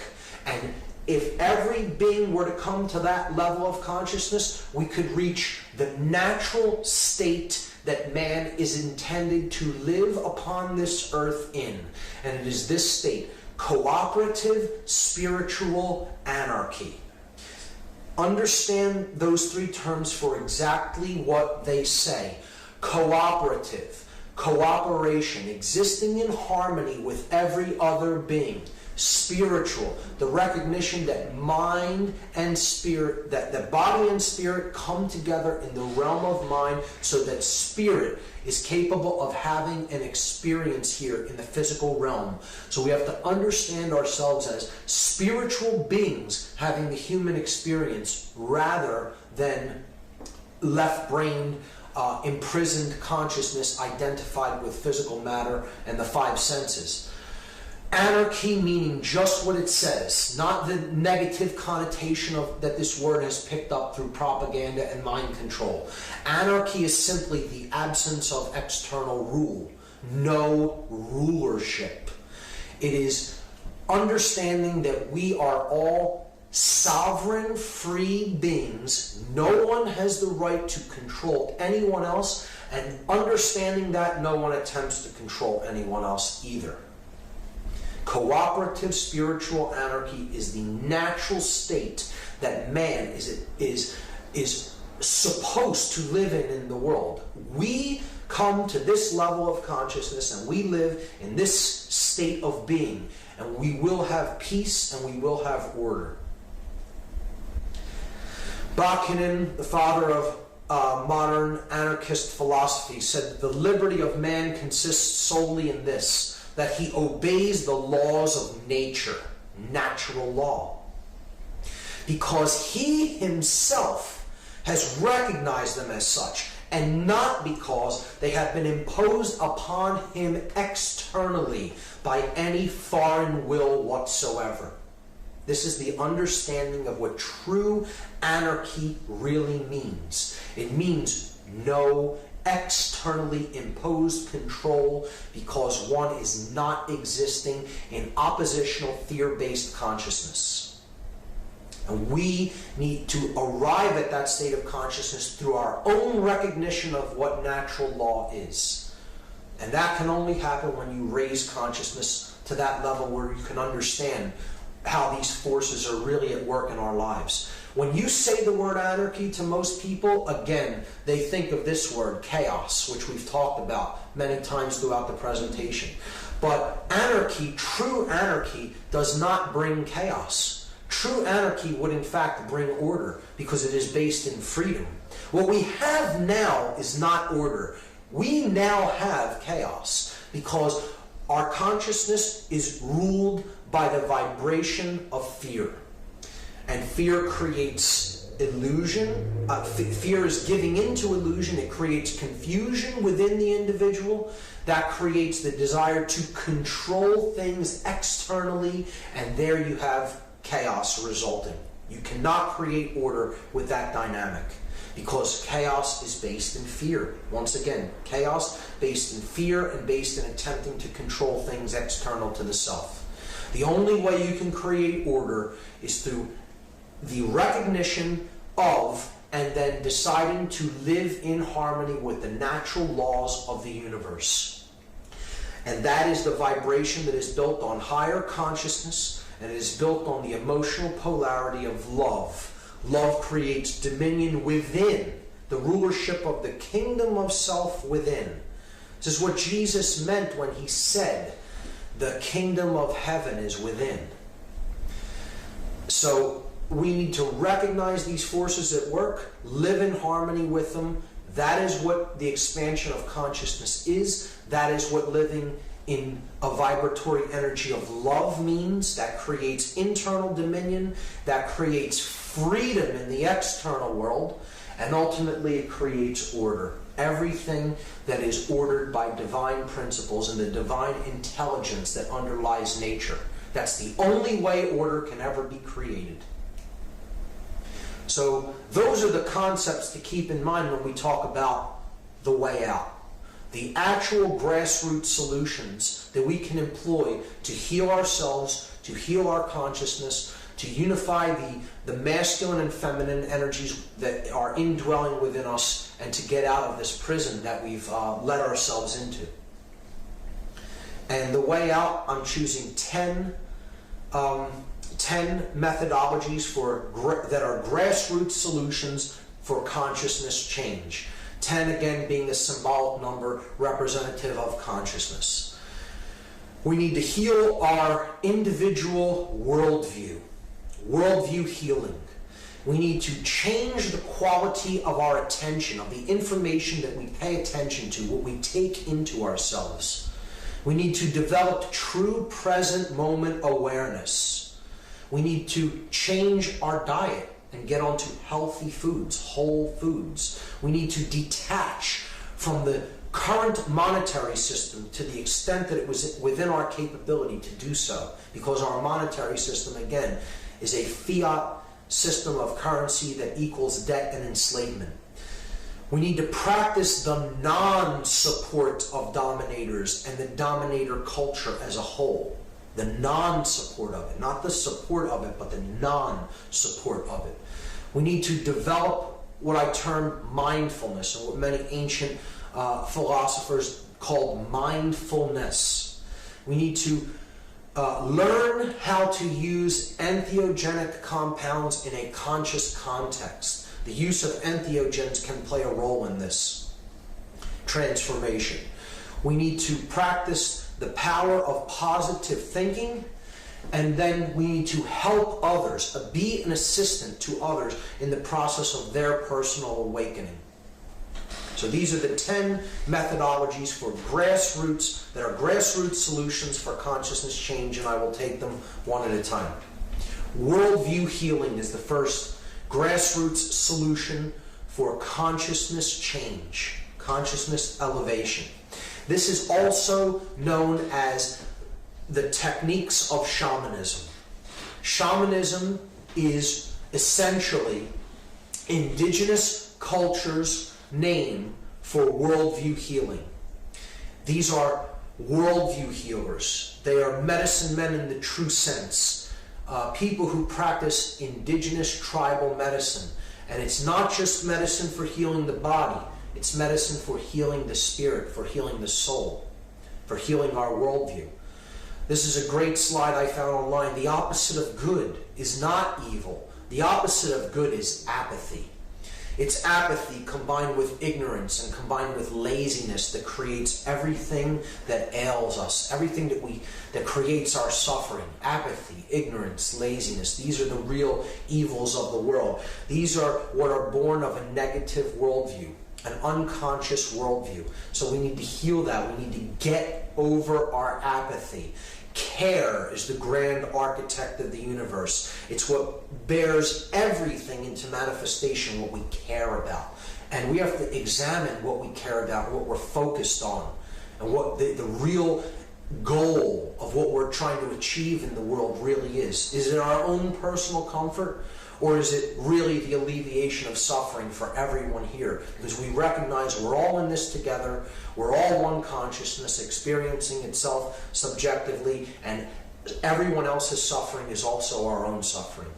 That is what conscience really means. That's what real responsibility is that understanding. And we need to get to that level of consciousness if we're ever going to truly unify and be one world, recognize that we're actually all one consciousness. That will be accomplished through healing our worldview and understanding that human nature is in fact good, that we need to live in harmony with natural law, and that change is in fact possible. To think positively and know that it is possible for the caterpillar to become the butterfly. We can make a transformation and a metamorphosis if we use the power of our will and the power to ascend to higher levels of consciousness to accomplish that.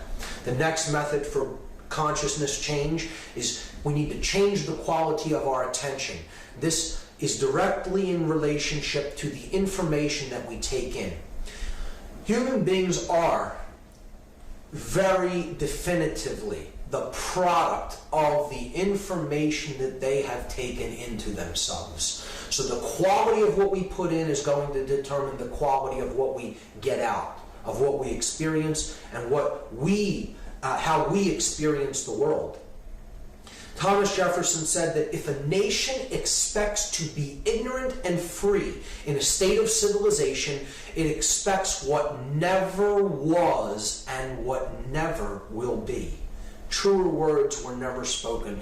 There is no such thing as the simultaneous coexistence of ignorance and freedom. It is one or the other. An ignorant population is an enslaved population. And a well-informed population is a free population. So this is why reading is so important. Reading really is a key to understanding. We need to read information that was considered important enough that the people that came before us placed it down in writing. And this is how we become informed. We take in good information and we become inwardly formed. That's what information is. The process of becoming inwardly formed. And by becoming informed, we can be reformed. We can make ourselves anew with the new information that we have taken into ourselves. See, this is what we generally have right now in the mass media and the popular culture. People hypnotized, paying attention to propaganda and mind control. And that's never going to get us up to a higher level of consciousness to solve the problems that we're experiencing. We have to change the quality of our attention. If we continue along this route, we're going to become hypnotized.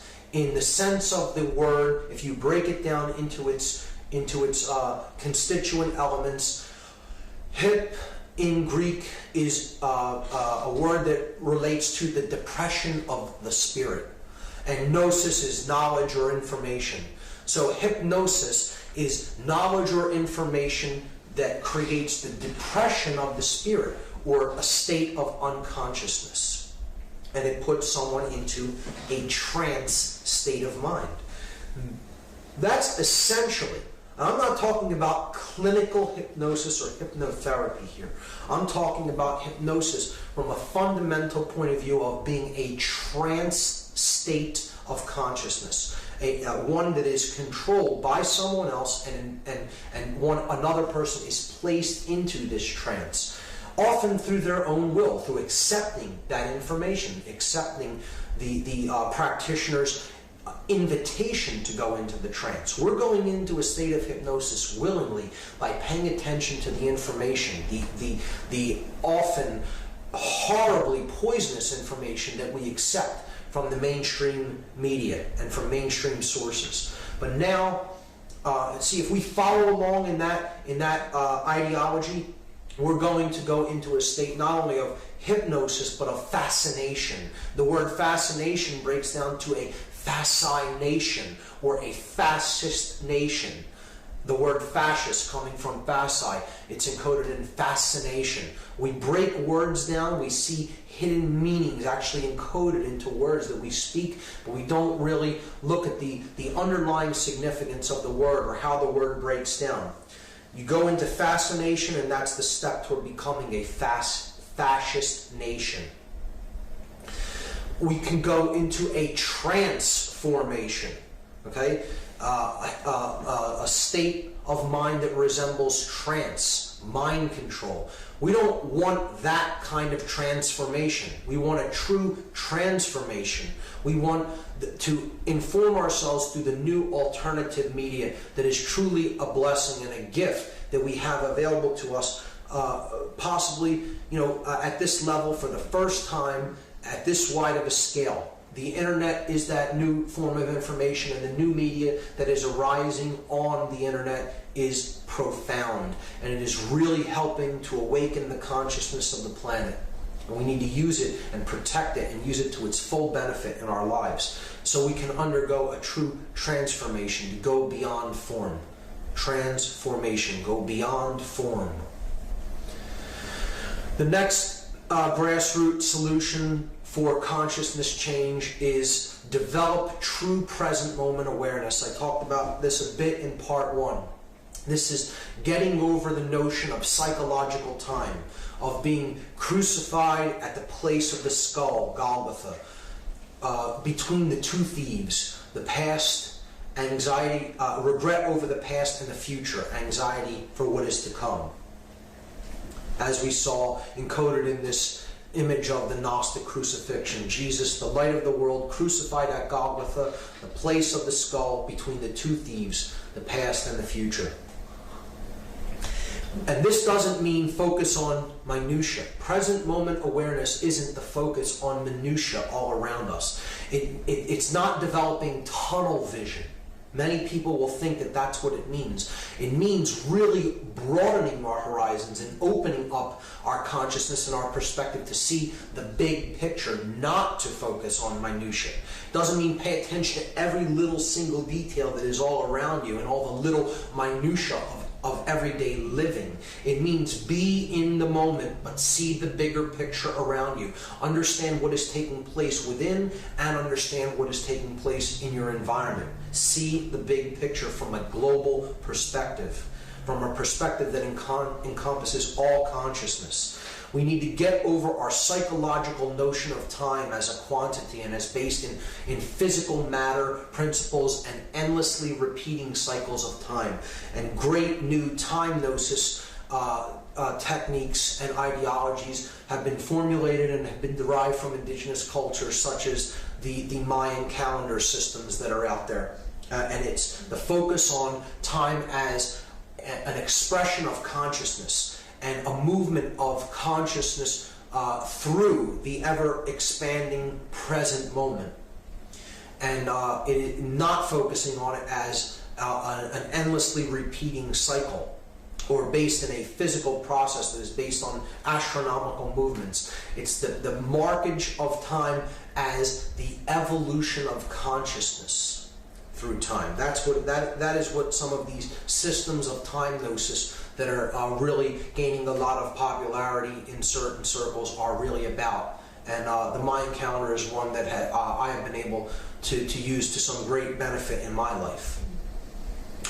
Another method for consciousness change is one that I believe that currently we really do have the ability to take and put into full practice, because we have a lot of control over what we put into our bodies as far as diet goes. To change our diet is something that is within our control and is something that we can all work toward if we simply use our willpower to do so. Because we talked about all the poisons in the modern Western diet and all the unnecessary drugs that people attempt in the medical profession and the pharmaceutical profession to get us dependent upon. The idea is to detach from these poison foods and really get focused on organic foods, organic farming, local food production for local populations, because there's less stress on the resources and on the land, and less dependency on oil and trucking resources in from other areas. So organic food diet, whole foods, really nutritious foods, get off of high amounts of sugar, high glycemic index foods, high carbohydrate levels, high sugar levels, just really poisonous compounds in food. Get off of GMO foods, genetically modified foods, and on to just good, whole, organic foods. And that you'll really see a change in the consciousness. You'll see not only a change in the body, but you'll see a change in the clarity of your ability to focus your mind and to really put your thoughts into manifestation. You really are what you eat. It actually is true. And the body reacts to what is put into it. So it's not just inwardly forming ourselves through the information we take in, it's also what we physically put into our body to use as fuel. And this drives the brain. The diet has to do with the health of the brain, most certainly. So this is one that we all can do, and it's within our control if we use our willpower to change our diet for the better. Monetary detachment is one of the hardest methods to actually put into practice, because we have little control over everyone using the monetary system. We are largely at the mercy of other people using these currency systems that are in use around us, so it's difficult to detach from the monetary system. But to do it as much as possible, we should look at alternative forms of currency. Some people are trading in credits online, bartering online. There's different forms of cities that are being used as hedges against the dollar, and ways to detach as much as possible from the fiat currency system that's really tanking from the inflation that's going on right now. Local systems of barter are also a good way to deal with monetary detachment. And taxation. We have to consciously make up our minds whether we actually want to take part in the tax system. It is a system that is known as a system of voluntary compliance. There really is not a law that makes it actually view an average American citizen liable to pay income taxes. We are voluntarily complying with this by signing these statements and these papers, and many researchers have written about this and have waged this battle to show people that the income tax is in fact unconstitutional, and it is a system of voluntary compliance, that knowing what our tax dollars are being used for to create more forms of control and wage more wars of aggression, we need to really make up our minds as individuals whether we are going to continue to go along with these practices. The next method of the next grassroots solution for consciousness change that we can employ is to begin to detach from our support for those acting in the role of dominator. This is a very important one and a very difficult one for many people to really comprehend and to really come to terms with, because often these are people we know in our lives, that we love in our lives, and that we may understand when we come up to a high enough level of consciousness really aren't helping the situation.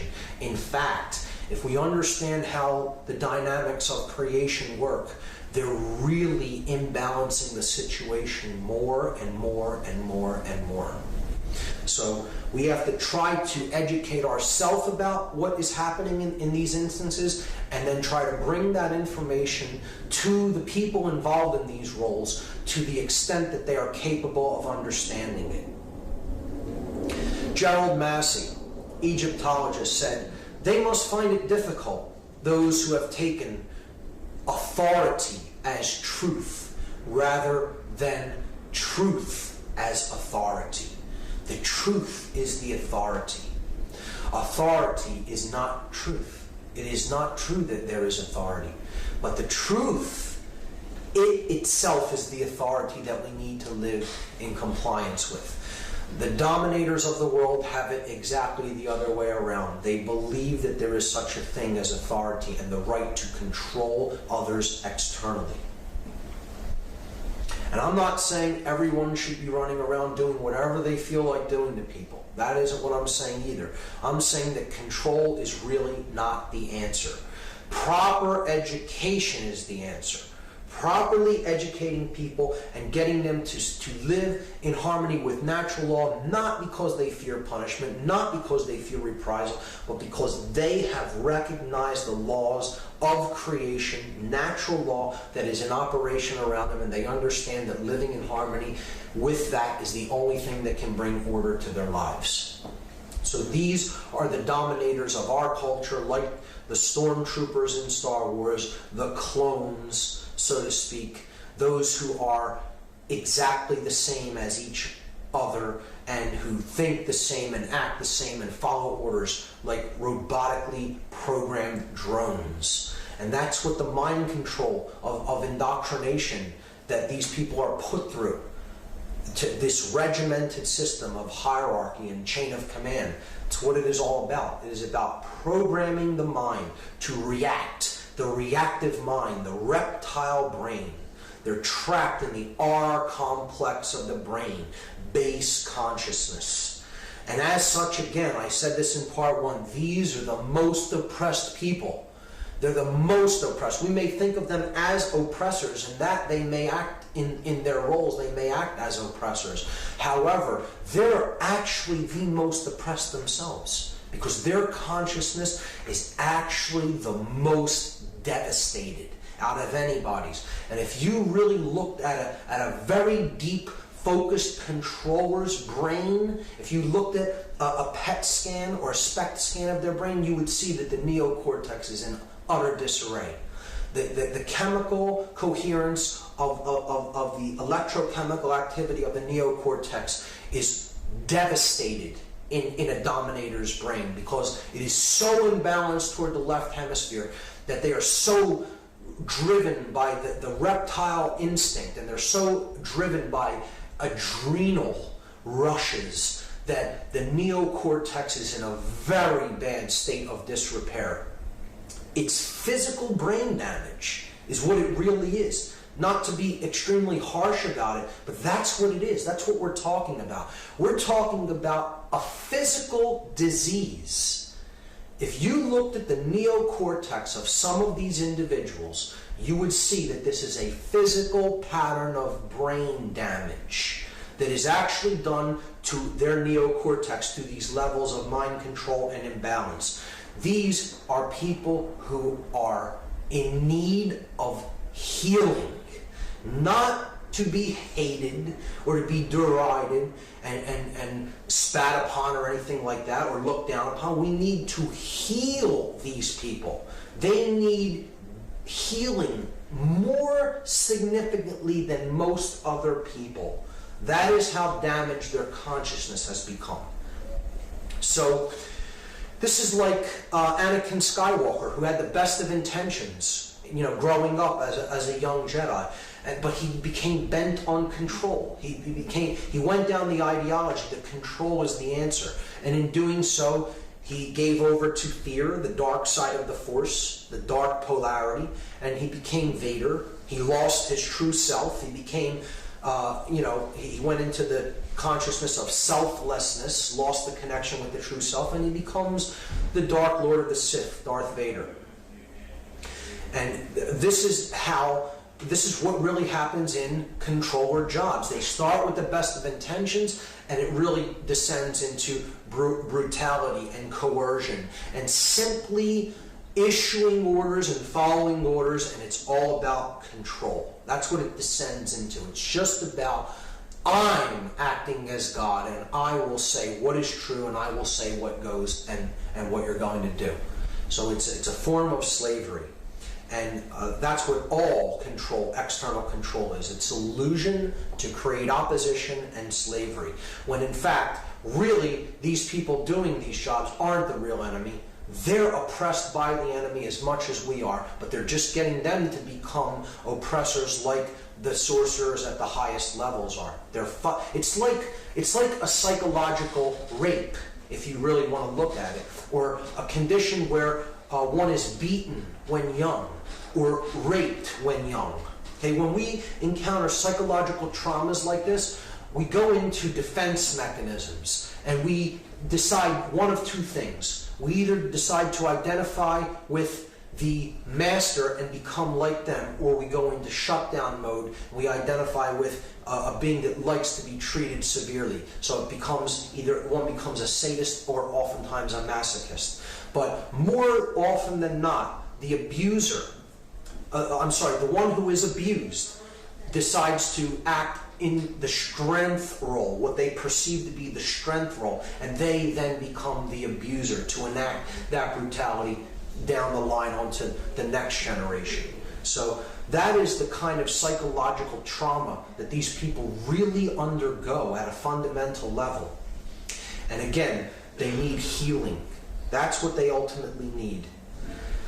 See, the idea is it's okay if we act like that. Many people will see it like that. It's not fascism if we do it. We can go out and bomb countries that didn't attack us and kill innumerable amounts of children. We can go and create torture facilities, but that isn't fascism because we've done it and we're the good guys. Well, it doesn't work that way. It still is fascism, and those who are enabling it are part of it, and those who enact these things are part of it. And they're as involved as the people that came up with these ideas and decided to enact them to begin with. They would have no ability to enact these things if they wouldn't have people willing to go along with it. And that's the same with any war scenario. Wars cannot be fought if there are no soldiers who are willing to go off and fight wars. And that is on both sides. That is on both sides of the conflict. That is how war will be put to an end. When people come to a level of consciousness where they understand that they're not going to be controlled and manipulated anymore, and they're not going to be manipulated into fighting wars for rich men that don't give a damn about them and are only there to profit from the endeavor. That's what our wars are ultimately fought about. And here's a person who is all too happy to explain that to you in the most overt terms. Henry Kissinger, a military strategist who actually comes up with the designs for positioning and strategies for engagements and helps to create strategies for positioning troops, makes a statement like this: military men are just dumb, stupid animals to be used as pawns in foreign policy. Here's one of the chess masters, folks, telling you himself that he doesn't give a damn about you. He doesn't care about you at all. At all. You're a dumb, stupid animal to him. This is one of the people deciding where you're going to go off to fight. You're a dumb, stupid animal to him, to be used as pawns in a game of chess. He's the chess master positioning you, the dumb, stupid animal, on the board, on the floor of the house, a wanderer between light and darkness, never knowing which is which. So people have to make up their minds. Do they want to wage war for people like this? Because that's really who's sending people off to war. They're never fighting. People like this never fight their own wars. They don't fight their own battles. They sit back behind the scenes, call the shots like the gods that they think they are, and they send the poor and the shut down in consciousness off to war to wage battles for them so that they can prosper and profit. It's all about who benefits, who gains is the question that needs to be asked. So in fact, I understand people like this believe that they're doing something positive. They believe they're supporting people. They're not really acting in the best interest of the people that they think they are acting in the best interest of. You know that they may love the people that they're supporting, they think they're supporting in these instances. Yes, they love them, but the action that they're taking to support their family members who are going to go off to war isn't really helping them. They need to help them to raise their conscious awareness so that people will decide not to fight these senseless wars of human sacrifice, because that is ultimately what war is and always has been. It is a ritual of human sacrifice, and they're all too happy to wrap the soldiers up in all the occult emblems all over them before they go off and send them off on the altar of sacrifice. That's all war is, that's all war ever has been, and that's all war ever will be. It's a human sacrifice ritual, and the object is, don't support this. Explain to people that it's a scam to make the rich richer and to do away with people that they look at as dumb, stupid animals to be used as pawns in foreign policy. We need to not support the dominator culture, the dominator ideology. We need to help people to understand that war is wrong in whatever context it is fought in.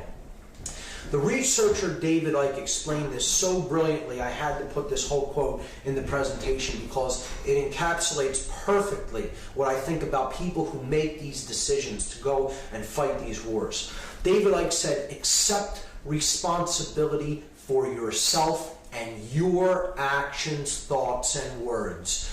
You alone make choices. You alone are answerable to the consequences of your behavior. The feeble excuse that the establishment expected it holds no truth or justification. What is the point of having principles if you allow others to dictate your behavior? At the end of the day, you will judge your performance and the contribution you have made to creation. It will not be based on what another expected of you or what you did because you felt trapped. And how often do we hear that? I had no choice. It's something I had to do. I didn't have anywhere else to go or anything else to do or any other way to live. You hear this as an excuse all the time for why people go off and fight the wars that they fight. This is a cop-out. This is doing something because you felt trapped or you feel that it's expected of you. And that justification holds no truth. We are answerable to our own actions. And what we do in any given circumstances, no matter what was threatened of us, no matter who said that they would do something harmful to us in return, we take that action of our own will and of our own accord, and we are answerable to the consequences of our own actions. That's what needs to be understood. And in this role, in this helping, this process of healing, women can play an immensely powerful role, and have and will continue to have an incredibly powerful effect in this understanding of what the dominator culture is all about, and help to explain and talk with and really delve into the psychological makeup of the men that they love. Because let's face it, most of the people enacting this domination are men. Okay, they're the physically stronger of the sexes as far as a physical build and physical makeup and physical strength. So they're the ones who are really employed as this strong arm for the force that the sorcerers need to enact their will.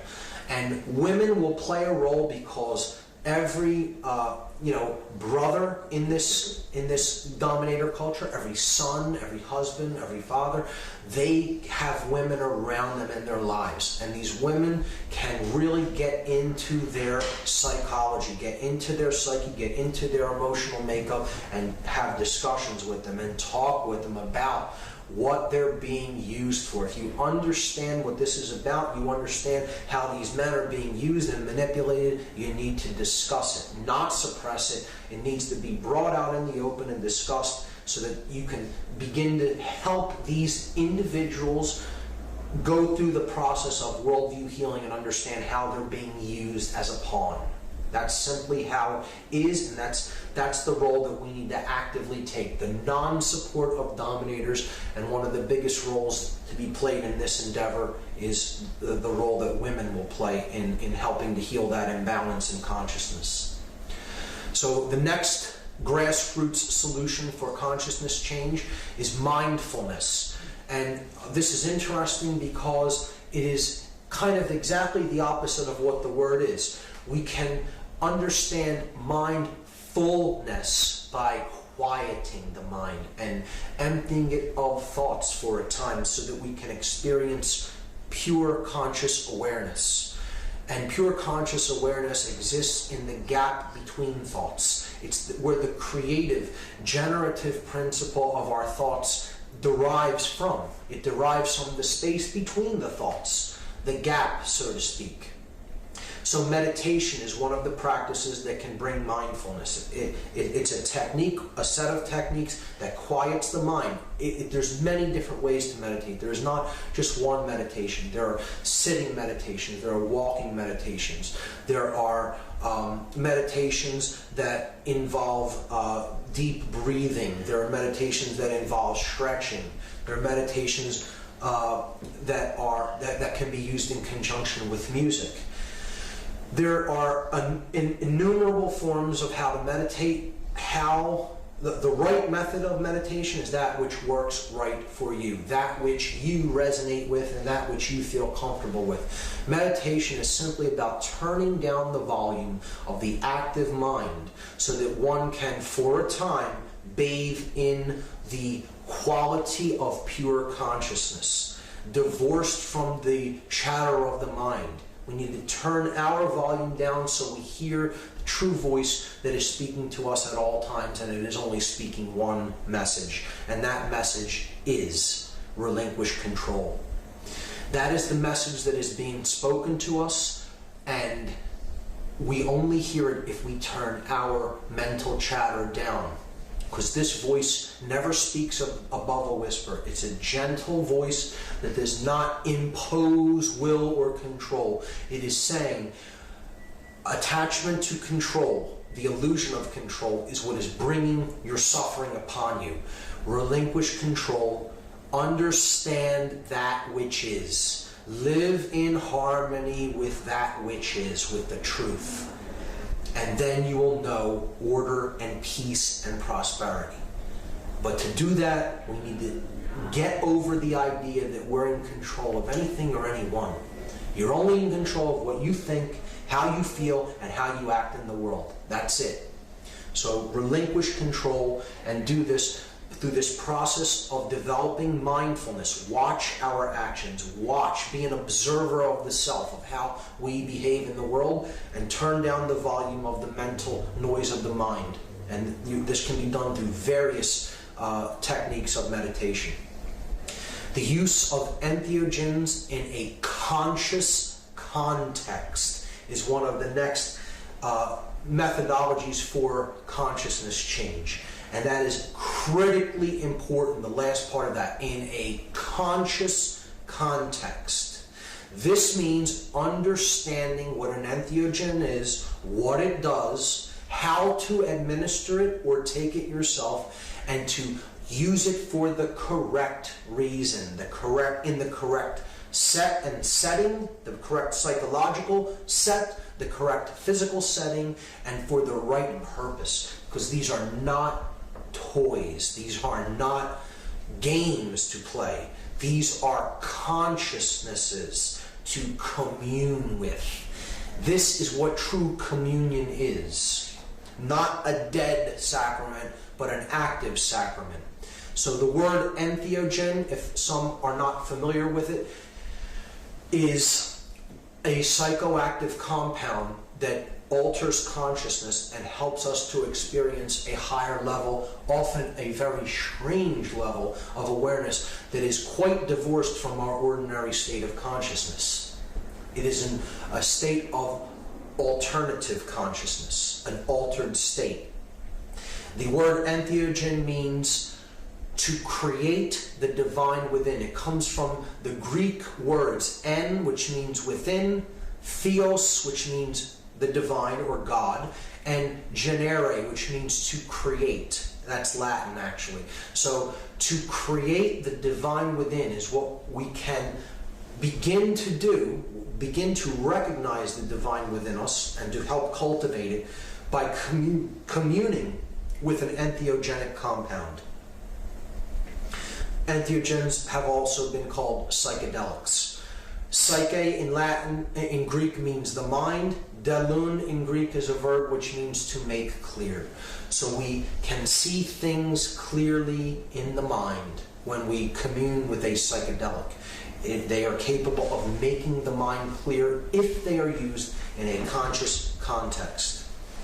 Some of the most popular entheogenic compounds: THC, tetrahydrocannabinol, or cannabis; psilocybin, or psilocybe mexicana, magic mushrooms; ayahuasca, or Banisteriopsis caapi. This is the DMT being the active ingredient, a combination that is added to the ayahuasca blend from the chacruna plant. Sometimes even pure dimethyltryptamine, DMT. These are powerful psychoactive compounds, some more powerful than others, that can really help us to go deep within our consciousness and explore the realm of the psyche, within the rich tapestry, the rich realm that exists within each of us. And these substances are demonized, and these substances are made illegal. Imagine that, naturally occurring compounds found in nature that are off limits to adult human consumption because you don't own your own consciousness. That's what laws like this, draconian laws like this, are saying to us. You as an adult do not have the choice as to whether you feel it proper to modify your consciousness as you see fit. We own your consciousness, and we are saying that this experience is off limits. You are not permitted to modify your own consciousness, which you think you own, in a way that you see fit as a mature, responsible adult. I will tell you whether or not you are permitted to modify your consciousness because I own your consciousness. Imagine that. That's our laws that we have in effect in this country and in most others. And we think we're free. We believe that we are free beings when an experience has been made illegal. An experience in the mind is illegal. Imagine the hubris of the individuals who actually believe that they have a right to even attempt to say that they're allowed to control consciousness in such a way. Hubris. It's utter hubris. That's all I can say about it. That's all I can say about it without getting extremely angry. The word sacrament, it comes from the word sacrum, which means holy or sacred, and mente, which means the mind. So again, the sacrament is that which can help to make the mind holy or sacred or whole. So it is entheogenesis, or induce an altered state. They're giving you a small piece of bread or something similar. It's an inert sacrament. It's a deadened sacrament. It's not really a sacrament. It's a substitute for the real thing. That isn't what a sacrament is. A sacrament is an active communion with another intelligence. And that's what entheogens are. Not to be trifled with. You try to trifle with these compounds and you'll find out exactly how much they do not really appreciate being trifled with. They are consciousnesses. They are consciousness that are there as teachers that we can commune with if we know how to use them in a respectful and conscious context. Terence McKenna, one of my greatest mentors, who sadly is no longer with us, he said, if the words life, liberty, and the pursuit of happiness don't include the right to experiment with your own consciousness, then the Declaration of Independence isn't worth the hemp it was written on. We own our own consciousness. It is ours to modify as we see fit. No one can make that decision for us. And I will go so far as to say no one is bound to obey a law that forbids an experience within one's own consciousness. Period. And when we commune with these compounds, if we do choose to do so, they can open up vistas of creativity because they're really putting us in touch with the intuitive right brain. And then art can flourish from a communion with these sacraments. And music can flourish and flow from a communion with these entheogens. So it's one of the ways that we can use them to get really into deeper touch with the creative aspect of ourselves. The next grassroots solution for consciousness change is the power of positive thinking. It's one I often struggle with, as do many people who do research in this field. We have to keep a sense of humor. It's often difficult to do so, knowing the weight and the gravity of the situation and how deeply along we are in this, but it's extremely important to be able to look at it lightheartedly. It is also extremely important to see the glass as half full. Try to recognize that we are making small steps and small progresses in the right direction. Try to see the glass as half full as opposed to being half empty, and focus on the positive rather than the negative. Difficult. I struggle with this one myself. Understand that change is possible. Keep that focus in mind. Keep the eye on the prize, so to speak. Change is possible. And we need to not look at the asleep as the enemy. We need to look at the asleep as ones to be helped and healed. They're in a state of worldview illness, worldview poisoning. So we wouldn't go into a hospital and start spewing hatred out against a cancer patient. They're ill. They have a disease. They have an illness. They're sick. Just like people who are really shut down in consciousness, they really have an illness. They are at disease. They have worldview poisoning. And what they need is healing, not hatred or resentment. And again, it's one many of us struggle with, who are at a higher level of awareness, and we want to beat somebody up because they don't understand what we currently understand. It's our role to help them to come up in understanding, and oftentimes you'll encounter people that are completely resistant to it, and they're attached to their state of consciousness and attached to their egoic, self-centered worldview, and they want to stay in that state of disconnection. And it can be difficult, and we need to, work with them to the extent that we can, and if they are determined to stay in that modality of consciousness, perhaps it is better to allow them to do so and experience the negative outcome that will inevitably result from refusal to change and to ascend in consciousness. They will find out eventually, we all will in one form or another, what our level of consciousness is really going to create for us. No one really escapes the lesson. They can only delay it. So we need to help them to the extent that is within our capability, and then outside of the capability that you can affect, you need to know where the limitation lies and let certain individuals be where they are. That's a hard lesson to learn, extremely hard.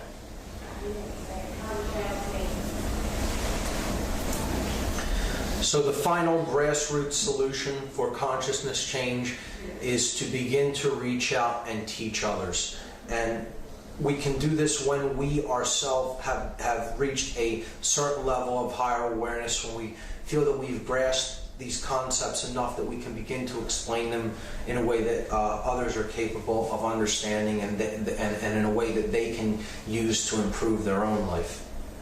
And we should do this only when we reach what I call the 3 R's. The first of which is respect. We need to understand that the word respect is from Latin. It means re means again, and spectare means to look at. So it is to take another look. That's what respect really means, to look at again. And in this context, what I mean by respect is we have taken another look at ourselves first before we really go out and attempt to bring this information to others. We've come to a place of self-respect, self-examination. We've looked at ourselves. We've given ourselves a second look. We need to come to a place of remembrance. We have been dismembered in our past. We've all fallen in consciousness and had times when we have fallen from our higher selves and acted in ways that we're not proud of. But a true teacher is one who has remembered what the true self is. They have remembered themselves, brought all the pieces back together. And when they have become remembered, they have reminded themselves. They have re-enabled the proper worldview. They have re-enabled the proper operation of the mind, been reminded. And the third R is responsibility. To come to a true understanding of what responsibility is. And this does not mean the left brain, Western, monetary worldview of what responsibility is, having this much money or having this kind of a job and taking on all kinds of extracurricular activities, and that means we're a responsible person. That isn't what true responsibility is. True responsibility is responsibility. It is the ability to respond to the circumstances and the situations that we find ourselves in consciousness, because we are aware of what is going on within ourselves and in our surroundings, and therefore we have the ability to respond to anything that, in a proper way, in a balanced way, to any scenarios that might come up or might develop. That is what true responsibility is, and it is the understanding that, again, everything is connected. There is no separation between self and others, and every being's suffering is our own. There will be suffering here for as long as one being is suffering. That is how you know that you're in any kind of a condition of suffering. You ask the question, Is there even one other who suffers? And if the answer is yes, then you know that you're suffering because there's no separation between that other and yourself. That recognition is what real responsibility is founded upon. And when we have the 3 R's, we can give birth to the 3 C's through teaching. And this is helping conscience to be born into the world. Care. It's all about that 4-letter word, care. What we care about is the creator of our experience. And if we care to do the right thing, conscience is born within us. This is the second birth. This is to truly be born again, is to be born in conscience. And this comes from the Latin con, which means together, and scieo sciere, which means to know or to understand. So conscience is common sense. It is that which we all know together. To know together is to undergo conversion in this process of teaching ourselves, and we help others to undergo the process of conversion. So this word is similar to the word converse, to have a conversation or a conversion. This comes from the Latin words con, which means together, and versare, which means to change.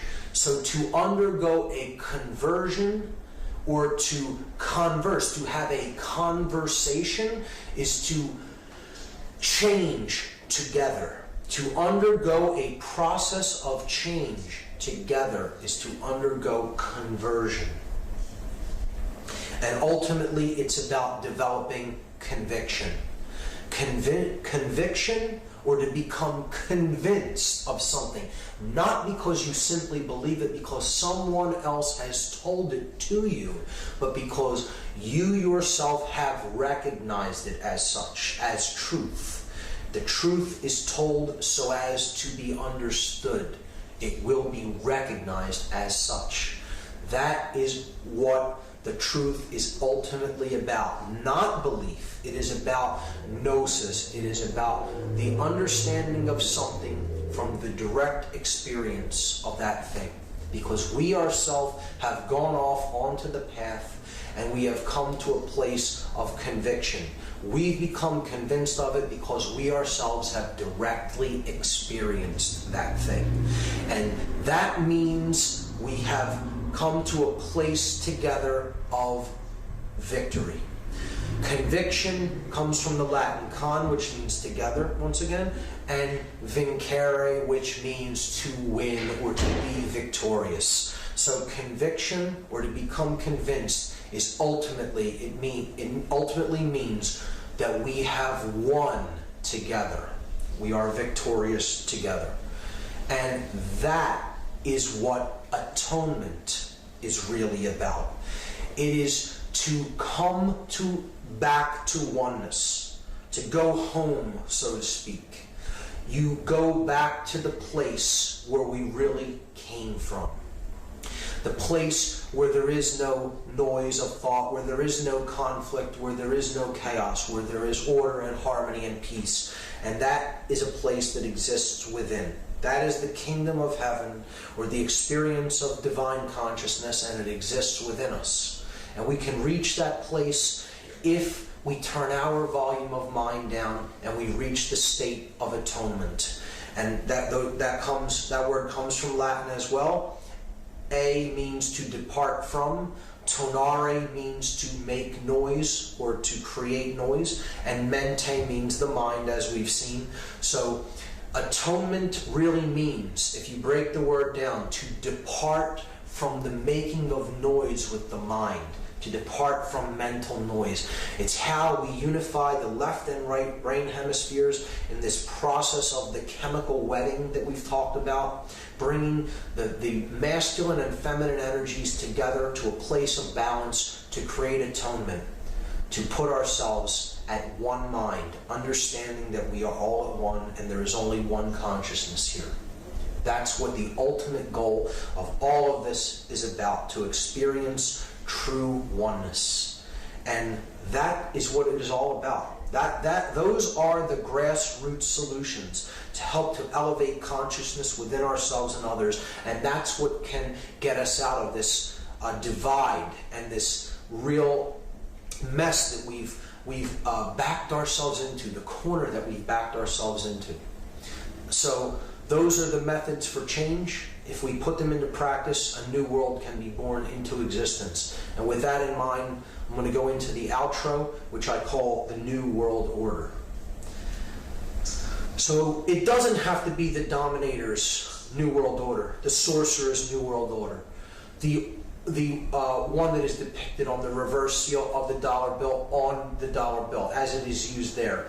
It doesn't have to be the pyramid of manipulation, of stone being erected in the image of the blade, controlled by a male dominator sorcerer who believes he is God and has the light and wants to dominate and control everything on the surface of the earth. It can be the positive New World Order, where we take that pyramid of manipulation down brick by brick, one changed consciousness at a time, to create the true great work, the bringing down of this light to earth and instilling it in the heart and minds of each individual here. That's what the true great work is. Henry David Thoreau said that things don't change, people do. The change comes from within. We decide to make the change internally, not because it is imposed upon us externally, but because we ourselves have recognized the necessity for consciousness change in our own awareness. And it's all a house of cards, this pyramid of manipulation, just as we saw in The Wizard of Oz, where a lowly small dog rolls back the curtain on the great grand Wizard of Oz and exposes him for a man, a simple man, a small, powerless, relatively powerless man that he is, that is just pressing buttons and pulling levers to create a giant illusion of control and power. But it's really all a house of cards. And once we recognize the house of cards for what it is, we stop holding it up and it will collapse under its own weight, because we're ultimately, again, our own enslavers. We are the sheep in the pen with the gate open, free to go out at any time, yet we stay in the pen because we're so used to being in there that we don't know what true independence and freedom looks like much anymore. So we'd rather stay where it's comfortable, in the hassle-free zone. But ultimately, the decision to go out of that pen and into the true world of freedom that awaits us is ours to make. It's a choice between love and fear. It's a choice between the red pill and the blue pill, as in the allegorical movie The Matrix. And we need to choose that based on our level of awareness and what we feel is right for us. Do we wish to awaken to that which is? Do we wish to live in harmony with the truth and live in harmony with the laws of nature, because we ourselves have recognized them as such? That's the choice that lies before us. And when we make that choice, we will see that change happen in the world. We will see that state of non-dualism come forward and flourish and flower in the world. We will see the bonds that hold this world in bondage, the chains, the links of the chain that hold this world in bondage, crumble and fall away. And there will be one world. There will be not one world government. There will be one world with no externally imposed government. There will be one world born into the new consciousness of freedom and the new consciousness of higher awareness and love energy, the polarity of love. That's what we can give birth to if we use our power of will, if we use our intelligence, our emotions, and our actions in a proper context to bring this new world into manifestation. And that is the true great work, and that is the true new world order that it is possible for us to create here. What we're seeing happen is an epigenetic evolution. Epi from Latin means, to go beyond, and genetic, to go beyond our genetic programming. This is not a physical evolution. This is an evolution in the mind. It's an evolution in consciousness that is happening on this planet and on the individuals of this planet right now. We are undergoing consciousness evolution, epigenetic consciousness, epigenetic change. It's taking us beyond the limitations of our genetic programming and into the great cosmic consciousness that lies ahead for us. The great evolutionary process of unfoldment of consciousness to higher and higher levels of awareness. That's where the human future lies. And we can see that world. We can see that process coming into fruition. And if we go along with these changes and we don't reject these changes that are coming upon us, we can really, our lives can begin to flow effortlessly. And we can bring order and peace and harmony into manifestation in the real physical world. And this process is the process of awakening, the process of having an epiphany.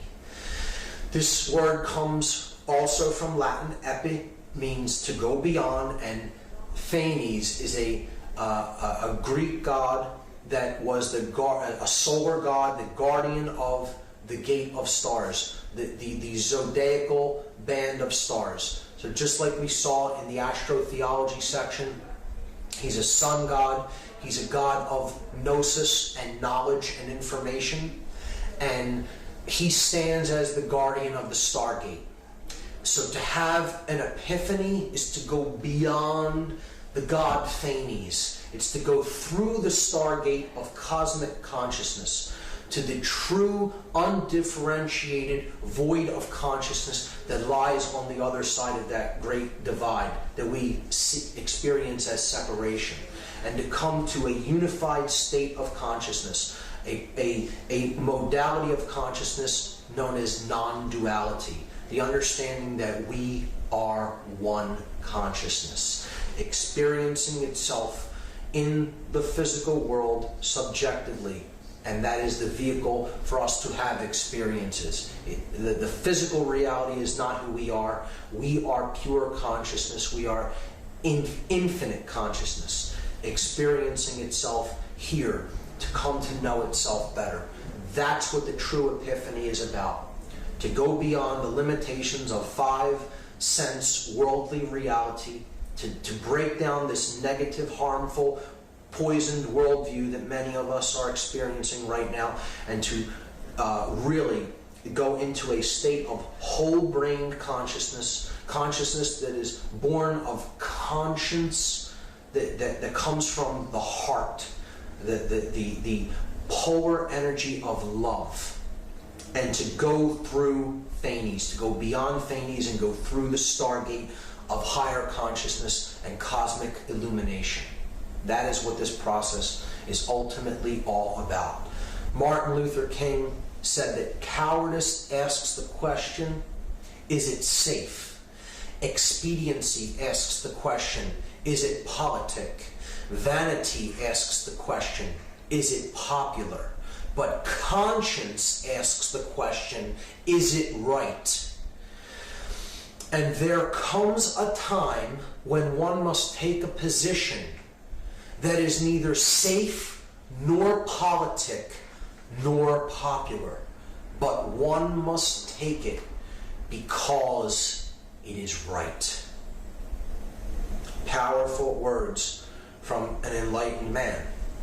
Nelson Mandela made the statement that our deepest fear is not that we are inadequate. Not that we are inadequate. Our deepest fear is that we are powerful beyond measure. It is our light, not our darkness, that most frightens us. We ask ourselves, who am I to be brilliant, gorgeous, talented, fabulous? Actually, who are you not to be? You are a child of God. Your playing small does not serve the world. There is nothing enlightened about shrinking so that other people won't feel insecure around you. We are all meant to shine, as children do. We were born to make manifest the glory of God that is within us. It's not just in some of us, it's in everyone. And as we let our own light shine, we unconsciously give other people permission to do the same. As we are liberated from our own fear, our presence automatically liberates others.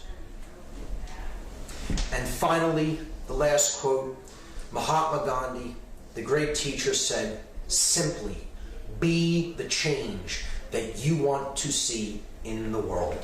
Because the external reality that we perceive around us is actually a reflection of what is going on within. As above, so below. You change what's in here, and what's out here will follow. That's what it is all ultimately about. So I'd like to wrap up the entire presentation with 3 simple wishes, blessings if you will. One from the Eastern world, one from the Western world, and one from the place in the middle, the heart. So this is a Buddhist blessing. It's a prayer often prayed by Buddhists, known as the metta prayer. This is the blessing from the East. May all beings everywhere be at peace. May the hearts of all beings everywhere remain open. May all beings everywhere awaken to the light of their true nature. May all beings everywhere be healed. May all beings everywhere be a source of healing for all others. May all beings everywhere be happy, and may all beings everywhere be free. From the West, I'm going to read a message from the Hopi elders. This is from the Hopi tribe of Arizona, Native American. You have been telling the people that this is the 11th hour. Now you must go back and tell them that this is the hour, and there are things to be considered. Where are you living? What are you doing? What are your relationships? Are you in right relation? Where is your water? Know your garden. It is time to speak your truth. Create your community. Be good to each other, and do not look outside yourself for the leader. This could be a great time. There is a river flowing now very fast. It is so great and swift that there are those who will be afraid. They will try to hold on to the shore. They will feel they are being torn apart, and they will suffer greatly. No, this river has its destination. The elders say we must let go of the shore. Push off into the middle of the river. Keep our eyes open and our heads above the water. See who is in there with you and celebrate. At this time in history, we are to take nothing personally, least of all ourselves. For the moment that we do, our spiritual growth and journey comes to a halt. The time of the lone wolf is over. Gather yourselves. Banish the word struggle from your attitude and your vocabulary. All that we do now must be done in a sacred manner and in celebration. We are the ones we have been waiting for. Extremely powerful message from the Hopi elders. And finally, I'd like to wrap up the entire presentation with a blessing from the middle. In my words, very simply put, as you prepare to go on this journey for yourself and go through the stargate of cosmic awareness, of higher levels of awareness and enlightenment, my wish for you is simply this. Have no fear. Be not confused. Lose control. See through the lies and deception. Find dominion within yourself. Fall in love. Know the truth. And the truth will set us all free. Go for it. And thank you.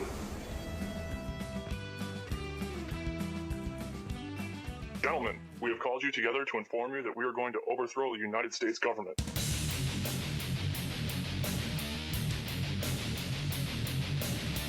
You still think that jet fuel brought down the World Trade Center?